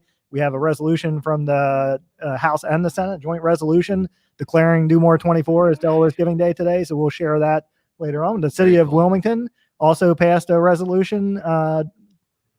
Proclamation declaring this as Do More 24 is Delaware's Giving Day. So we've got, the bodies of the state, the government. Yeah, people are, they're all behind us. Governor Carney tweeted out yesterday in support of this. So, thank you to all of our government officials for your support of this. And that just proves how real this is, right? Yeah. And how far you guys have all come with this campaign and this idea. And that's what it is. You need that support. You need everybody to rally together, and that's what we're seeing. We're seeing this amazing wave of individuals, of donors, of organizations, all coming together to make an impact and do it right now today, right? Do it on the one day so that we can make the biggest impact possible to make a splash and to affect some real positive change. Yeah. I mean, the easiest way that somebody could just support just tweet or share on Facebook the fundraising page of whatever nonprofit and say, hey, I support this group. You should donate. Donate fine, whatever you can, or even if they're reading about it, you never know what gets planted in the back of their head that all of a sudden it's like, oh, I do remember hearing about that group. And oh, that's interesting. I didn't realize that was the group that, takes care of the, does stuff, and there's a lot of groups that people just don't realize are nonprofits, frankly. But I didn't realize that was the group that, takes care of the does stuff. And that is a great takes care of the does stuff. Well, I was looking at the Downtown Visions, guy walking down the street, and they are an underappreciated group. That group that you just mentioned takes care of the does stuff. Yeah. People that take care of the does stuff and biz and dives and doozies are the best. We're 12 hours in and we're still going strong. Those here. were sort of words and I liked it. So we are going to actually use that. We're going to do a little quick sidestep, maybe even a pirouette. We're going to rock into a Delaware Dance Company promo. But Tiara, don't go anywhere. We're just a few minutes here with this, and then we'll kind of keep things rolling. If you got it in you, that'd be great. So right now, Delaware Dance Company, we're going to hit you guys up with a nice little shout out with a quick promo. And you guys at home, hope you're having fun. Hope you're getting involved in the action. But right now, Delaware Dance Company.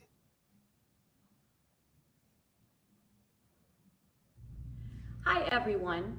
I hope that you're all in a very giving mood. My name is Sunshine Latshaw. And I'm Nicole Masters. And we're here to tell you a little bit about Delaware Dance Company and our programs.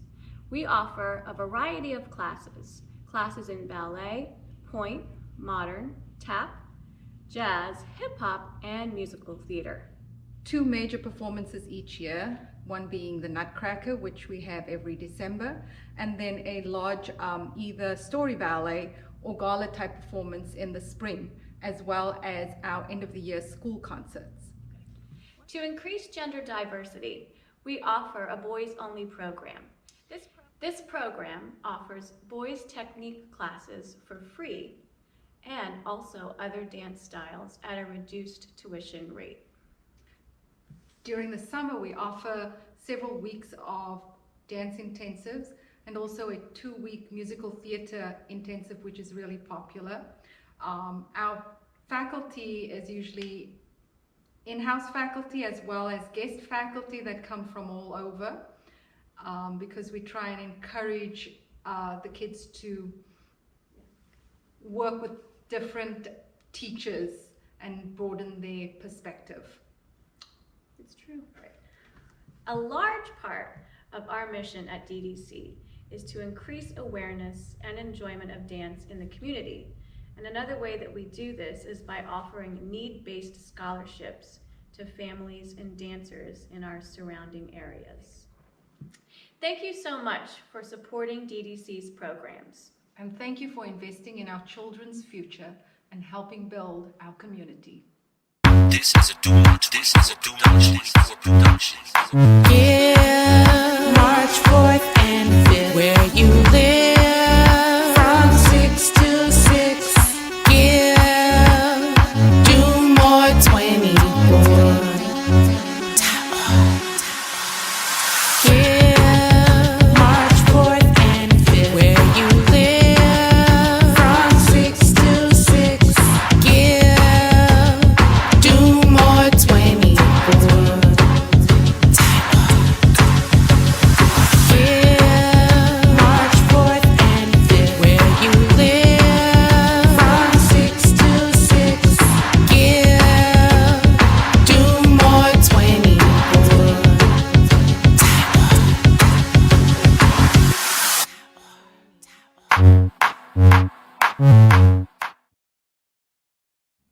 So there you have it. That was a great little spot from the Delaware Dance Company. You can see the sun is actually starting to come out because you can see us getting a little brighter. Yeah. So that is pretty exciting. And ultimately, what'd you think? I know you were excited. You heard your song there, so that was a big deal. Just unmute yourself if you to remind yourself there. But yeah, I love it. I'm excited. You were there. You were dancing. You're doing your thing. So that was cool. You know what? I really love hearing from all the nonprofits and hearing about their programs. Listening to them talk about their boys only program and really expanding gender diversity, that is pretty amazing. And that's just something, again, mental note. I think of all the partnerships that could happen in the future, and so I just make mental notes like, we got to partner with them. Oh, this is a really cool program. I got to make sure I know about that.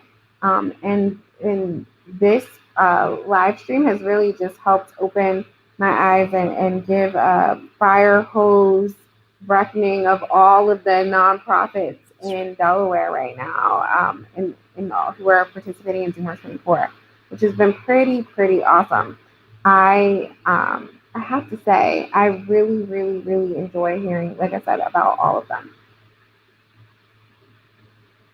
All right, team. So, but I think my favorite part is definitely the song. So the Doomer 24 song, again, you'll see them in all of the video, the Doomer 24 videos, and you'll hear it in all of the Doomer 24 videos. And so theirs in particular, I loved watching how they match the dance videos they already had with the song. It was pretty creative. I like it. It was, and we love creative around here. Obviously, it's partly in the name with King Creative. Yeah. We also have another great creative on deck here in David Sanchez, Ches himself from Space Boy, and he is ready to join in the conversation. So I'll work him in. So let's say hi to David Sanchez from Space Boy. What's up, man? How's it going? It's not going too bad. How are you guys? How are you hanging in there? We're hanging in there. It's been a long night for sure, but we're holding it together best we can. It's a team effort for sure. So it's good to see you this morning. How's it going? And actually, if you could just explain to me what sleep feels like, because I would like to hear about it at least at this point. It felt really short. And I actually set my alarm this morning, which was something that I never do. And as soon as it went off, I did the jump, Yeah. I think, we can all relate to that. But I started to get flashbacks of having a regular job, like a real 9-to-5 job. And you're like, whoa, no, this is wrong. I've made choices that prevent me from having to do this. But it's fine. I usually wake up around this time, maybe cushion within the hour. Yeah. No, it's good. And we appreciate you coming on, just kind of being a part of this whole thing. And, want to give you a chance to talk about what you're doing. I know you've got your Ches collection. That is something that you just put out, and just, you guys have been supporting the community in a lot of ways. And as a lot of businesses downtown have had to do, is really adapted and thought about what you're offering. You guys do a lot of custom masks, which obviously has been a piece of business that I'm sure you've been focusing on. And we got some made from you guys recently. I'm rocking this graphic tee that you made as well. And, tell us a little bit about that for you as a business going through all that happened lately. Well, we are a t-shirt shop. We do specialize in custom stuff if you want hats and t-shirts and masks and all that stuff. But I think part of the job for me that is most enjoyable is the community-based events that we do, and anything from comedy to live music and kind of little art stuff. But our space is not really being used right now because of the whole COVID situation, and we are renting it now. It's pretty affordable if you need to use it for an hour or so for a photo shoot or just anything, really. Yeah, and it's a great space. It is an awesome space. There's so much character. You got a lot of room, so there's plenty to work with there. And that is, I think there's a lot of people that could benefit from that. We shot some stuff in there not that long ago for a music video that we're putting together as well. Yeah. And it looks awesome. So yeah, that's a great point. If you guys are looking for a space, a creative space to do some photos or just to have maybe a small gathering, Space Boy is an option. So don't forget about that. You think of them as a t-shirt shop, but they can definitely offer more than that. And that's great. Yeah, we like to have fun. I have not ever released a clothing line before or a collection. I'm a graphic designer. I've been doing this stuff for 20 years, but I've never really released a collection of matching type of like a themed kind of stuff. So I did just release the chess collection at heychess.com. You can check it out. That's Congratulations. Yeah, it's thank really you. cool. You should It's been definitely check it out. It's awesome. and it's not like stuff for everyone. You know, it's a little more like bright and colorful and attention grabbing, but I did really like, you know, pay attention to the fine details, and I printed little messages like inside the shirt, and each item is numbered. It's super limited, and so that was fun. It's Yeah, you got to make all those custom tags, right? That's your favorite thing in the world, right? yeah. There's so much, and I've got a bunch of other projects that I'm kind of working on too. That maybe I'll tell you more about later. Well, there you go. Yeah, no worries. I mean, listen, it's good that you're busy, but that's because you guys, you know, again, we were talking about it with some others. It's just not, you can't stop, right? And you guys kept moving. You kept figuring out things to be able to do, adjusting to what was in front of you. And you're making it work. And with that, I think opportunities have sort of presented themselves a little bit. And you guys are, you know, giving it a go, right? And making it work. So that's awesome. And That's what everyone's doing. It's all you can do, really. You can't Yeah. sit back and say, why I need this or I need that. Well, okay, so everybody does. So figure, you know, you gotta bring yourself to the opportunity and don't expect it to come to you, right? You gotta keep moving. That's so important. Yeah, And sure. I know that's, you know, as important as anything with the nonprofit sector. And, you know, and Tiara, from your standpoint, I guess when you think about from a United Way initiative or standpoint, like talk a little bit about that for you guys. I mean, I'm sure you know, things are different now than they were a year ago, right? And things that you're focused on and how you're operating. I mean, I can't even imagine. It's got to be like a whole different world. It is a whole. No, go ahead. It's crazy. Like, What do you guys do? What do you all do differently? So I'm actually I live down the street from Space Boy, so I see you all the time, and I get to come visit all the time. But what are some things that you all have been doing differently? we keep our door locked. We're doing like appointments right now, just to keep the traffic down. You know, we don't want too many people being in one place at one time. We changed our hours a little bit. We like open at noon now instead of 11. We close at 5 now instead of 6. We even shaved off a day or two in the beginning of the week. Our staff has been trimmed down also. It's just pretty much down to me and my partner and my one employee at the print shop. But the print shop is still kind of up and running. That's what's kind of keeping us alive. And customers coming in and out of the store, it's pretty random. It's not really like a steady thing. But you guys there's saw the a little internet. bit- So You guys saw some traffic when it came to the campaign stuff going on, right? And with, you yeah, know, I was gonna say that while he was that here, time- we had a lot of like reporters and just visitors kind of popping in. We do have a little Biden selection there, so that did grab a little bit of attention. But after he left, Market Street did die down a little, and then I don't know. I just keep hoping with this weather. You know, it's about to be spring, and hopefully summer will transition into more opportunity and normalcy. But you said you said something special. You said the internet. So how has your online business changed? And are you getting a lot more business online now? Yes, we are getting more business online now than before. I also think more people have more of like a cash reserve sitting in their bank accounts, since they're not going out and socializing and buying dinner every night and, you know, doing what you kind of normally do. So people are a little more willing to spend money on things, maybe. And probably maybe they look at that like graphic tee and they think, you know what, I want that, I deserve that. This would be good for Zoom meetings because you know you can only see the t-shirt anyway. So That's right. Graphic tees are it. Yeah, way less, I guess, important than graphic shorts because you don't. We keep the graphics up top because that's where it matters. I mean, exactly. You just need a nice shirt nowadays because no Yeah. one can see. They're only seeing you from up. You just need a nice shirt. But it gets tricky, like we have done a couple of those Facebook / like Instagram campaigns, and we didn't really notice yeah, they give you a report of how many people saw it and how many people clicked, but as far as sales, it wasn't really anything much different.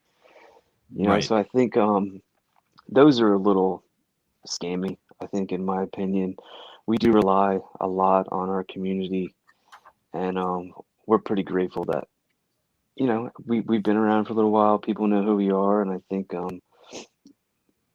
everyone does realize that we're just trying to do more than just make T-shirts. And we have a virtual comedy show coming up. We just had one a couple weeks ago. We're gonna do one again on I think it's the 19th. Is that a Friday?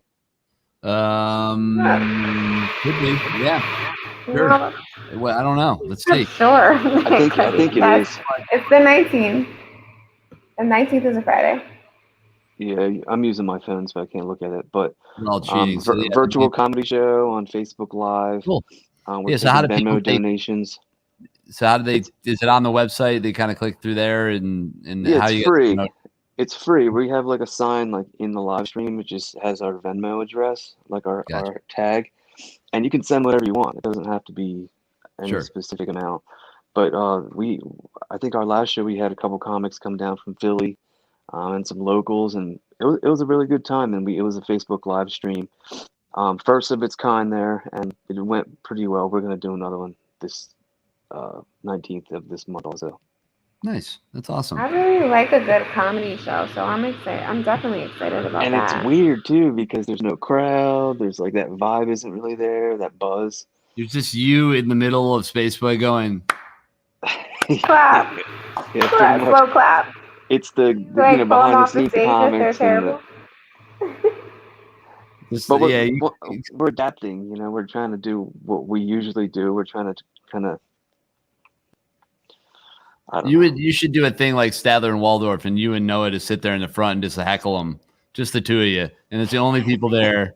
Throw tomatoes. That would actually be the comedy show, and they wouldn't know it until after. But like, you just create a show where it's just like you become the hecklers, and really people are just watching you guys. It could be fun. We'll talk about that. Obviously, we don't want to do that to the comics you already lined up, but maybe we'll find other comics we can do this to. We'll figure it out.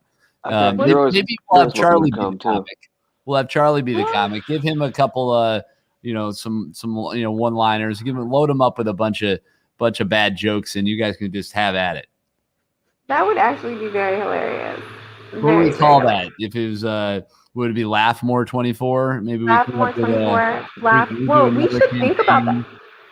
Well, on all seriousness, we just came up with a golden nugget. Next year we should be doing a comedy show. We should do this together. We could rock out a Laugh More hour at the very least and put it as part of the live stream. And Laugh More 24 minutes. Maybe. Yeah, Laugh More 24 minutes or something. We'll figure it out. This is we're not delirious, Dave, at all. This is normal. We're thinking clearly. I did get a couple hours of sleep. You are amazing. We're hanging in there. I've tried to relax for a few minutes here and there, but it's a thing. And we are, believe it or not, we are. I can't do math anymore, but we are coming up on almost 14 hours of this live stream so far, which means we've got about 10 to go. See, that's 10 plus 14 equals 24. I did that all by myself. I'm just gonna just go with it. I don't even know where it came from. So here we are, we're rocking and rolling, and I know that Dave, you're in the shop today. Are you going to be downtown? So if people want to come by and see you, what's the best? We're there noon to 5. Noon to 5. So there you go. 5. Go to spaceboyclothing.com. Make an appointment. You can show and knock on the door, and hopefully he answers it. Whatever works. And he's gonna answer. He's gonna answer. You got to check the collection out, and you have there's a website for that as well, right? The Chez collection. Don't you have something direct for that, or is it at least a page on the site you've dedicated? Yeah, it's not available in the store. You can't come in and buy it. You have to go to heychez.com. You can buy from there and pick up from the store, but you can't buy. There is a process, people. You got to follow the process. He's a very strict individual. This Ches doesn't mess around. You can go to spacewalkclothing.com and there's a link there, or just go to heyches.com and find the stuff there. Hey, shout out to Dan for doing his thing and keeping things going in Wilmington, you know? Yeah. So very cool. So wait, there's a somebody was just complimenting. Oh yeah. So Dave, we were giving you a shout out. Somebody was shouting you out saying, dude, they're proud of you. You should feel good.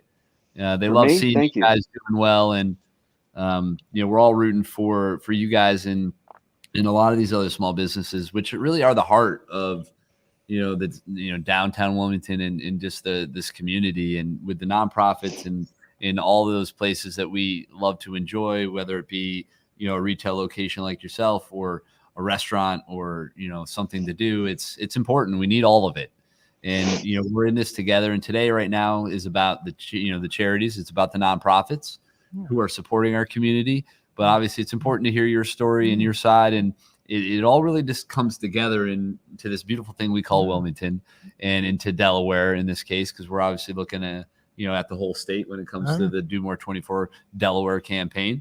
But it's awesome. It's great to see people coming together, making a difference. Right? I love that. Well, and Dan's brother works for a nonprofit too, right? Well, you're thinking so that you're getting so. This is so funny because it happens all the time. Oh. So Dan Sanchez is. I thought you guys were brothers. Well, this is a great moment. We can bring this happens a lot actually. Here we go. So, and I wish if Dan was watching, he would love this too. He'd be laughing out loud right now. But David Sanchez and Dan Sanchez, believe it or not, aren't actually related. They look kind of like they. No, I didn't. Cool. Somebody told me you guys were related. Well, that's they probably actually Dan probably. We do. We have a Yeah, it's fun to play, but that's actually really funny. That was great to see that happening. But yeah, so Dan is very involved with the Beau Biden Foundation. They're taking part in this as well. So Dan's done a lot of actually. Dan used to work with me back in the day with Bruce Productions, and then he was working at the mayor's office and helping out Mike for the first few years of his run there as mayor, and then he took a role with the Beau Biden Foundation, and he's doing great stuff over there. So yeah, this is David Sanchez. And we actually did a video. I think we posted an Instagram video once, kind of like saying, I'm David. This is David. I remember that. That is awesome. So this is, don't feel bad. This is not, you're not the only one, nor you're not the first, nor will you be the last, I guess. I'm sure I'll see you. I didn't. I apologize. No, it's great. Actually, I'm glad it happened, to be honest. So we just need to do that more often. And there's not actually too many people in town that I think get, I don't want to say mistaken, but a little bit sometimes, but definitely like, wait a minute, you two are brothers, right? And that happens a lot. But yeah, that's funny. So with with your time, so you're opening up at noon, like I said. Right now, it's what time we have? It's 7:47. I'm going back to bed.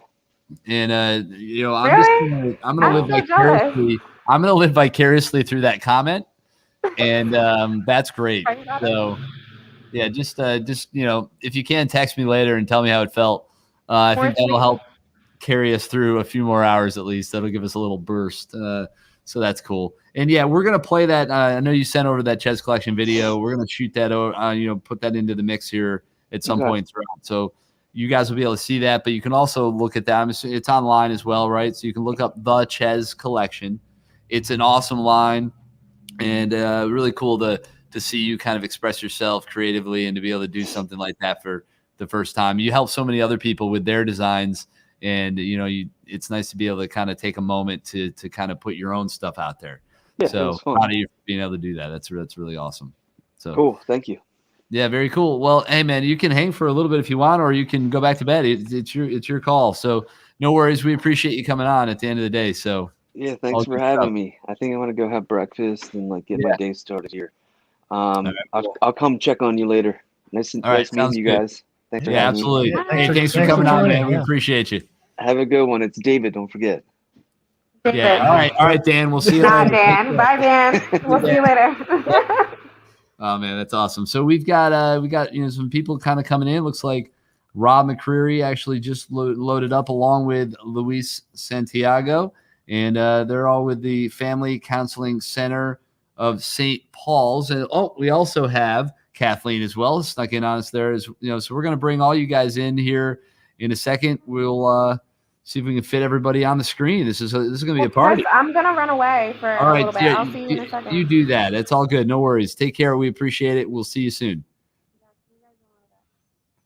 All right. So, that was an accident. No, there we go. I thought we accidentally almost took you off the screen there, Luis. So we didn't. So that's good. We're going to add in now a few others. And there you have it. So here we are. Good to see you guys. Good morning. Welcome to Do More 24, our live stream. We've been going strong now for about 14 hours, believe it or not. And amazing. We're here for you guys, and we're here for our community and just Delaware, and just welcome to the program. So say hello to everybody who's tuning in as we're all waking up this morning, or in our case, just being up this morning.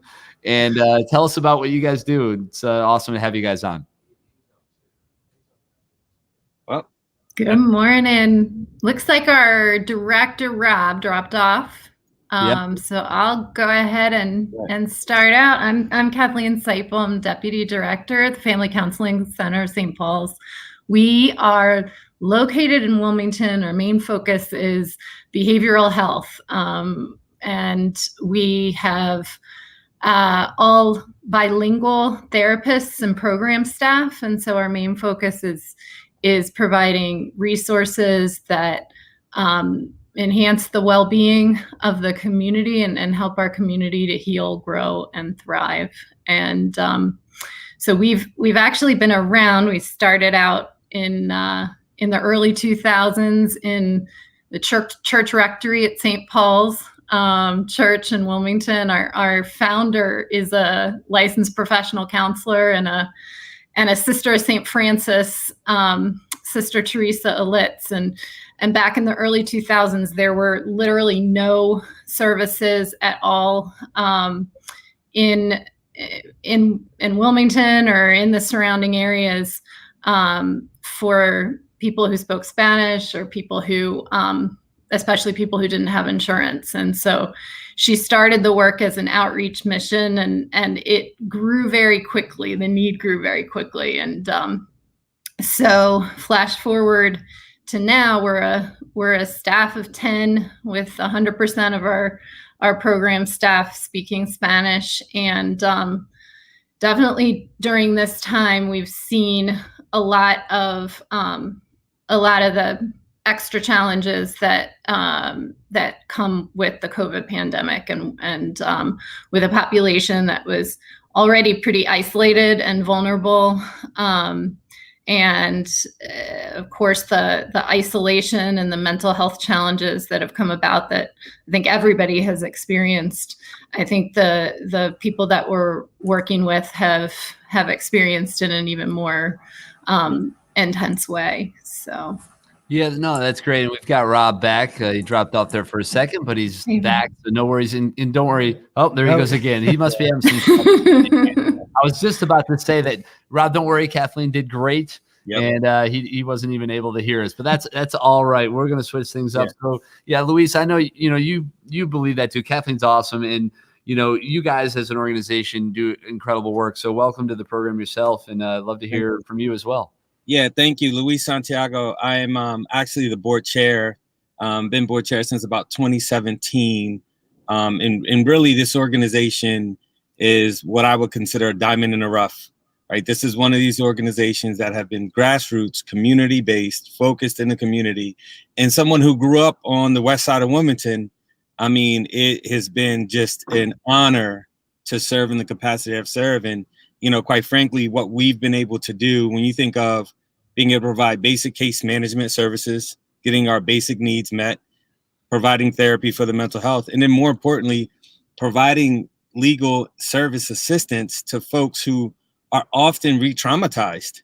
The biggest barrier is they get taken advantage of as soon as they get here, or if they're here already, whether it's through jobs, through employment, through other agencies. They just don't get the services that they need. So been an honor to really serve in the capacity and really continue to look forward. The beautiful part about it is we went through a strategic planning process last year. And through that process, we've started to really get even more focused and really are doubling down. And we're going to go through some rebranding in the upcoming year. And so we're really excited about that, to really show our commitment and our focus to the Hispanic and Latino community. And that is really what you'll see coming from us, is the rebranding, the doubling down, the very, very good focus on serving the Hispanic and Latino population, not just in Wilmington, really across the state of Delaware. So we're very excited about the next things that we have coming down, and really, really looking forward to. And if you're interested in serving, we are absolutely open to board membership. Feel free to reach out to us and we can definitely discuss. Yeah, no, that's awesome. And it's good to know. I mean, I think people are looking for ways to make an impact. And, if this cause right here speaks to you, reach out. What's the best way for them to do that in terms of reaching out to you guys and connecting? What would you suggest there? So I think two ways I can think of. I mean, I can put our phone number out there. I don't know if there's a way to project that, but yeah, the easiest ways are the 302-576-4136. That's our main phone number. Anybody who's interested in serving, or just interested in learning more, we love to share more about our organization. And it's 302-576-4136. And also you can reach us at info at stpaulscounseling.org. That's STPAULS counseling, COUNSELING.org. That's awesome. And I'll leave that number up there for people to see. And thank you. If they want to reach out, there it is. It's as simple as that. You're just a few digits away from making an impact. And that's a beautiful thing. So yeah, thanks for the opportunity to connect with the community. We could never have gotten where we are today without being connected in the community and kind of going outside our four walls and now connecting virtually. And so we really rely on community support. Appreciate this opportunity. Yeah, no, appreciate your lack of sleep that you're you're dealing with. I appreciate you appreciating my lack of sleep, and that's great. And talk a little bit about this campaign and what you guys have been able to do to take advantage of it in particular. I mean, there's a lot of things that the organizations are doing to kind of make the most of Do More 24. So I'd love to hear some of the things that you guys are doing. Yeah, I think the ability to raise awareness and to really be a part of the whole community of nonprofits in Delaware that, I think all of us have been through a lot this past year, and we've realized that we're all in this together and we rely on one another. And so I think this platform has really lifted everybody up together. We see like some of our partner organizations posting on social media. We see, some of our friends who are getting up early or, staying up late to talk about their organizations. And this is a great way to just display that we need each other and we rely on each other as organizations and community members to help the community through this really challenging time that hopefully that we're seeing that we'll come out of. And we'll be better when we do. We're hopeful that, spring's coming. It's a new season. It's a new opportunity for all of us to kind of grow together and to, see the next phase and get through it. Right. We've been all working really hard to kind of survive almost up till now and to reimagine what we're doing on a day-to-day basis. And for those that have been able to adapt and have been able to adjust, there's an opportunity. There really is. I mean, through obstacles comes real opportunities. And I think that's what we're seeing. And those that have been able to stick it out are and it hurts a little bit now, but I think there's a benefit at the end of this. And there is there's something to look forward to, and that's really great, and it's good. Well, if I could just say one more thing that has come out of this crazy time is, our key focus is helping people access services that previously they couldn't access at all. And I think that the telehealth platforms that we have been able to learn and develop have helped us reach people that otherwise wouldn't have been able to be connected to behavioral health services from people who speak their own language. And that's been essential. Absolutely. And Kathleen, you actually hit on what I was going to bring that up. It's interesting. We finished a construction project on 3rd and Van Buren to have our office, and we finished it right at the beginning, at the end of 2019. We all know what happened. Beautiful new space that you're going to all be in together. And then, you got it. So when you talk about having resiliency of getting over a construction project, we wrapped up.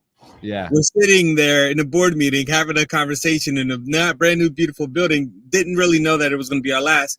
But the beautiful part about it is it has created additional opportunities for us to be able to expand statewide, which was one of our initiatives and one of our goals. And this has really helped accelerate it. So absolutely, when we get back in person, we will invite you both to come and see the building, come and see where we'll be operating out of, and really excited. Again, to your point, it created a whole new opportunity. While a little stressful at times, we're getting through it, and hopefully we see that definitely the light at the end of the tunnel. And now just allow us to provide better services across any platform, in person or telehealth.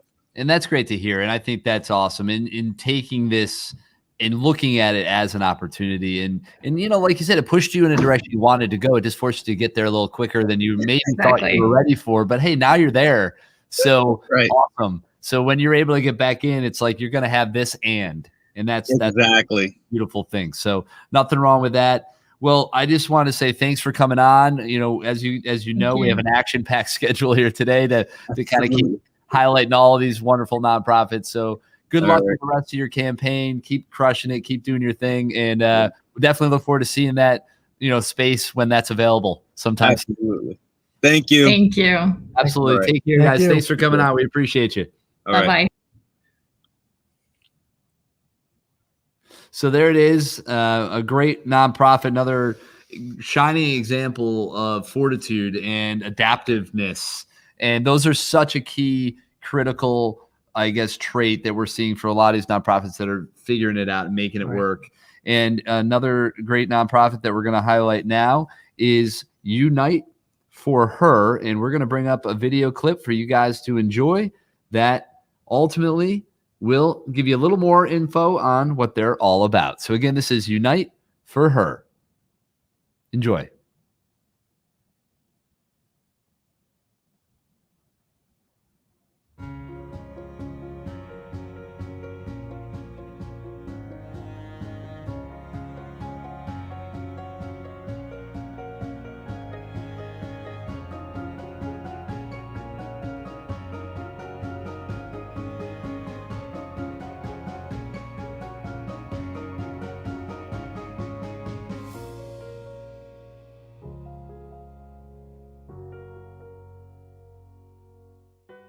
My name is Sue Weldon, and I'm the president and founder of Unite for Her. And I remember walking into those doors.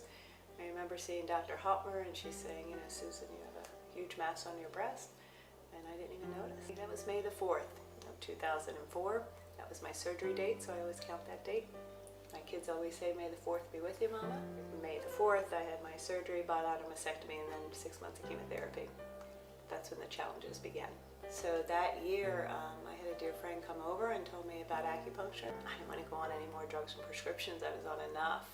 So I took her advice, and I walked through those doors. That saved my life, and it really started me on this path of understanding how these complementary therapies helped me heal that year. I went to this, beautiful, inspiring event, and starting to feel like my old self. And I saw this young woman right across from me, and I'm like, all right, I wanted to connect with her and share everything that I've done and learned, and just be that voice for her and that support system for her. And she said, well, what did you do? You look so good. Tell me all about it. And I told her about the acupuncture and the yoga and the beautiful food and nutrition, and she started crying. She's like, well, good for you.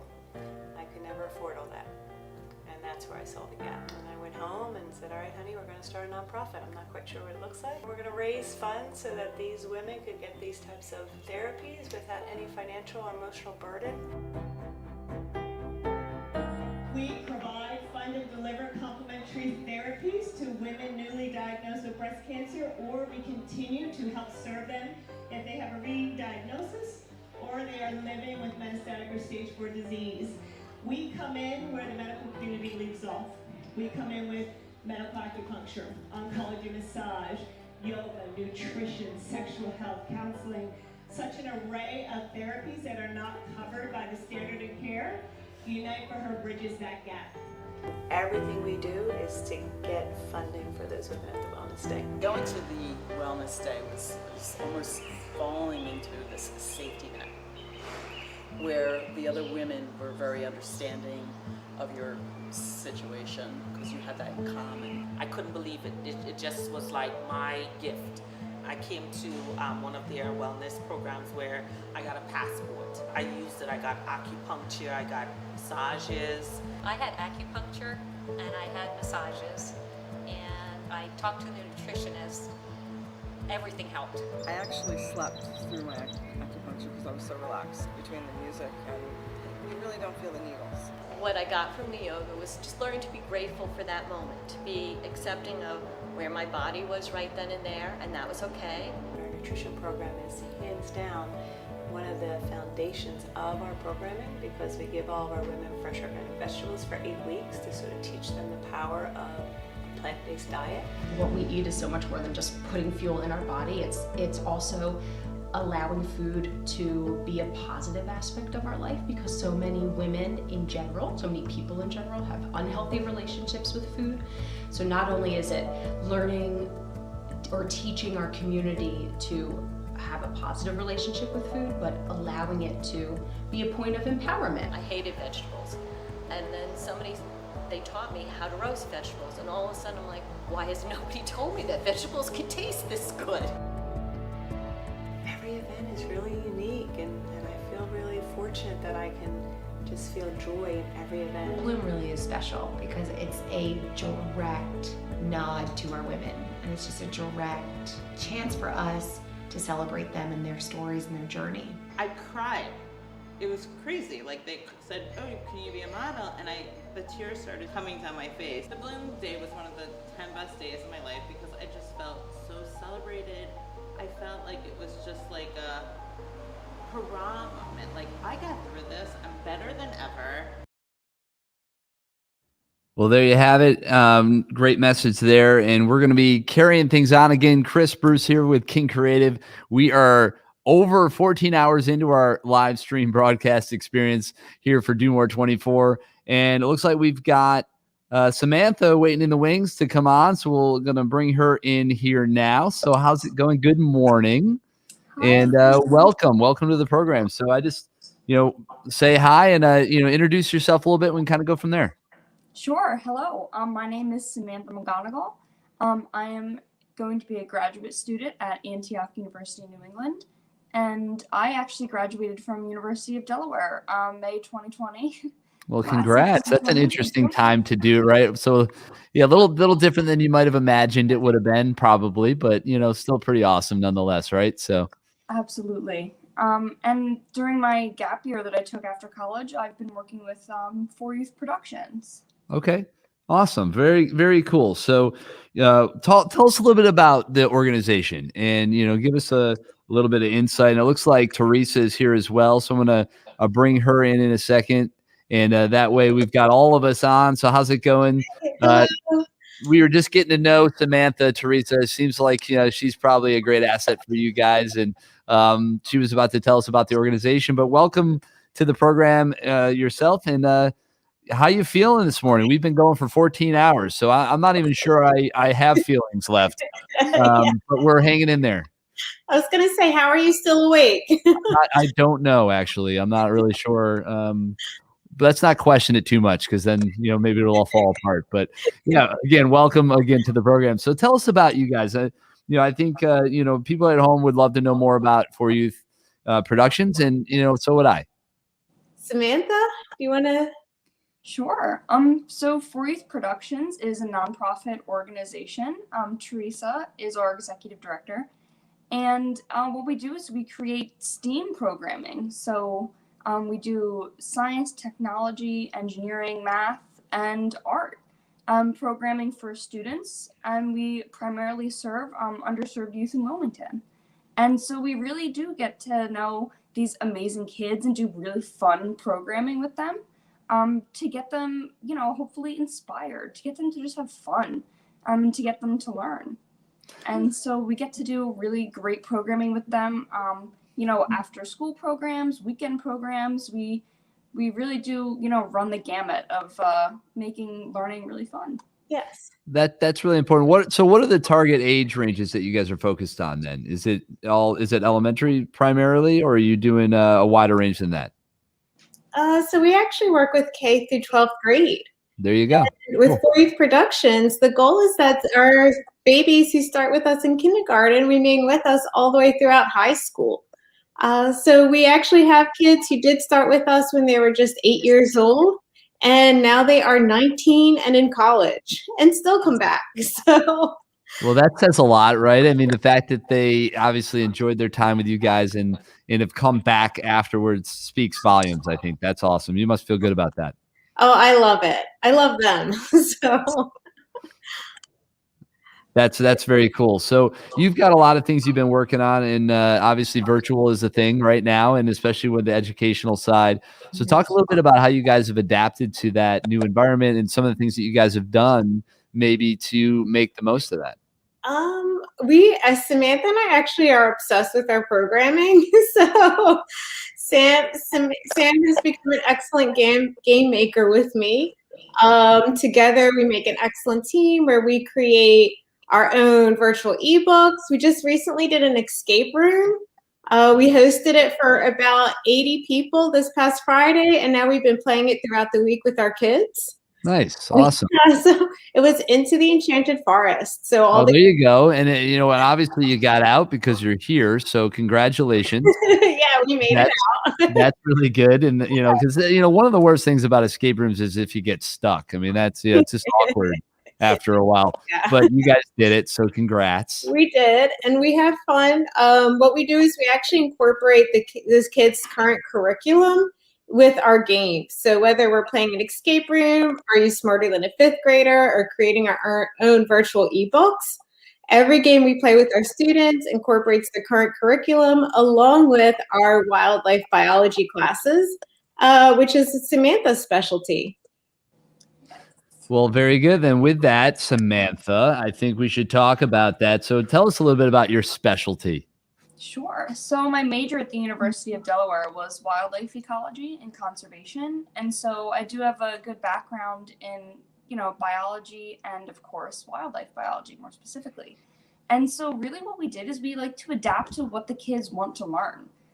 Very quickly, I found that if I was going to put together a presentation about like wetland birds to show them that they could find in Delaware, they'd probably get distracted pretty easily because maybe they've been seeing presentations the rest of the day. And so we were like, what is really going to get their attention? And what got their attention was the games.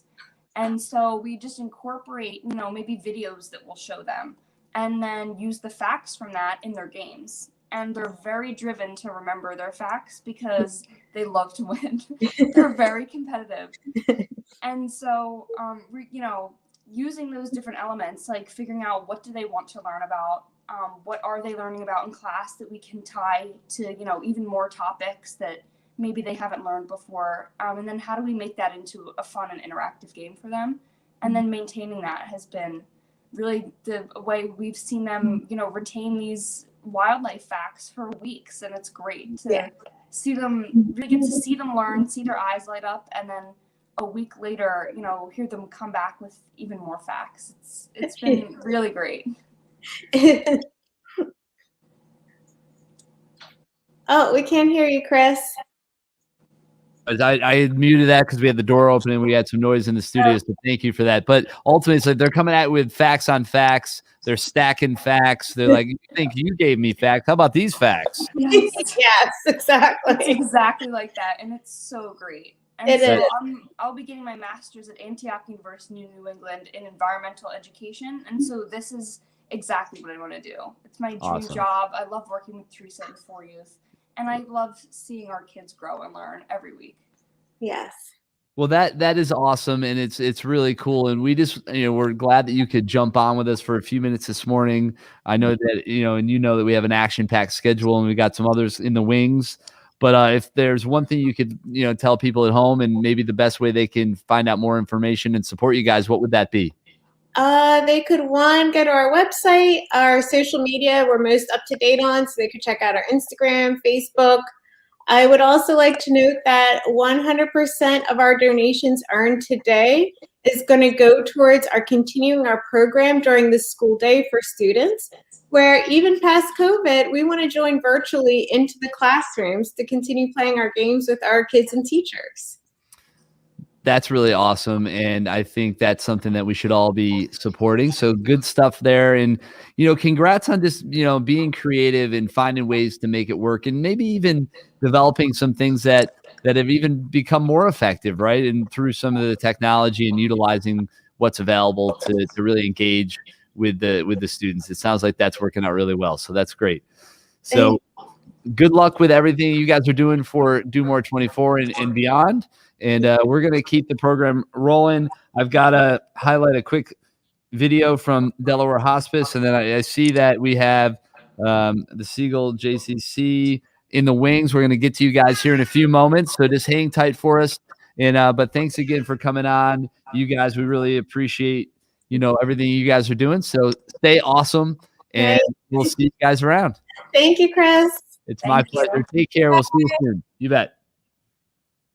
All right. So like I promised, I have a quick video here that we're going to be highlighting from Delaware Hospice. And then following that, we've got a few more scheduled interviews. And we're going to keep this thing rolling with Do More 24. It's our 24-hour live stream. And, we're a little over 14 hours in now. So we're cranking. Enjoy this video with Delaware Hospice.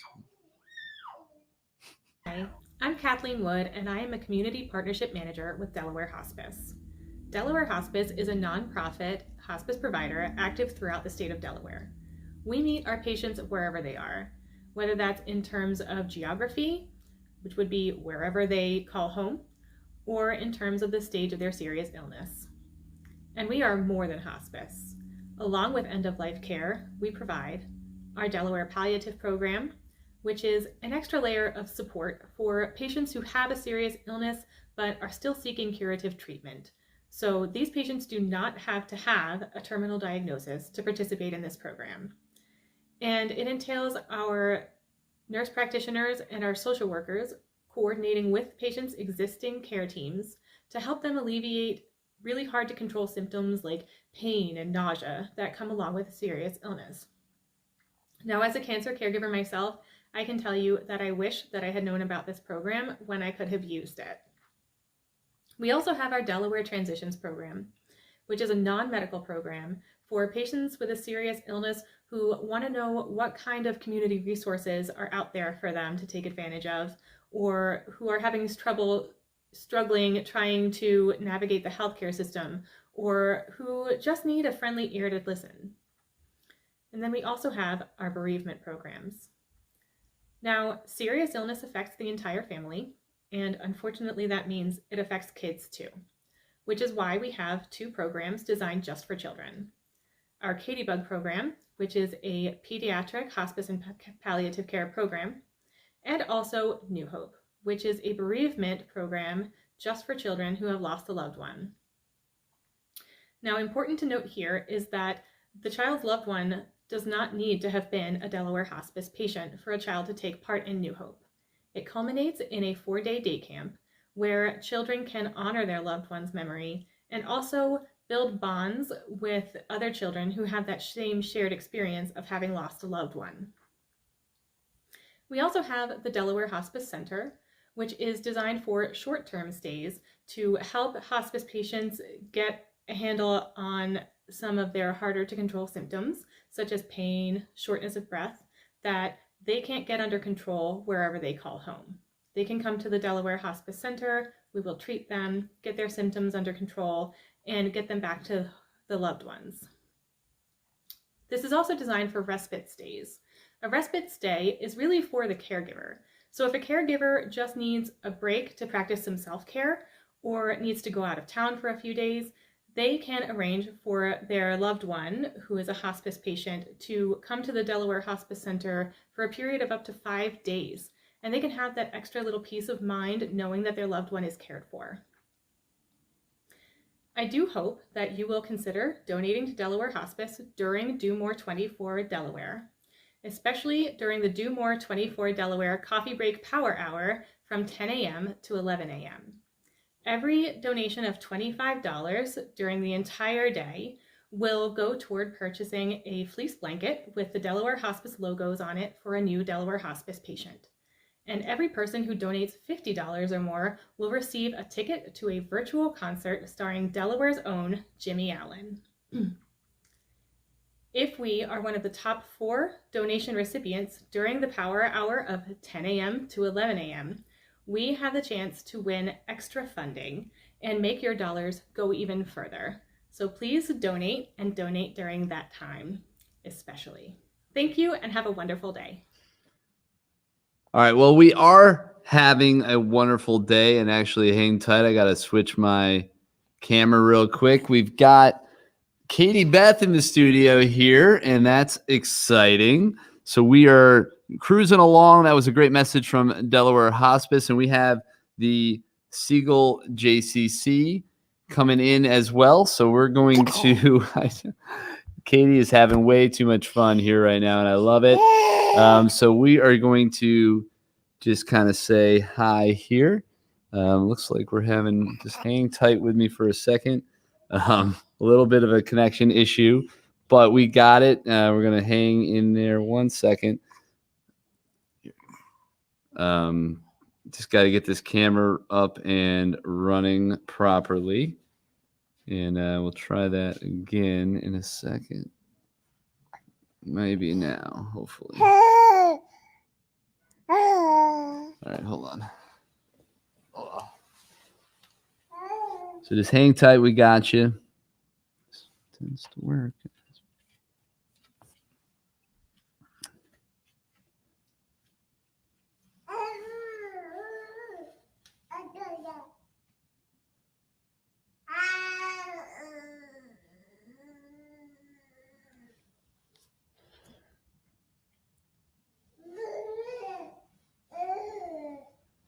All right, so bear with us. We're having a quick issue with the camera at the moment. It's always good. All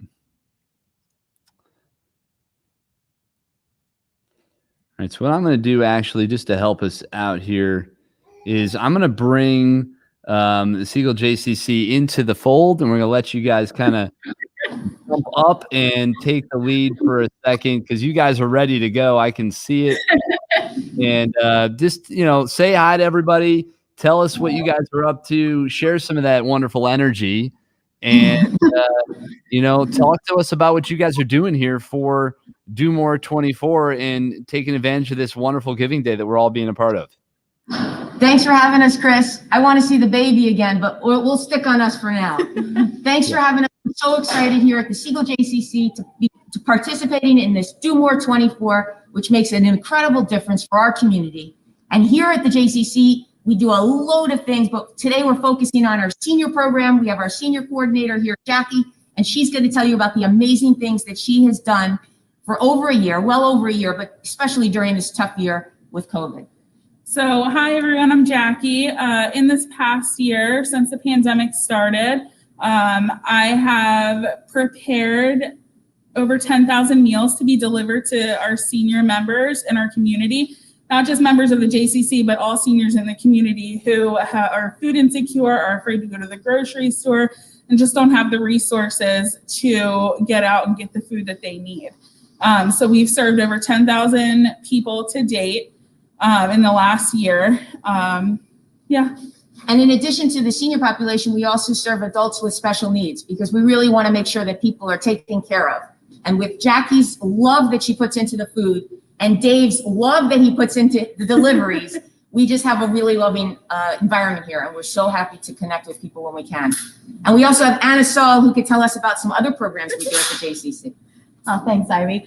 So we really try to serve people at all parts of life. We have an early childhood center where my 2 little boys are learning and thriving every day, including today. We offer fitness services. We have aquatics. People are out here swimming laps on a daily basis. They're visual. We've got sports. Ivy's doing a lot of pickleball at the JCC. We have a lot of opportunities to play in our gymnasium. We have pickup basketball. You know, we just are a place where people, you know, take care of themselves. We take care of them. It's a great place to be. Yeah. So. We also have a Kids Place extended day where we serve kids from 12:30 to 5:30, school-age kids, and it's really great that some of these kids, some go virtually for part of the day, and then they get to come here and play outside and play with their friends in a safe environment. And we're really happy to be able to serve this our community. We love our community. Yeah. And with this cold weather, it's really making me think about summer. And the J is an amazing place to be for summer. We have a great outdoor pool with this amazing water slide that I'm hoping one of my boys is going to be a good enough swimmer to go in the water slide soon. But we're also gearing up for our summer camp program for kids entering 1st through 8th grade. We have this huge 32-acre campus. The kids have, such a great time here over the summer, as do all the families that come. We're happy to have anyone come by and check us out. Absolutely. Great. Hey, Charlie. Hey, how are you guys? Great, good to see you. Yeah, great seeing you. So thanks for being here. So that's great. Well, let me get the next guest on here. I think we're talking to Sojourner's Place, but thanks for joining. Thanks for having us so much. Yeah, Come by and see us. Keep watching the leaderboard. So. Thank you for the support, everybody. Yep, thank you. All right, and ultimately, I am back. We had a quick little thing we had to refresh there and get that going. Jeff Santoro, you are in the wings. Hopefully, you can hang with us for a few more minutes if that's all right. And we have right with us now. Looks like Robin. I know Charlie, you just brought Robin into the program, and that's all right. So, Jeff, do you have a couple extra minutes just to hang with us? You're good. Awesome, perfect. So we're gonna now talk to Robin. So introduce yourself. Tell us a little bit about your organization and what's going on. Appreciate you joining us with Do More 24 in this wild 24-hour live stream that we're all a part of. So yeah, it's been a wild ride. So welcome. Good morning. Good morning. It has been a wild ride, but it's been an exciting ride. My name is Robin Beckgott, and I'm the executive director of Sojourner's Place. And Sojourner's Place is more than a shelter. It's a home for our men and women. It's a safe place where they can address the varied and multiple issues that has caused their homelessness. We do not put a length of time in which an individual can reside with us. However, our services are tailored to the specific and unique needs of our men and women. When individuals, they cross our threshold, they come to us broken. They're broken because they've been stripped of so much. They've been stripped of their homes and their material possessions. And then you have some who have been stripped of their relationships with their family members and their children. But for almost all of our residents, they've been stripped of their hope and purpose towards their future.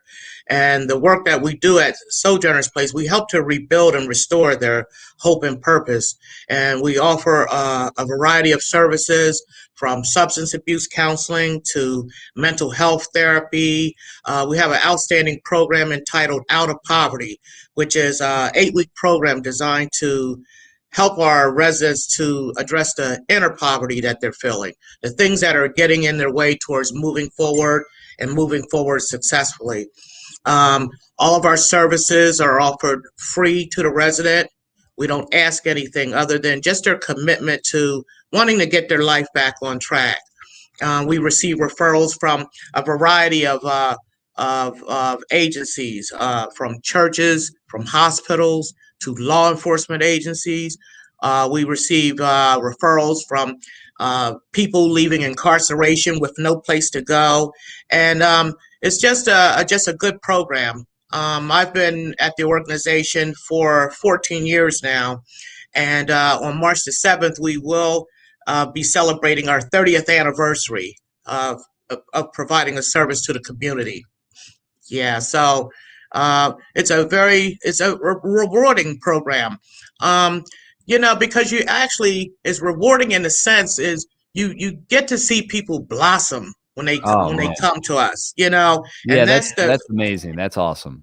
that's the fulfilling part for us. You see them blossom and help them get back on their feet and become self-sufficient and, transition back out into the community with safe and affordable housing, obtaining employment. We help them budget and save their income. And, it's just a good program, very good program. Yeah. And I'm very, It's important work that you guys are doing, and it's great to see. And obviously, you're passionate. You've been with the organization 14 years, almost half the length of the actual existence of the program. 30 years you guys are celebrating on March 7th. So congrats again on that. And yes. What's the best way for people to reach out to you guys? How do they learn more? How do they get involved? Yes. For more information, you can visit our website, www.sojournersplace.org. You can call us, area code 302-764-4713. There's always someone on duty. We're open 24 hours a day, 7 days a week. So we are open. You can just come by. Also, we have a lot of different organizations who donate to us, donate goods, paper goods, soap, detergent, things like that. So I'm just really happy that to be participating in the Do More 24 Delaware this year. We've participated for the last several years now, and I think that it's important that we support all of our nonprofit organizations because we're doing good work and we're making a difference in our community. Yeah, there's no question about it. And it is just that, right? It's a community and it's all of us working together to make it a better place. Delaware, we may be small, but we're mighty. And we're all here working on this Do More 24 day to make the biggest impact we can. And the numbers are reflecting that. If you look online now, we are over $657,000 raised so far in the campaign. That's incredible. And I just can't wait to see where we end up. It's going to be something that's, I think, going to blow a lot of people away.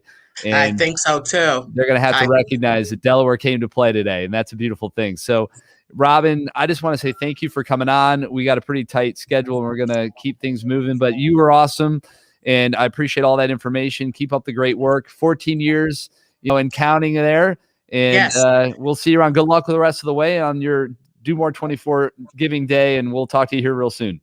Thank you, Chris. Thank you. And thank everyone. Absolutely. We will for sure. Thanks, Ron. We'll talk to you. Okay. Bye. Right. So next up, we have none other than Jeffrey Santoro. That's right. The man, the myth, the legend coming on with us now. Jeff, how's it going, sir? I've only been up for 1,200 hours, so we're feeling pretty good. Chris, you look as fresh as your baby. Well, speaking of which, you probably heard her in the background. She just stopped by for a cameo. Oh, I cannot believe how big your baby is. Oh, my God. Look at this little nugget. Oh, unbelievable. Oh, look at those boogies, actually. That's the fun part. Hey, it's live for everybody to witness. This is the real stuff. There it is. Yeah, you want to say hi to Jeff? You want to say hi? Oh, you really do have some good boogies in there. We're going to have to take care of that. She needs a binky. She does. She has her thumb, and that works out really well. So, yeah, that's Katie Beth for anybody at home that's wondering. She's just an amazing little thing. I tell you what, it changes your life in just so many amazing ways. But Jeffrey, you've been raising me for a long time, right? So you know what it's like to have a child, and others that in the theater over the years. So what's going on with you? Tell me a little bit about the Brandy Winer, speaking of which, and what you guys are focused on, how you're doing your best to survive in this wild climate we find ourselves in, and being creative with theater and making that work.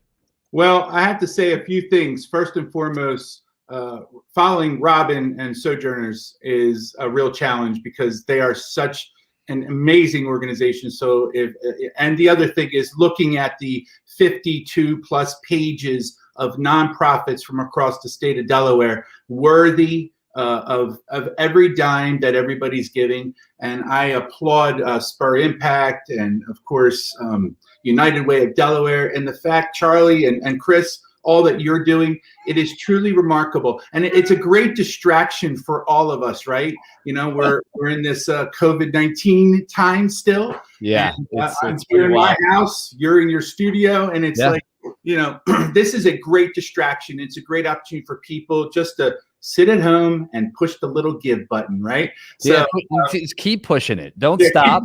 You know, we got a bunch of hours to go yet. And, you know, Jeff, hopefully you're going to be able to enjoy this Jimmy Allen concert experience that we're whipping up for the end of it. Did you know about that? I donated my money. That's absolutely. So you're going to get a link then. You should be getting a link to join that. That'll be at 8 o'clock tonight. And one of Delaware's own. And it's something to be celebrated. It's again, another example of, you know, small but mighty. A lot of good things coming out of Delaware. I agree. And I just want to say our motto at the Brandy Winers is all for fun, fun for all. And this is a truly fun distraction. And raising money for worthy nonprofits like Brandy Winers is just been so rewarding for me. And I know for a lot of people. So just keep it up. Everybody keep donating. This is great, Delaware. This is awesome. I mean, seriously, look at what we're doing. And you say it's a good distraction. I say it's a healthy distraction. Yeah, absolutely. And it really is. And, you know, there's so many great nonprofits. If you look on the website, you can look through, you can learn about them. I think there's a lot of them that you'd probably be surprised to find out about. And, you know, maybe you'll find one that you didn't know existed that, you know, really speaks to you, that you'll say, you know what, I want to support them and what they're doing. And there's so many. I mean, if you look through the portal, it's amazing. Look at the leaderboard, Chris. And the number one on there is an organization down in Lower Delaware. And they do an amazing thing, you know, free meals, free food, it's like no questions asked. And their support is overwhelming. And I you know, we were talking to them a little earlier, and then we were having some fun with the crock pots. And you know, apparently they have some names for a few of the crock pots. They're affectionately known as, and that was kind of fun. But yeah, they're $30,000 individually as one organization. And there's plenty of time to go, so we'll see where they end up. Yeah, it is awesome. And we're look, we set a $5,000 goal. Yeah. And we're gonna reach our goal. There's no doubt. And just because of the generosity of everybody in the state of Delaware, it's been great. Yeah, that's awesome. Well, Jeff, it's really good to see you. Obviously, you know, if you want to pop on later, feel free to say hi. But, you know, where were you at 3 or 4 in the morning? That's what I want to know. I was watching you, and I thought, you know what? This man is doing a brilliant job. He doesn't need my help. Oh, okay. Well, hey, there you go. I'll completely take that lie and run with it. And we'll see you around. So thanks a lot, Jeff. Always good to see you. Standing ovation for you guys. That's what we do in theater. Standing ovation. There it is. Standing ovation. Standing ovation. That's only because you don't have a chair. All right. Anyway, we're out of here. All right. We're moving on. We've got our next guest. Jeff, thanks so much for coming on. We'll talk to you soon. Good luck with everything. Brandy Winers, everybody. Take a look at them. Support the arts. It's amazing. It's important, and we all need it. I think we've all realized how much more we enjoy the arts now than we ever did when we lost theater and couldn't have those experiences. So make sure you do what you can to bring it back and to help support it. Absolutely. So Jeff, thanks a lot, sir. We'll talk to you soon. You bet. All right. So we're moving right along. We have our next person, I guess, lined up. It looks like we've got Mayara Costa. She's on, ready to go. And we, you know what, might as well just bring you in. So let's keep this rolling. Good morning. What's happening? Good morning, everybody. Good morning, Delaware. Good morning, Christopher. How are you doing today? I'm doing great. We're on this 24-hour live stream experience journey, which is really what it is. And we are just cranking away, having fun, getting lost in all these wonderful nonprofit worlds, sharing their messages, sharing yours now. So tell us a little bit about what you guys do and what you're all about.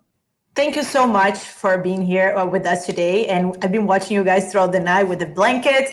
So you guys are doing a wonderful job. I just want to say that. So good morning, everybody. I'm here today to talk about our wonderful school. Academia Antonio Alonso Charter School is a dual language, English and Spanish charter school in Wilmington, Delaware. We've been working with Delaware community for the past 6 years. Growing every year. We right now elementary school. We are looking forward to expand to middle school. So we are here today to ask the community to support us, funding our school so we can continue to provide the gift of a second language to our community. So we are inviting people to know us, to visit our website, our social medias, to get familiar with our program, and really be able to see how impactful has been the work that academia has been doing.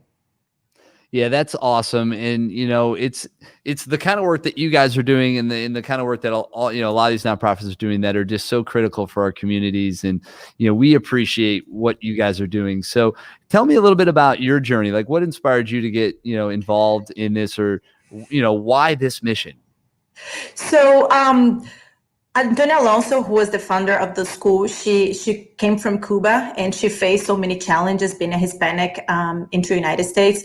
So she was really going after ways to help the Hispanic community. So with this desire in her heart, with the Latin America Community Center, which is also an organization located in Wilmington, they came up with the idea of structuring a dual language school that would be able to provide equality in terms of educations for both communities. As you know, our Hispanic community in Delaware, it's considerable.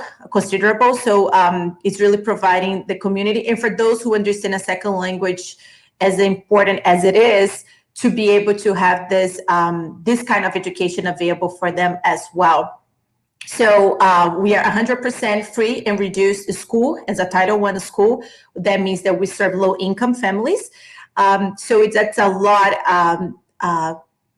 behind the education. That's much more that we provide to our students, which is a safe environment. We take care of the child as a whole. So we make sure that they are well physically, mentally, and also in terms of academics.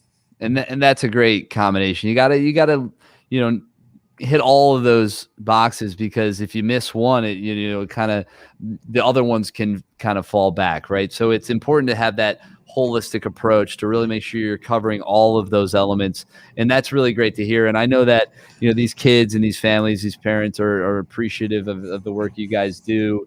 And what's the best way for people to kind of learn more about you guys and ultimately get involved?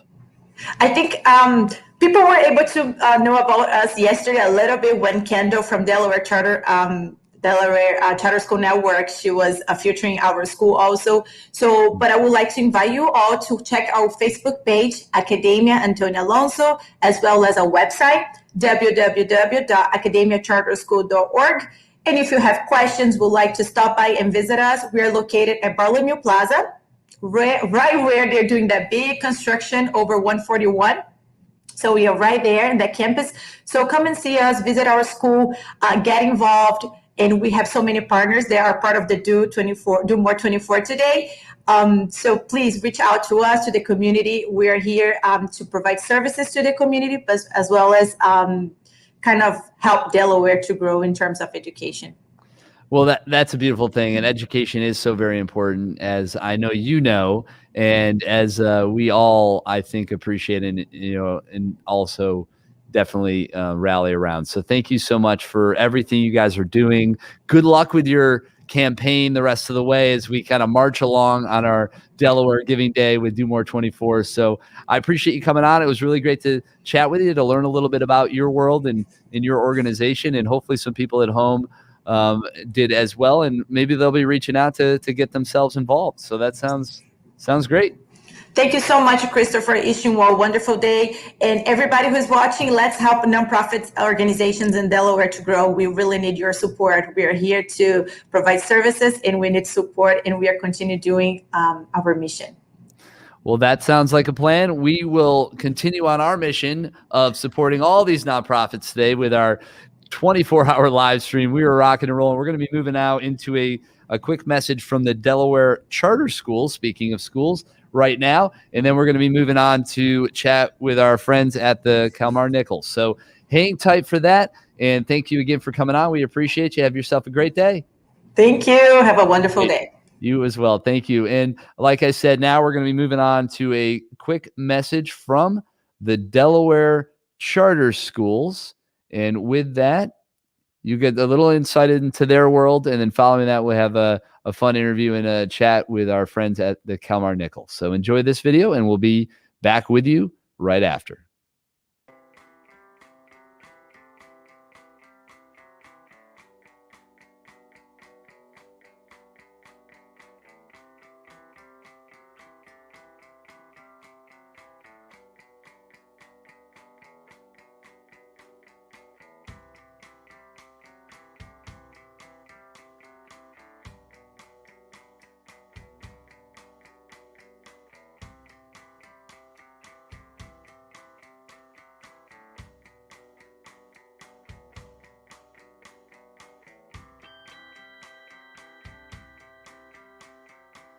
Good morning. I'm Kendall Massett. I'm the Executive Director for the Delaware Charter Schools Network. And we are almost 15 hours into the 24 Hours for Do More 24 campaign. And I'm really excited to be here with you today to tell you about the mission of the Delaware Charter Schools Network, what we're trying to do, and what your help could help us do more of. So in 2001, the Delaware Charter Schools Network was started to be the advocacy and support organization for all of the charter schools in the state of Delaware and those yet to come. And today, in the 2021 school year, we have 16,905 students across 23 charter schools in our state. That's pretty amazing. And I am so proud that I get to be the one that works for them and is their advocate. But one of the things that we've learned actually during this time, during this pandemic, is that we actually have an opportunity here to truly connect all of our teachers across all of our charter schools and all of our board members across all of our charter schools, our leaders, our business managers, all of the people within our charter community. We have an opportunity to bring them together in ways that we never thought through before. This pandemic has given us this silver lining, this ability to do more together for all of the children that we serve. And so one of the things that I've been working on this time, and that the network has been working on during this time, is providing professional learning services for our educators. One, so that they can all share the resources that they have to get great professional learning, and two, so that they can work together, so that they can share their ideas, their challenges, and their opportunities, and work together, again, to do more for our children. And then we're also being able to bring our boards together. Now, we haven't been able to start this like we have with the teachers yet, but it is my hope that we are able to start a leadership academy for our charter boards. They're volunteers, but they deserve professional learning just like everybody else, so that they can do more for the children that they serve. So that's why we're here today. That's what we're doing during these 24 hours. We're trying to raise funds to create opportunities for professional learning for the staff and the boards that we support. Because when it comes down to it, that will impact the lives of the 16,905 children today and those yet to come. Thank you so much for your support. And make sure you check out all the other live streams today, because there's some great nonprofits, over 400, that are involved in this campaign today. And I'm grateful to be part of this work with them. Thanks. Have a great day.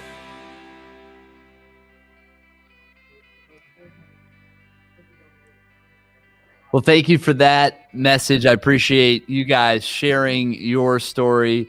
And with that, we are going to be moving along to, like I said, our friends over at the Kalmar-Nickel, and we've got Kathy ready to go. So I'm going to bring you in now. So Kathy, how's it going? Good morning. Good morning. How are you, Chris? We're hanging in there. You know, we're rocking and rolling on this little adventure, and 24 hours. You know what's that, right? We can handle 24 hours. 8 hours. No big deal. Yeah, we're holding it down. We're holding it down. I think we're feeling pretty good. My eyes are open at the moment, so I'll take it as a win. And speaking of open, we played your video, over the wee hours of the night. At some point, I know we showed it, and it was awesome. I loved your video. That was very well done, and just what a great program and a great opportunity for individuals, families, school groups to get out on the water and to learn in such a hands-on way. And what an asset to Wilmington and to Delaware. Talk about the Kalmar-Nickel. Like, why is this such a unique thing that we should really be celebrating? Well, first of all, can I just take a quick second and thank you? I mean, I would like to just thank the folks at Do More 24 for pulling this event together. I mean, it's really phenomenal, and we are so excited to be a part of it. And it is just, it just feels like this event is really gaining great momentum, and And with thanks also to the companies and the foundations and all the organizations that are supporting this. So thank you very much for involving us. No, and it's we our are really pleasure. You could even say that really with all of our combined efforts, we're really starting to fill our sails. You could almost feel the wind just like catching, right? And I did the not get up momentum. early enough to come up with all those really good metaphors. So keep throwing them in. Yeah, no worries. And we're here for you. Thank you. Yes, that is so true. So so we really are thrilled to be a part of this effort, and we are a really special organization in Wilmington and Delaware, as Chris said. We are a tall ship. We're founded around a tall ship, and we're so much more. We're really an education program. We do education programming for schools, students, really all year round. And we also provide a lot of events for the community in most years. And actually, we're going to get back to some of our events this year as well.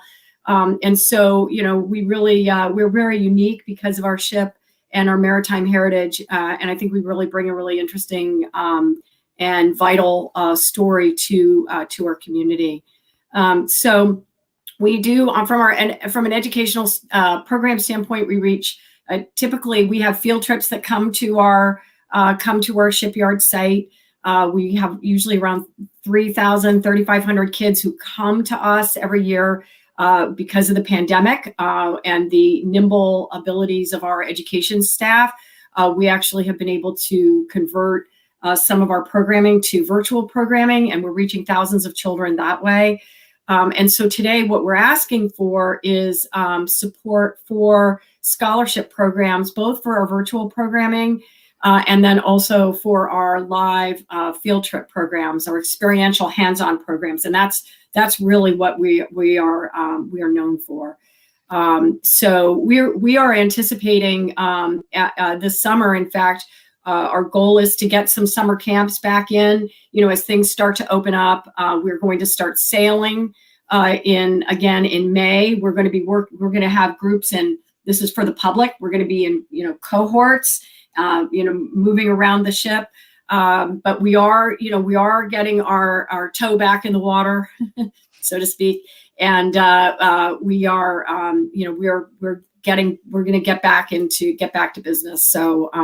So we're really looking forward to that. But in the meantime, we really do appreciate the support for the scholarship program, and that's what we're raising money for today. That's great. And it's a great opportunity for folks to be able to make an impact. And with that scholarship program, talk a little bit more specifically about what that does for those that receive it, I guess, if you can, in why somebody's like, well, why should I support this one versus that? I think because there's a lot of great reasons, but at the end of the day, at its heart, what is it about this scholarship program that is so special? Well, so first of all, there's some programs that just cannot afford to come. I mean, they just, and I think especially this year coming out of the pandemic, it's going to be harder and harder to pay for programs like this. And what makes this program so special is that it's experiential, it's hands-on for the kids, and they're learning all sorts of different concepts. They're learning about our history. They're learning, STEM principles behind things like navigation. A lot of them go on the ship actually and take a sail, but we have equally great programs in our building. You can actually hoist a sail in our building because we have a 3/4 scale replica of the ship in our main deck room. And it was cannons to do cannon drills. So it's hands-on. And kids don't even realize what they're learning, in terms of learning about the history and the science and and our maritime culture. So which we have. It's hands-on, it's fun, and it's fun, memorable, and because of that, I think those lessons really stick, and that's important, right? You want to have that type of fully enriched experience to be able to deliver this content, and it's awesome what you guys are doing, and it is, again, such a unique thing that we have right here in Wilmington, right here in Delaware, that very few places can say they have. And especially at the level you guys are operating and what this represents. And in how it works it's really amazing. And I think just seeing Thank it, you. seeing the Kalmar Nickel come in down the river is a really amazing thing, right? It's just like such a special every time. You're like, oh, there it is. It is. It's just magical, and it's even greater when you're on it. Oh, I bet. And we got it. I need to get out there and on the boat here soon. I would love to. And I've got a little one who is just sort of on the program here quickly. She's I saw your baby. 11 months old, and she'll be hoisting sails and wanting to be on that deck here soon enough, I'm sure. So we'll definitely looking forward to taking advantage of that. So what do you have planned for the rest of the day? How are you guys making the most of your Do More 24 experience? Well, we're thanking people. I mean, we've had really some outstanding participation. I just can't thank our donors and supporters enough. So we're going to spend a lot of the day sending quick emails of thanks. I mean, we've got over 65, I think, donors at this point. We've raised close to $4,800. Oh, it's awesome. And so, so we're really thrilled. I mean, don't stop. No, we got a ways to go. There's plenty of time to hit those buttons and get involved and support your favorite nonprofit. Obviously, the Kalmar Nickel is a great option, and we're encouraging people to support any and all of these organizations. There are so many great organizations in Delaware, and this is such a great effort to bring all of them to life and to present to people. And again, my greatest thanks to Spur Impact and to Charlie and to all the groups that are doing this. This is really fantastic. And have you seen the most recent total on the website? Do you have an idea? For us? Well, the total for you guys, you said it's about $4,800, right? Or about $5,000, which is an amazing thing. And you guys will be able to utilize that to really fuel some of those programs. Yes. But overall number right now is almost $672,000 combined. And that's just incredible. Amazing. It's such an amazing thing. And obviously we've surpassed last year's total by quite a number at this point, and we're continuing to climb. So we're excited to see where it all lands. But thank you so much for coming on with us today, sharing a little bit about your world and what you're doing. And just keep up the great works. Just continue to be an amazing, asset and really something for all of us to be proud of here in Delaware. So we appreciate it. Thanks, Chris. That. Well, thank you so much. Thanks for everything. Absolutely. My pleasure. We'll see you around. Take care. Okay. Sounds great. Bye. See ya. So there you have it. That was our friend Kathy from the Kalmar Nickel organization. They're an amazing group. I'm telling you, you see that ship coming around the corner. It is a magical moment. And we have another guest here. Looks like we've got John and Gerald over there. They're all ready to rock and roll. So we're going to bring you guys in to have some fun with us. What's going on? Hey, how you doing? I'm here with John Moore and myself, Gerald Rocha. Yeah, absolutely. With United Way. I love the mask. There you go. I'm gonna expand this out a little bit. Take this graphic off as well, so then I can see both of you a little bit better. There you go.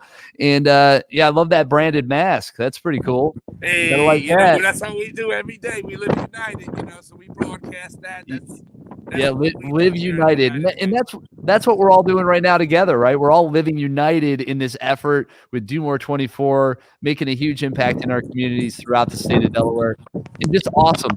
So where are you guys right now? And I guess how is it going for you in terms of the campaign? What do you guys have planned for the day? Yeah, it's going very well. We're here in the capital city of Dover, Delaware.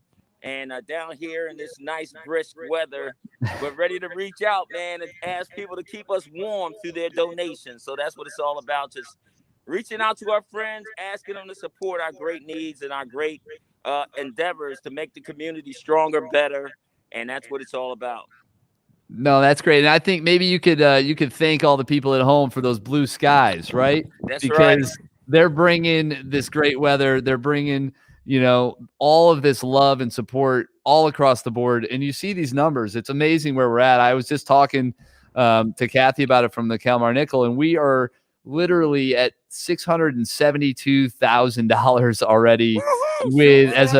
That's wonderful. We are on our way, and I just can't imagine where we're going to end up. It's going to be an awesome number. It's going to be one that we're all going to be very proud of and be able to celebrate. And, you guys obviously huge partners with this and a big reason why we're all here. The United Way of Delaware, obviously the initial spark for this in its infancy when it first all started. And then obviously Spur Impact coming on and kind of this whole thing has taken shape in an amazing way. So anything you want to tell people at home, ultimately in terms of what they're doing, encouraging them and just, kind of keeping this thing moving? Yeah, we got this great statement, and it says, underneath everything we are and underneath everything we do, we're all people, connected, interdependent, and united. And when we reach out a hand to one, you influence the condition of all. And, we're working in some of the most pressing communities, our 8 key communities. And since 1946, the United Way has had this tremendous vision of advancing the common good by creating opportunities for all people throughout the state, with an impact, a positive impact that children, individuals, and families succeed. And so just like Do More 24, we're doing this not just today, but all year long. We're asking people to give through a community of philanthropy, advocate through a collective voice built, and then get people to get engaged through volunteerism so you can have that sense of empathy of those who are most challenged. Because, we believe in our mission, maximizing communities' resources to improve the quality of life for all Delawareans. And if I could share a story, this is how powerful our early education initiative is. I grew up in the inner city of Philadelphia, didn't have a whole lot, but the one thing that proved to be the most valuable asset that I got was an education. And I remember I heard the story of a young man that grew up not too far from where I was in North Philadelphia. And instead of him being out there playing basketball with us and doing some of the activities, his mom had him marching every day to the library.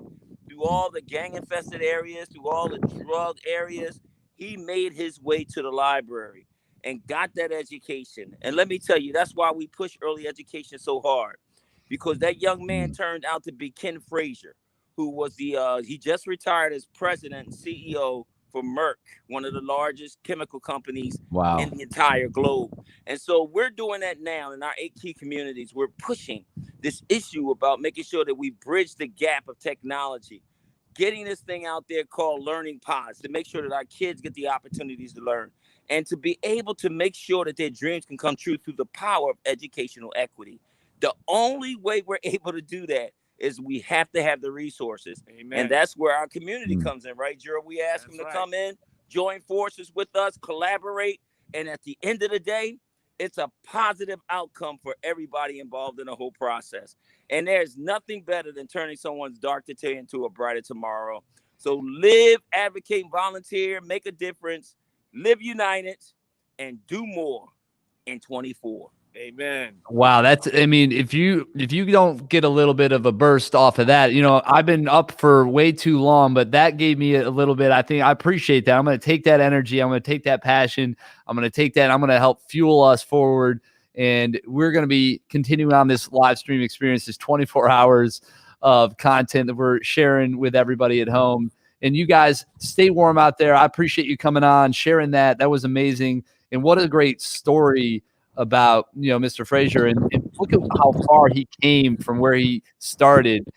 Absolutely. I love that. Early education is so important. So keep that up. Let's all live united and let's do more, Delaware. Let's do more 24. That's what's up. 24.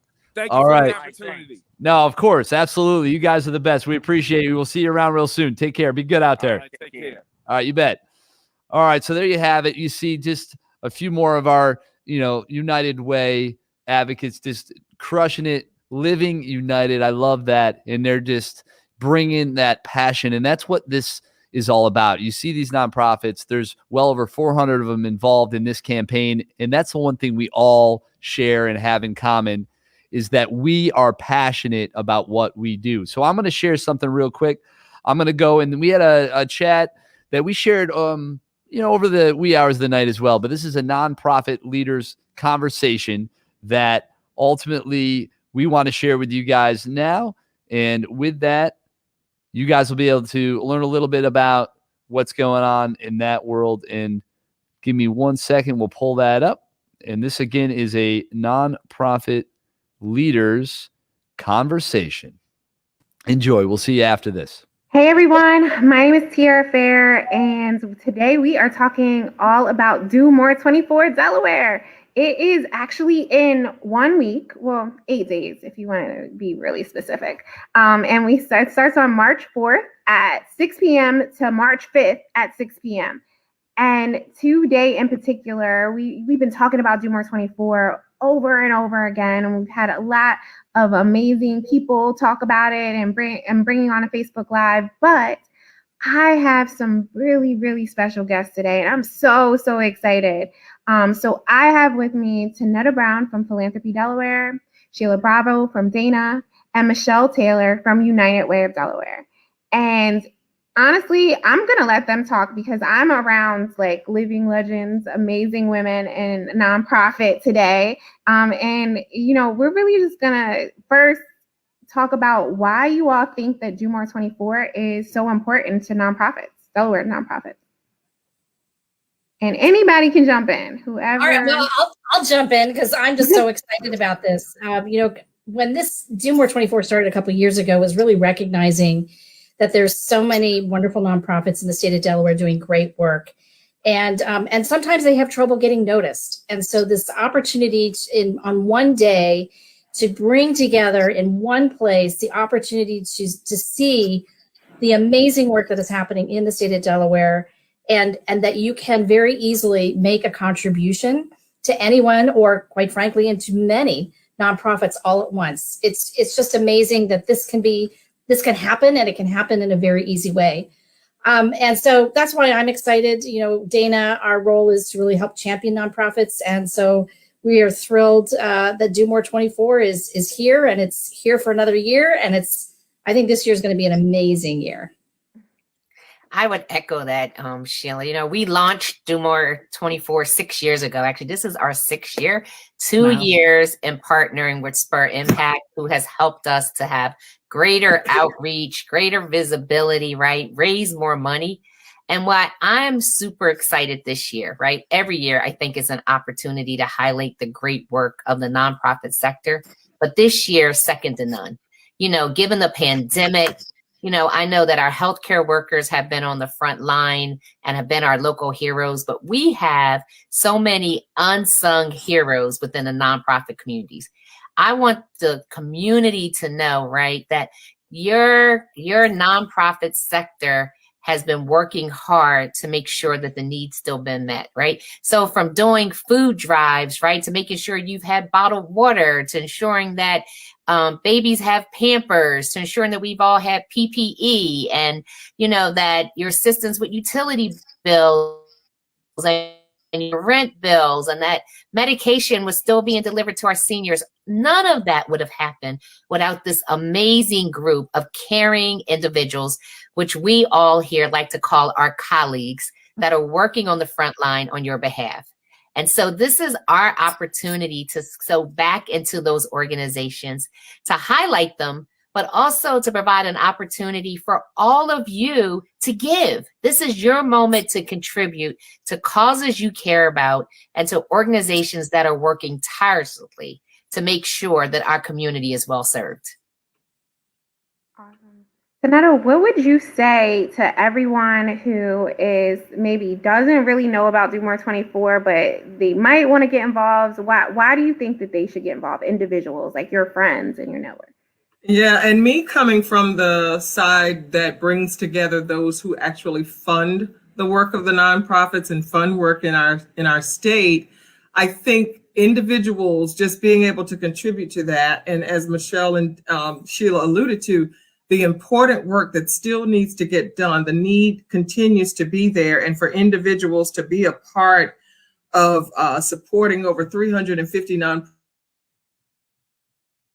to continue to deliver services that our government can always deliver, or just our nonprofits are challenged to deliver, but make every effort to continue to do so. I think individuals being able to participate in this very defined 24-hour opportunity, I think it's very, very critical, and it's really a way for the community residents to feel connected to what's happening in their state on behalf of their neighbors. I completely agree with all of you. And one of the things that I always tell people when we talk about why give on the 4th and 5th, because honestly, we can give to nonprofits all throughout the year. But why give on March 4th and 5th during Do More 24? Some of it is the prizes.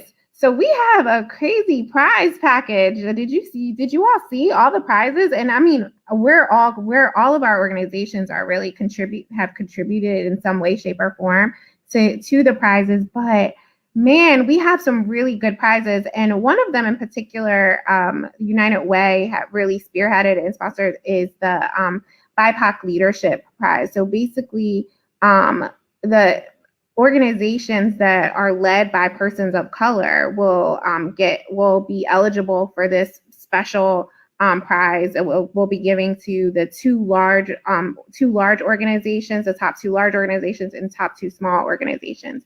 So we are really just excited about that too, because giving on that day means that you are able to maximize your dollars.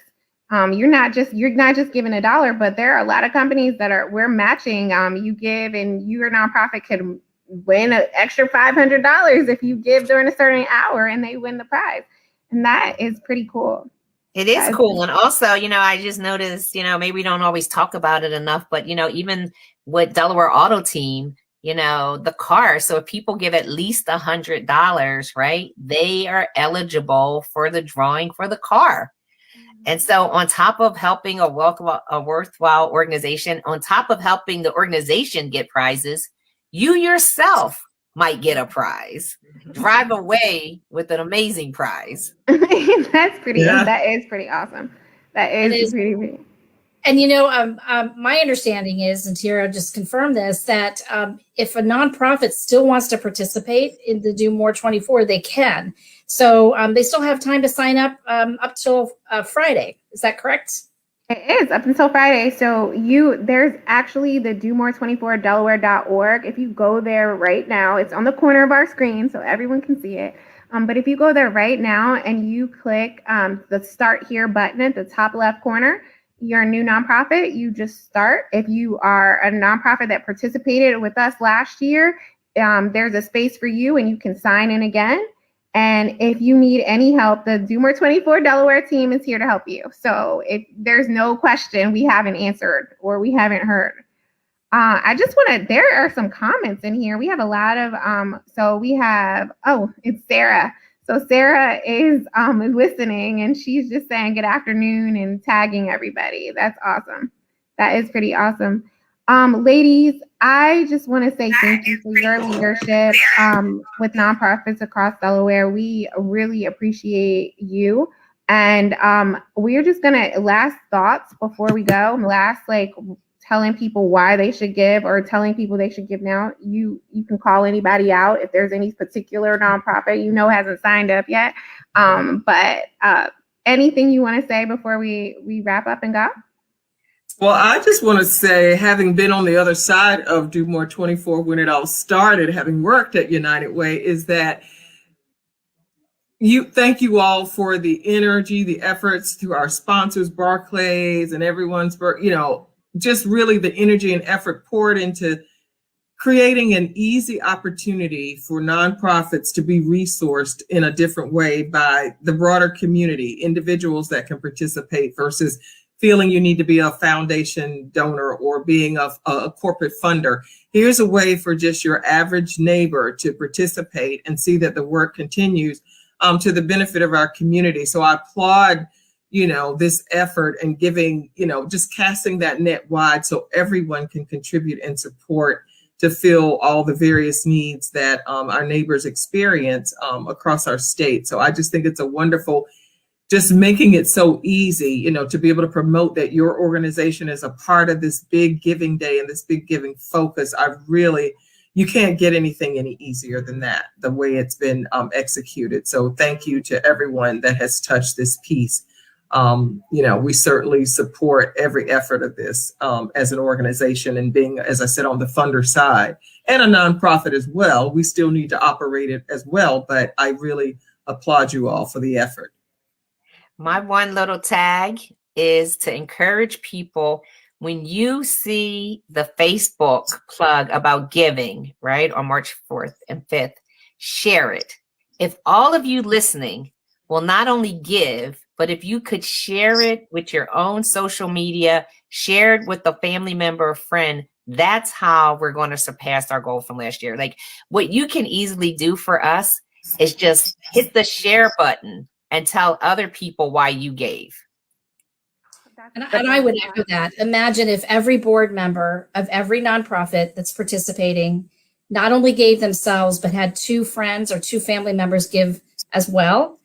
And then think about all of the matching dollars that have put into this year to amplify those gifts. This can be a really powerful and transformative set of hours, literally hours, that we can make a difference, not just for the agencies, but more importantly for the impressive work that they do in our local communities. So we hope you'll participate. We hope you'll spread the word. And again, want to thank not only the Do More 24 team, but also the many philanthropy partners and some government partners that have joined in to help make this day a tremendous success. Awesome. Thank you again, ladies. I can't name every sponsor because undoubtedly I'm going to miss one and I'll be in a lot of trouble. But I do want to give a special shout out to Discover and Barclays, because this year they are our philanthropic champions. And we just want to really say thank you to them and their contribution. We also want to make sure we say thank you to all of our sponsors. We love you all equally, and you're all as important. And make sure you check out our website because we have our list of all of our sponsors. Very lastly, in addition to a million other, we have a lot of prizes. So I'm really excited for nonprofits this year because there's so many chances to amplify their gift. So when you give, you could make it easily. Give them $10 and they can make $100 off of it just from, really working hard. We have Jimmy Allen actually agreed to do a benefit concert for us. So at 8:00 on March 5th, there is going to be a Jimmy Allen concert, and every person that gives $50 or more to a nonprofit during Do More 24 will get a ticket to that concert. Oh my goodness. If you guys haven't heard Jimmy Allen, I'm going to tell you the truth. I don't listen to country music, but I saw a picture of him and he's cute enough that we might want to make sure that we spend that $50. And so if you're a guy, listen to his music, it's okay if you're like, no, it doesn't matter if he's cute to me. If you're a girl or guy, I'm not really interested. Well, I got it. But if nothing else, he is a good-looking young man, and we should make sure that we spend that $50. I had to have some comic relief. So again, ladies, thank you so much. Thank you to everyone in advance for donating. Make sure you donate on March 4th and 5th to your favorite nonprofits. We need you. Thank you, guys. Thank you. Thank you. Good luck, Delaware. Yes, indeed. Take care. All right. Well, that was a great conversation with some of our nonprofit leaders. And we are here supporting all of our nonprofits with this Do More 24 campaign. We're on our live stream journey. It's a 24-hour live stream. If you're looking at the time, you're like, Chris, it only says 7 hours. Well, that's because we broke it up. We didn't want to break the internet. So in total, it'll be 24 hours of live stream action and fun. And we've got a lot of great interviews lined up for the rest of the day, talking about a lot of amazing foundations and nonprofits here in Delaware, along with a couple other surprise guests and some fun people that we're bringing on to talk about some things that are very, very interesting, very important to this conversation and to add to this campaign and to this experience. So you guys are awesome. We appreciate you guys staying with us online. If you're watching, share this out. Make sure people know it's happening. And of course, go to the website, go to Do More. I always mess this up. Of course, I'm a little delusional now. So now it's domore24delaware.org. And let's check in with the total. We might as well do that since we're there. Oh my goodness, we're over $700,000, $702,501 raised so far. That's an incredible number. And we are going to keep this thing rolling. We've got a really great video to share with you now. And this one is going to get us going. We got about 10 minutes or so of content with this. And that one is going to be from our friend Ryan Hunter. And this right here is coming up. So enjoy this video, and we'll be back with you in about 10 minutes.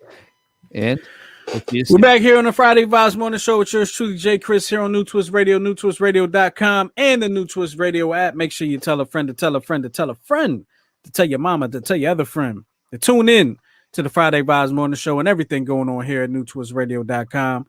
Not just because you're doing it, but because they should be doing it too. And right now we got a familiar voice here at New Twist Radio. My man R. Hunter, host of Intelligent Ignorance Podcast, host of the Entrepreneur Negro, host of whatever else he's got to do around here. He runs the Michael K. Ingram II Baseball League in Delaware. He runs the Blue Demon Athletics nonprofit organization. Got a lot of things going on. He tees with attitude. Get your custom made t-shirts, hoodies, sweatshirts, and all like that from him. Mr. R. Hunter is in the building. What's going on, R. Man, it's a beautiful Friday morning, vibing out to the sounds of the show, even though you didn't get my request on today, but I'm still rocking with you because I love it. Well, before since I didn't get your request on, because we talked about that, and it reminded me of a song that that will never be played here on New Twist Radio, and I'm not going to even entertain that. But anyway, early in the show today, we were talking about some stores that were around when you were younger that are no longer around and that you miss. And I actually got a text from Leon who says Mr. Curly's in Salisbury used to have all the nice clothes and stuff like that. Kango hats and all like that. And it's not I actually remember. I think I remember Mr. Curly's from Salisbury. I remember the sign. I don't know. I never went in there, but I do remember a sign. Are there any stores that are not around anymore that were around in your childhood that you miss? Man, and it's so funny that you bring this back up. And I had literally sparked the conversation earlier this morning. And it was about my very first phone call that I made on my own. The first time that I ever picked up a phone and dialed a number on my own, I was calling Blockbuster Video. And my family's ritual was every Friday night we would go to Blockbuster and we would get a movie. Well, this was around the time Blockbuster had just started introducing video games into the mix. So I called to see if they had a certain game on Sega Genesis. And it was my first phone call ever. So I was so scared as to if, Blockbuster was going to be on the phone bill and if there was a charge for calling Blockbuster Video. But yeah, Blockbuster Video was an amazing part of my childhood because of the memories that we built with going every weekend and you just walking through the aisles and seeing all of the different movies that they had, getting your thing of popcorn at the register. It was like a true in-home movie experience, and now we get from Netflix every day. Yeah. How about that? And that was a few people mentioned Blockbuster, and then I can remember with the last with Jay Hussein we just had. I can remember going to Blockbuster Friday night, getting a game or getting a movie or something like that, and trying to get a big box of candy out of the deal. And it was going to the movies without going to the movies. I mean, you had your popcorn, you had your candy, they had drinks in there, a bottle of soda you can get. You got your pick of a movie, a game, or whatever the case may be. And then you brought it back Sunday night, and that's when you knew you had to get ready for school because, Sunday night, Sunday afternoon, you were taking that movie back or game back, whatever. And you knew the fun was over.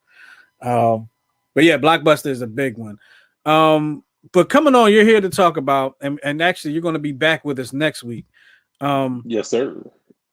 You have an event coming up.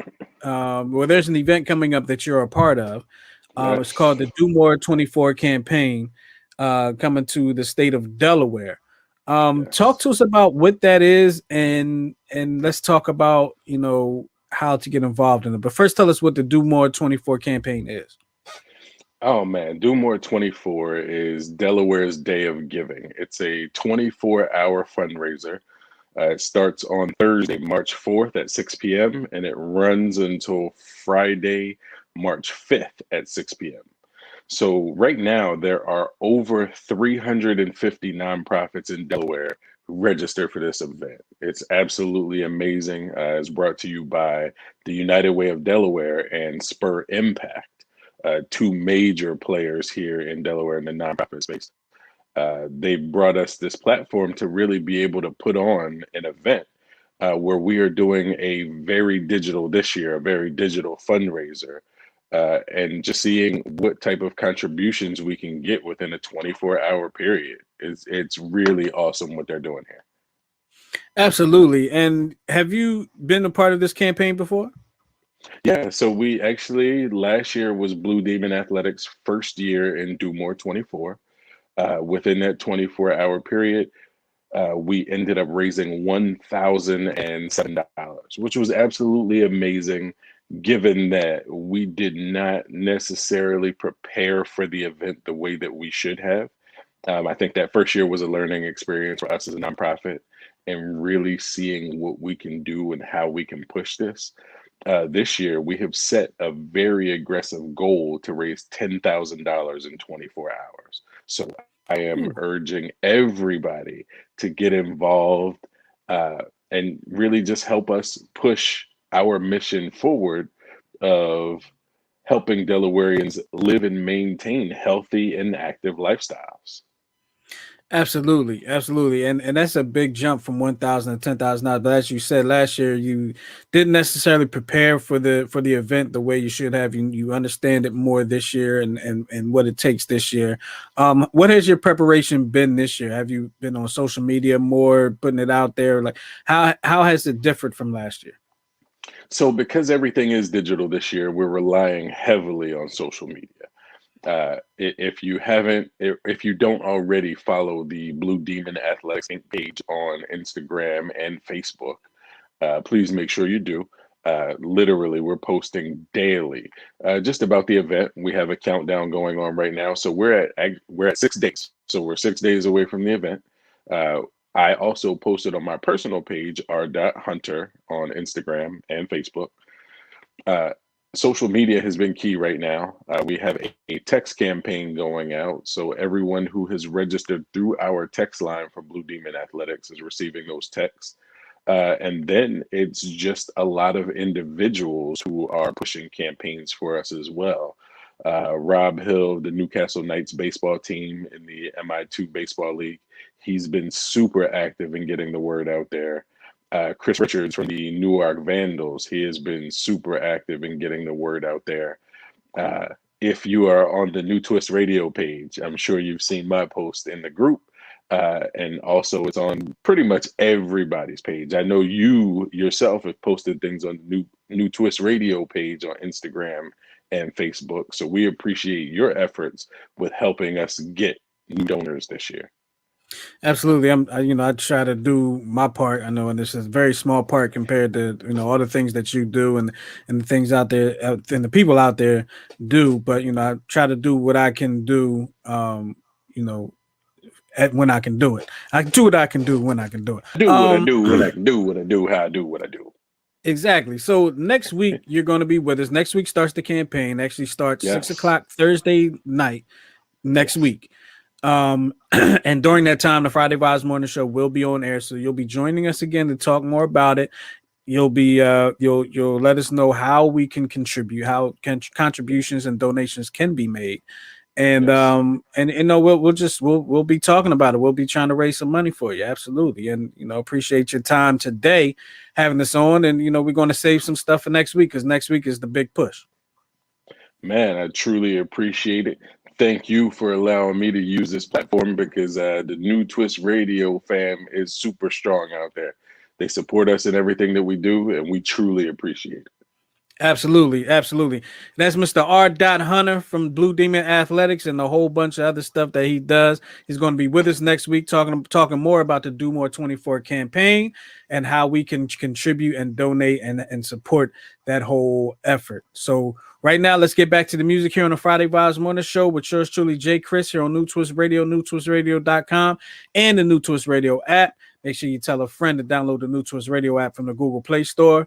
Not just because you got it, because they need to have it too. Keep it locked, y'all.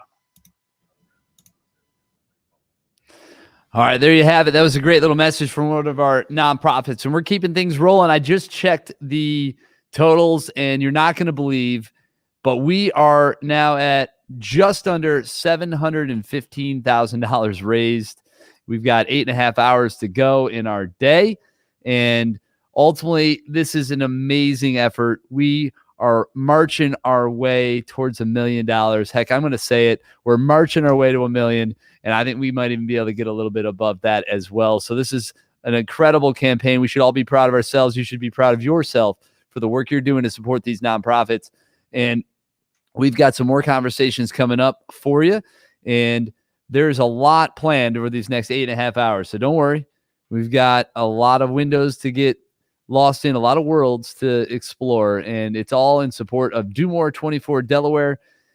And there's so many great nonprofits. And right now it looks like we are in a power hour. This one brought to us by Bloom Energy. That's our 9 a.m. to 10 a.m. hour. That's the one we're in right now. So 4 nonprofits are going to be going home with a super-sized golden ticket valued at $500. The way that those nonprofits are going to have a chance of that is any nonprofit that has a donation in this hour made to them will be entered to win one of those. And there will be 2 given out to the small nonprofits, 2 to the large. And it's $500 a piece, which is obviously a total of $2,000 going out through our Power Hour incentive program for this hour. That's exciting. Next hour, we're actually going to be moving that up, and looks like we're going to be giving away $4,000 of those bonuses in the next hour. That's between the 10 and 11 hour. But right now, we've got 4 nonprofits that are going to be going on with a good chunk of change, an extra $500 to their total. And all you have to do is support them. So $1 right now to your favorite nonprofit could actually turn into $501. So great time to give a little extra.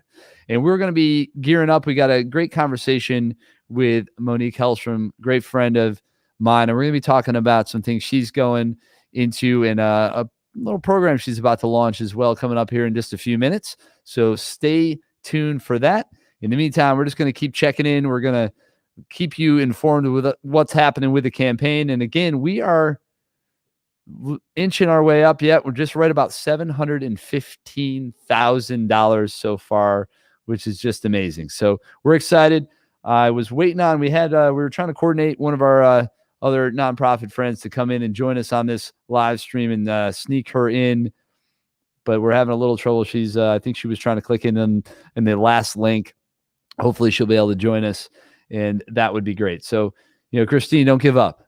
You got a few minutes. We can get you in here. We'll sneak you in the message, and we'll try to include you and your story in the program at some point throughout the day. And that's all with Foster Well. So if you don't get on, at least I'll give you a shout out. Christine Robinson from Foster Well. I know you're trying. And if you're able to get in here, I'll sneak you in for sure. We'll do our best. But in the meantime, like I said, we've got Monique Hellstrom. She's going to be joining us in a moment. But in the few minutes prior to her coming on, I'm going to queue up a quick little video to kind of get us there. And with that, we're going to be able to enjoy another great message from one of our nonprofits. And I think let's go into kind of eeny, meeny, miny, mo raise here. Let's grab this great video from the Kalmar Nickel. We were just talking about that. They were on just a little bit ago, and show you a little bit of what it's like maybe on that tall wooden ship. It's a beautiful asset here in Delaware. Take a look.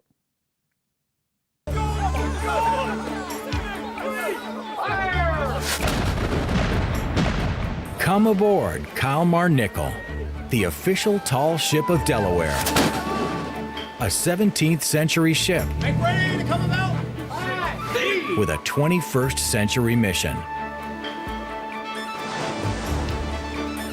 In 1638, a Swedish naval vessel completed a treacherous journey to the New World and made its mark on American history.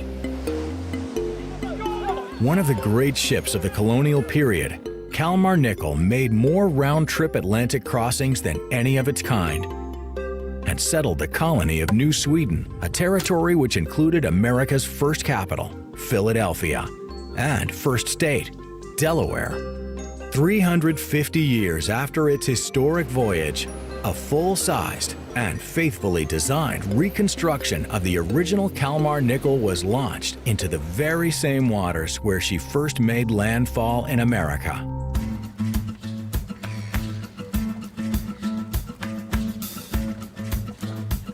"106 feet tall and 141 feet long, with 3 masts, 8 miles of rope in the rigging, and 7,600 square feet of sail. Today's Kalmar Nickel is a sailing tribute to maritime history, with all of the amenities and technology of a modern-day Coast Guard certified passenger vessel. With the help of over 250 volunteer crew, Kalmar Nickel has embarked on a new mission, launching voyages of discovery and adventure, fun and learning on one of the planet's most engaging classrooms. History, science, and technology all spring to life on the open water. A sail on Kalmar Nickel lets students, adults, and families alike interact with a living piece of history. Join the volunteer crew and hit the high seas, or jump aboard for a day program and sail in the same waters as colonial entrepreneurs, sea captains, and sailors. From the earliest pages of American history. Each year, Kalmar Nickel voyages the eastern seaboard, engaging with over 15,000 people from Massachusetts to Virginia. And while the ship logs over 3,000 miles from April to November, its home port, the Tatiana and Garrett Copeland Maritime Center in Wilmington, Delaware, is a year-round destination for innovative educational programs. Doubling as the headquarters of the Kalmar Nickel Foundation, the Copeland Maritime Center is part state-of-the-art ship maintenance facility, part interactive learning experience, and part museum. Whether on dry land or out at sea, come join the Kalmar Nickel for public sales and educational programs, family outings and chartered events, or become a volunteer. Make unforgettable memories with Kalmar Nickel, a tall ship with a broad reach. Go to www.kalmarnickel.org for more information. All right, and that was awesome. Isn't it cool to see that wooden ship? And with me now is Monique Hellstrom. Don't worry, Christine, I see you there. We're going to bring you in now as well. Thanks for fighting to get into the right link and to join us. I can't wait to share your stories. So, Monique, it's all about communication, right? That's one of the reasons why you're here. It's one of your big missions. Monique Hellstrom, a longtime executive assistant to Simon Sinek. Maybe you've heard that name before. You've had some interesting experiences along the way working with Simon and so many others at a high level, especially in the corporate world, and kind of teaching people how to properly communicate. And I think when you think about nonprofits, I think about how important it is to communicate those missions and really the reason, right? The why behind these organizations. And we're going to dig into that in a minute. But I want to bring Christine on, and we can talk about her mission, and we can communicate to the people listening at home about what she's all about, what her organization is doing. So, Christine, how's it going? Good to have you on. Thank you so much. Thanks for fitting me in and dealing with all these, difficulties. Yeah, no worries. It's our pleasure. I'm glad we could do it. And, this is what it's all about. So I didn't want to leave you out if we could find a way to get you in. So welcome to the program. We're on our 24-hour live stream experience. Monique's, all the way in from Colorado to join us here just to listen to you, right? So that's what this is about. And so she's an expert on communication, and you're about to communicate. So that seems no pressure at all. So yeah, so let's have some fun communicating about your why. What is your organization Foster Well all about? All right. Well, our mission is to provide practical and relational support to those in the foster care community. So the foster families, the kids who are in their care, as well as the agencies, that are doing the casework. And the reason that we did this is because the foster care, system and community, it's overburdened, and there is so much need. And we wanted to connect those in the community who have a heart for vulnerable children, for those in the foster care community, with the ones in foster care who need that support. And so, there's a small percentage of people who actually do foster care themselves, who feel like they can do that. And of course, we need more people to be foster parents, but the vast majority of us aren't going to foster, but we would love to help in a small way. And so Foster Well provides a way for anybody who wants to support kids who are in foster care and the families that are caring for them. Yeah, that's awesome. I appreciate you just sharing that. And tell us a little bit about your journey, I guess. What got you involved in this mission? What ultimately inspired you to do what you do?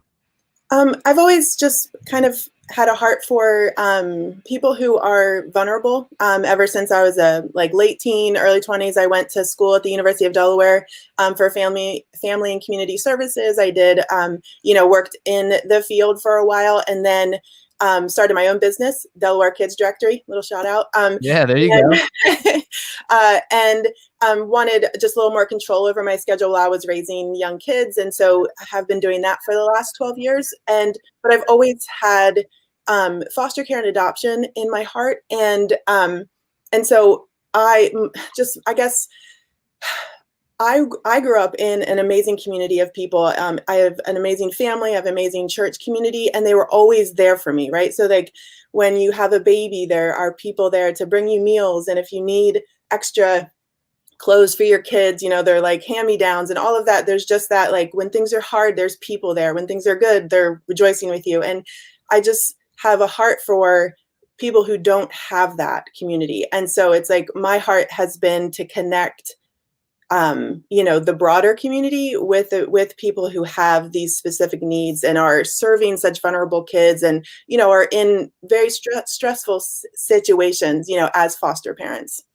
Yeah, I think that's amazing. And, we're talking about communication a bit because, obviously that's one of Monique's specialties and she's here with us right now, but it is such an important thing. And I think one of the things that you touched on is you're serving a group of individuals who, maybe don't have the ability, or it's tough for them to be able to really communicate what their needs are. They're frustrated, They're lost, they don't know how to help themselves. And that's why fostering is so important, why the work that you do is so valuable, because it gives these individuals, these kids, an opportunity to find some direction, to get some stability in their life and really put them on a path, right? And you see so many times that these situations where somebody's been brought into a family and it's changed their life in so many amazing ways, and they'd be lost without it. Right. And another thing I should have mentioned at the beginning is the statistics show that over half of foster families quit fostering within the first year. That was a study that was just released about a year and a half ago from the National Council on Adoption. And most of them were cited feeling like they didn't have the support that they needed. And so foster parents quitting, is a problem, in a lot of ways, so the state goes through all of this work and money to train them to do all of this. And then if all of that investment is done, after, absolutely. And I just think about that. I mean, the parents, they give up or they quit because of just the lack of support. But just imagine what that does to those kids and where that leaves them because they don't know. They start to question, well, why is it me? Right. And that's a really tough thing right there. Right. And, especially with a young, kid, or, maybe even a young adult or an adolescent kid, like they're not kind of solid enough in themselves to have the confidence to realize, no, it's not me. It's just the system. They don't look at it that way. They think, shoot, what did I do? Right. And that's like such a real thing. And I think what you guys are doing is trying to give that stability that's so needed, especially at that age. We all need it, quite frankly, but absolutely, they're more important then. Right. So Because these kids need families and the families need support, and so it's those things working together allow for more care and more love and, more support for the kids who are, in foster care. Yeah, no, that's fantastic. And, obviously we got a pretty tight program here. We want to fit you in, but like if somebody were to be watching right now and they're like, you know what, I love this organization. I love what this stands for. How do they get involved? How do they support you guys? Where do they learn more? Yeah, so you can go to our website, which is fosterwell.org. And if you go to the programs tab, it tells what we do. You can also just fill out a volunteer application right there, and we'll be in touch to just give you some information about how you can do that. Awesome. Well, that works. You can also donate if you want. And you can do that today, right? And actually, if you do that right now, you guys, Fosterwell, if you were to donate $1 to them, they would have a chance to take advantage of one of these Power Hour prizes, which would put them in the running for an additional $500. So that $1 could end up really compounding into something really significant. So thank you so much for coming on. Thanks for everything you guys are doing in the community. It's really important work. So keep that up. And we appreciate you. Good luck the rest of the way on our Do More 24 Delaware campaign. And, just can't wait to see all the great stuff you guys continue to do in the community. Thank you so much. I really appreciate it. No, it's our pleasure. Absolutely. I'm so glad we can make it work. Thanks. All right. Take care. We'll see you. All right. You too. All right. So that's just an example. We're talking to all these great organizations. We're learning about their missions, and we're getting lost in their worlds and sharing their stories. And it's a beautiful thing. So, you as a communications, expert, and as somebody that's been kind of lost in your world and your journey and in helping others kind of fine tune their, days, their lives, their businesses and all that. Tell us a little bit about you, just you, like who is Monique Hellstrom? Like, who am I? Wow. Yeah. Who am I really? I consider myself a how person, the how girl, if you will. I've always been able to take dreams and make them into reality. That's what I've done since I was a kid. People wanted something built. They didn't know how to build it. And I somehow know how to take a finished product in my brain and reduce it back to what is the first step. I'm a pattern identifier. I do that with almost everything I do, which is what makes me good at communications training as well, is because I can see patterns in people over time and know how to fill those holes. So that's what I do. I'm the why to people's how. And I'm the how to people's why. And you, like you said, you help, you're making dreams come true, right? You're helping. That's a beautiful thing. Who doesn't like to see that happen? So tell me a little bit about this experience. So you've gone through a number of things. You have some really great experiences. You've gone through a lot, as a lot of us have, right? What have you learned along the way about yourself that's maybe got you to this point where you can now help others? Absolutely. I think one of the biggest lessons that I've learned is that I don't have to do everything. I don't have to be everything. And I certainly don't have to know everything, especially these days with this filtered social media and this need to look and appear or be perfect. And somewhere along the way in the last 20 years, that has become the goal. I need to filter myself so that I look perfect all the time. And that's not reality. We're humans. We're messy. Wait, you're saying I didn't have to look perfect? You are perfect, sweetie. Thanks. See? Wow, if that's perfection nice. is a thing, you're as close as Wow, there it is. Well, anyway, carry on. We're not going to get lost on that track. You were saying. So what has really stood out to me over the years is, again, not having to be perfect, not having to know everything, and then finding the people who know the things that I don't, and being vulnerable and open enough to ask for help. For years, I didn't want to ask for help. Monique, pride. What is pride going to do for you when you're not successful? No, And when you failed at your business. I think pride is a crutch. I think a lot of times, more than anything, I think we need to use pride in the right ways. Like when I say that, I mean, like, have pride in your work, have pride in who you are, be proud of the things you're doing, that you're involved in, where you come from. All that stuff is great, but don't use pride as an excuse. Oh, I'm too proud to. Right. Or is a Oh, I reason could to never hurt do someone that else. because. Yeah. And that's pride. Or is a reason to hurt somebody else. Yeah, no, You for know, sure. A reason Well, to get a leg up. A reason I have an acronym that I'll throw out there that I wrote and I developed for pride. And it's people rationalizing internal doubts and excuses. And ultimately, it's literally your internal dialogue trying to justify why you're doing the thing that ultimately you probably shouldn't be doing. But you're like, well, but this thing, and I'm going to lean on that to make it make sense. Mm-hmm. And it's really just you lying to yourself. Well, and it's also our habits and behaviors over the period of our life. At some point, we have this piece of the back of our brain that's only function is to keep us alive. This has been evolutionary. Yeah. It's only function. So when you do something and it works, the back of your brain goes, okay, we didn't die. That was awesome. We can move forward. And in the same way, it also does it in the negative connotation. If you have manipulated someone and got a leg up, if you acted in a certain way and it actually was successful for you, there's a unconscious piece of your brain that goes, that worked. We're going to do that again. And in little ways that actually shows up in 100 little ways, not just in the directive communication to another person. Gotcha. So what we have to do is slowly introduce other behaviors into our world and continue to do them. Even if you fall down, even if you go boom, keep going, keep trying, because at some point your body's going to actually realize, okay, we're not going to die when we do that.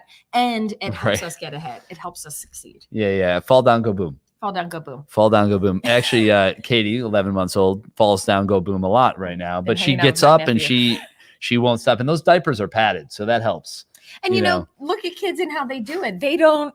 Have you ever heard of a kid who didn't walk it and it was like, I failed. I couldn't stand for more than 5 seconds, so therefore apparently I'm just not meant to walk. Or a parent who says to their child, "Look at you! You were trying to walk. What today, a disgrace! What a disgrace! I can't believe you. But we do that in work all the time. We don't let people make mistakes. We don't let people fall down. And then we chastise them for doing it, where all you really needed to do was, hey, why don't you try doing it this way? Or why don't you hold on to this thing? Give them some encouragement to get back up and try again and say, it's okay. Listen, at least you're trying. Yeah. Don't make the same mistakes over and over again. Exactly. That's not what we're saying. Exactly. But be willing to take some risks, to take some chances, and to learn, to grow, to get better. And that's hard, and it's uncomfortable, and it makes you feel weird. Because you want to be good at things. That's natural, right? People just want to be like, I'm good. See, look, I can do this. And remember how painful high school was? It was one of the most painful times of my life. But man, do you grow in that period. Not Kyle. He was probably super cool in high school. That didn't count. Look at this guy over here. You guys don't see Kyle, but yeah, he didn't have the pain we had. No, I was kidding.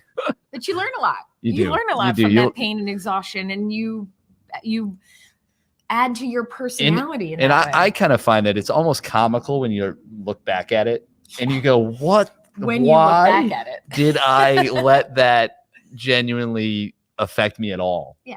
But that's part of the process. You have to kind of find that in yourself. Yeah. And not everybody's born with that from day one, where you're just like, I'm not going to let anything affect me. It's just not natural. It's not human. It's not human. It's absolutely not human. And there's nothing wrong with feeling it in the moment. Yeah. We try to avoid pain these days. We try to avoid uncomfortable situations. And, we don't want to feel like we have those feelings in high school, at work, whatever.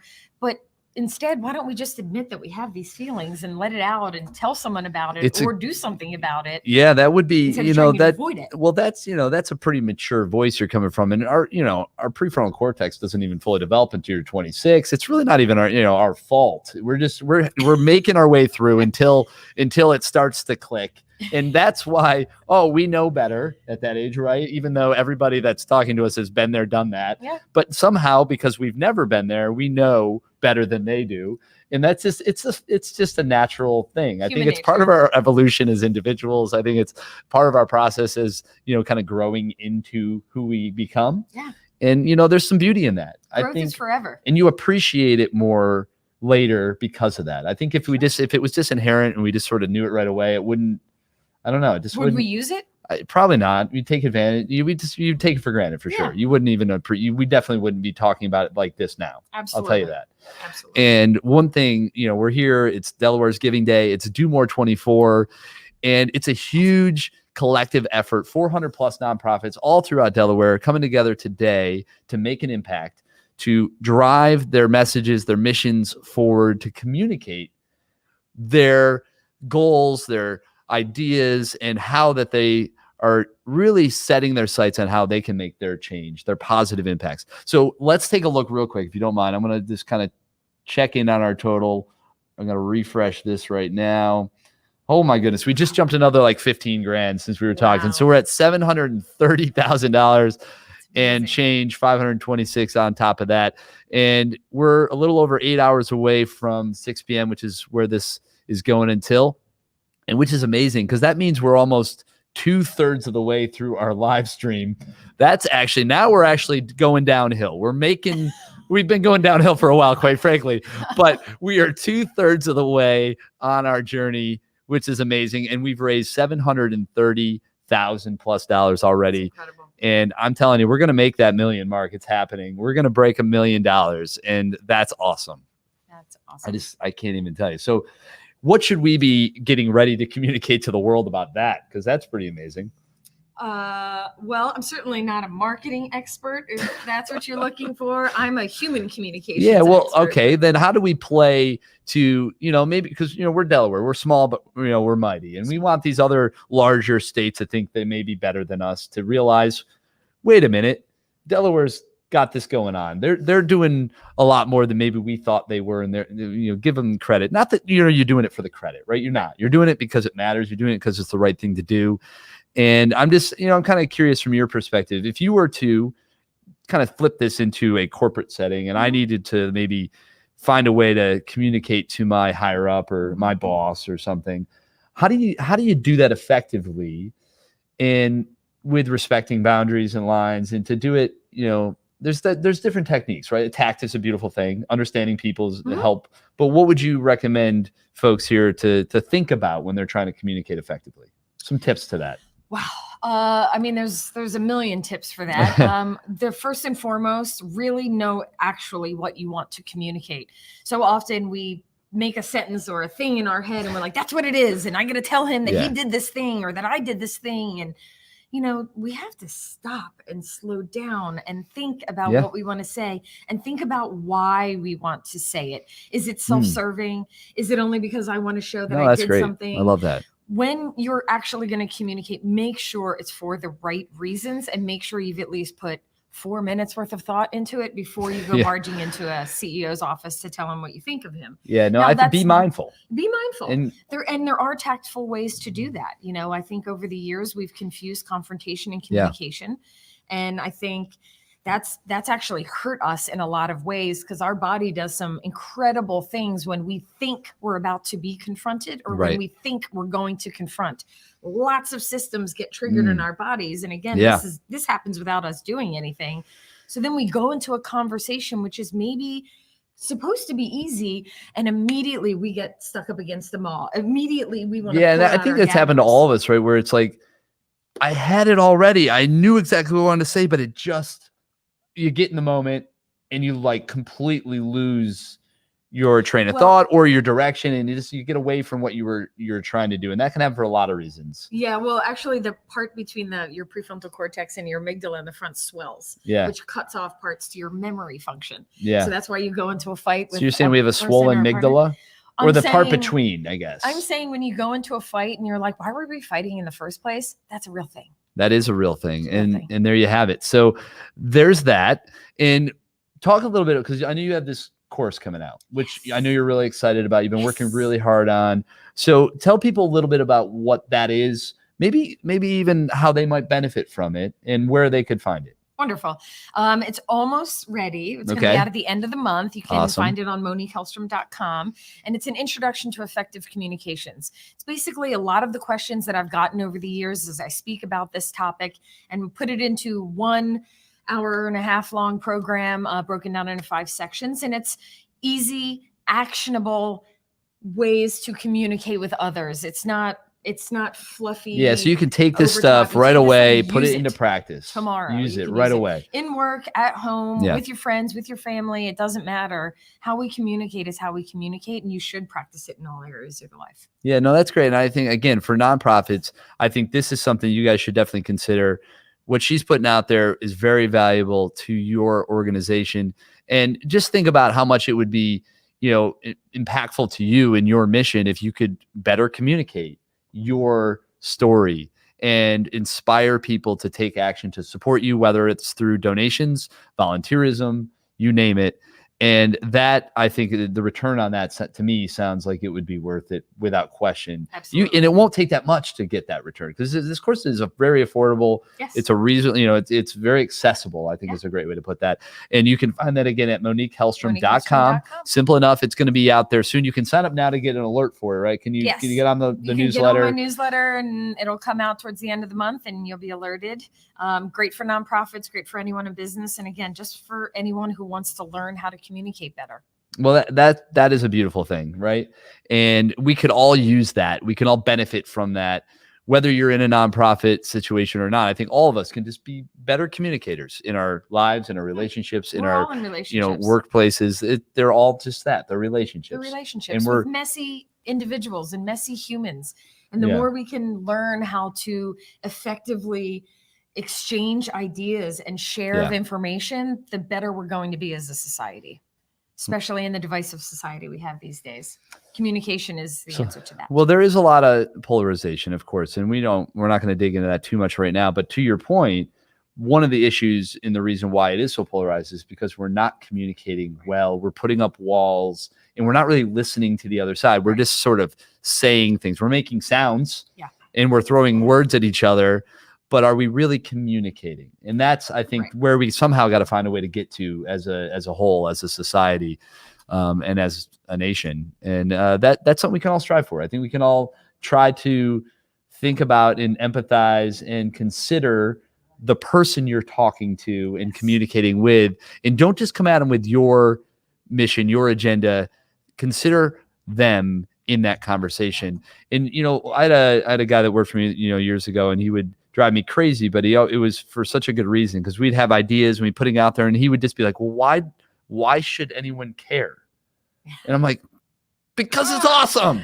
And I was like, all right, well, so fine. So then we kind of dialed it down to so if you can break it down, and when you're communicating, you can tell somebody effectively why you're awesome, how or why it's good for them. So why should they care? Return on investment. And then once they say, you know what, that is awesome and it is good for me, how do I get it? Or how do I engage? Or what's the next step? But you have to do that. Yes. And you have to consider them in that conversation to make that work. You not only have to consider them, but what is their personality like? What are they? Yeah. What are their motivations? Right. And always coming from a place of curiosity, Yeah. instead of a place of proving, Right. or a place of being better, or whatever that Yeah. may be. If you're going to have a tough conversation, come from a place of curiosity, as if I want to understand why you think what you think, why you believe what you believe, and maybe that will help you connect on a deeper level. No, I think that's awesome. And I appreciate you coming on. Good luck with your journey. Thank you. Congrats on the course. And I will ultimately be rooting you on. I hope a lot of people take advantage of that, because I know what you're putting out is great. And you can just hear it now. These are just some quick, off the cuff snippets, being in the moment and sharing some knowledge that you can take now. But there's a lot more in the course, so take advantage of that. And it's great to see you. It's great to have you on. Great to see you too. Thank you for having me. This is an amazing, amazing event the last 24 hours. Yeah, Delaware appreciates you coming in and being a part of it. You've been here before. You obviously a Mill Summit, speaker. So you're in the family, of course, and with Spur Impact taking the, the lead on this. Obviously, they really appreciate you giving back and being a part of it. So thank you so much. And we're gonna be kind of moving along. We've got looks like we have the Central Delaware Habitat for Humanity group there ready to rock and roll. So that's awesome. And it looks like we also have Dustin Thompson. I just want to make sure we're queuing everybody up correctly. Dustin, see, you're coming up here in just a little bit. So we're going to be talking to Central Delaware Habitat for Humanity first. So just hang tight, Dustin. We'll be with you in just a little bit, and we'll kind of go from there. But Monique, thank you so much. I mean, feel free to stick around, but you're free. You can go. I know you got a big, hefty day to yeah, you're free. I'm not paying you. It's basically what I'm saying. So you can stay as long as you want. But hey, Central Delaware Habitat for Humanity, how is it going on your world? What's going on? Hi, everybody. I'm Dylan, the Public Relations Manager. I'm Chrissy Kyrus, the Restore Director. We are reporting from our Restore located on South DuPont Highway. So if you hear some hustle and bustle, that is what is happening. So today we're very excited. We love this event. This is our first time participating, but it's going good so far. So we are very thankful to be a part of that. Yeah, that's awesome. So our mission is we strive for affordable housing in the Kent County area. There is a habitat in Sussex and Newcastle County, but we all are one big family. So, but yeah. So tell us about some of the projects you guys are working on. Obviously, you're out in the community, you're literally building our community, right? So tell us about that. What are you guys working on?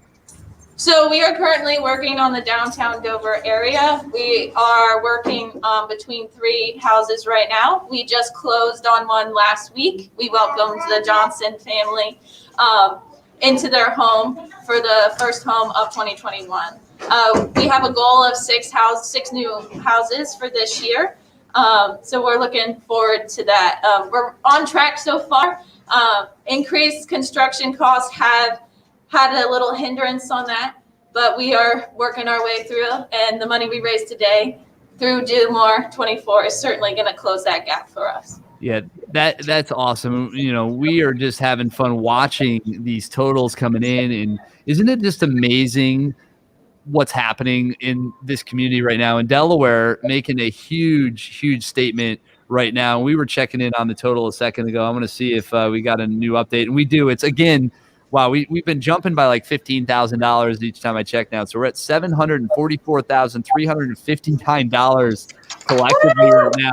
That is a huge accomplishment, and we're not done. We're not even close. We've got 8 hours to go, and there's a lot still left to be had. So, you know, tell us a little bit more about how people can engage with you guys. What's the best way to learn more, to get involved in all that great stuff?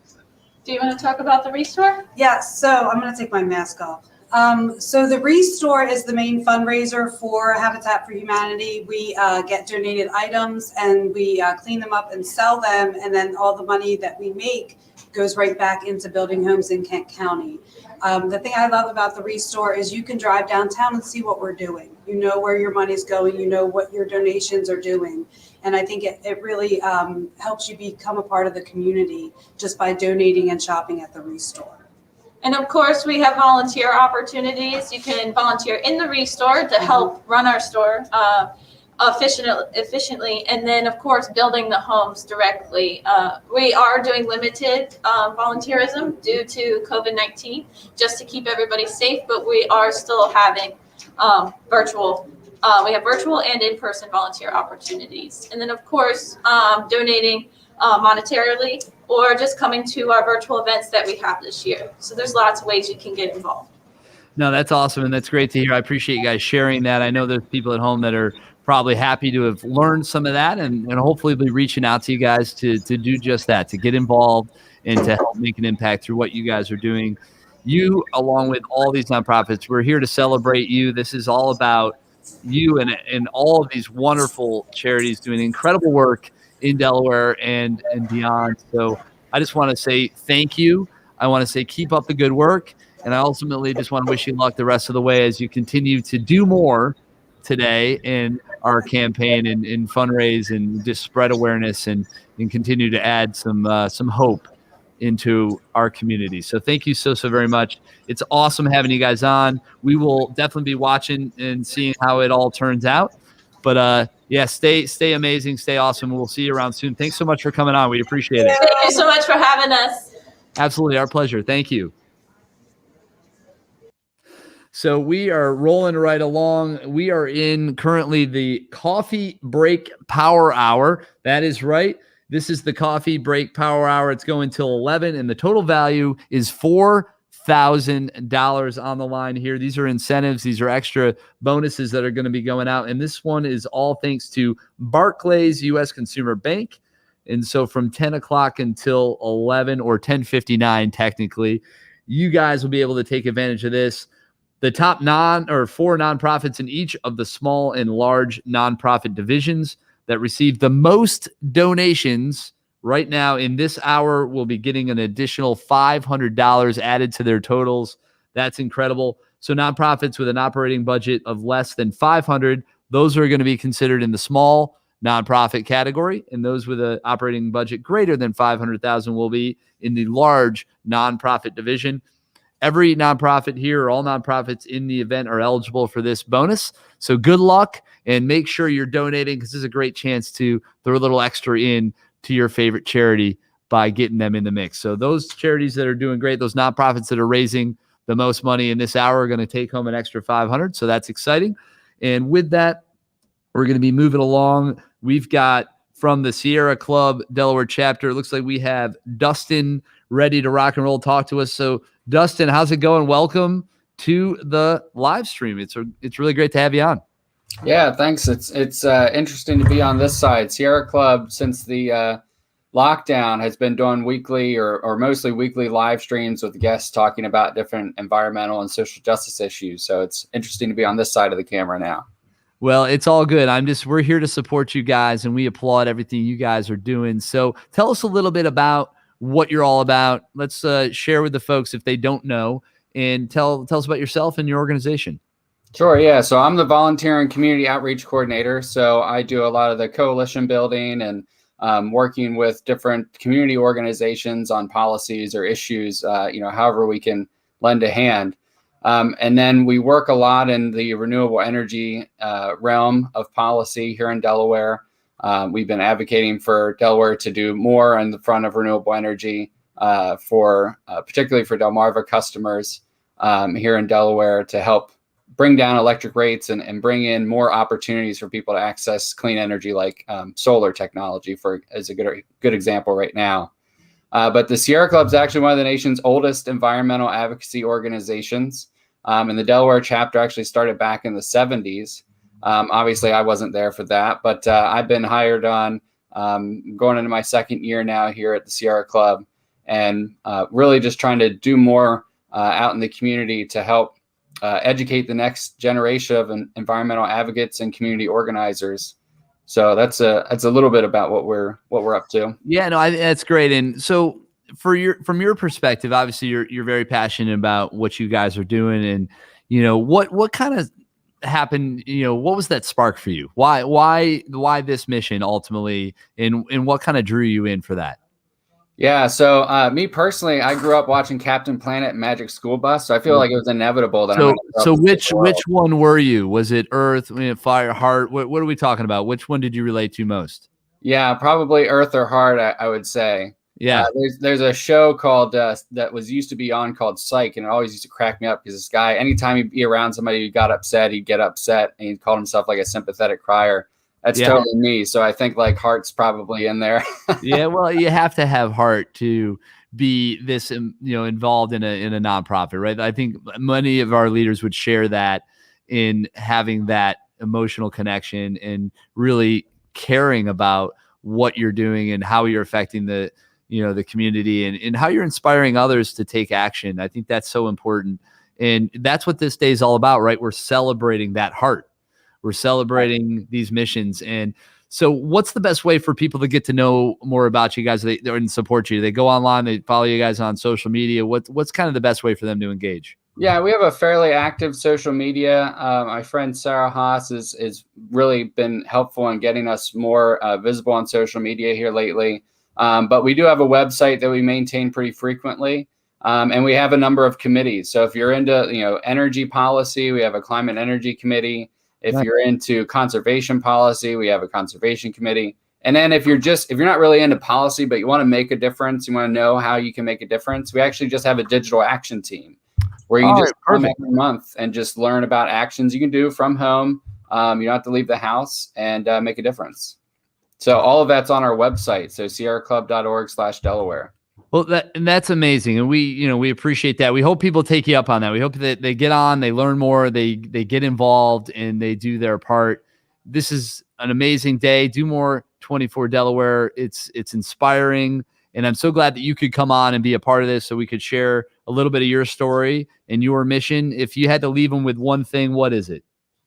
Yeah, I mean, I would say my one thing is everybody always asks, like, how do you get started? And I like kind of the switchboard analogy, right? When you come into environmental advocacy or really any advocacy, you're coming in and there's all these lights flashing and it's hard to tell, like, well, which one do I pick first, right? Kind of like this old switchboard that probably young people don't know what the heck I'm talking about. But, it doesn't really matter which light you pick because to you, they're all important and you don't know which one came first. Just pick a light and dive down that rabbit hole. If that's not what you like, jump to the next one. So just pick a thing and go for it. Yeah, I love that. That's awesome. So guys, pick a light.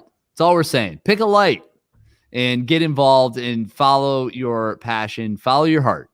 And that'll be a nice little guide for you. So, hey, Dustin, it's a pleasure. It was great having you on, and we're going to keep things rolling and, enjoy the rest of your day. Enjoy the campaign. Good luck as you guys continue to fundraise, and it was great having you on. So yeah, look forward to learning more about you guys in the future and seeing all the great work you guys are doing. So that's awesome. Thank you so much for being on. Thank you. All right, we appreciate it. So we're going to be moving on. We got a quick message from the Delaware Breast Cancer Coalition, and we're going to be sharing that now. So stay tuned for more interviews. We've got a lot of them lined up. We're going to be talking to really just a whole bunch of nonprofits, sharing their missions, sharing their stories, and getting lost in their worlds, which is a beautiful thing. So we're going to be, like I said, we're going to be loading up a video now that is for the Delaware Breast Care Coalition. And that is coming up here now. Just got to grab that here real quick. Enjoy this, and we'll be on right after.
All right. So that was a message from our friends at the Delaware Breast Cancer Coalition. Appreciate that.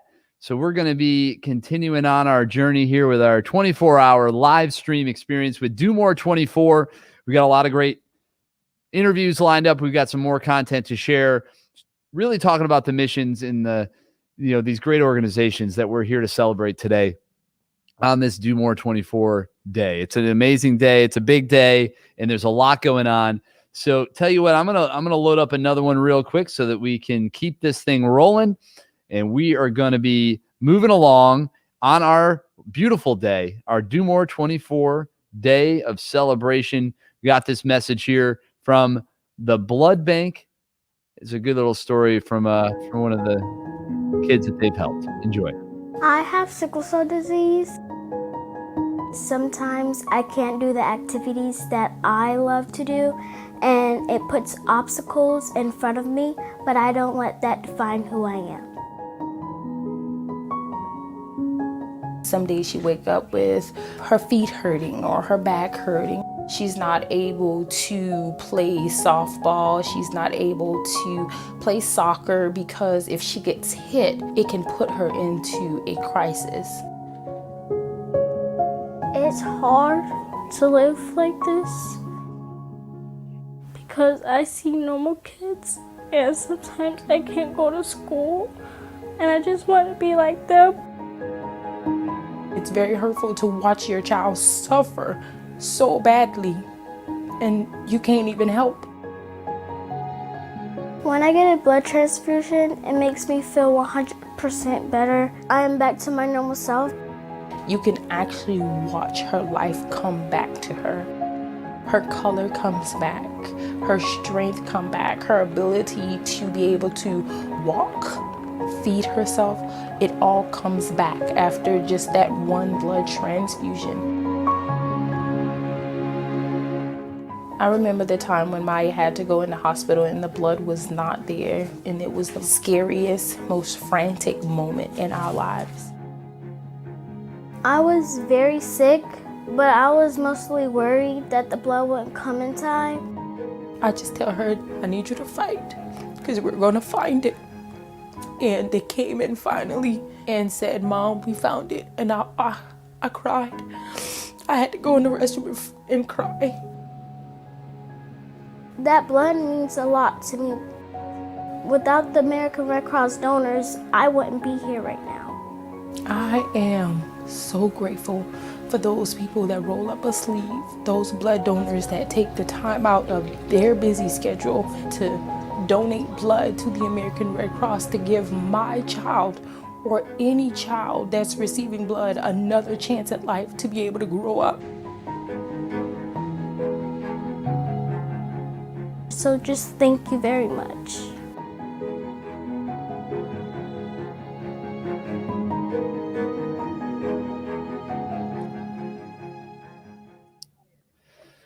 All right. Again, that was a beautiful message from the blood bank. And you just see these stories, these, moments that have been created by these organizations are lifelong in their impact. And it's what a lot of these families and a lot of these individuals rely on to get through their day, to get through their life.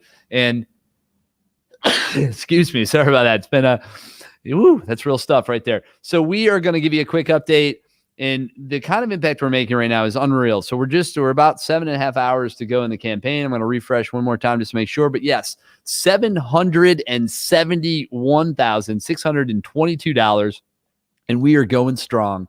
I'm telling you, we are breaking that $1 million mark. And that's because of you guys at home. So keep donating, keep supporting your favorite nonprofits. And we're going to definitely get there. That's just such an incredible, inspiring thing. So we have coming up, we have a few more pieces to share. And I actually have a quick video message from our friends over at Strive. So I'm going to cue that up right now, get that going, and enjoy. We'll be on with you right after that. Hi, everyone. My name is Caroline Lettner, and I'm the marketing manager at Strive, How You Lead Matters. Strive's mission is to spread the power of character-driven leadership. And we do this by partnering with schools, athletic organizations, and community organizations to run programming that supports the development of character-driven leaders. Here's a quick look at what we do. All I've wanted to do since last year is just come back to Strive, because last year I learned so much about myself and other people, and it was definitely the best experience of my life.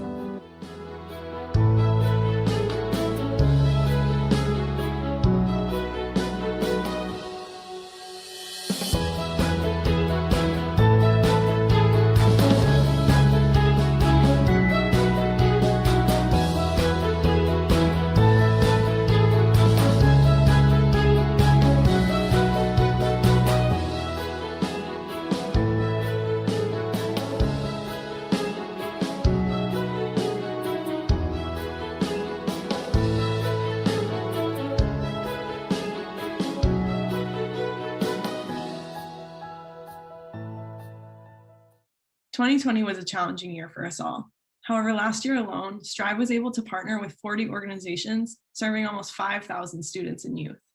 They are the reason Strive is participating in Do More 24 this year.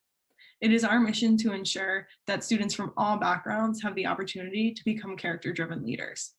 And with your support, Strive will be able to continue this important work. Thank you for considering us on this Delaware's Giving Day." So there it is, a great message from Strive, another one of our amazing nonprofits participating in our Do More 24 Delaware campaign. We are marching along on our 24 hours of giving and our 24-hour live stream experience. Got about 7.5 hours to go, and we're cruising up those totals because of you guys at home, making a huge impact, supporting all these amazing nonprofits. And I just want to remind you again, we are in the coffee break power hour. So while you're sipping on that coffee, maybe you're hitting that donate button to help one of your favorite nonprofits get an extra $500 in their total. And that's thanks to Barclays U.S. Consumer Bank. And again, this is our coffee break power hour. And we're in that right now. And that'll go until 10:59. So anybody that gets a donation, and actually this hour, it's about the nonprofits that get the most donations. So the top 4 nonprofits, 2 in the small category, 2 in the large, are going to be going away with an additional $500. And that's going to be thanks to you guys helping them make that happen. So continue to donate, get online, do that. And remember to thank Barclays U.S. Consumer Bank for that opportunity. So we're keeping things moving. We got a bunch more coming up. We're going to be talking to, it looks like Carolyn Lettner maybe, or we just did that, was from Strive. Cindy Schermeyer might be coming on from Literacy Delaware, or we may have a video for them. We'll check on that. And then we also have Ryan Kennedy with the Delaware Kids Fund. And we're also talking about Star Kids and the Choir School of Delaware. We have a great concert experience that we're going to be playing for you guys in a little bit for them. Thanks to everybody over there with Ariana, Alex, and the whole gang at the Choir School. Awesome, amazing group. We've had the fortunate opportunity to work with them on a few things, and they're awesome. So you're going to enjoy that. And then we'll keep things rolling on our Do More 24 Delaware live stream and celebration. It's a lot going on. It's a big day, and we are marching our way to $1 million. That's my internal goal. I'm just going to throw it out there. We're going to break 1 million today, and that is something that we can all be incredibly proud of. So now we're going to look for this video message from Literacy Delaware. I'm hoping that I've got that in there. And if so, you're going to be seeing it here in just a moment. So take a second to enjoy this effort, to appreciate what's going on, and just really just be amazed by this connected effort. We're all working together in an incredible way. I mean, this is one day of giving. We're going to break $1 million. It's going to happen. And that's all because of all of us working together. It's amazing what happens when we all come together on a common goal. So enjoy this message, like I said, from the Delaware, the Literacy Group, and we'll be on with you just after that. Tell me the first word. Say it and spell it. If you want. Basically, I winged it. And one day my buddy, I would think I was 48, and he said, "Man, you need to go back to school." He said, "Nah, I'm all right. I'm almost done with my journey." He said, "Nah, man, you got a long time." So I said, "Let me go back," and here I am today. So what kind of verb is led, L-E-D? So I'm feeling good about myself. My self-esteem is through the roof. I'm confident. Very good. Good job. I can read my bank statements, my mortgage statements. I'm gonna go pay my water bill, read my mail. Yeah, you should learn how to read. These are people who really are very vulnerable in the community because they don't have a voice. They don't understand how voting works, how the banking system works, or healthcare. So Literacy Delaware trains volunteer tutors to work with adults who read at or below 5th grade reading level, or they need to learn English. Our home is here at the Wilmington Public Library, but we have tutors working all across the state. You put me in a plea once. I have been a volunteer tutor for a little over a year. We do reading, writing, vocabulary, dictionary skills. They don't have to feel embarrassed or ashamed because they know that I'm not judging them. They know that I'm there to help them, and they are there because they want to be there. He died at... Right here. When you work with adults and you see the light come on in their eyes, it's priceless. It really is. People tend to look like other members of their family. I am part of America now that I know the language. I'm not afraid anymore to go out and talk to people. I'm not afraid of seeing a sign without knowing what it says. I'm not afraid to drive and don't know what the sign means because now I know how to read. And that's amazing. And the rest of the family came too. What's really amazing is to see someone's confidence grow, to actually see them stand a little taller, maybe help someone else or encourage another student who's having trouble. That's what I think is really gratifying. Literacy opens doors. Don't be ashamed. Do you understand what that means? The initial step to come, that's the biggest step. Come on in, they really care about you. And Literacy Delaware is an A+.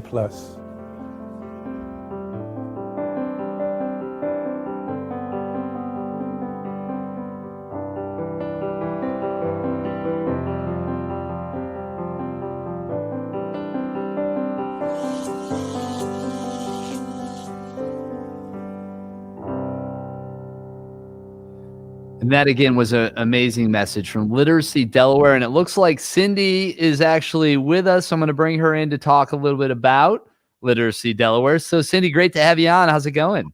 Thank you, Christopher. It's going just great. Wonderful. Beautiful sunny day. So it is. We're enjoying the sunshine, the blue skies. And I think some of that is responsible, or the people at home that are donating and supporting are responsible for this good weather. I'm going to give them credit today because Do More 24 is a day to celebrate all these nonprofits, to share in their missions. And you guys have a great mission yourself. So, you know, you saw the video. Obviously, you know that video. I'm assuming it's your video. But tell us at home maybe some of the key points that you really want them to know about you guys, and, you know, that they can take home with them and, you know, really run with their day on. Well, what I really want them to know is that we're in the business of changing lives. And the way we do that is through literacy. You know, it's amazing that in Delaware, we have 193,000 folks who are reading at or below a 3rd grade level. And I think the pandemic has really magnified the inequities that we're seeing the lack of literacy skills contributes to. I really think and believe that everything we're dealing with in our society, literacy is a part of the answer. And we have amazing volunteers who give their time and their talents to work with learners all over the world, different countries. They come to learn English. And then, like you just saw Owen, you know, he's working really hard to improve his reading and his math skills so that he can go on and get a better job, get into some job training. I know he was interested in becoming a masseuse, and we need to work on his reading level, to get his reading level up so that he can take the entrance exams and everything. So Yeah, that's amazing, right? And literacy is such an important piece, and it is like, in a lot of ways, it's a gateway to other opportunities. And if you're struggling with it, it's just going to hold you back. So I love that you've identified, an opportunity that, he wants to be, like you said, a masseuse. He has a vision, he has a goal, he has a dream. But to do that, to really see it through, he's got to get a little help, and that's where you guys come in to allow him the chance to see that dream through, right? To see it come true. And that's a beautiful thing. Absolutely. And people think of a GED as being a goal, and of course it is, to get your high school credential. But the folks that we work with have a long way to go to that. So having someone who's reading on a 3rd grade reading level, or even a 5th grade reading level, it's going to take time and dedication to do that. And then we have other learners that come into us with what someone might think is a really simple goal, but yet it's a life-changing goal. For instance, we have a student, Gloria, who started with us in November wanting to work and learn English, and she has a younger daughter and another daughter in school.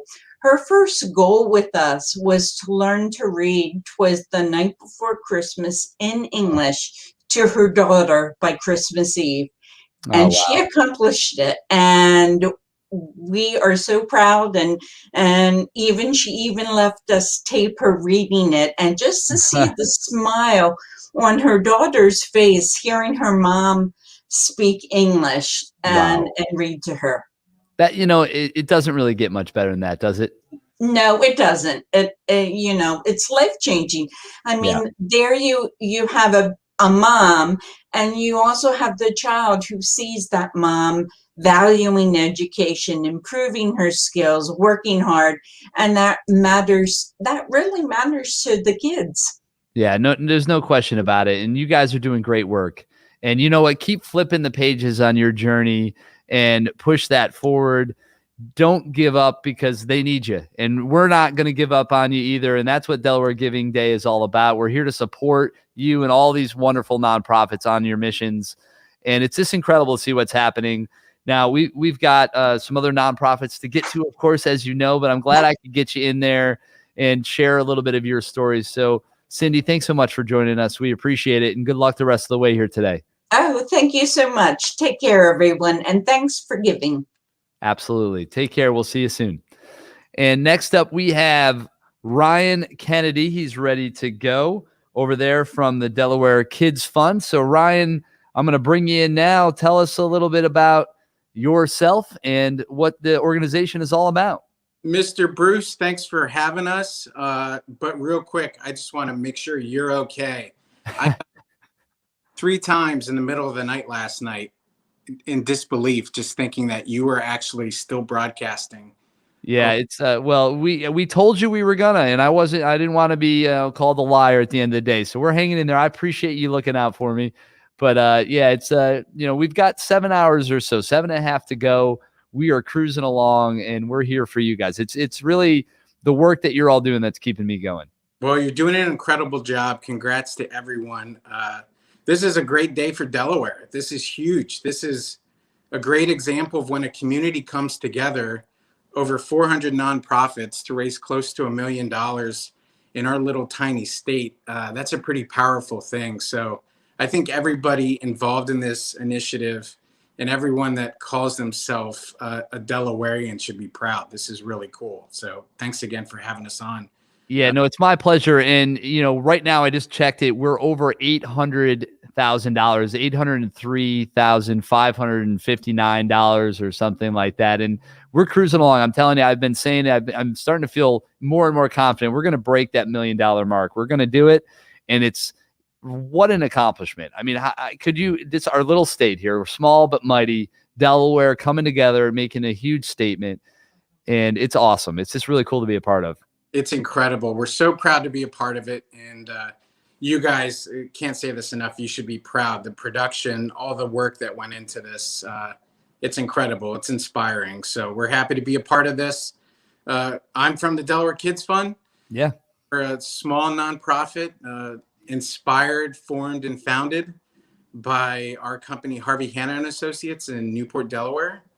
By day, we're a commercial real estate company. By night, we're trying to save the kids in our own neighborhood.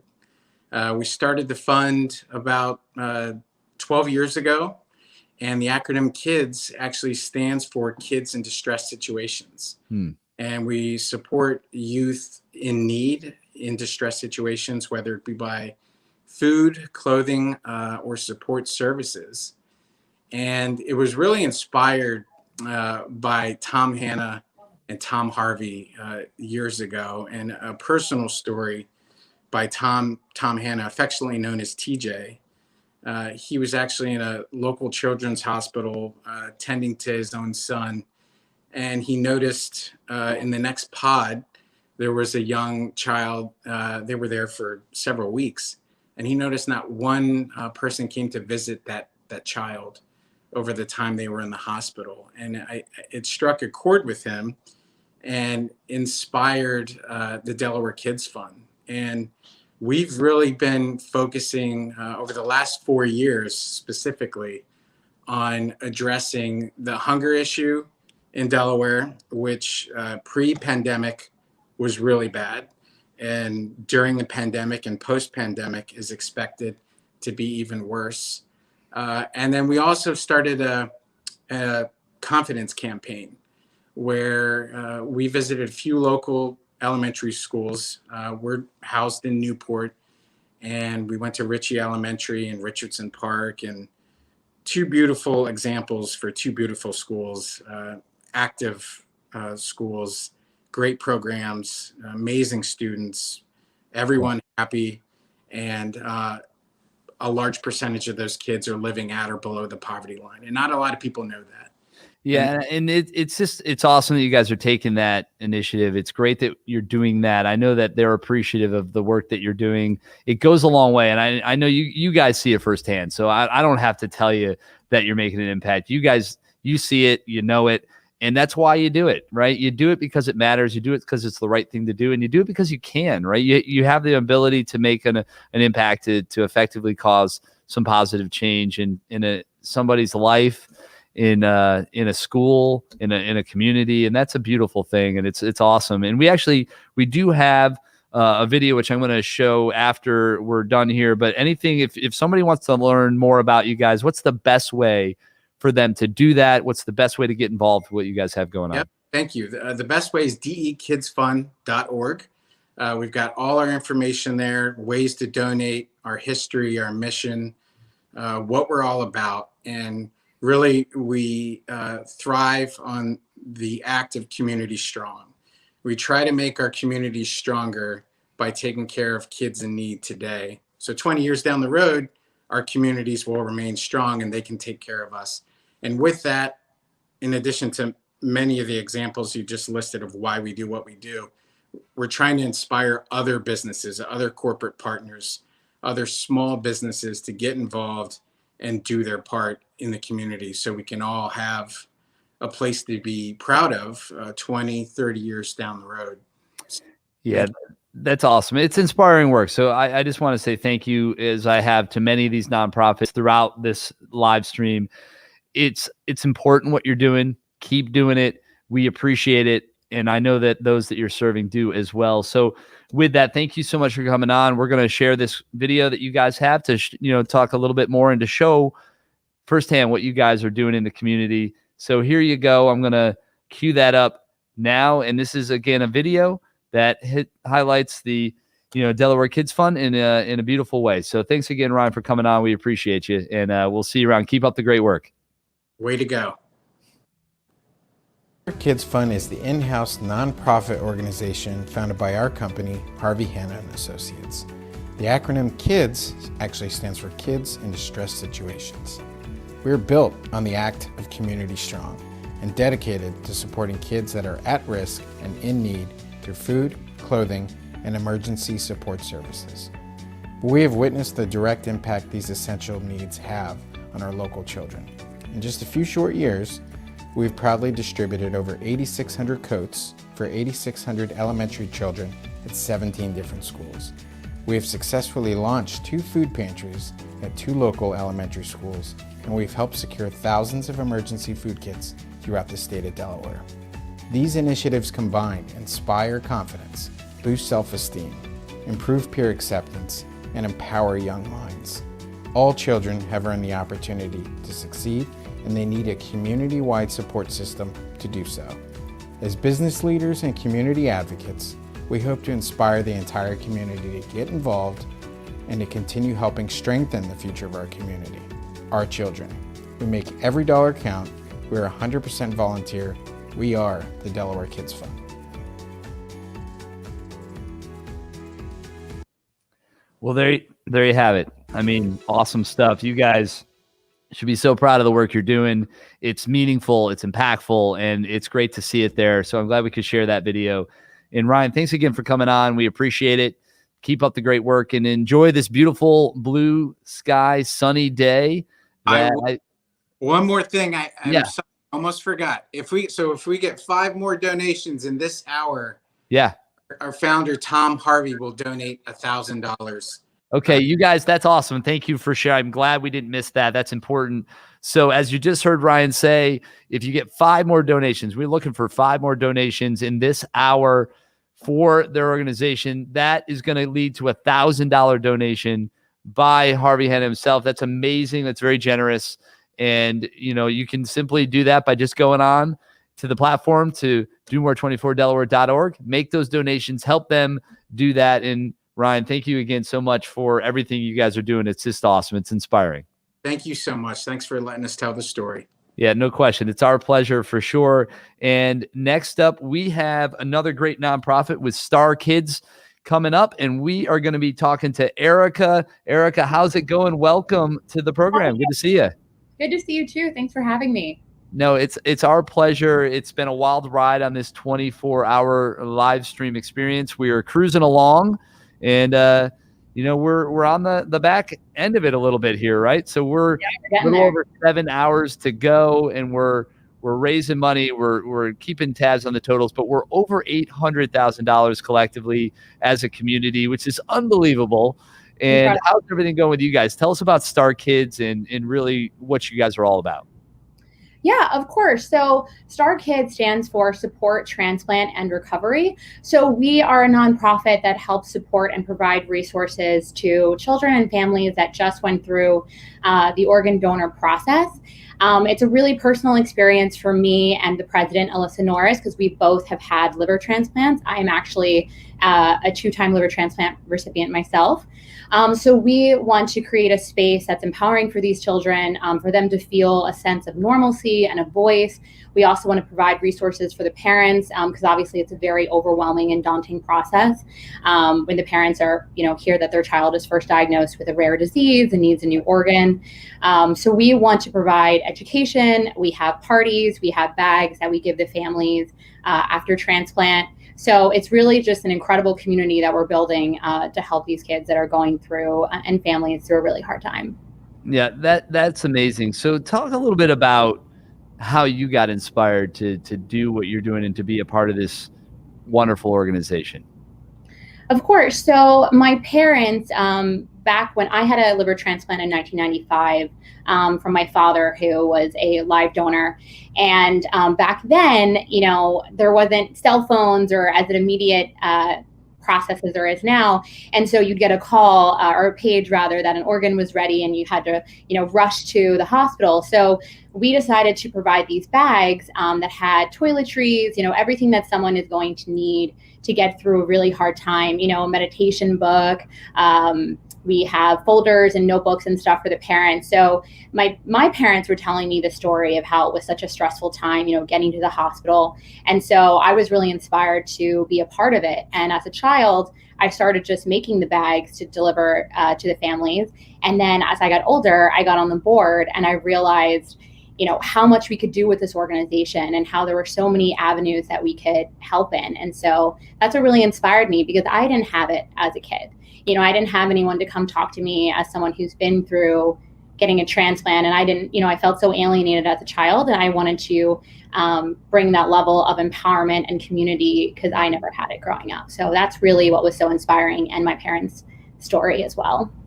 Yeah, I mean, that's amazing. And it doesn't surprise me, right? I think so many times individuals like yourself and others have a personal connection that motivates us, that inspires us to do something in an area that you're connected to, that you understand, that you've gone through, and you can then help others doing the same. And you're no exception, right? You're out there making a difference in your community, and with this organization. You guys are doing great work.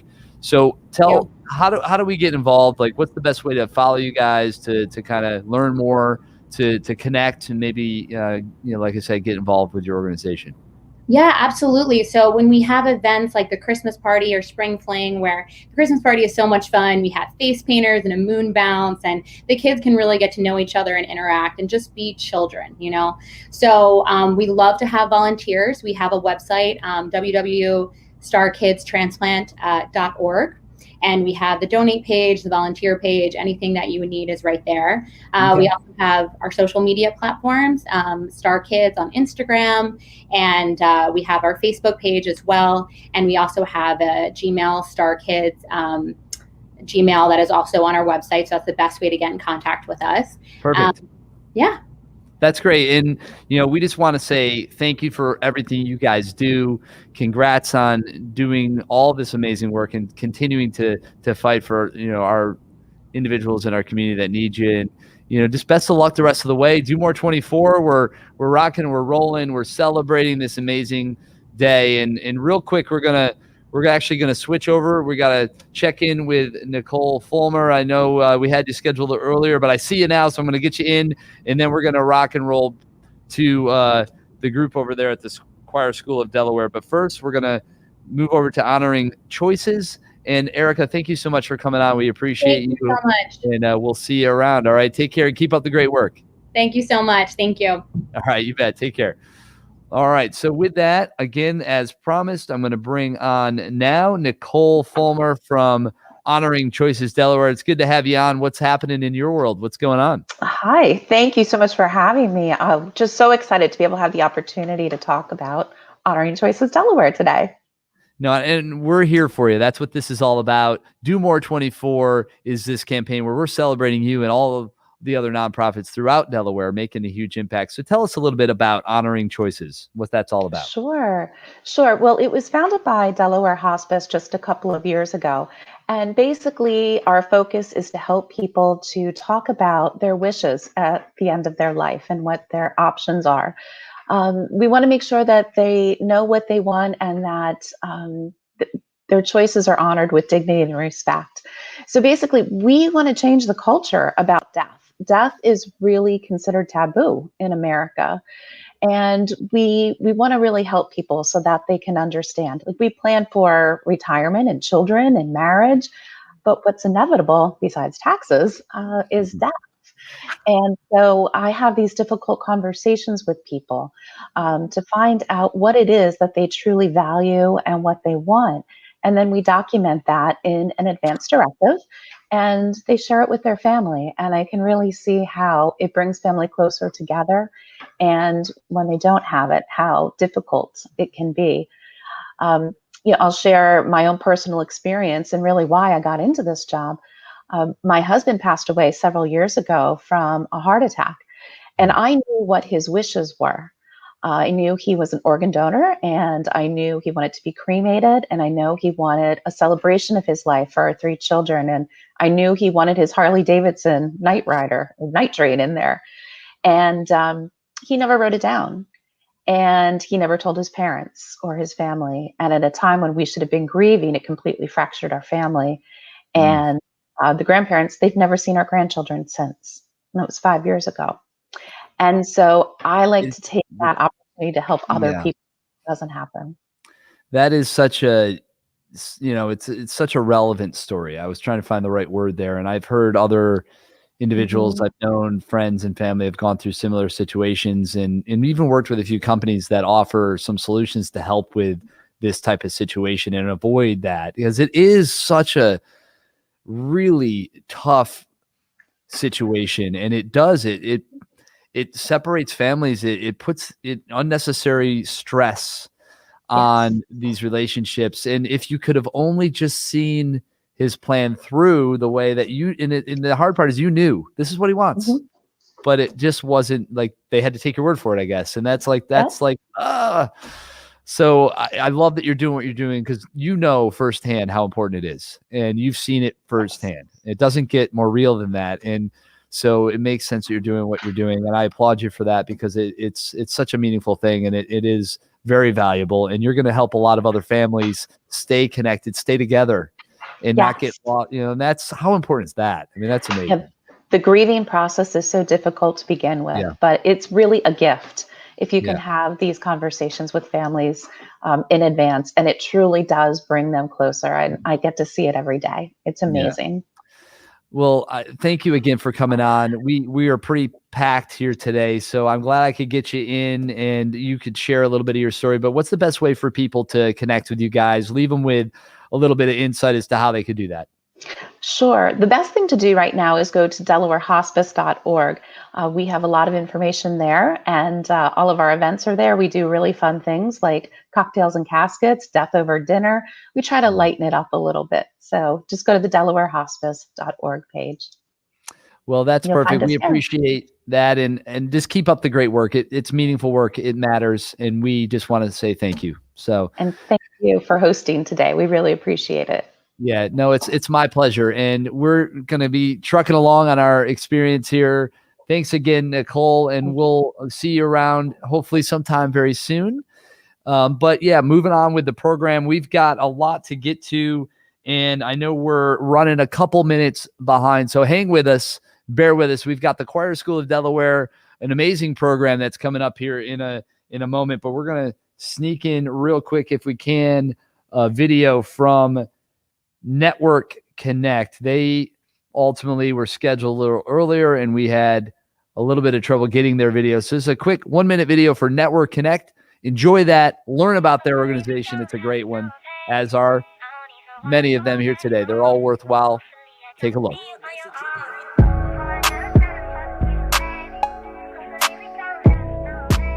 Network Connect was developed with the mission of improving the coordination of youth-serving organizations.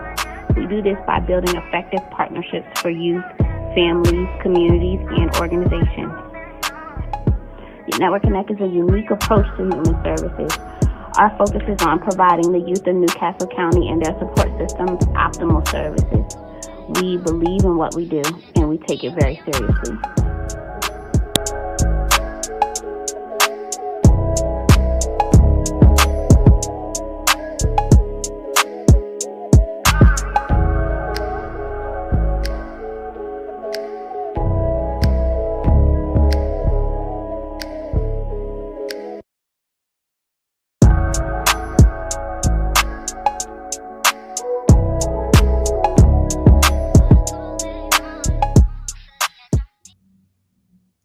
So there you have it, Network Connect, great organization. You see there what they're doing, and that was a cool vibe in that track. It had us going there a little bit. So we're going to be moving along. We're going to keep this thing rolling, and now we are going to be moving on to our concert portion of the program with an amazing piece here with the Choir School of Delaware. They put together a great program that we're going to be sharing with you guys. So again, this is the Choir School of Delaware, and this will take us for about a half an hour. So enjoy this music, enjoy this performance, and support this organization. They're amazing. The Choir School of Delaware.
My name is Brittany Stanton, and I am the Director of Education and Assistant Conductor here at the Choir School. More than just a choir, the Choir School serves as a community center that sings. Today is Do More 24, Delaware's Day of Giving, and you can help us reach our goal. We need 200 individual donations. Every gift ensures that the Choir School's work can continue in creating a more equitable Wilmington. If you give from now until 6 p.m. on March 5th, your donation will be tripled. Help us reach our goal by visiting domore24delaware.org and search for the Choir School.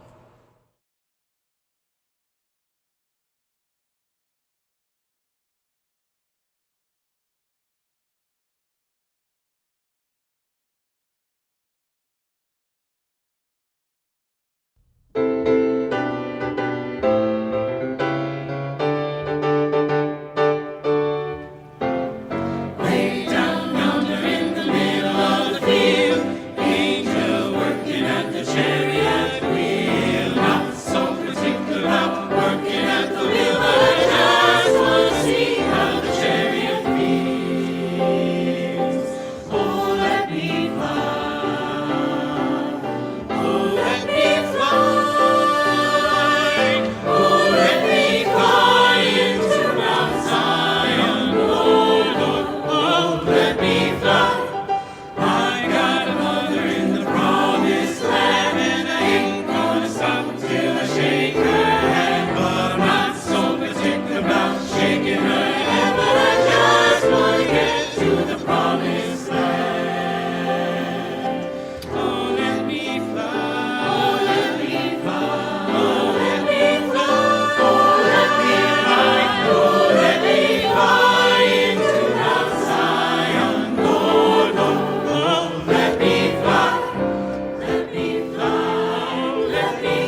get back together again.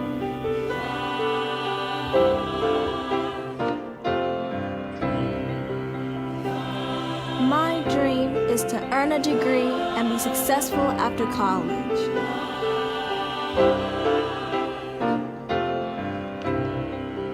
I dream that I'll be able to travel the world someday.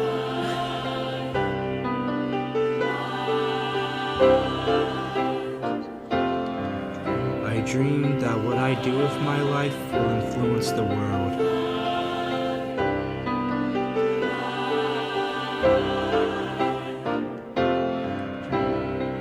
I dream a world where every child gets a good education.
Hi, I'm Karen Marson, Director of Development and Advancement here at the Choir School.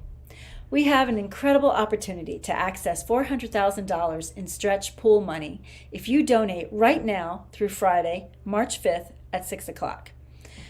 Our goal is to reach 200 donations by that time. The more donors we get, the more stretch pool money we receive. So please, help us reach our goal by donating now using the link on the concert viewing page. You can also visit domore24delaware.org and search for the Choir School of Delaware. Thanks, everyone.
Hello, Alex DeAguirre-Reuter, Marketing and Development Associate here at the Choir School.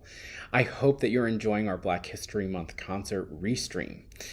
Just a reminder that we need you to be one of the 200 donors to the Choir School's Do More 24 Delaware Day of Giving campaign. It is going on right now until 6 p.m. Friday, March 5th. And there is $400,000 in stretch pool incentive money, matching money, that is. And the more donors we get, the more of that matching stretch pool money we receive. It's all about the quantity of donors. So we really need you to help us reach our goal of 200 by donating now using the link on the concert viewing page, or you can also visit domore24delaware.org and search for the Choir School of Delaware. Click on it and donate there. Thank you so much and enjoy the show.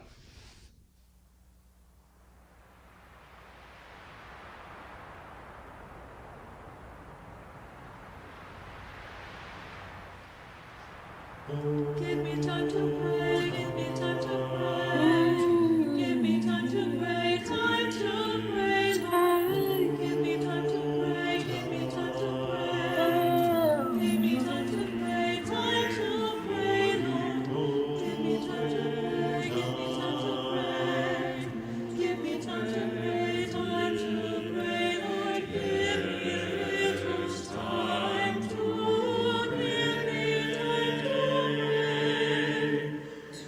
give me time to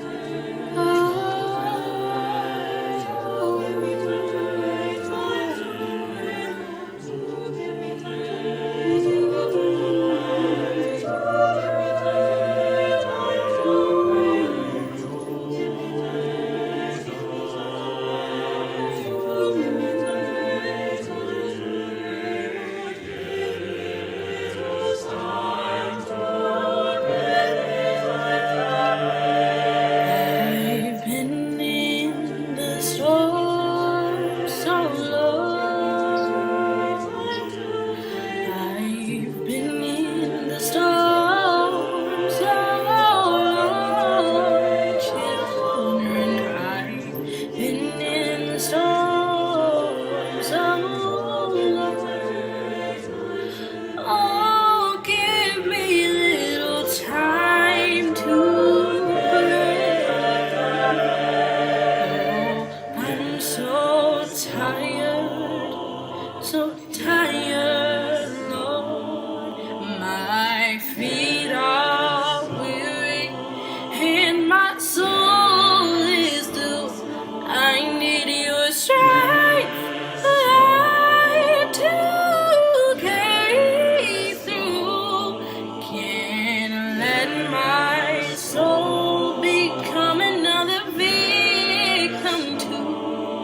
I've been in the storm so long. I've been in the storm so long. Children, I've been in the storm so long. Oh, give me little time to pray. I'm so tired, Lord. My feet are weary and my soul is through. I'm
Alice Berry, Program Coordinator here. Thank you so much for your support of the choir school today on Dumore 24, Delaware. We are looking for just 200 donors to give today. Even just $5 makes a huge difference here in our community. Please text your friends and family and ask them to join us today in support of the Choir School of Delaware. Visit dumore24delaware.org to find our organization's page and give now. Time is running out. Thank you so much.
Hi friends, my name is Ariane Harley Emerson and I'm the Director of Music and Operations here at the Choir School of Delaware. Today is Do More 24.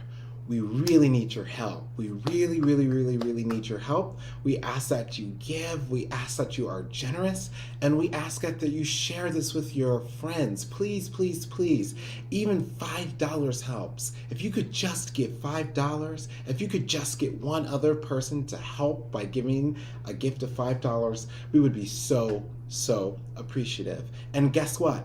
Our kids deserve it, and they deserve more. So please, join us today. Let's do more 24. Let's help reach this goal. Thank you so much, and take care. Well, there you have it. That was the Choir School of Delaware. Thank you guys for that. That was awesome. And we're moving right along, and we've got an update for you. I just checked the total. We're over $870,000 in the giving so far, and it's just continuing to climb. We're on our way to $1 million. And next up, we have Terry Valenti. We're going to bring you in.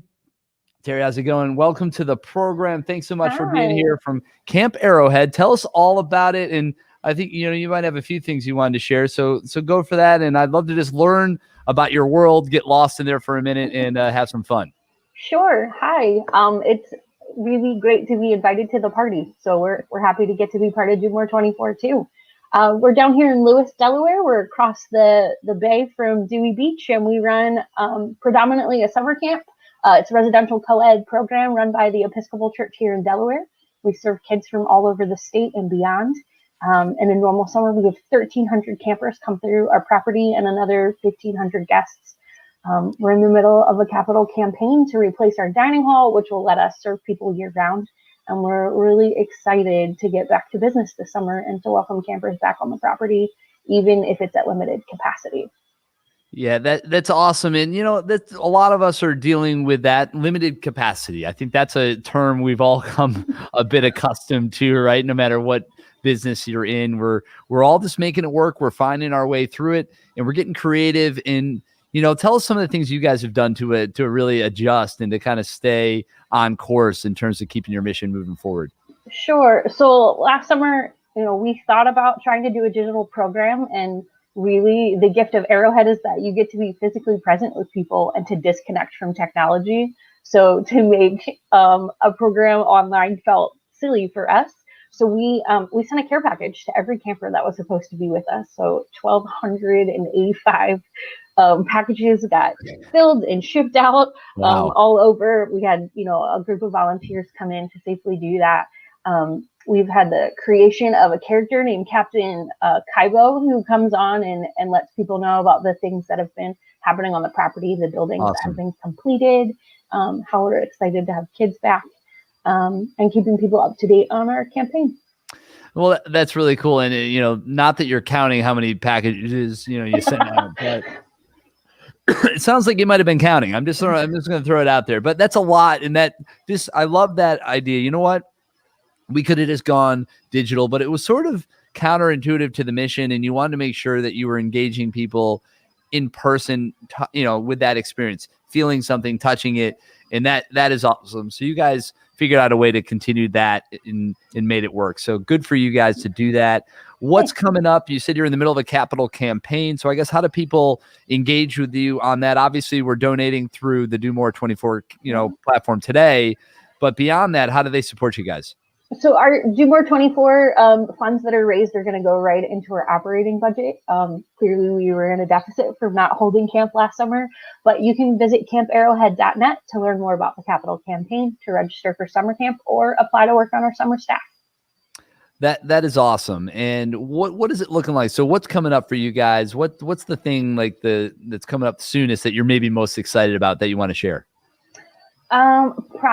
Probably summer camp. I mean, we're really excited to have kids back in June. And right now, we've had, a little bit of a winter, I guess, right? We're all kind of looking forward to some warmer weather, and spring is around the corner. And right behind that will obviously be summer and summer camp. So that's awesome. So we just want to say thank you for what you guys do. We want to, just make sure you guys know that it matters, that we appreciate it. And that I know that everyone you guys help, the kids and the families, do as well. So keep up the great work.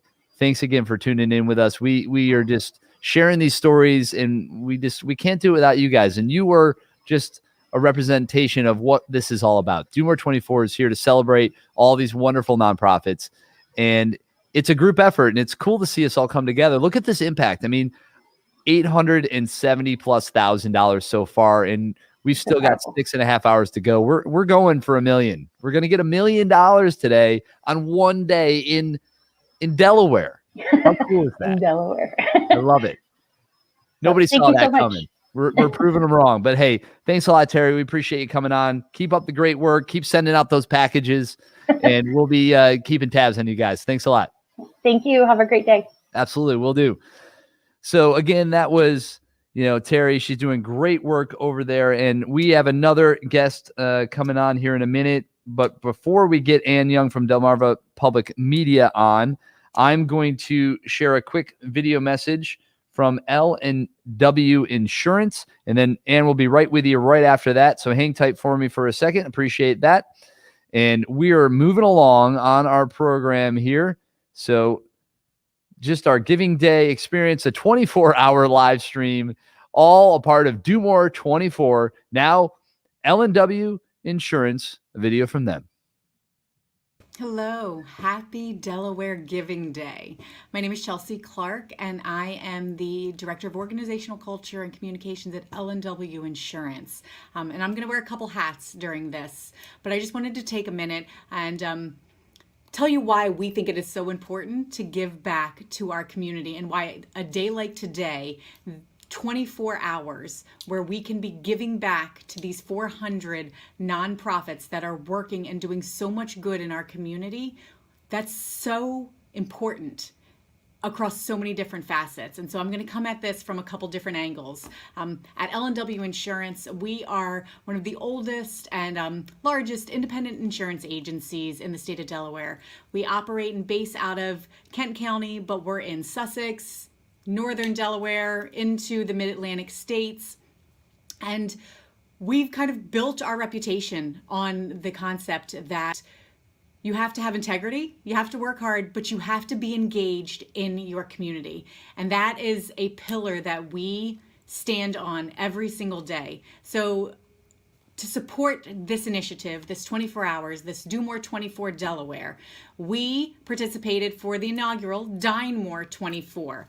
And it really just gave us the opportunity to do a couple things. One, support Do More 24 Delaware, but also to drive businesses into our restaurants that need them. So we're able to, through this initiative, lend a hand to to restaurants, but also lend a hand to our nonprofits. Because when you're in a position to give back, it's crucial that you do. It's always important to reach behind you and help anybody who's struggling and bring them along and give aid where you can. So our participation in Dine More 24 this year allows us to, for the yesterday and today, 2 full days, if you ate out at, or if you plan to eat out, please go at Cool Springs or Restaurant 55 in Kent County, Delaware. That's dine-in, that's takeout, whatever you want.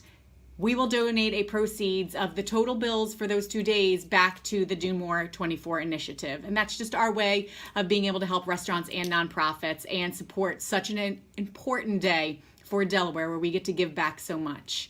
So I'm going to take this L&W hat off and put on another hat that is so near and dear and close to my heart, and that is the Gals That Give charity. I am blessed to be the charity liaison for Gals That Give.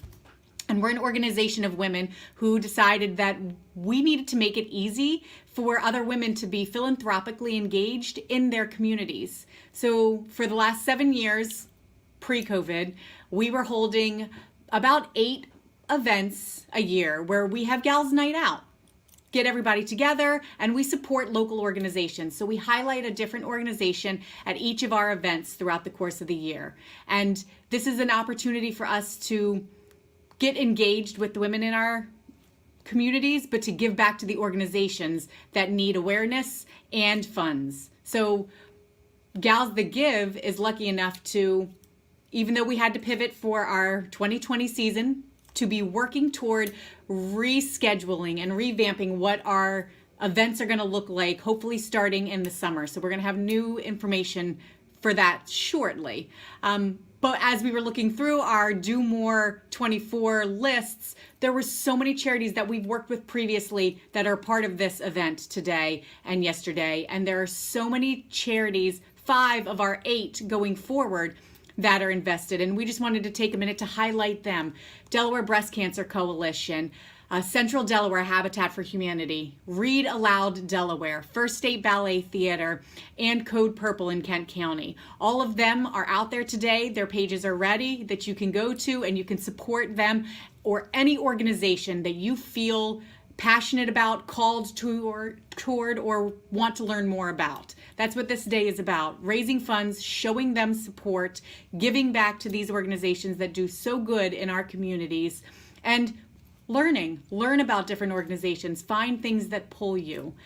It's an honor to be able to give back on both of these fronts, and today is a really important day. So get out there, do more 24 Delaware. Today's your day. Thank you. All right, well, there you have it. That, again, was Chelsea with L&W Insurance. Obviously wearing a couple hats there, gals that give as well. And next up, as promised, we have Ann Young from Delmarva Public Media. So, Ann, I'm going to bring you in. How's it going? You've been waiting patiently, so I appreciate that. And it's just great to have you on. So say hi to everybody and let us know what's going on. Great. Thank you so much for having me, Christopher. I really appreciate it. Again, I'm Annie Young. I'm with Delmarva Public Media. We are a 3-station cooperative, and we serve mostly Sussex County, Delaware. So this is our second year as part of Do More 24 Delaware, and we're thrilled to be a part of this opportunity to celebrate so many nonprofits across Delaware. We know that nonprofits do such important work across the state and fill so many different gaps. We're really grateful to be involved with many nonprofits that are participating today in a lot of different ways. We do operate as a nonprofit ourselves. We, as a media station cooperative, we rely on listener donations and business donations to keep the music and news playing on our stations. But we also work with all these nonprofits through underwriting, which is similar to on-air advertising. We highlight these nonprofits in our news stories and look to them as experts in the work that they do. And we also, try to support each other through combined campaigns with other nonprofits across Sussex County in particular, but across the state of Delaware as well. So again, there's so many reasons to be excited about today, particularly as we inch closer to $1 million, which I know we can do. No, we definitely can. And I just want to make sure we could hear you. There was a little bit of interference. It sounded like, I don't know how clear I am to you. Is mine coming through clear for you?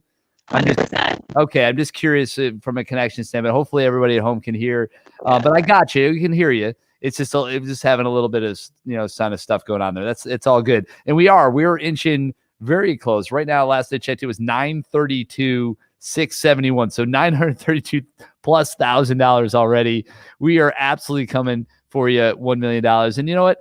I'm going to start pushing that goal up as we get, there. So we've got 6 hours to go and plenty of time to make more of a dent in this community. And that's what this is all about. It's Do More 24. We're supporting all these wonderful causes, and we appreciate you coming on. So what are some of the things that people can do just to connect with what you guys have? What's the best way for them to engage and get involved? Yeah, so to get involved with Delmarva Public Media, you can go to our website, delmarvapublicmedia.org, or you can just tune your radio dial when you're in your car or on your regular radio to 89.5 FM. So 89.5 FM, that's a great way to tune in. And of course, they can go online. And what that website is one more time? delmarvapublicmedia.org. So delmarvapublicmedia.org. Be sure to go check that out. Learn more about what they're doing over there at Delmarva Public Media. And we are cruising along. We got a lot of people we're talking to. I got a huge list of folks that are, kind of itching to get, on and to share a little bit about what they're doing. So I just want to say thank you for what you guys do. Keep up the great work. It's awesome. And it's just really cool to see a day like today where 400 plus nonprofits get together in a state, little old Delaware, right? Making a big difference, raising real numbers. And we're going to going to be covering $1 million here real soon. So that's in large part to the efforts of you and everybody else working together. So I just want to say thank you for that. And thanks for coming on and sharing a little bit about what you guys do. Thank you so much. Absolutely. Take care, Ann. And we are going to be moving along. Like I said, we have now Tyler Burrell from Delaware HIV. Tyler, I'm going to bring you in here now. So Tyler, what's going on? How's it going? Hey, Chris, great to see you. Like Chris said, my name is Tyler Burrell. I'm the Executive Director at the Delaware HIV Consortium. Before we dive into me, I do want to take a moment to thank, Chris, you for running this. This is a great opportunity for all these nonprofits. But I also want to thank the foundations who put this on, as well as the contributors who provided sponsorship dollars, and all of our donors who are offering assistance today. This is a great event, and this is our first time taking a part in it, so we're glad to be a part of it. So, the Delaware HIV Consortium, it's among the preeminent, largest and oldest AIDS service organizations in Delaware. Our mission is to end the HIV epidemic here in Delaware. And you know what? 2021 is actually, we are entering our 30th year. We're celebrating our 30th year anniversary this year, actually. So what do? We offer both comprehensive HIV care and HIV prevention services across the state of Delaware. And we do a whole lot of things. And in 2020, throughout the pandemic, we actually had our biggest year. We provided case management services to close to 400 Delawareans living with HIV, roughly 10% of all Delawareans living with HIV. We provided housing rental assistance for close to 150 families. About 250 people were able to be housed because of the rental assistance that we provided. We provided emergency financial assistance in 2020 to 166 different individuals, roughly $65,000 out the door for people's emergencies to make sure that their utilities, their rent is paid for in their times of need. We did HIV testing, roughly 200 tests. We provided roughly 45,000 condoms out the door. And where we're getting into now, which is very exciting, is to provide navigation services for people who are trying to get on what's called pre-exposure prophylaxis, which is a pill that if you take it regularly and appropriately, it'll largely prevent you from becoming HIV infected, becoming HIV positive. And you know what? Like I said, last year was our biggest year to date, even throughout the pandemic. And what we found was that when the pandemic hit, we needed to provide additional services. And so we got grants from places like the Delaware Community Foundation, Newcastle County, the state, the federal government, and we were able to provide additional rental mortgage utility assistance for people who were impacted by COVID-19 and couldn't pay their rent any longer. We helped with that. We increased our HIV testing services because we knew people weren't going into the community to get HIV tests.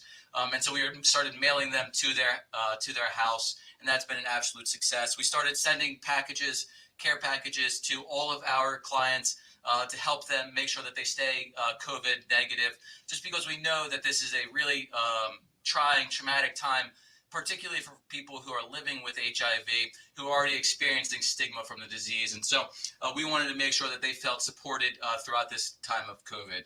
And you know what? The last thing that we do as an agency is we really serve as the mouthpiece for the entire HIV community. And we do this by bringing together what's called the Delaware HIV Planning Council, which is a community body that represents all of the entire continuum of HIV care services and populations impacted by HIV. We bring them together and we write the state strategic plan for ending HIV here in Delaware. And through that, we understand what the needs of the communities are, and we are able to advocate for the community. But the real question and the real reason why I'm coming on to here today is to ask the community for support. And you know what? HIV doesn't get a ton of media any longer, but there is still a huge need for supporting the HIV services here in Delaware. We have roughly 3,600 Delawareans living with HIV. These are your friends, your family, these are your neighbors. You probably don't know that they are living with HIV because, like I said, there's a real stigma around the disease still. But these are your colleagues and your churchgoers, your friends and your family. And you know what? We're still we're still roughly having 100 Delawareans diagnosed with HIV per year. And that per capita HIV incidence rate puts us in the top third across the nation, which is not a good statistic that you want to be leading in.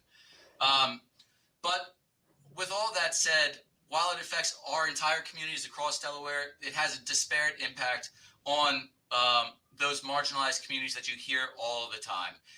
While Delaware is roughly 22% African American, roughly 60% of Delawareans living with HIV are African American. This particularly impacts African American women.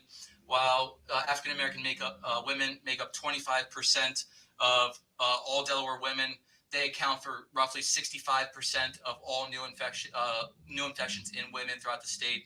This impacts our low income and our marginalized communities. And so what we want to do is we want to target our services to those communities. And that's why we need your help as a community.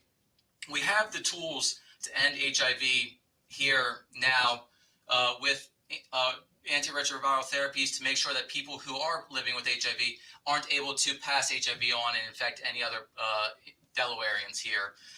We have this PrEP drug that I told you about that'll prevent people who are at high risk from acquiring the disease. We have condoms. We have the syringe service programs that'll prevent people from acquiring the disease. But what we need to do is we need to increase the capacity for all of these services. And we do that with the support, the contributions from our foundations, our grant making partners, and our donors, just like you out there in the public. And so I'm here to ask for your support. We need it as a community, and particularly here, the Delaware HIV Consortium. It's something that I'm proud about. Ending HIV is an issue that impacts equity. It is an issue that is about financial empowerment. It's an issue that is about racial justice. This is an issue of government accountability and fiscal responsibility. And I'm really harking on this fiscal responsibility because every time that we prevent somebody from becoming HIV positive, we save roughly $230,000 in medical costs throughout an entire lifetime, and much, much more in the way of costs of private insurers, government, and then dollars coming out of the door. And so this is something that we can do. We can end HIV here in Delaware, and it's something that we're proud to be working on, and I'm hoping that we can get some contributions from you viewers. So I appreciate all your support. You can find us at DelawareHIV.org or on Facebook at the Delaware HIV. And we are here to support you. So anything that we can do. So Chris, I'm going to toss it back to you. I'd welcome any questions, but like I said, thank you to you all for what you're able to do for us. No, it's our pleasure, and we appreciate it. So thanks for doing what you guys do, and we'll just keep on rocking and making this thing happen. 24 hours of a live stream. It's nonstop. It's crazy, but we're close to $1 million. This is yeah. the work that you guys are doing. No, and we appreciate that, but we're here for you guys, and that's what it's all about. It's all of us coming together, making a real difference in our community. And we had a little bit of a chance to work with you on the home testing kits, which was great. Yes, we appreciate the opportunity to help you guys, and look forward to being able to do that again in the future. And those are great. It's a free testing kit. Are you guys still doing that program? Is that still available online? You can go to our website or give us a call, and we are able to send you an HIV testing kit directly to your house. Yeah. We'll provide you, if you're interested, when you get your HIV testing kit, we'll walk you through all of the steps. We'll try to get you involved in any other risk reduction strategies that might help you. Yeah. HIV risk reduction is all about the modality that fits you best, and we want to be here to be able to support any of those and make sure that you stay safe. And that's great. And just guys, know at home that the Delaware HIV Consortium is a huge resource. They're here to help. And if you have any questions at all, just go on, check it out, reach out, call, go on the website, and they're here for you. So, hey, Tyler, great to talk to you. Great to have you on. It's absolutely a pleasure seeing you, and I'll talk to you soon. All right, sounds good. I look forward to it. Thank you. Take care, man. So we're moving along. We've got Bob Buechner coming up. He's been patiently waiting, so I appreciate that. And Bob with the Emerging Enterprise Center, obviously, coming into the program now. We're going to get you loaded up. So there you have it. Bob, what's going on? How's your day going? This is a pretty wild event, isn't it? Do More 24.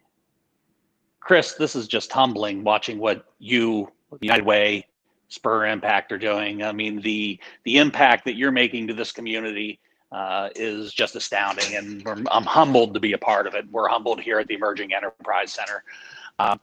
As you know, as you and I have chatted before in the past, my name is Bob Biegner. I'm with the Emerging Enterprise Center. It's a wholly owned 5013C that's a part of the Newcastle County Chamber of Commerce. And our mission is to help businesses, to help startup businesses, to help those in underserved populations is where we've centered.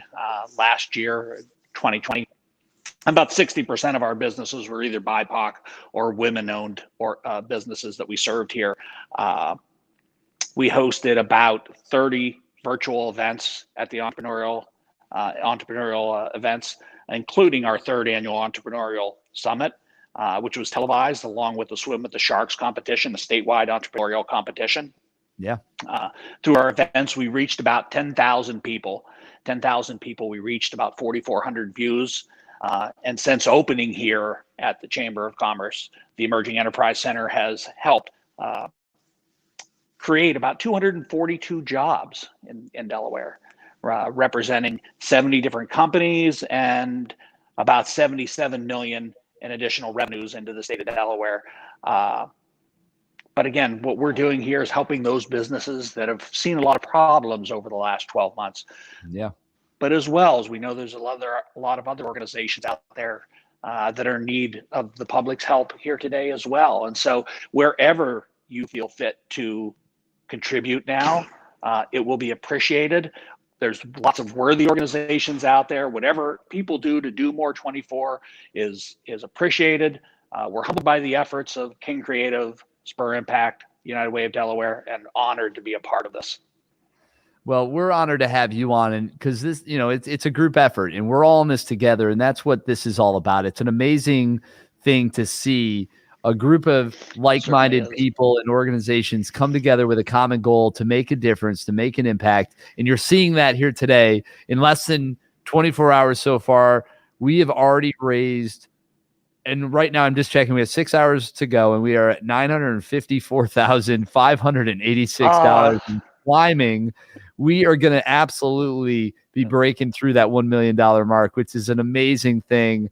And when you look at everything we've all been through over this last year, this is a great moment that we can kind of celebrate, and gives us all some hope. It's a little bit of a light at the end of the tunnel. And so, you know what? We didn't let that get us down. We didn't let it stop us. We adjusted, we adapted, and we made the changes we needed to continue on these important missions, continue on these causes, and to just drive it forward. And that's awesome. So it's just so cool to see. Yep. But it's a community effort, and the way Spur Impact, United Way have stepped up to lead this effort is, again, it's humbling seeing some of the groups that you're helping out there. Tyler a second ago with the HIV Consortium of Delaware, absolutely. The Choir School of Delaware. I still have a lump in my throat watching them sing. It was just beautiful and majestic. It was. And it was the work that you are doing is changing the community and changing lives. Well, we appreciate it. And, we're doing it because we believe in it. We're doing it because it's, the right thing to do. And we're doing it because we have an ability to help. So that's what we're all here for. And we have a chance to do something. So that's why we do it, right? We're in a position to make that change happen for somebody else that maybe isn't. And that in itself is a beautiful thing, because a lot of people out there that just need some guidance. They just need a little bit of help to kind of get back on track, or to kind of get to that next level of whatever their journey might be. And there's so many amazing organizations that are here to serve on so many levels, and they're making real positive impacts in people's lives and in our community every single day. Well, again, we here at the Emerging Enterprise Center and from the Newcastle County Chamber of Commerce, the businesses we represent are honored to participate, and our hats are off to all the efforts and the impact you're making in the community, all of you. Yeah, no, we appreciate it, Bobby. You guys are a huge resource. So people have to know that the Emergency Enterprise Center is doing amazing work in a nonstop, consistent way. You guys are here supporting and we are all better because of it. So I personally just want to say thank you for that. And I know everybody else is feeling the same way. So keep up the great work. It's great to have you on. And we appreciate you stepping in and having some fun with us here for a few minutes to share what you guys are doing and to just take part in this day, this Do More 24 Delaware celebration and fundraising campaign. And just what an incredible effort we're all putting in. It's great. Yeah, it's humbling, and I appreciate the opportunity. Thanks, You bet. Chris. So, hey, Bob, take care, and don't be a stranger. Of course, we'll be talking to you soon. And thanks again for coming on. We appreciate you. So enjoy that sunshine. It's kind of nice. Oh, I'm looking forward to it. Have a good All weekend. right, Thanks, take care. Chris, for everything you do. Of course. Take care. We'll talk to you. So that was Bob Eichner again with the Emerging Enterprise Center checking in with us. And we're moving right along on our program. We've got a video now from the Village Education Tutors Foundation. I'm going to cue that up, let you guys enjoy a little bit about what they've got to offer and what they're doing in our community, which is pretty cool. I think you guys are going to enjoy it. So here you go now. Quick video again from the Village Education Tutors Foundation. We'll see you on the backside.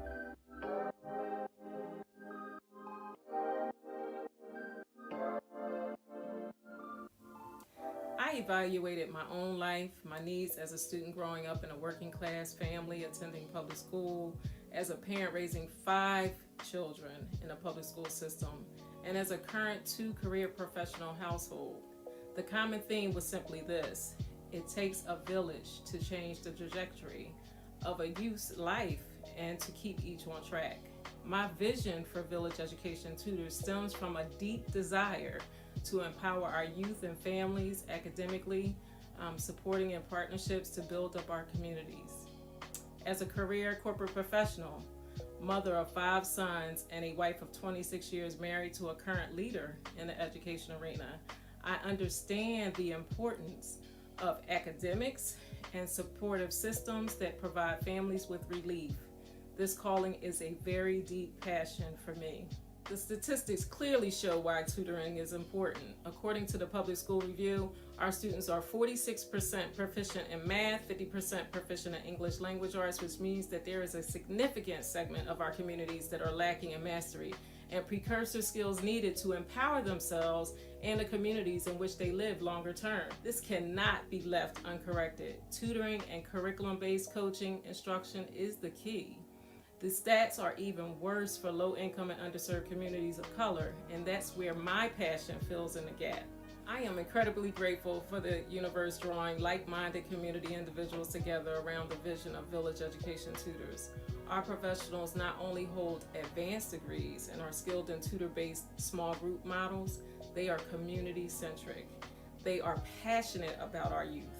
They look beneath the circumstances of each student, not distracted by any social determinants that may be present, but rather seek to aid students wherever they have need. Because this is our launch year, we are not connected to major funding sources yet. Some of our coaches have opted to coach at a reduced rate of love. That's free for those in our program whose families cannot afford to pay anything due to job loss and underemployment.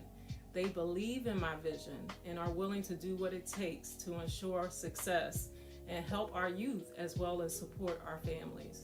This is the beauty of tutoring and curriculum-based instruction we provide. There are no distractions present from other youth. Students have their very own private instructor coach who possesses mastery of content and a caring heart. Village Education Tutors has a 3-pronged holistic approach to meeting students' needs. In phase 1, we focused on rolling out academic curriculum-based coaching services geared towards closing proficiency gaps and supporting academic growth in students above the academic curve. Phase 2 focuses on adding additional non-clinical mental health and wellness coaching services useful for helping students and families manage normal everyday stress present in our environment. It is our belief that academics and mental health wellness are connected, and we do plan to provide referrals for those clients who need them.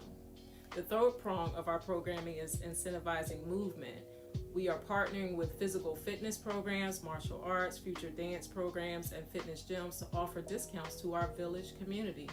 I'm excited about our professionals. We hold 100 years of collective experience We are building out robust village education training programs. We offer culturally sensitive English language arts, reading and writing programming available through our respective publisher. Our math program is proven and is working.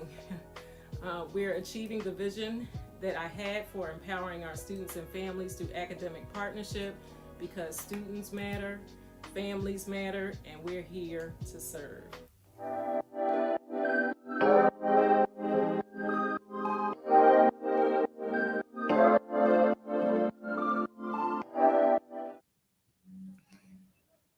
All right. Well, thank you very much to the group that we just heard from there. That was awesome. That was the Village Education Tutors Foundation. And we're going to be moving on now to another quick video, this time from an organization called Lori's Hands. We had Maggie on there for a minute, but we do have a video, so I'm going to share that now. We'll cue that up, and you guys will be good to go for a few minutes. I'll be back after that, but here's a video from Lori's Hands.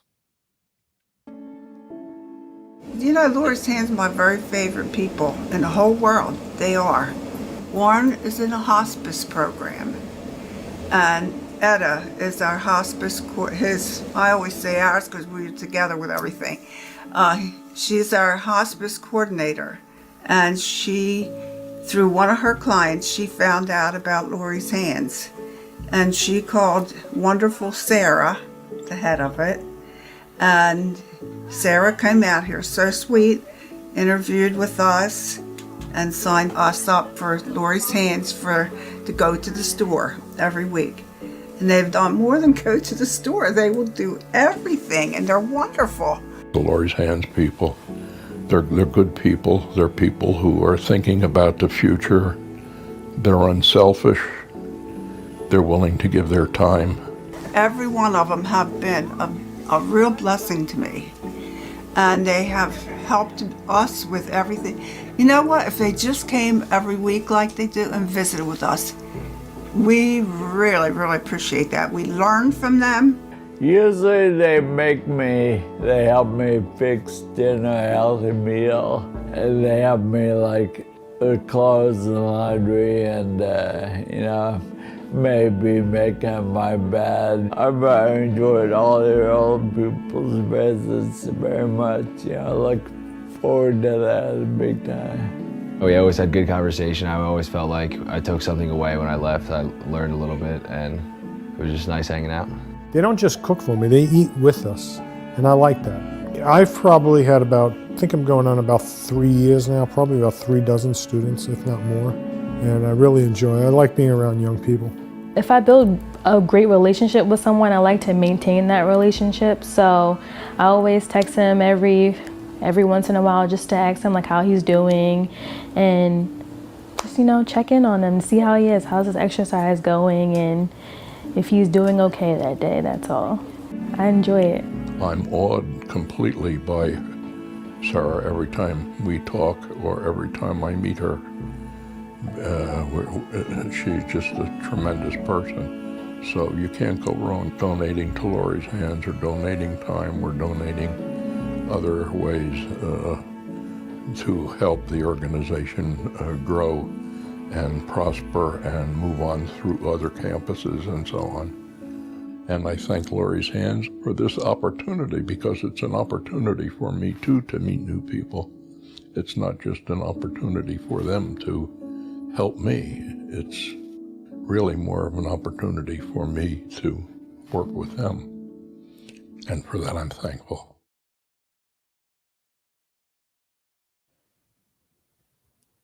And that, again, was a message from Lori's Hands. You can see the great work that they are doing.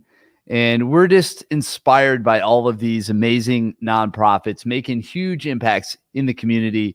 And together, we're all making an impact today. This is Do More 24 Delaware. And this is our 24-hour live stream experience. We've been plugging away since 6 p.m. last night, bringing all kinds of great stories, getting lost in a lot of these nonprofit worlds to share their stories, to share their missions, and to share their impact. We are going to be bringing some friendly faces back in for some fun announcements here in about 10 minutes or so. So be on the lookout for that.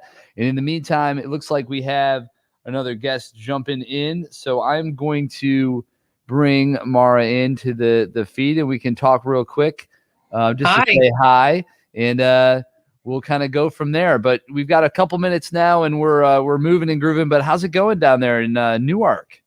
Well, it's gotten really busy in here, actually. It's the time when all the students are getting out of class and are coming and stopping in for some coffee and some lunch. So I have a couple minutes. I can stop in and just say hello to everyone and I'm over the moon thankful for the generosity.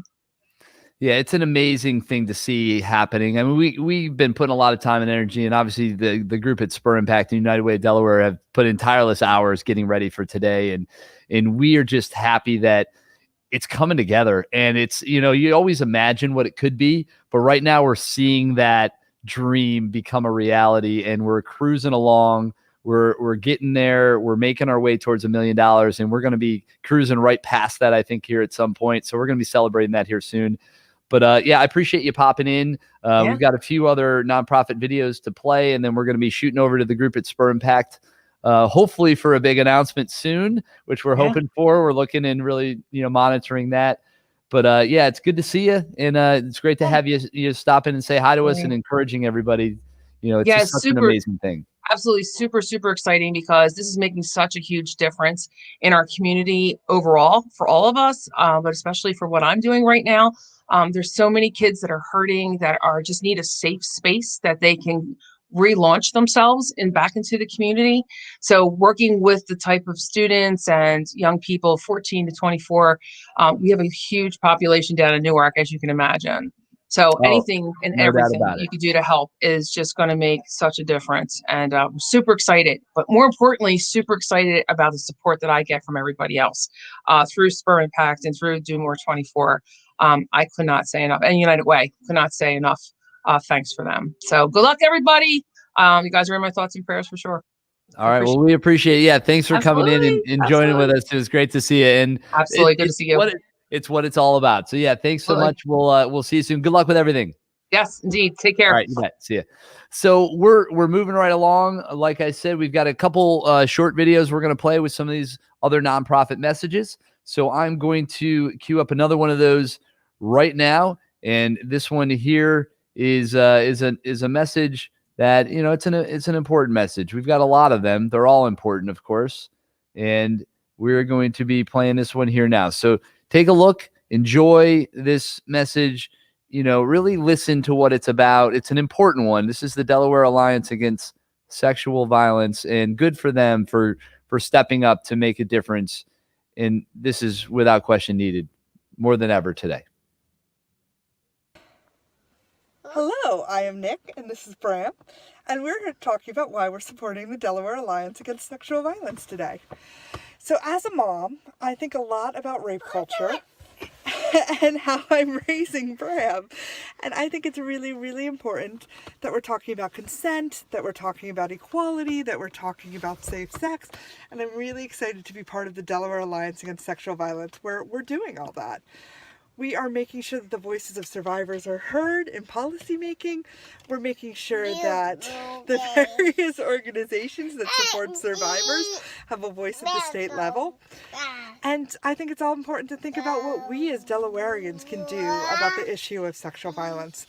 And that starts with talking to our kids about sexual violence. It starts about talking about the culture. It starts about talking about sexual harassment. It means talking about what a healthy relationship looks like. And it means talking about what we want Delaware to be. That's right, I mean you. I'm so proud to be the mom of a little boy, and I think a lot about who he wants to be when he grows up. And I think about the accusations that are happening in New York and Australia and Canada about people who've misused their power. And I really feel that thanks to everything I've learned and everything I'm doing at Delaware Alliance for Sexual Violence, I can have open and honest conversations as a mom with Bram. So please, please, please, this Do More 24 Delaware Day, donate to the Delaware Alliance Against Sexual Violence, which means that all kids, including Bram, have a chance to grow up in a world that is safe, a world where we communicate better, and a world where we look to end rape culture. Thank you so much. No, the reality is, thank you. We appreciate the work you guys are doing, and keep it up. It's an important cause for sure, as are all of our 400 plus nonprofits. The gaps, as we talked about in some past conversations, that you're filling are important ones. And there's a lot of lives and a lot of individuals and families and groups that rely on those services, and we couldn't do it without you. So keep up the great work. We're inspired. This is 24 hours of giving. This is Delaware's Giving Day for Do More 24. And I'm Chris with King Creative. We've been streaming since 6 p.m. last night. We're going to be going till 6 p.m. today, and then we're going to be enjoying that Jimmy Allen exclusive concert. That's right. If you guys are donating $50 more to the campaign, you're going to be getting a link to be able to enjoy that.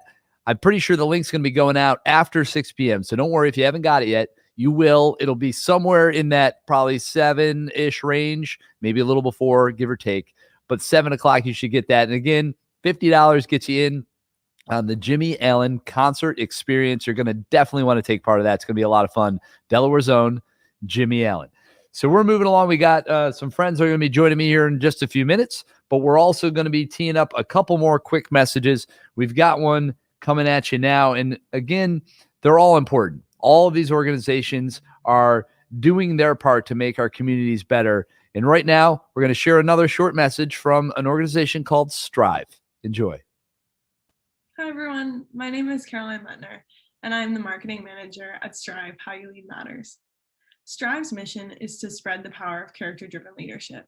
And we do this by partnering with schools, athletic organizations, and community organizations to run programming that supports the development of character-driven leaders. Here's a quick look at what we do.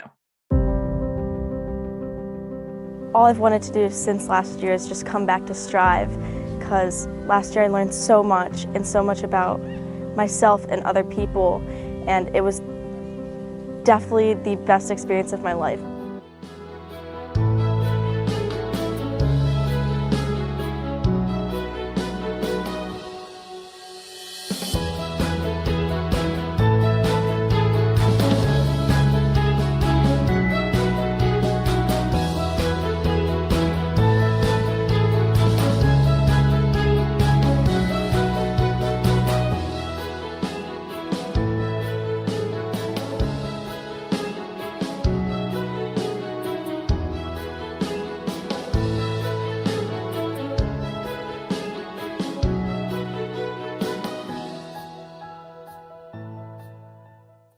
"2020 was a challenging year for us all. However, last year alone, Strive was able to partner with 40 organizations serving almost 5,000 students and youth. They are the reason Strive is participating in Do More 24 this year. It is our mission to ensure that students from all backgrounds have the opportunity to become character-driven leaders. And with your support, Strive will be able to continue this important work. Thank you for considering us on this Delaware's Giving Day." So again, it's a great organization called Strive, and we are striving for $1 million. And I know I'm going to have some friends popping on here in just a second, some familiar faces from Spur Impact and United Way of Delaware, to jump in and to remind ourselves why we're here today. And we're keeping tabs on some things. We're creeping along. We're at $977,000 with a couple extra dollars thrown in on top of that. And there's a lot of things I want to update you with in terms of some of those prizes that have been going out and some of these charities that have been able to benefit from those as well. So just to remind you again, we are in the 12 to 1 o'clock hour, which means we're in the curbside pickup hour. And that means that 6 $500 golden tickets are going to be going out and awarded during this hour. That'll go all the way up till 12:59. And that's how that'll be counted. Basically, the way this one works is 3 nonprofits in the small division receiving donations this hour will be drawn at random and awarded with a $250 golden ticket bonus. We'll also be doing 3 nonprofits in the large division also receiving donations in this hour. That'll also be drawn at random. So there's a great chance. Again, donate now. That could stretch. Your nonprofit could be entered and win one of these golden ticket awards. And it's just extra money for that group.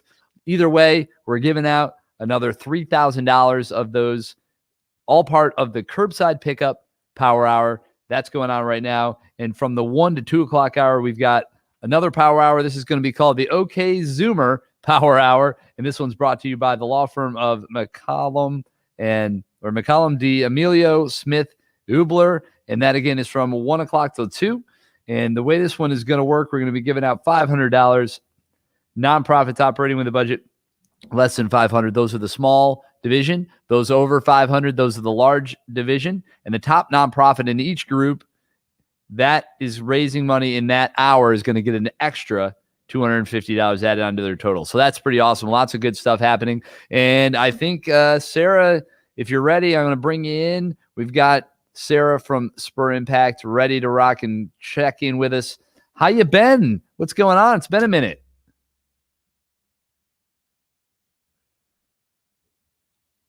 Got some audio things happening, so no worries there. We'll come back to her in a second when she is ready, so no worries.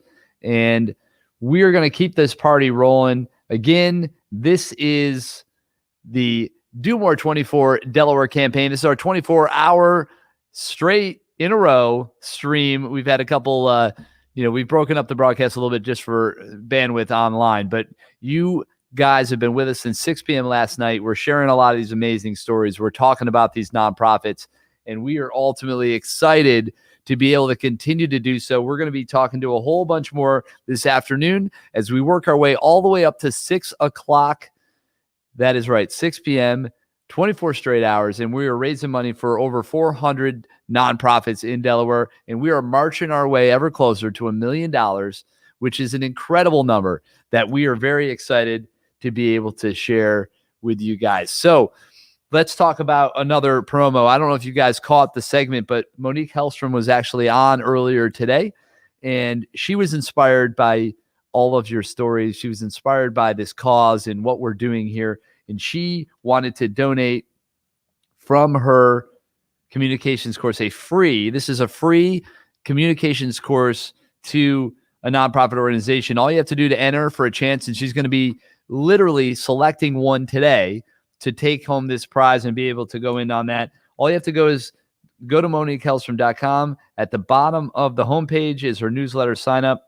Make sure you use your nonprofit email so she knows that you are from our nonprofits here today, and you will be entered for a chance to win her brand new communications course, which will help you and your organization push your mission forward to better communicate and to better inspire and incentivize your community to take part in your cause, donating more money, getting involved, and that's going to be a huge help. So you're going to want to do that. Go to, again, MoniqueHellstrom.com. Enter that. All you got to do is sign up for the newsletter, use your nonprofit email, and you will be entered for a chance to win. She's going to draw that and give that out today. Somebody's going to be benefiting from her communications course, and I promise you, it is going to be worth every second and every part of that. You're going to want to dig in on that really pretty heavy. So, Sarah, it looks like you're back. Hopefully we can get you in this time, and it looks like we might have a shot. We'll get your mic going, and welcome back to the program. It has been it's been a couple minutes, but it's good to see you. What's been going on for you, and how's your audio situation going? Are you all right now? Let's see if maybe Sarah can connect, and if not, I know it's all good. We'll kind of keep this party rolling and give her a minute. But it looks like she's having a little trouble with her audio at the moment, so no worries. It's still good to see your smiling face, and we appreciate you trying to check in. I know we've got some fun stuff we want to share from the Spur Impact team, and there's a lot really to celebrate. We've been crushing it as a group. Do More 24 Delaware. What an amazing concept. What a journey we have all been on. United Way of Delaware really started this whole thing, and Spur Impact got involved last year to really take it up a notch, to open it up. And here we are today doing amazing things. We're marching our way, like I said, to $1 million in one day here in Delaware. And that's awesome. That is something to be celebrated. That is something to be proud of. And I'm just honored, again, to just help guide us on this live stream experience and this journey, to take part in this and to support our community as we celebrate all of these nonprofits in such a beautiful way. So we are doing some big things. Let me see if I can grab another message. I know we were waiting on Sarah and the team there from Spur Impact. They were going to pop in on us, but it looks like we're going to need another couple minutes to kind of keep it going. So I got a short video here from Network Connect. We played a little while ago, but for those of you guys who missed it, here it is. A great little video from Network Connect. Enjoy.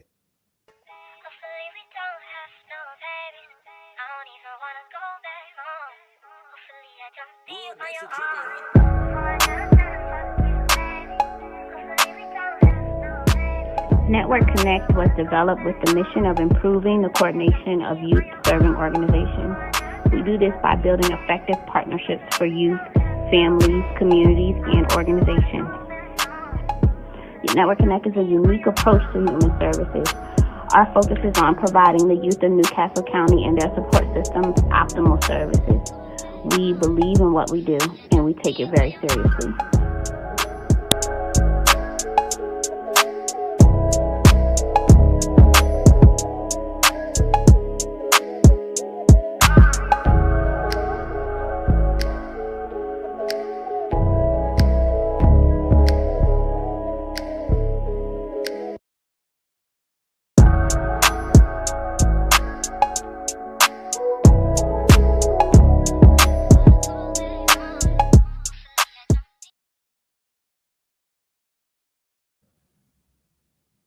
All right, again, that was a message from Network Connect. We're going to keep funneling these in here at you. There's a lot of great stories, a lot of great messages to share, so many great organizations. And actually, real quick, before I bring in the next message, I just want to throw this out there. Apparently, we are one state away from hitting all 50 states donating, and that state is, well, if you roll the dice, maybe you hedge your bets, and you go all in, you get where I'm going. Nevada, where are you? Come on. Let's go in there. If you say Nevada, either way, you're not involved in our campaign yet. So we need to get you involved. So if you guys know anybody out there in the great state of Nevada, get them on the horn, get them to donate. And then we can say we got all 50 states participating in today's live stream in our campaign, which is absolutely incredible. So I just want to throw that out there. Again, that's all tweet directly to anybody we know in Nevada to make a donation right now. So then we can take that to all 50 states, because nobody wants to promote 49 states. That's just ridiculous. 50 states, that's where it is. That's what's up. And things are just cruising along here. I know we're rocking and rolling. We've got the team at Spur Impact are just keeping tabs on everything. United Way of Delaware as well. We're all very excited about the progress so far, and we will keep things rolling. Like I said, we've got some great messages from a whole slew of nonprofits. So we're going to share those now. And I've got this one here now from Sojourn's Place that we're going to share. So let's just hit that one, enjoy, and I'll be back with you guys here in just a couple minutes.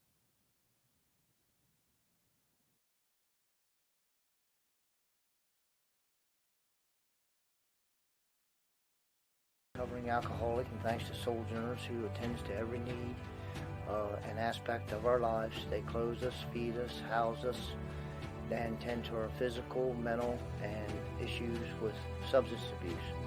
And we're very grateful for them, and without them, none of us would have a second chance at life.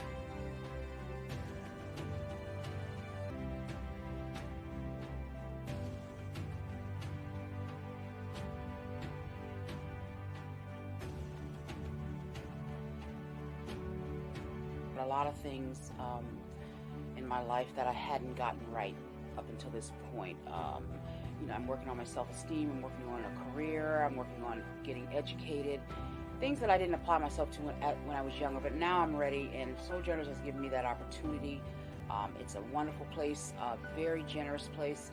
They've helped me learn things about myself that I didn't know, and I'm just, every day is a blessing for me. And it's a chance for me to get it right so that I can be happy and comfortable for the rest of my life. I'm a United States Army veteran, and I came here on the 1st of January 2019. I came to Sojourner's Place at recommendation from the VA because I had an extended illness, and I had to have, had a catheter inserted into my chest. I had to have dialysis for 3 months, which effectively put me made me homeless.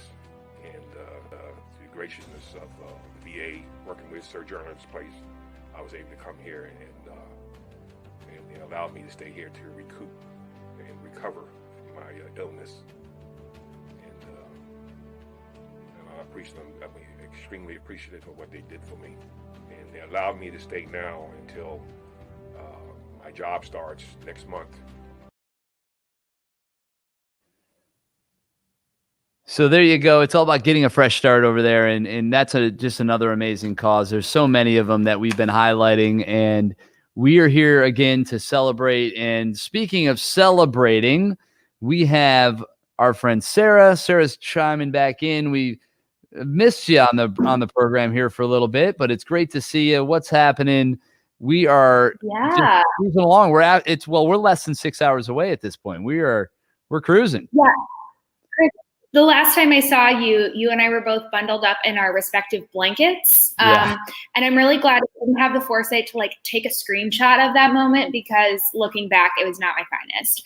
I just wanted to also say before I show off, so we're here, we're live at the Mill. This is kind of the war room. We're calculating prizes. We got things going on. I did just want to say earlier, you had a little bit of a misstep. And I just want to say that it's Nevada. And if you ever say Nevada, I said both. I said both, and I intentionally said both. It's Nevada. I even said whether you say Nevada or Nevada, because people say it different ways. It doesn't matter. We needed them to jump in, and then I said whether you say Nevada or Nevada, you gotta get in on the donation. So that was part of the setup. It was part of the bit. I anyway. understand. Well, I just want to be super clear. If you ever run for president, you got to get it right, or you will not become our president of these United States. Well, obviously, as we saw, anyways, it more made a importantly, difference. I wanted to just. What was that? No, I was saying it made a difference in this election. So I hear you. It was right there. It was one of those battlegrounds. I just Look at all wanted to these say I've got crazy Charlie people. and then I've got Tiara over here. Hey. Got my colleague, the MVP of the afternoon. And I just wanted to say we are sitting here. We are just blown away by how much money has come in this morning. I mean, we thought we were on a roll last night. And I think we were all a little nervous that maybe things would slow down this morning, but that was not the case. And No, not at all. In fact, it ramped right back up. That's what we talked about it a little bit. We were like, middle of the night, it's going to slow down. But once people start waking up again, watch out. And that's actually what happened. Tiara just said it was like Christmas morning, kind of waking up like it's coming. Right. Like you go to bed and it's coming. Yeah. And for the record, was that her whoop whoop in the background, or was that Charlie? I have never heard Charlie whoop or whoop whoop.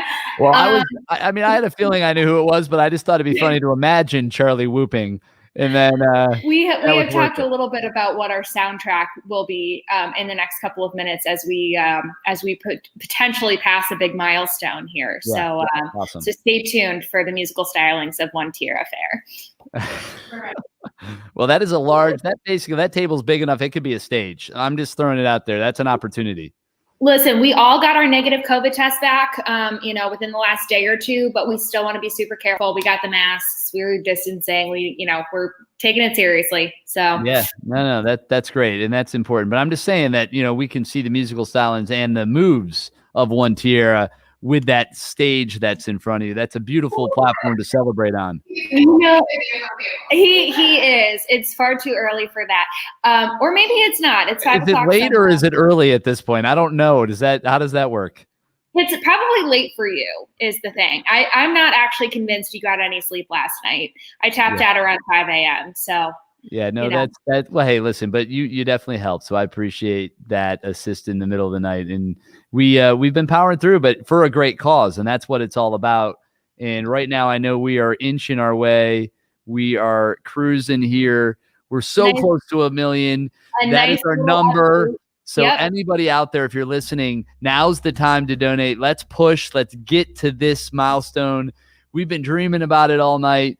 We've been kind of dancing around if we were going to say it or not. But at this point, we're looking at you right in the face. We have got you cornered. And $1 million here we come. Absolutely. And And one thing that I'll also flag, if you haven't been following along, take a look at those leaderboards. If you go to the homepage of the website, you can take a look, and there are a number of different categories, but you can look and see the major, like the final totals that everyone's raising as their organization. You can see it broken down into individual donors, big organizations, small organizations, and it's just really cool. I think a lot of times some of our smaller nonprofits get really nervous when they're competing up against organizations that have a lot of name recognition. But I think you'll be really pleasantly surprised when you go and scroll through that list. It's not some of like the main organizations that I think get a lot of the spotlight shined on them throughout the year. It's some organizations who have done a really good job getting their name out, informing people about their mission, and really just drumming up a lot of support. And I'm just so excited looking through those it's really cool to look at this list. And actually, Shepard's office has been keeping up, but they actually fell that they're now in second place. But their number is awesome. They have got to be thrilled with what they've raised so far. And I know they're not done yet, but it is really, really cool. And good job by the group down there at Family Promise of Northern Newcastle County. They are crushing it right now for first place, just under $40,000 alone, just by themselves. That is unbelievable. And just imagine what that's going to do for that organization. And that's just a testament to the power of Do More 24 Delaware. And if you're a nonprofit and you're out there and maybe you're not involved this year, just know there's always next year. You can get involved, take notes, see what we're doing, and just mark your calendars. Absolutely. So, yes, this is great. Folks, do we have any updates over on the leaderboards, or are we still plugging away? No updates yet, but Chris, do you have the golden tickets for last hour? Why don't you come on over and announce them? Yeah, we have. Charlie, come on over. Join me. We can talk about some golden tickets. Actually, Charlie's Chocolate Factory. That's kind of perfect, right? Charlie and his golden tickets. Is that what we're doing right now? All right, come on over. It wasn't what it was meant to happen, but it's pretty awesome.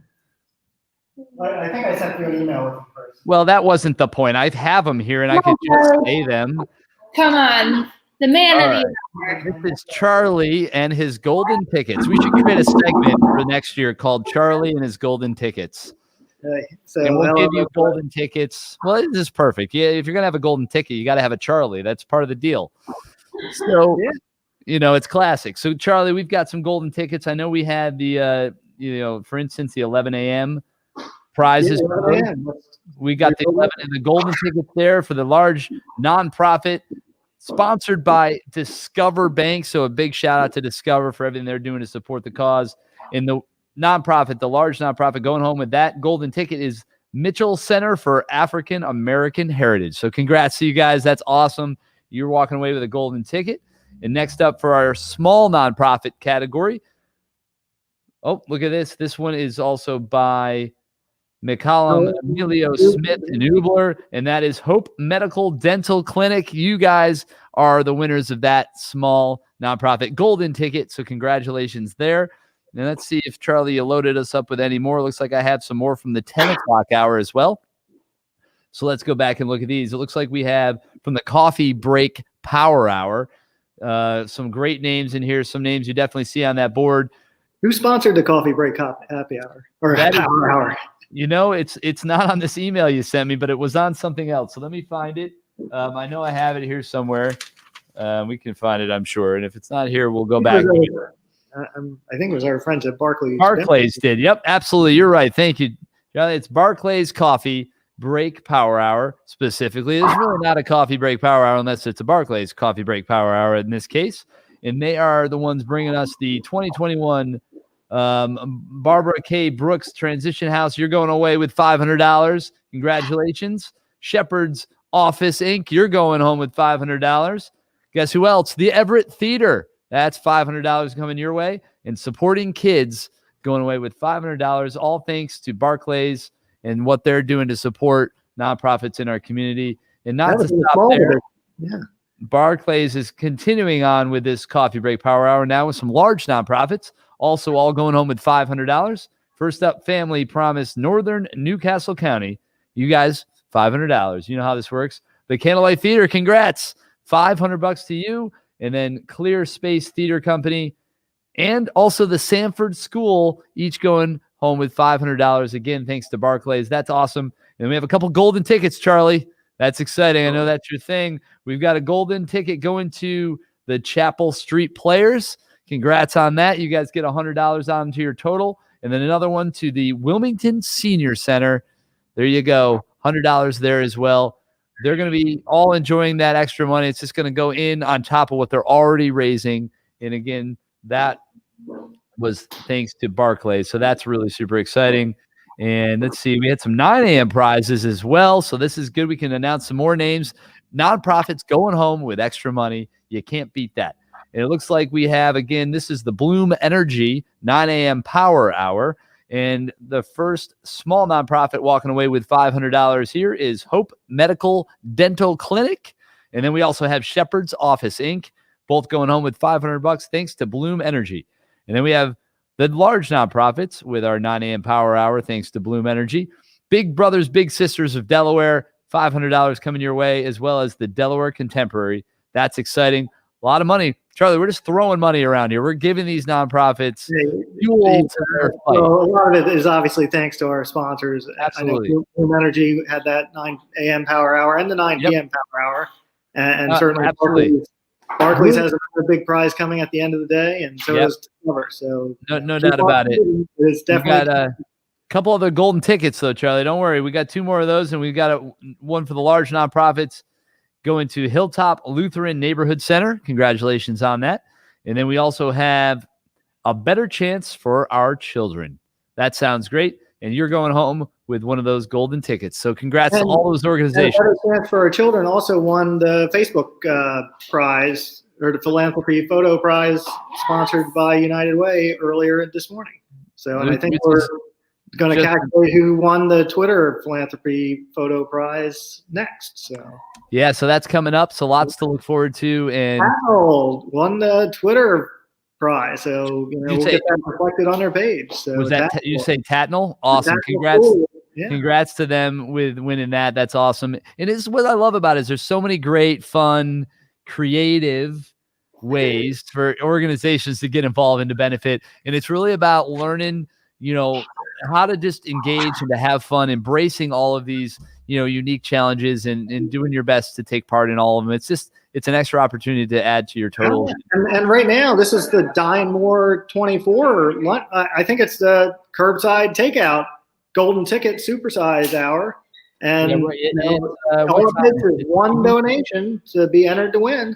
That's it. And we talked about the curbside pickup challenge earlier. And just so you know, there's 6 of those going out. It's $250 bonus golden ticket to all division. Is that 500 maybe?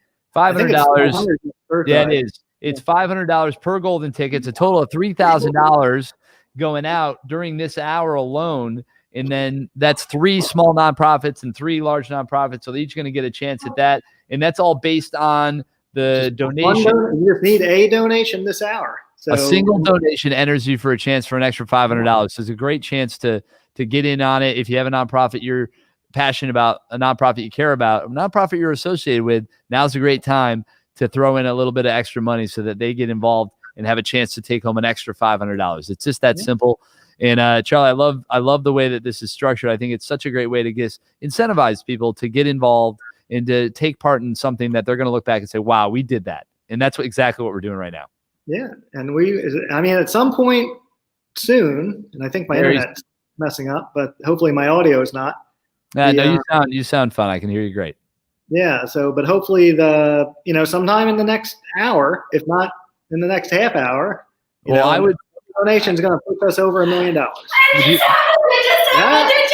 I was gonna say we're at 998,760, but we're not. We're at $1,032,415. Show that. Oh my yes, let me share that screen real quick. I got you, no problem. I was too excited. I think no problem. But yes, let me grab that really quick. It's right here. Over $1 million. Charlie, look at that. With 5 hours to go, we are at $1 million+ plus Let's get to 2 million. Yeah. Why stop there, Charlie? Let's just add a 0 and go to 10. No, 1 million. We did it. We're over $1 million. What an accomplishment. I know we were all talking about it and we thought, you know what? I think we can do this, but we did it. We actually did it. It happened. It's over $1 million and we have 5 hours left. So we're not done. And Charlie, you I don't know if you noticed, but there's a dance party that's erupted over your shoulder.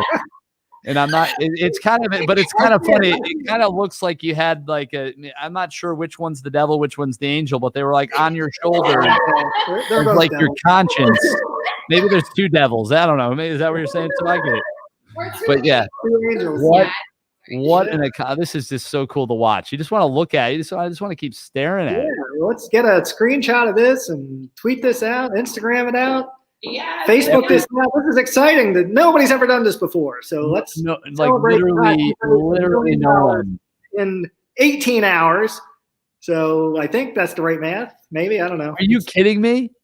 I don't know. Yes, it's boot him off the stage. He's not excited enough. They'll go. I'm gonna go take a picture and put it on my Twitter. Let me just make sure the internet's still on the computer, and then I'll. Yeah. I'm with you. That is awesome. So very, very cool. This is a big moment. We're over $1 million. We've been talking about it. We've been dreaming about it. We've thought about it, but it's real. And here we are right now, living that dream that we just knew could be ultimately a reality. So there it is, $1 million. Chris, this is when I tell you this is beyond exciting. When we thought of bringing a giving day to Delaware 6 years ago, we would have never known that we would have had such a great partner and such a spirit impact. And then we'd be able to get to $1 million. Like when we do how it started versus how it's going, we started like humble beginnings, like $100,000. We are like 10 times that amount with over 4 times that many, as many nonprofits working with us. And when I tell you how exciting and thankful we are, and thankful to everyone who's been a part of it, because there's some nonprofits that have been literally doing this for 6 years and they're learning new things, seeing the benefits. There's some donors that have been with us for 6 years, really working hard. And I just, oh my goodness. When I say we cannot say thank you enough, like we cannot say thank you enough. We are so appreciative. Yeah, it's an incredible. I do see you. It's a little looks like it's a little choppy at the moment, but that's all right. I was hearing you, and hopefully they can ultimately hear me as well. We're fighting through. Sometimes you gotta deal with the connection issues. I'm gonna bring myself back in here. Do you guys, I can see it. I see you. Sometimes that's all you got to do. You just got to give it a quick Let me see if I can jump on my, okay. See if it works. Yeah, that sounds good. I'm just going to close.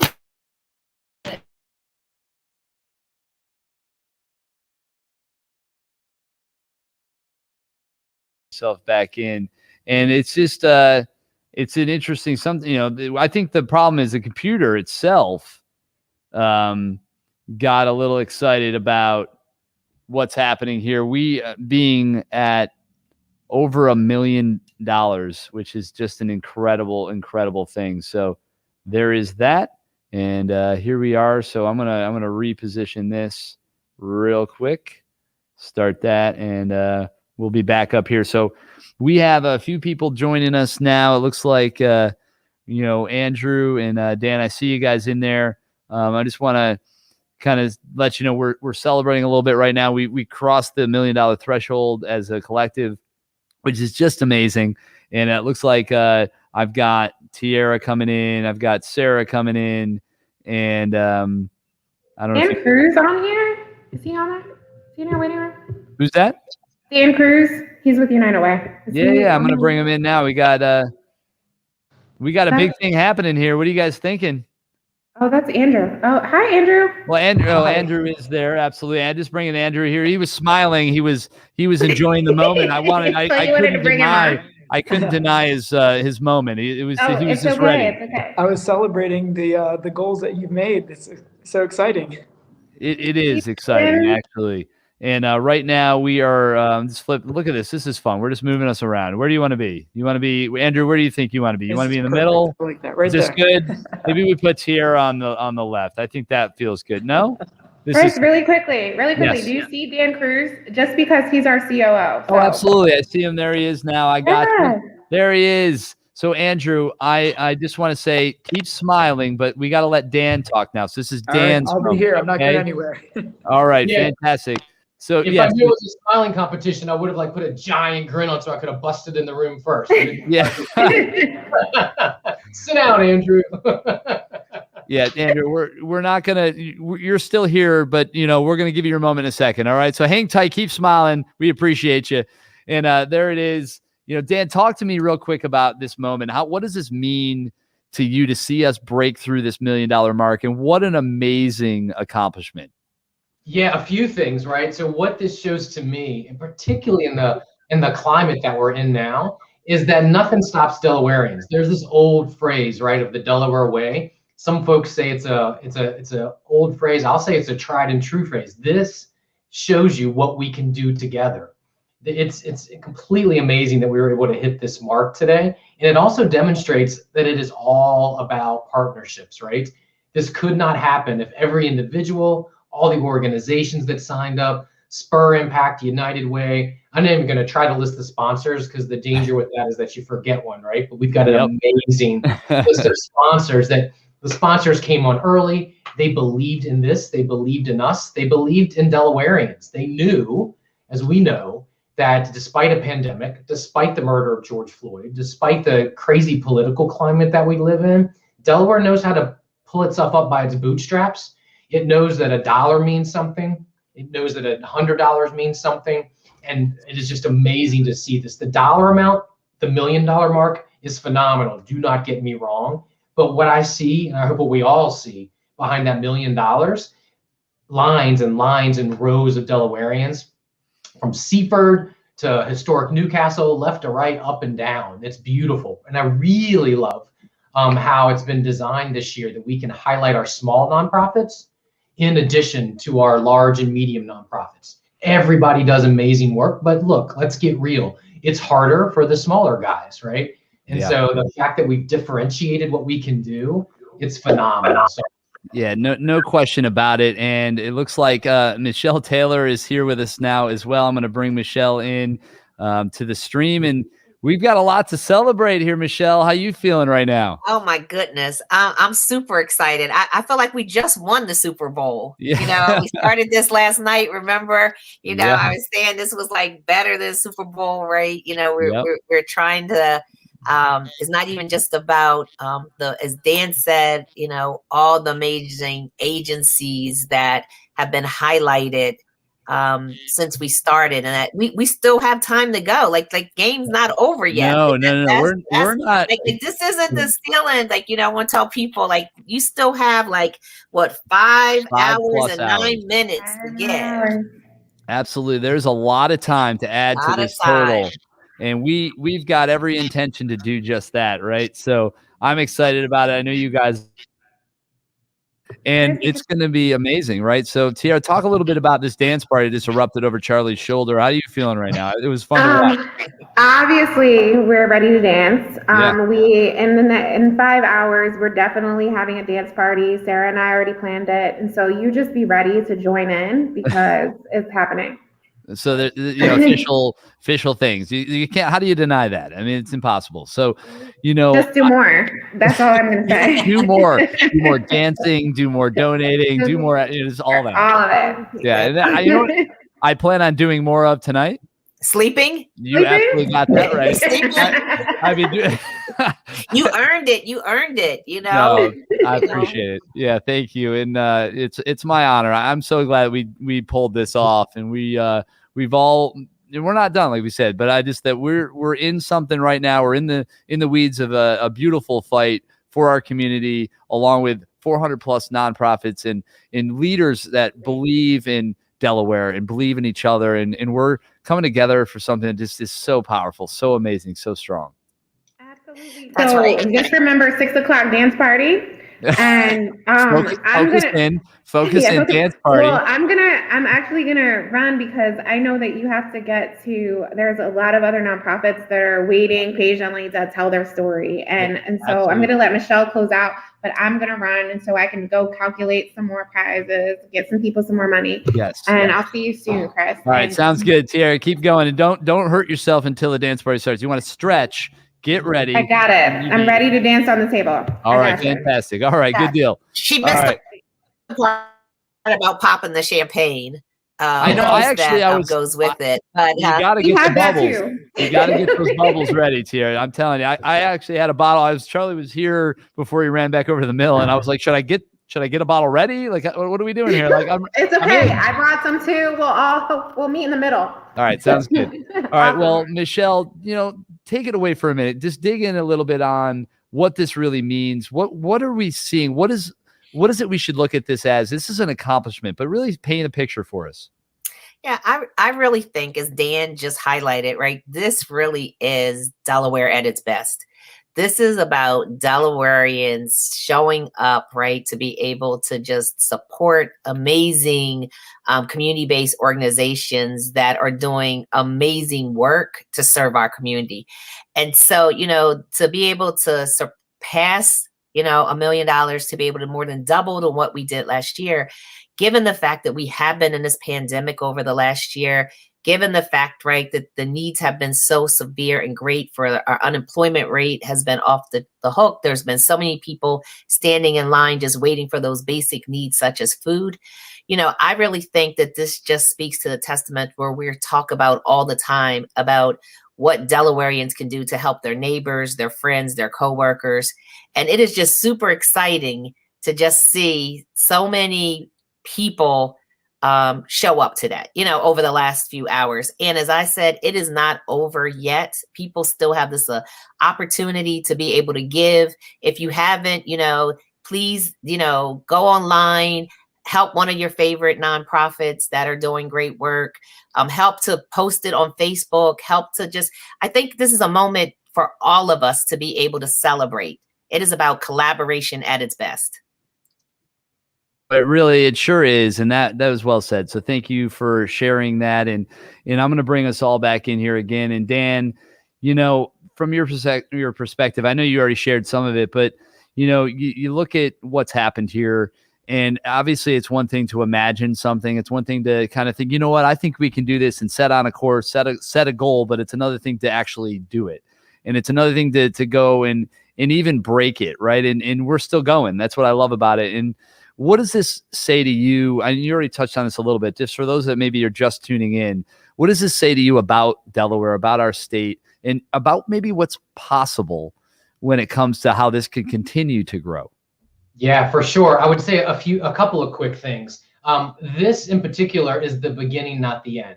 Right? I know we have a few more hours left to today, but even when we're down to the last minute, I would challenge all of us, anyone that's listening, anyone that's given, however you might be participating today, this is the beginning, not the end. This is the floor, not the ceiling, right? We have an opportunity now to stay engaged with nonprofits. Volunteerism is incredibly important, to the biggest nonprofit to the smallest nonprofit. So we will be following up. We have opportunities at United Way to facilitate groups of individuals themselves, corporate teams, to certainly give of their time as they gave of their treasure today. So I really do believe that this is a sign of something new, of something that we all need to capitalize on, to make certain that this isn't a one day, one and done. It's a huge celebration, but this tells me kind of what we already know, that Delawareans are ready to give. We just have to facilitate it. We got to meet them where they are. Yeah. We've got to create opportunities like Do More 24 Delaware. And then we need to continue to do that, to say, now give of your time. That's what's next for us, and that's what today is telling me about our great state. Yeah, I love that. And I'm involved in the nonprofit world in a lot of different ways over the years, and I've always kind of looked at it and say, if you want somebody to help you, you got to make it easy for them to do it, because it's not that they don't want to. They just have lives and they have things that are going on, and it's easy to get pulled. And, if it's too challenging, even if they try, like, they may get distracted, or they may get, there can't be too many hurdles. So this platform, this model is just that, right? It makes it easy and makes it fun for you to participate. And I think that's what we're seeing. I think we're basically have created a vehicle that makes it accessible, and it allows not only those that want to give, but the organizations themselves a way to join in something that's greater than any one organization by itself, and to take part in something that is just really special. And it's that momentum, it's that movement that we're all now seeing us be a part of, that just draws you in and it makes you want to take part. That's right. It's you summed it up. It's a movement, and it's ours to bring to the people. So more to come, right? No doubt about it. And I'm excited to continue to get creative with how we do that. Michelle, hang in there. I was fighting a cough too a second ago too. So it's the worst. Oh my goodness. Here, I'm going to mute you for a second. Cough away. She's so excited she's getting choked up. That's what it is. Yeah, no, it's emotional. I get it. We're getting emotional. It's like, I feel like, at a wedding, or you're in one of those moments where you're like, it's supposed to be really quiet and you've got like a cough that you're fighting, and then you go past that point of no return, and then all of a sudden your head explodes. You're like, if I could have just coughed, it would have been fine. So anyway, I'll bring you're unmuted now. So hopefully, I'm right back. Yeah, so I look forward to joining you around 5:55 as we close out, Chris. Yes, I will be back for that final drum roll of where we ended up. No question. And drink a little bit of water, help yourself out, take it, rest, relax, and come back in with, ready to celebrate what we've accomplished over these last 24 hours at that point. And I'm excited to see what that number is going to be in about 5 hours or so. It'll be amazing to see where we've come. It keeps going up. We're even now further above $1 million. So we're at $1,041,220 at the moment. And we all know that number is going to continue to rise. So this is such an exciting thing. Michelle, Dan, thank you so much for everything you guys have done to make this possible. And it's a group effort, but you guys are obviously at the lead of that. So all these nonprofits in our community really just needs to say thanks. No, thank you. So no, I'm not going to rest. I'm about to go on Facebook and push this out so that we can get some more donations. Well, there you go. That's what I'm talking about. We can rest tomorrow, right? That's right. That's the thing. Today is not a day for rest. Today is a day to give. All right, fantastic. We appreciate you guys. Dan, anything else you want to add? Or you good for now? I mean, this is awesome. We're good. All right. Well, hey, thanks again for checking in with us. We appreciate it. We got a couple folks here in the waiting room trying to come on, so we're gonna get them in, and we'll share their stories and go from there. But we'll see you guys here in a little bit. Thanks a lot. Thanks. All right, you bet. All right, so looks like we have, and let me see here. I'm trying to stay as close to my schedule as possible. Tyler, we actually have you lined up. Andrew, if that's okay, we'll kind of keep on schedule. Just keep smiling. You got that. Just don't. I just hope your smile doesn't wear out. Just keep it rocking. I think you got it in you. But right now, we're going to bring in Tyler Shade from Family Promise of Northern Newcastle County. How's it going, sir? You guys are doing really well today, huh? Yeah, Chris, it's been a pretty exciting 18 or so hours for us so far. Yeah, you guys must be feeling really good about what's been happening. And actually, if I were to I'm curious, if I look at the leaderboard, yeah, you guys are doing pretty well, I'd say, huh? Yeah, absolutely. We're extremely happy with how we've been doing so far. We think we can bring in a few more donations, and it's just so nice to see. We serve families experiencing homelessness, a population that can really use some help right now. So all the more funding we get, all the more families that we can keep serving. Yeah, well, it's all about more today. It's about do more. It's about donate more. It's about give more. It's about care more. It's just more and more and more. And that's what we're seeing. We're seeing just more come in. And it's just an amazing thing to be a part of. And you guys obviously are a shining example as to why this campaign is so valuable. And to think that you're able to just plug into something that was built and you could leverage it to benefit your cause and to push your mission forward. I think that's one of the things that I love about this. And, it just look at the results you're getting. And so tell us about your organization. I want to hear more about the nuts and the bolts and the, what's really behind it. What's the real root of your cause? Yeah, absolutely. So Family Promise of Northern Newcastle County, we are a nonprofit that provides shelter and case management services for families experiencing homelessness. Now, we predominantly focus on providing shelter for families experiencing homelessness because there tends to be a bit of an issue where there's a lack of actually shelter options for families. And what I mean by that is just most shelters that are in Delaware or even across the nation tend to be shelters that are specific for men only or women and children only. So it becomes a bit of an issue when you have, let's say, a family who's experiencing homelessness. It's one of the toughest challenges any of us could ever face in our lives, right? So they might get a call back that there's a shelter that can take them, but they can only take, say, a woman and a child or a husband. So you have this situation where to access shelter, the family actually has to split up. And in many cases, the families don't split up.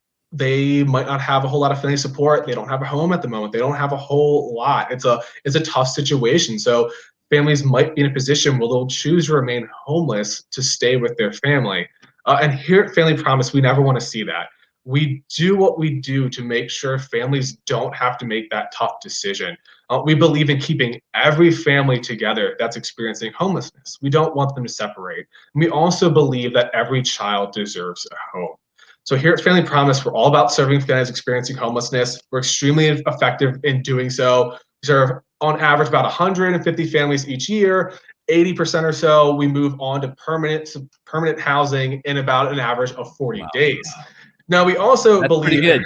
That's pretty good. That's a great stat right there. And I think it's awesome. So, and I don't know if maybe I missed it, but how long have you been involved with the organization yourself, and kind of what got you started?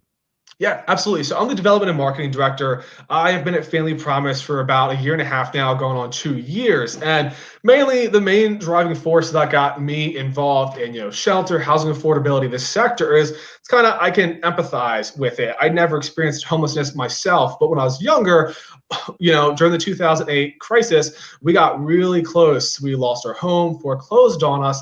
And if it wasn't for my grandmother, we would have had nowhere to go.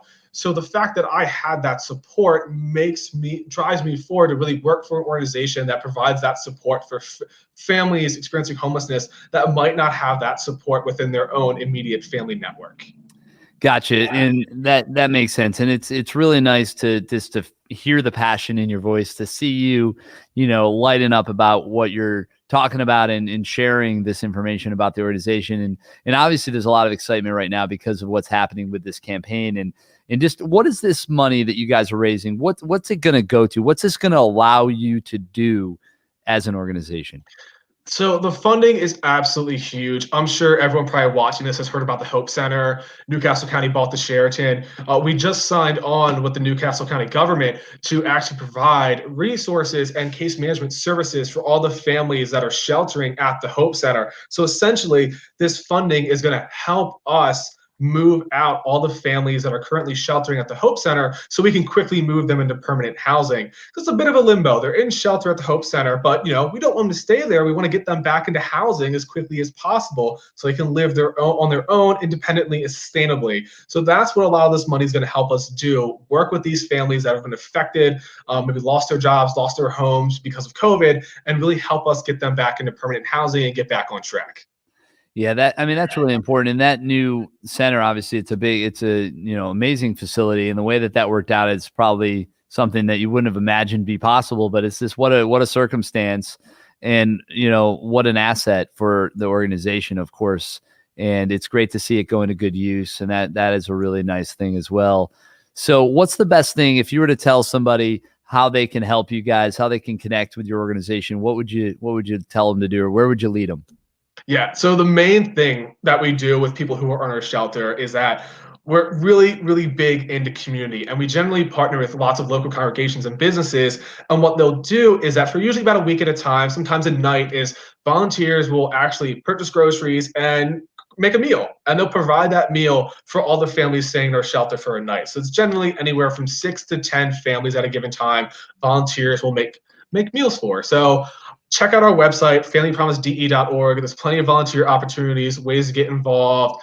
Again, you can volunteer, help make some meals for some families, make it feel a little more homey here. And then there's all the in-kind donations and just chock full, a bunch of ways you can find out how to help on our website. Yeah, that's awesome. So I'm glad that you're able to share that. And just, guys, take a look.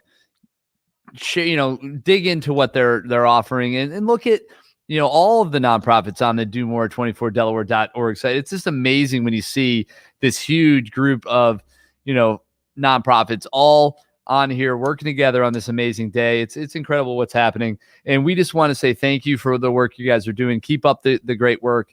It's important, it matters, and it's a valuable asset to the community. So thank you for that. And with that, I'm gonna send you on your way so you guys can keep fundraising and keep after it, because you guys are doing so well now. And just good luck the rest of the way. I'll be really interested to see where you end up. And just thanks for coming on. We appreciate it. Yeah, thanks, Chris. Appreciate you having me. Absolutely. Take care, Tyler. We'll talk to you. Yeah. All right. Bye now. So, all right, we're moving right along. And that, again, was Tyler from Family Promise of Northern Newcastle County. And their whole goal is to end homelessness. And that's something I think we can all get behind. So that's awesome. And a good part of why they're probably doing so well on the leaderboard right now. Currently, as I last checked, they were, I think, in first place, actually, which is amazing. And we have a quick video or two here for Servium Girls Academy. And then right after that, who just logged in, is Shawada. So we're going to get to you after this Servium Girls Academy video. So stay tuned, relax. We'll be with you in just a few minutes. But guys, thanks for tuning in with us. This is your live stream experience for Do More 24. I know, 24 hours of streaming. What a thing, but what an even more amazing campaign. So thanks for being with us. This, again, is our Servium Girls Academy. First of a couple short videos. Take a look at this, enjoy, and we'll be right back with you.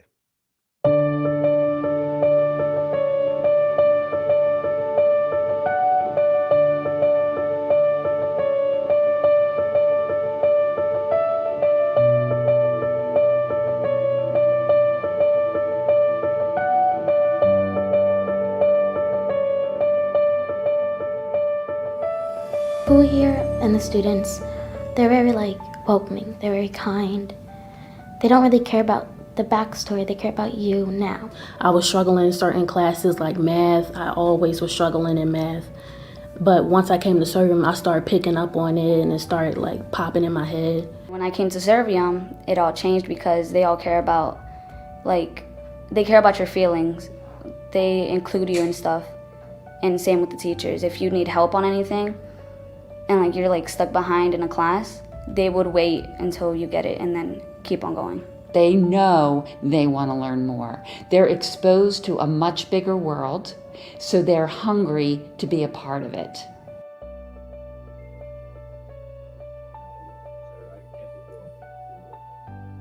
Encouraging our students to try things that they're not used to doing, things that might make them feel uncomfortable.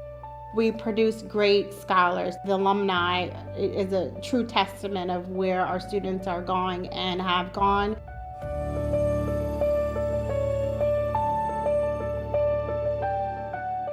I got a lot more confident because kids would ask me, can you help me with this? But I would have never thought that they would ask me for help. When I came to ELA, there was a lot of reading, writing. I really felt like a home.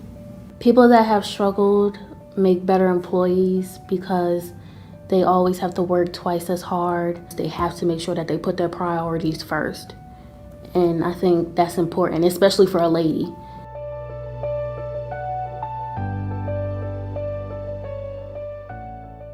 We need the partnerships of our families and partnerships of our community. It's nice being in the beautiful city of Wilmington to be able to do that. We want to get out and let people know that Servium is here and what our students not only have to offer to the community, but to themselves. And that's through enrichment and building partnerships.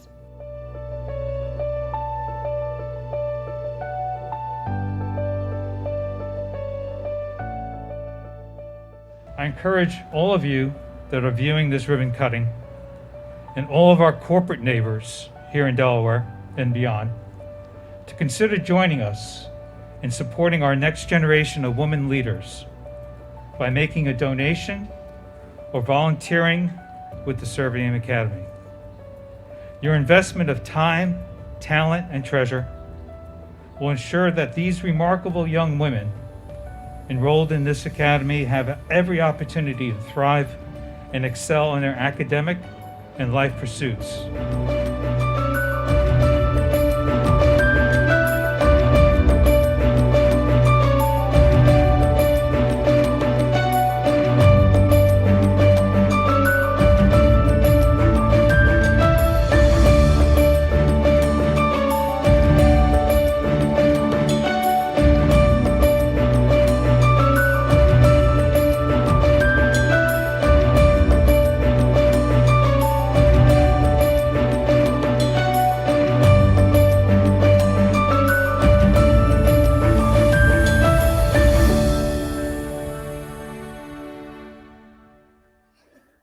All right, again, that was a wonderful video message from the Servium Girls Academy. And next up, we are going to be talking to our friends over at Delaware Interfaith Power and Light. It looks like we have Shweta and Lisa here to join me now. So that's exciting. I'm going to add you both in here to the stream, get you guys in here. So how's everybody doing? What a big, exciting, fun day this is. Do More 24. How you guys doing? And what's going on?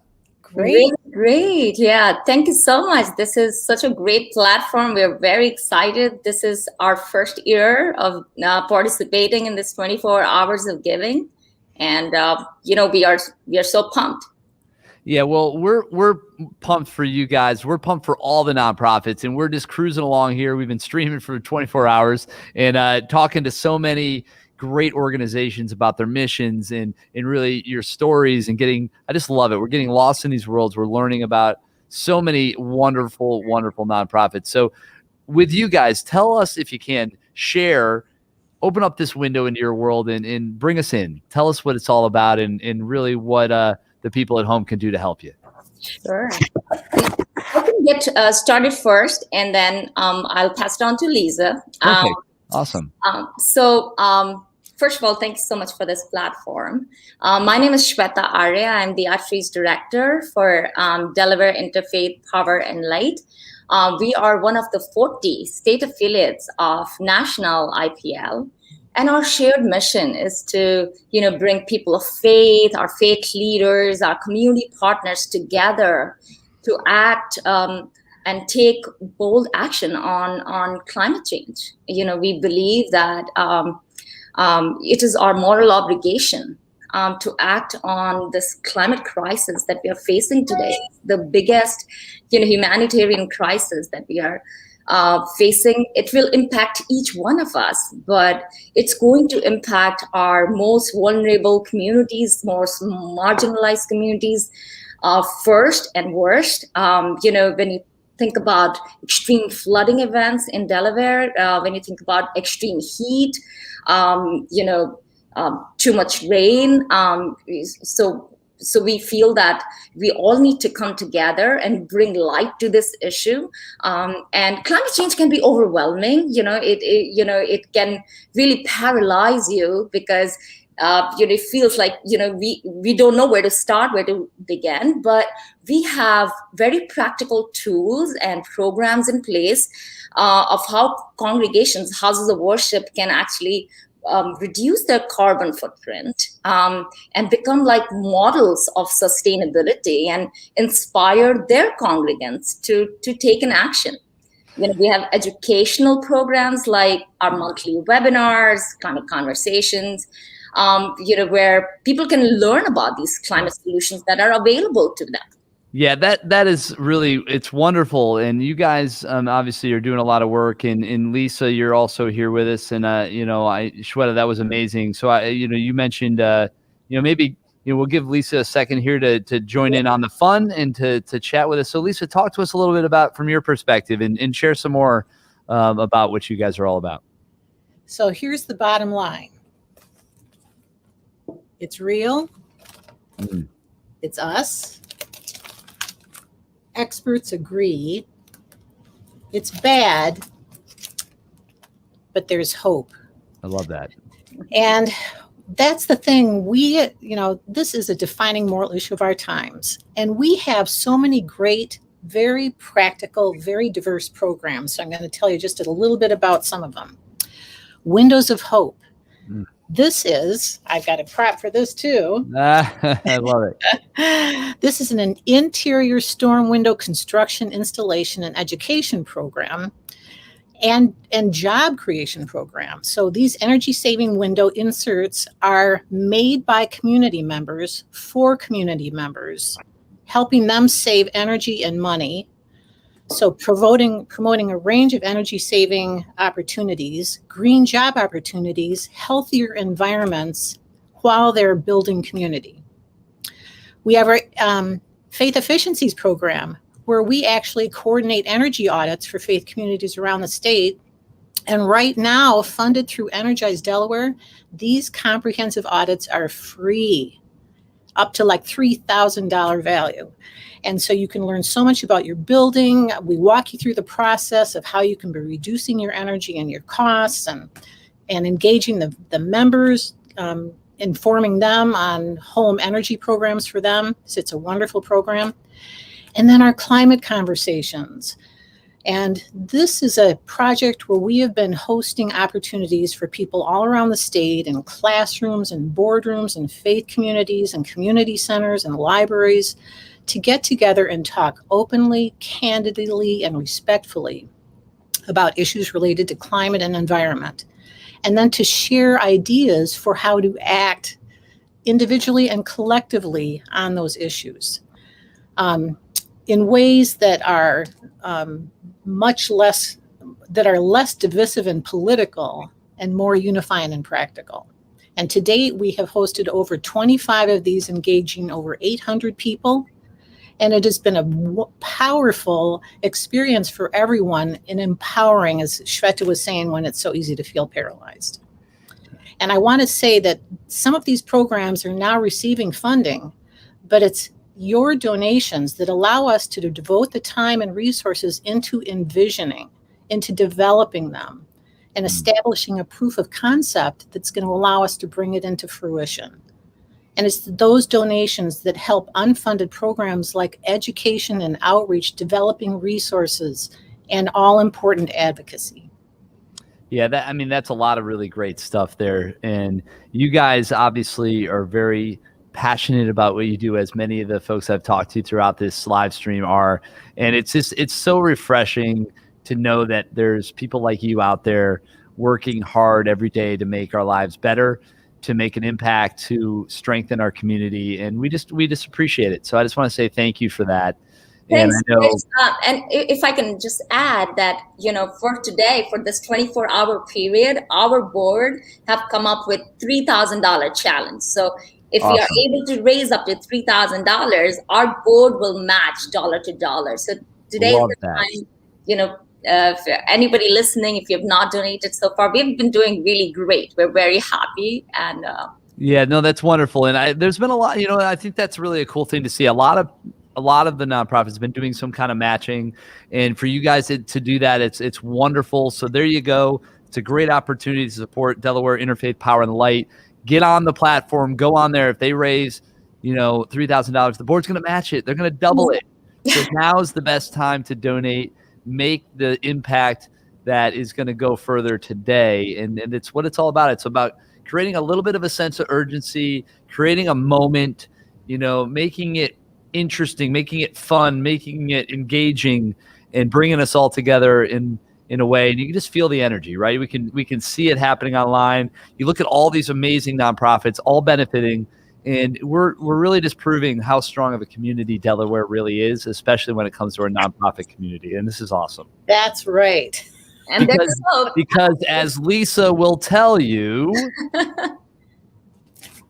there's hope. There sure is. Absolutely. Lisa, great job. And Shweta, thank you so much as well. We appreciate it. We need to obviously keep this program rolling. We got a lot of people to talk to, but thank you for coming on. Thank you for sharing your mission, your story, and keep up the great work. We appreciate everything you guys are doing in the community. Thank you. Thank you. Bye. All right. Take care and good luck with that, matching goal. I want to see it happen. All right. Thank you, Christopher. It's my pleasure, Lisa. And you know what? Thanks for reminding us that there's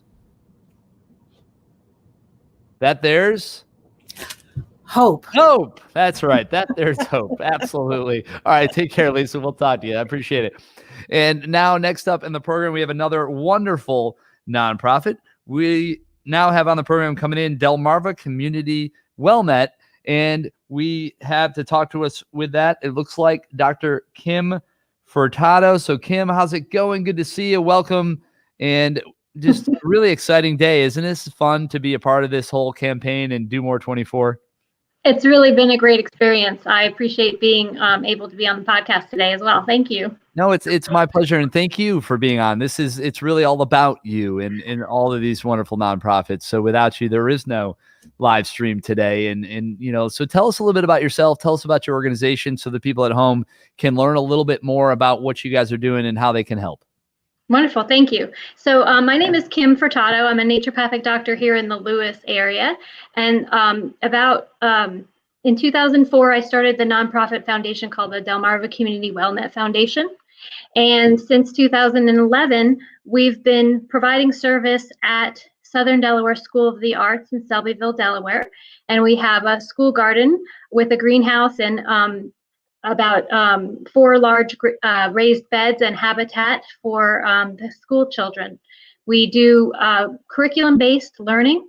So each week in the fall and the spring, I teach all grade levels from kindergarten through 8th grade, where we come out into the garden. Each child gets about an hour each week, and we do a curriculum-based, like competency-based lessons, but they're outside and in the garden. And so we've been doing this since 2011, like I mentioned. The kids harvest and eat salads outside during their lesson times, and they do different lessons that have to do with math and science. We have some writing prompts and observation and ecological stewardship types of lessons. And we let all the plants go to seed, and the kids watch and see. I love seeing a kindergarten say, "I didn't know that carrots had flowers." It's amazing. Actually, I bet there's a lot of people at home that didn't know that carrots had flowers. So that student shouldn't feel all that bad. But it's fun to learn these things. It's fun to get your hands dirty. It's fun to get in. You're really involved with it, hands-on. I mean, the hands-on is really such an important thing. And what we've realized during the pandemic is that children are really suffering. They have had so much stress placed upon them with having to adjust to their new learning environments. And many are struggling with virtual platforms. We want to engage the students in their love of learning and their ability to have hands-on experiences. So in the spring, we'll be working with our hybrid students who are in the classroom, and we're also going to be adjusting our curriculum to be able to provide the teachers some lesson plans so that they can engage the students with their at-home virtual things, that basically some suggestions that children can do at home outside. And our goal is to expand the program. This is part of why we're launching and participating with Do More 24 Giving Day. We've raised over $2,300 already so far, which is really great for us. And we're very grateful for all that support. And we're looking to expand to 2 more schools in the Indian River School District by the fall of 22. Well, there you go. That's a great goal. Hopefully you guys will be able to make that happen. I have no doubt that you will. And, hopefully today's effort will make that a reality sooner than later, right? And you guys can make that move and continue to impact, your community. And that's a beautiful thing. And it's a hybrid world. I mean, I think no matter what happens coming up here, there's going to be an element of this hybrid learning, and we're going to have to sort of adjust to that. And having options and being able to be effective in all those environments is really important. And that's one thing this pandemic has forced us to do, right? We've had to learn, we've had to adapt, we've had to kind of overcome some new challenges and new obstacles. And it's just great to hear you and so many others that have been able to find ways through it and to do that and to continue to make that impact. It's so important. Thank you. So thank you. Yeah, appreciate you coming on. Is there anything else you want to leave people with? What's the best way people can support you, find you, follow you, and all that good stuff? So our website is delawareschoolgardens.org. And that's probably the best way to connect to us. We have a sign up for volunteers and our newsletter. and contact information for the foundation. So it's DelawareSchoolGardens.org. All right, very good. Thank you for that. And you heard it from her. So get online, check them out, follow, and learn more about what they're doing and get involved. And we appreciate you coming on. We just want to say thank you for everything you're doing and keep up the good work. It's meaningful and it's important. And we need you to keep growing and just thriving and expanding and to do your services in many places as possible. So keep it rocking. Thank you. All right. I appreciate it. Thanks so much. So we are moving right along. We got a lot going on here. Of course, we are cruising on our 24-hour live stream. We are highlighting the leaderboards. We're talking about the totals. And last I updated, and I'll do it one more time just in case, but we are at, $1,132,000 and $31 there. So a little over $1,132,000 at the moment with 4.5 hours to go. So we are well on our way to completely smashing, which we've already done, last year's total by a whole bunch. So we're just kind of pushing it forward. We're going to see how far we can push this thing and how far we can go. It's going to be very cool to see where we end up. But right now we are in celebration mode because we are making a huge difference and a huge impact in our community throughout Delaware, supporting over 400 nonprofits doing incredible work. So that's really exciting. That's enough to celebrate right there. And with that, I know we have some videos to share with you guys. I've got a video from Gateway Lab School that I could queue up here now. So let me see if I can grab that for you, and we can keep this party rolling. It should be right about there. There we go. So enjoy this video, and I'll be right back with you right after.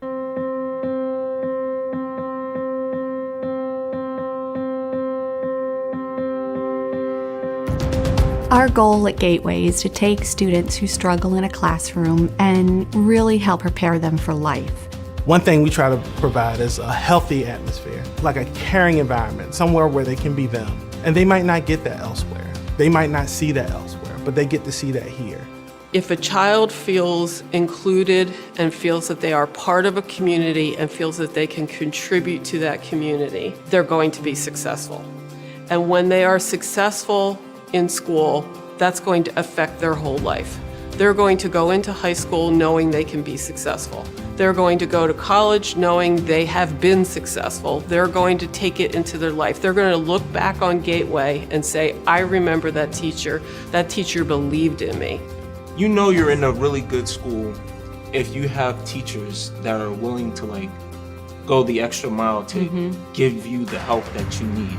Part of our mission here at Gateway to ensure academic success for all of our students is Success Block. Success Block is the first period of every day where the entire school is in small group instruction. The groups are very small, not usually more than 1 on 6, and we're addressing students specifically where their needs are and ensuring their understanding and success so that when they move forward academically, there are no holes in their learning. What makes this group of people special, what makes the school special, is how we're really dedicated to the final product of our students, how we're dedicated into this arts integration. When we're in music class, one of the things we learned about was sound. Sound comes from vibrations and vibrations that move through the air. So now we're talking science, and they can see how those things connect, and not just in science, but anything from math to learning about quarter notes. You have 4 quarters into $1. And that's how we have 4 quarter notes into a beat. Can you clap that out? I've spent the last few years as the Wilson Reading teacher here at Gateway Lab School. Wilson Reading is a scientifically evidence-based program that supports learners who have struggled with reading. I use auditory, visual, and kinesthetic modes throughout each lesson. Kinesthetic being we tap out words like cat, act, cat. So they understand how to break down each word and then put it back together. I've had students in 1 year, they'll grow 2 years of reading. So if they came to me on 1st grade, by the time they leave in 1 year, they may be in 3rd grade reading. That experience with that class, with her, with that teacher, she opened my eyes to reading. Right. Our program at Gateway may look different than in a traditional school setting. They're highly engaged and highly interacting with the text that they're reading. They're acting out specific scenes. They're building projects based off of specific chapters. I've been doing this for a long time, and I can tell you a lot of students, a lot of young people might not know how to express it talking, but they can sing it, they can play it, they can color it, they can act it out. The thing is, you have to know the whole student, and that's what it comes down to. The whole student, where do they start, where do they end up? And sometimes just a score on a paper for one small subject doesn't explain all that. I'm really excited about the future of Gateway, and I am really excited about the potential of so many other children out there that will have the opportunity that we can provide for them. The tremendous growth that you see through these students from their first day coming in to now they're in college and succeeding, and they have become the best that they can be, and that's exciting. When we see kids at the end of the school year and they've gotten on the bus and they're crying because they have to go home for the summer, we know we've done a great job.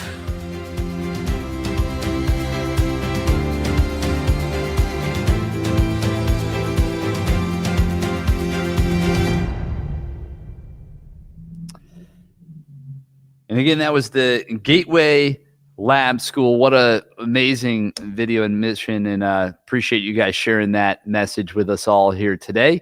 And we have some more content to share with you. We're going to keep going on this video train, and with that, I am going to load up another video here we have from Planned Parenthood of Delaware. So take a watch on this one. We'll keep the program rolling on our 24-hour live stream. Do More 24.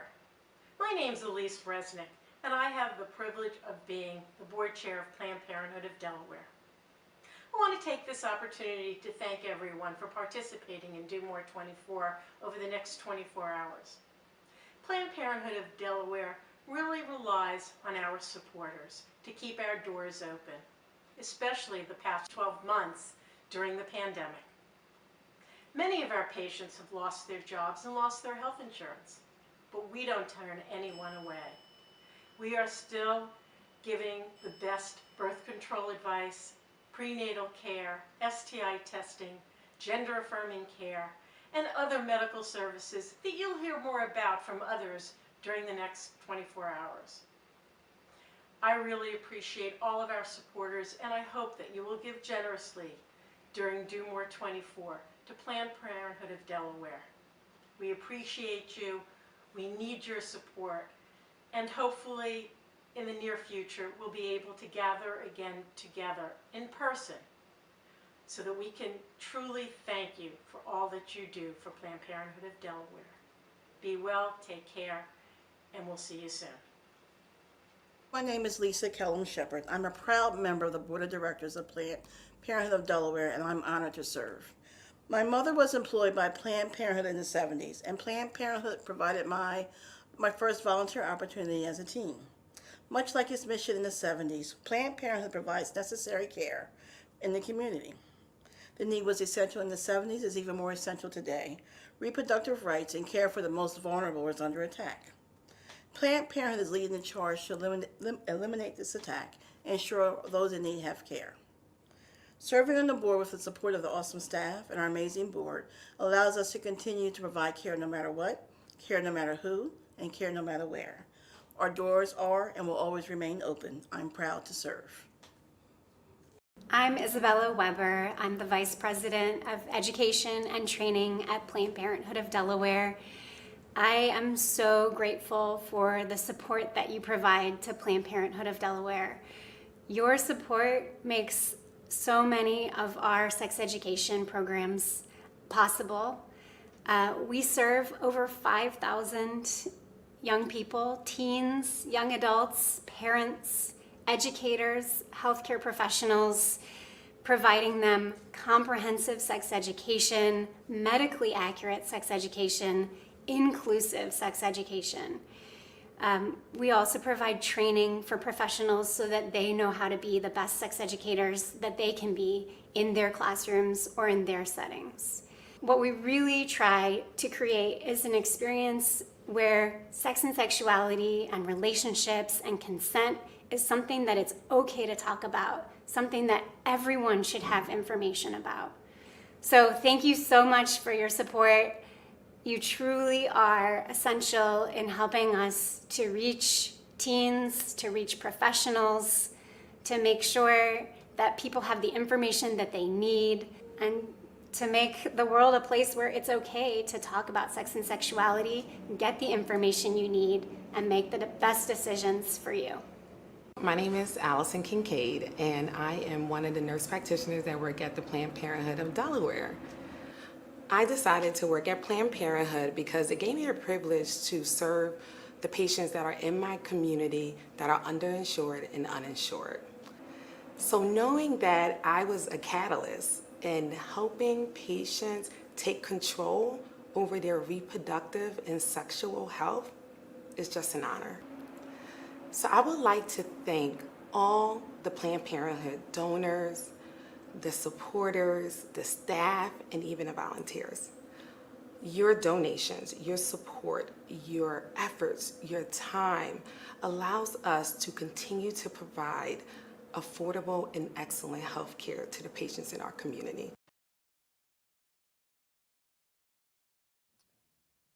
And that is an amazing message as well. It just keeps coming. These organizations are doing incredible things. And I feel like a broken record. Every time we watch one of these videos, we say, wow, look at what they're doing. And no exception for Planned Parenthood of Delaware. We appreciate all the work you guys do. And we are going to be moving along with the program. I know that we have Letitia's in the waiting room, but we are scheduled to kind of highlight Zoe Ministries first. So are you okay if we kind of stick to the program and do that real quick, and then we'll be with you in just a couple minutes? If that's the case, just give me a thumbs up in there. I can see you down there. We'll kind of do that, and then we'll come back to you in just a moment. So hang tight. I promise I'll be right back with you. But in the meantime, we're going to be moving on to highlight our next nonprofit, Zoe Ministries, with a video message that they've put together and we have ready to share with you right now. Hi, thanks for checking in with Zoe Ministries. My name is Yolanda Slaybaugh, and I am founder and executive director. We formed in 2012 as a faith-based nonprofit. Our mission is to provide safety, healing, and advocacy in Delaware for those impacted or potentially impacted by human trafficking. We currently offer 3 programs, including community awareness for youth programs, churches, civic organizations, and others in the community. We also offer 2 equine programs. One is for youth and is a mentorship program. It's designed based on a curriculum that brings education to males and females who are in middle school or high school, and it highlights healthy relationships. We talk about trafficking prevention points, boundaries, what does love really feel like, forgiveness, and topics like that. I hate that part.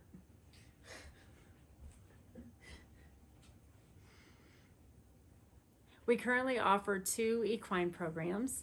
One is for youth and is a mentorship program, and it's designed based on a curriculum that brings education for males and females who are in middle school and high school. And in those discussions, we talk about healthy relationships, trafficking prevention, boundaries, what does love really feel like, and topics like forgiveness. The other equine program that we offer is a clinical therapy program that serves the minor and adult trafficked population. We team up a clinician, an equine specialist with a horse and a client for weekly sessions, and we also offer regular talk therapy and art therapy with our mental health therapist. We also take prevention education into schools with a curriculum-based program known as Power Over Predators, and this covers topics like cyberbullying and human trafficking, SIPA, Aaron's Law, sextortion, as well as identifying potential lures and traps of predators who may use gaming devices, apps, and social media to lure their soon-to-be victims. So this fall, we are excited to open Delaware's first long-term residential treatment home for trafficked females between the age of 12 and 17. We will offer wraparound comprehensive services that will include education and therapy, life skills in a safe, beautiful, and stable home setting in Sussex County. So all of our services are listed on our website. Please visit us at zoe-delaware.org, and you can find referral links for all of our programming, as well as our residential home when we open this fall. So we have a few events coming up, and we would love to connect with you and meet you in person. So again, please visit our website. We have an upcoming events tab, or head over to our volunteer section if you'd like to connect with us and serve in that way. We look forward to meeting you. Thanks for your time. And there it is, another great organization, Zoe Ministries. And I'm excited now to bring on another one of our incredible nonprofits with Cradles to Crayons. Leticia, I know you're in there, and no reason to be nervous. You're good. We are going to share what you're all about. And I'm just excited to kind of learn a little bit more about your organization so that we can make sure that everybody here in Delaware and beyond just knows how they can support you, knows how they can get involved, and ultimately gets a little insight as to what you guys do and why you do it. So welcome to the program. Thanks for being a part of this. Thank you. Thank you so much. No, it is my pleasure. So tell us a little bit about, you and what your role is with the organization, and kind of maybe, what your main focus and mission is all about. My name is Leticia Scott. I'm Executive Director of Harrison House Community Programs. And what we do is we have Cradles to Crayons. We have 2 locations where we are early learners. We care for children. So what we do is we meet the needs of families for childcare, especially in this pandemic. We've been doing that. We've been open with both locations. One of them we had to close down due to COVID for 2 weeks, but we're up and going. So a lot where parents have to went back to work. So we took on the children with their virtual learning, helping them and assisted them with their virtual learning. And we educate our young. No, I was just saying that's really important work that you're doing. So we appreciate you doing that. It's especially now more than ever, right? With all the needs of, with educators and the systems and schools and the digital divides and just so much going on. What you guys are doing is so super important. Yes, thank you. Yes, and we also have have children from infant up to 12 years old. So we do curriculum for them, and we do learn to play. So we just educate them from infants all the way up until they're in school, and just having a safe haven for children and families. And we also assist families in the time of need when they are for Christmas time, Thanksgiving time. We are out. We help them with Christmas and the holidays and food and help with rent. So we do a lot. We're like a community. And we are gathered around to help one another. Yeah, well, and that's a beautiful thing. It's a community effort, right? And we're all in this together. That's a big part of what Do More 24 Delaware is all about. It's all these organizations coming together on one day to make sure everyone knows that we're here not only to support one another, but that we're committed to making Delaware and our community stronger and a better place. And you're just another shining example of that. So it's just awesome. And tell me a little bit about the campaign. How are you guys, doing? Are you having some fun with us? I mean, obviously you're on the program, so that's amazing. How cool is this, right? Yes, it's fun. This is our 2nd year. We're having an awesome time. We have a lot of parents that came out and donating.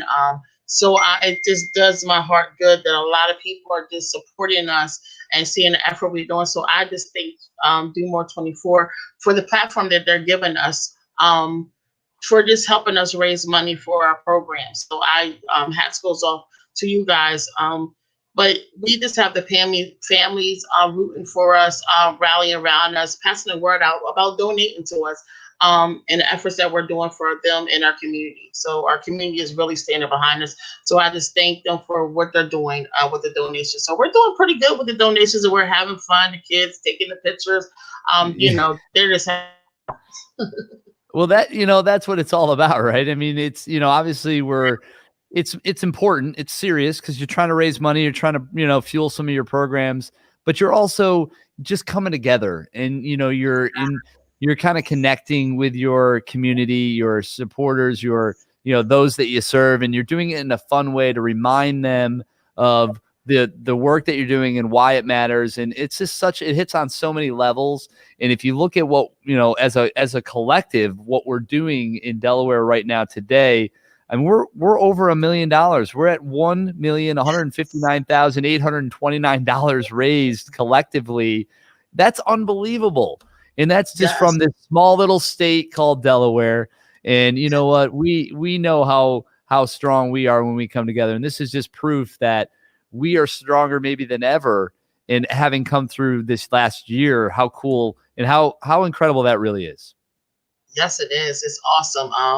How we can stick together, like they said, the small wonder, and we're doing wonderful things in the state of Delaware. So yes. Small but mighty, no doubt about it, right? Yes, so I love that. So what's the best way for people to kind of connect with what you've got going on and stay tuned with kind of how they could support you guys? Our nonprofit is Harrison House Community Program. We're located at 6 Halcyon Drive and 1415 Pulaski Highway in Newark, Delaware.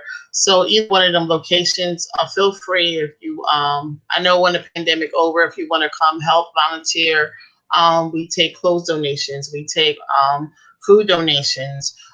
So you can come out to either one of them locations or give us a phone call. You can call at 302-595-3370 and reach out to us. And we can tell you where we need the help if you want to help. And we thank you already in advance for the help and the support that you're giving us. Well, that is perfect. And there you have it. If you guys want to support, Cradles of Crayons, you know how to do it now. So reach out. Don't be a stranger. Get involved. And thank you so much for all the work you're doing, Leticia. I appreciate it. And it's inspiring. And, I told you this wasn't going to be all that bad, right? That was great. You did an awesome job. So thank you for sharing your story. And good luck the rest of the way. Have fun. Enjoy these last, handful of hours that we have left with the campaign this year. And we'll all be celebrating in the end. Thank you so much. Thank you. Absolutely. Take care of yourself. We'll see you soon. So we are moving along. This is our 24-hour Do More 24 Delaware live stream, all a part of our Do More Delaware 24 Delaware Giving Day, campaign, which has been going on since 6 p.m. yesterday. We've been literally on streaming this whole time. And next up, we have another amazing nonprofit with Canine Partners for Life. And with us is Tanya. Tanya, how's it going? Good to have you on. What's shaking in your world? Hello. Thank you so much for having me on. I'm so excited to be here. And what a great way to get the word out about all of the nonprofits participating today. Yeah, no, we wanted to do something different this year where we'd have a chance where we could literally feature everybody, showcase as many as that would be able to pop on with us and just to have a few moments to chat and to explore your world and share a little bit. So tell us about Canine Partners for Life. What is your main mission? What is it you do? How do you do it? And how do people get involved? Great. Yeah. So at Canine Partners for Life, we specialize in training service and companion dogs to assist individuals with a wide range of physical and cognitive disabilities. So we train mobility support dogs that can help individuals who have conditions like cerebral palsy, multiple sclerosis, spina bifida, anybody who really has limited use of their arms or their legs. Our dogs are taught to help them with a variety of physical tasks like retrieving items, opening and closing doors, pressing elevator buttons, turning lights on and off, all kinds of special skills. We also train some medical alert dogs. So dogs that can alert before a seizure occurs for individuals who have seizures, dogs that can alert to some cardiac syncope conditions where the dog will actually alert the person before they lose consciousness. Diabetes alert dogs that can alert to low blood sugar. So all kinds of different things that can help people.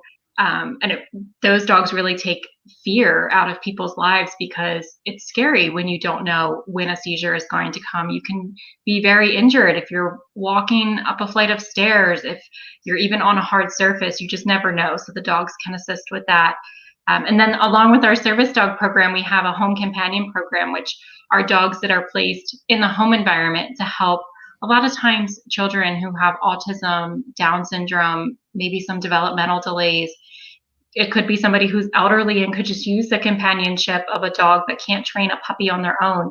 Those dogs really just provide companionship in the home environment, that emotional support. But what Canine Partners is all about is really just giving individuals who have disabilities the chance to have more independence, to live a better quality of life, and to have more confidence to go out and achieve their goals and their dreams.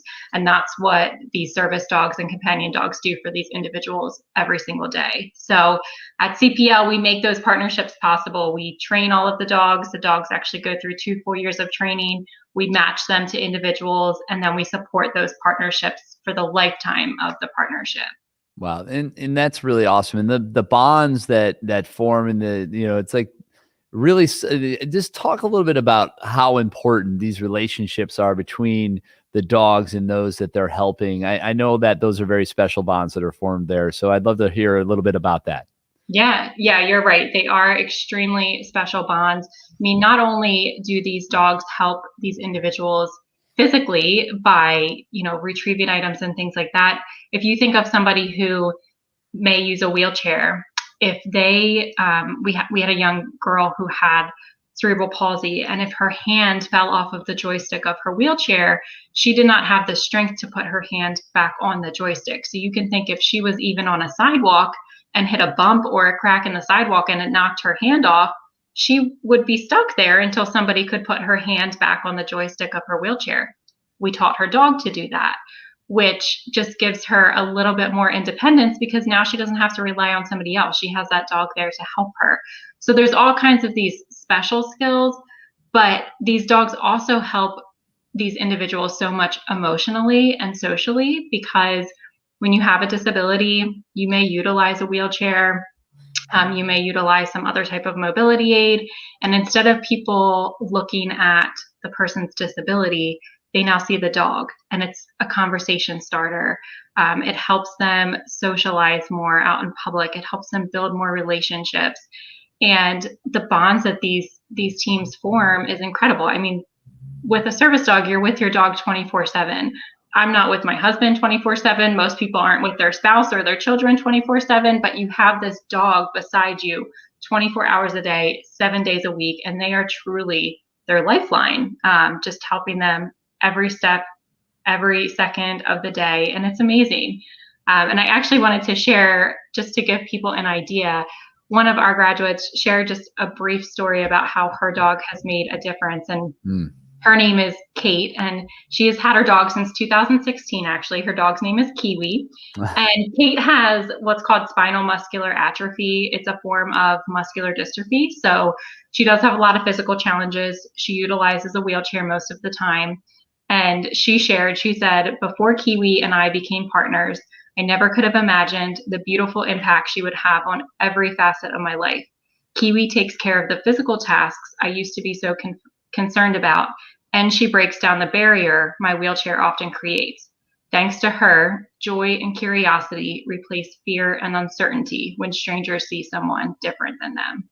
Wow, that's really cool, right? I mean, that's what you read, that you hear that, and you're like, okay, what we're doing is awesome and it matters, and that's enough to say, I'll see you back here tomorrow. Like that's really cool. And I've known a few people that have had service dogs, and they kind of express their initial almost like trepidations, or they're like, I don't want to, like, because I have a dog, people are going to look at me because, I obviously have an issue. But it really ends up being the opposite of that. It becomes, like you said, a conversation starter, and people love the dogs, and the bonds formed well outweigh any issue that people might, worry about somebody looking at them, and they become a part of who they are. And it's just such a beautiful thing to see. And like, it just makes them more confident in their daily routine, and to be able to just kind of go through their day as normal as possible. And these dogs really do. They're just, they're friends, they're their companions, they're their sidekicks. And they really do allow them to kind of be free in a lot of ways that they wouldn't be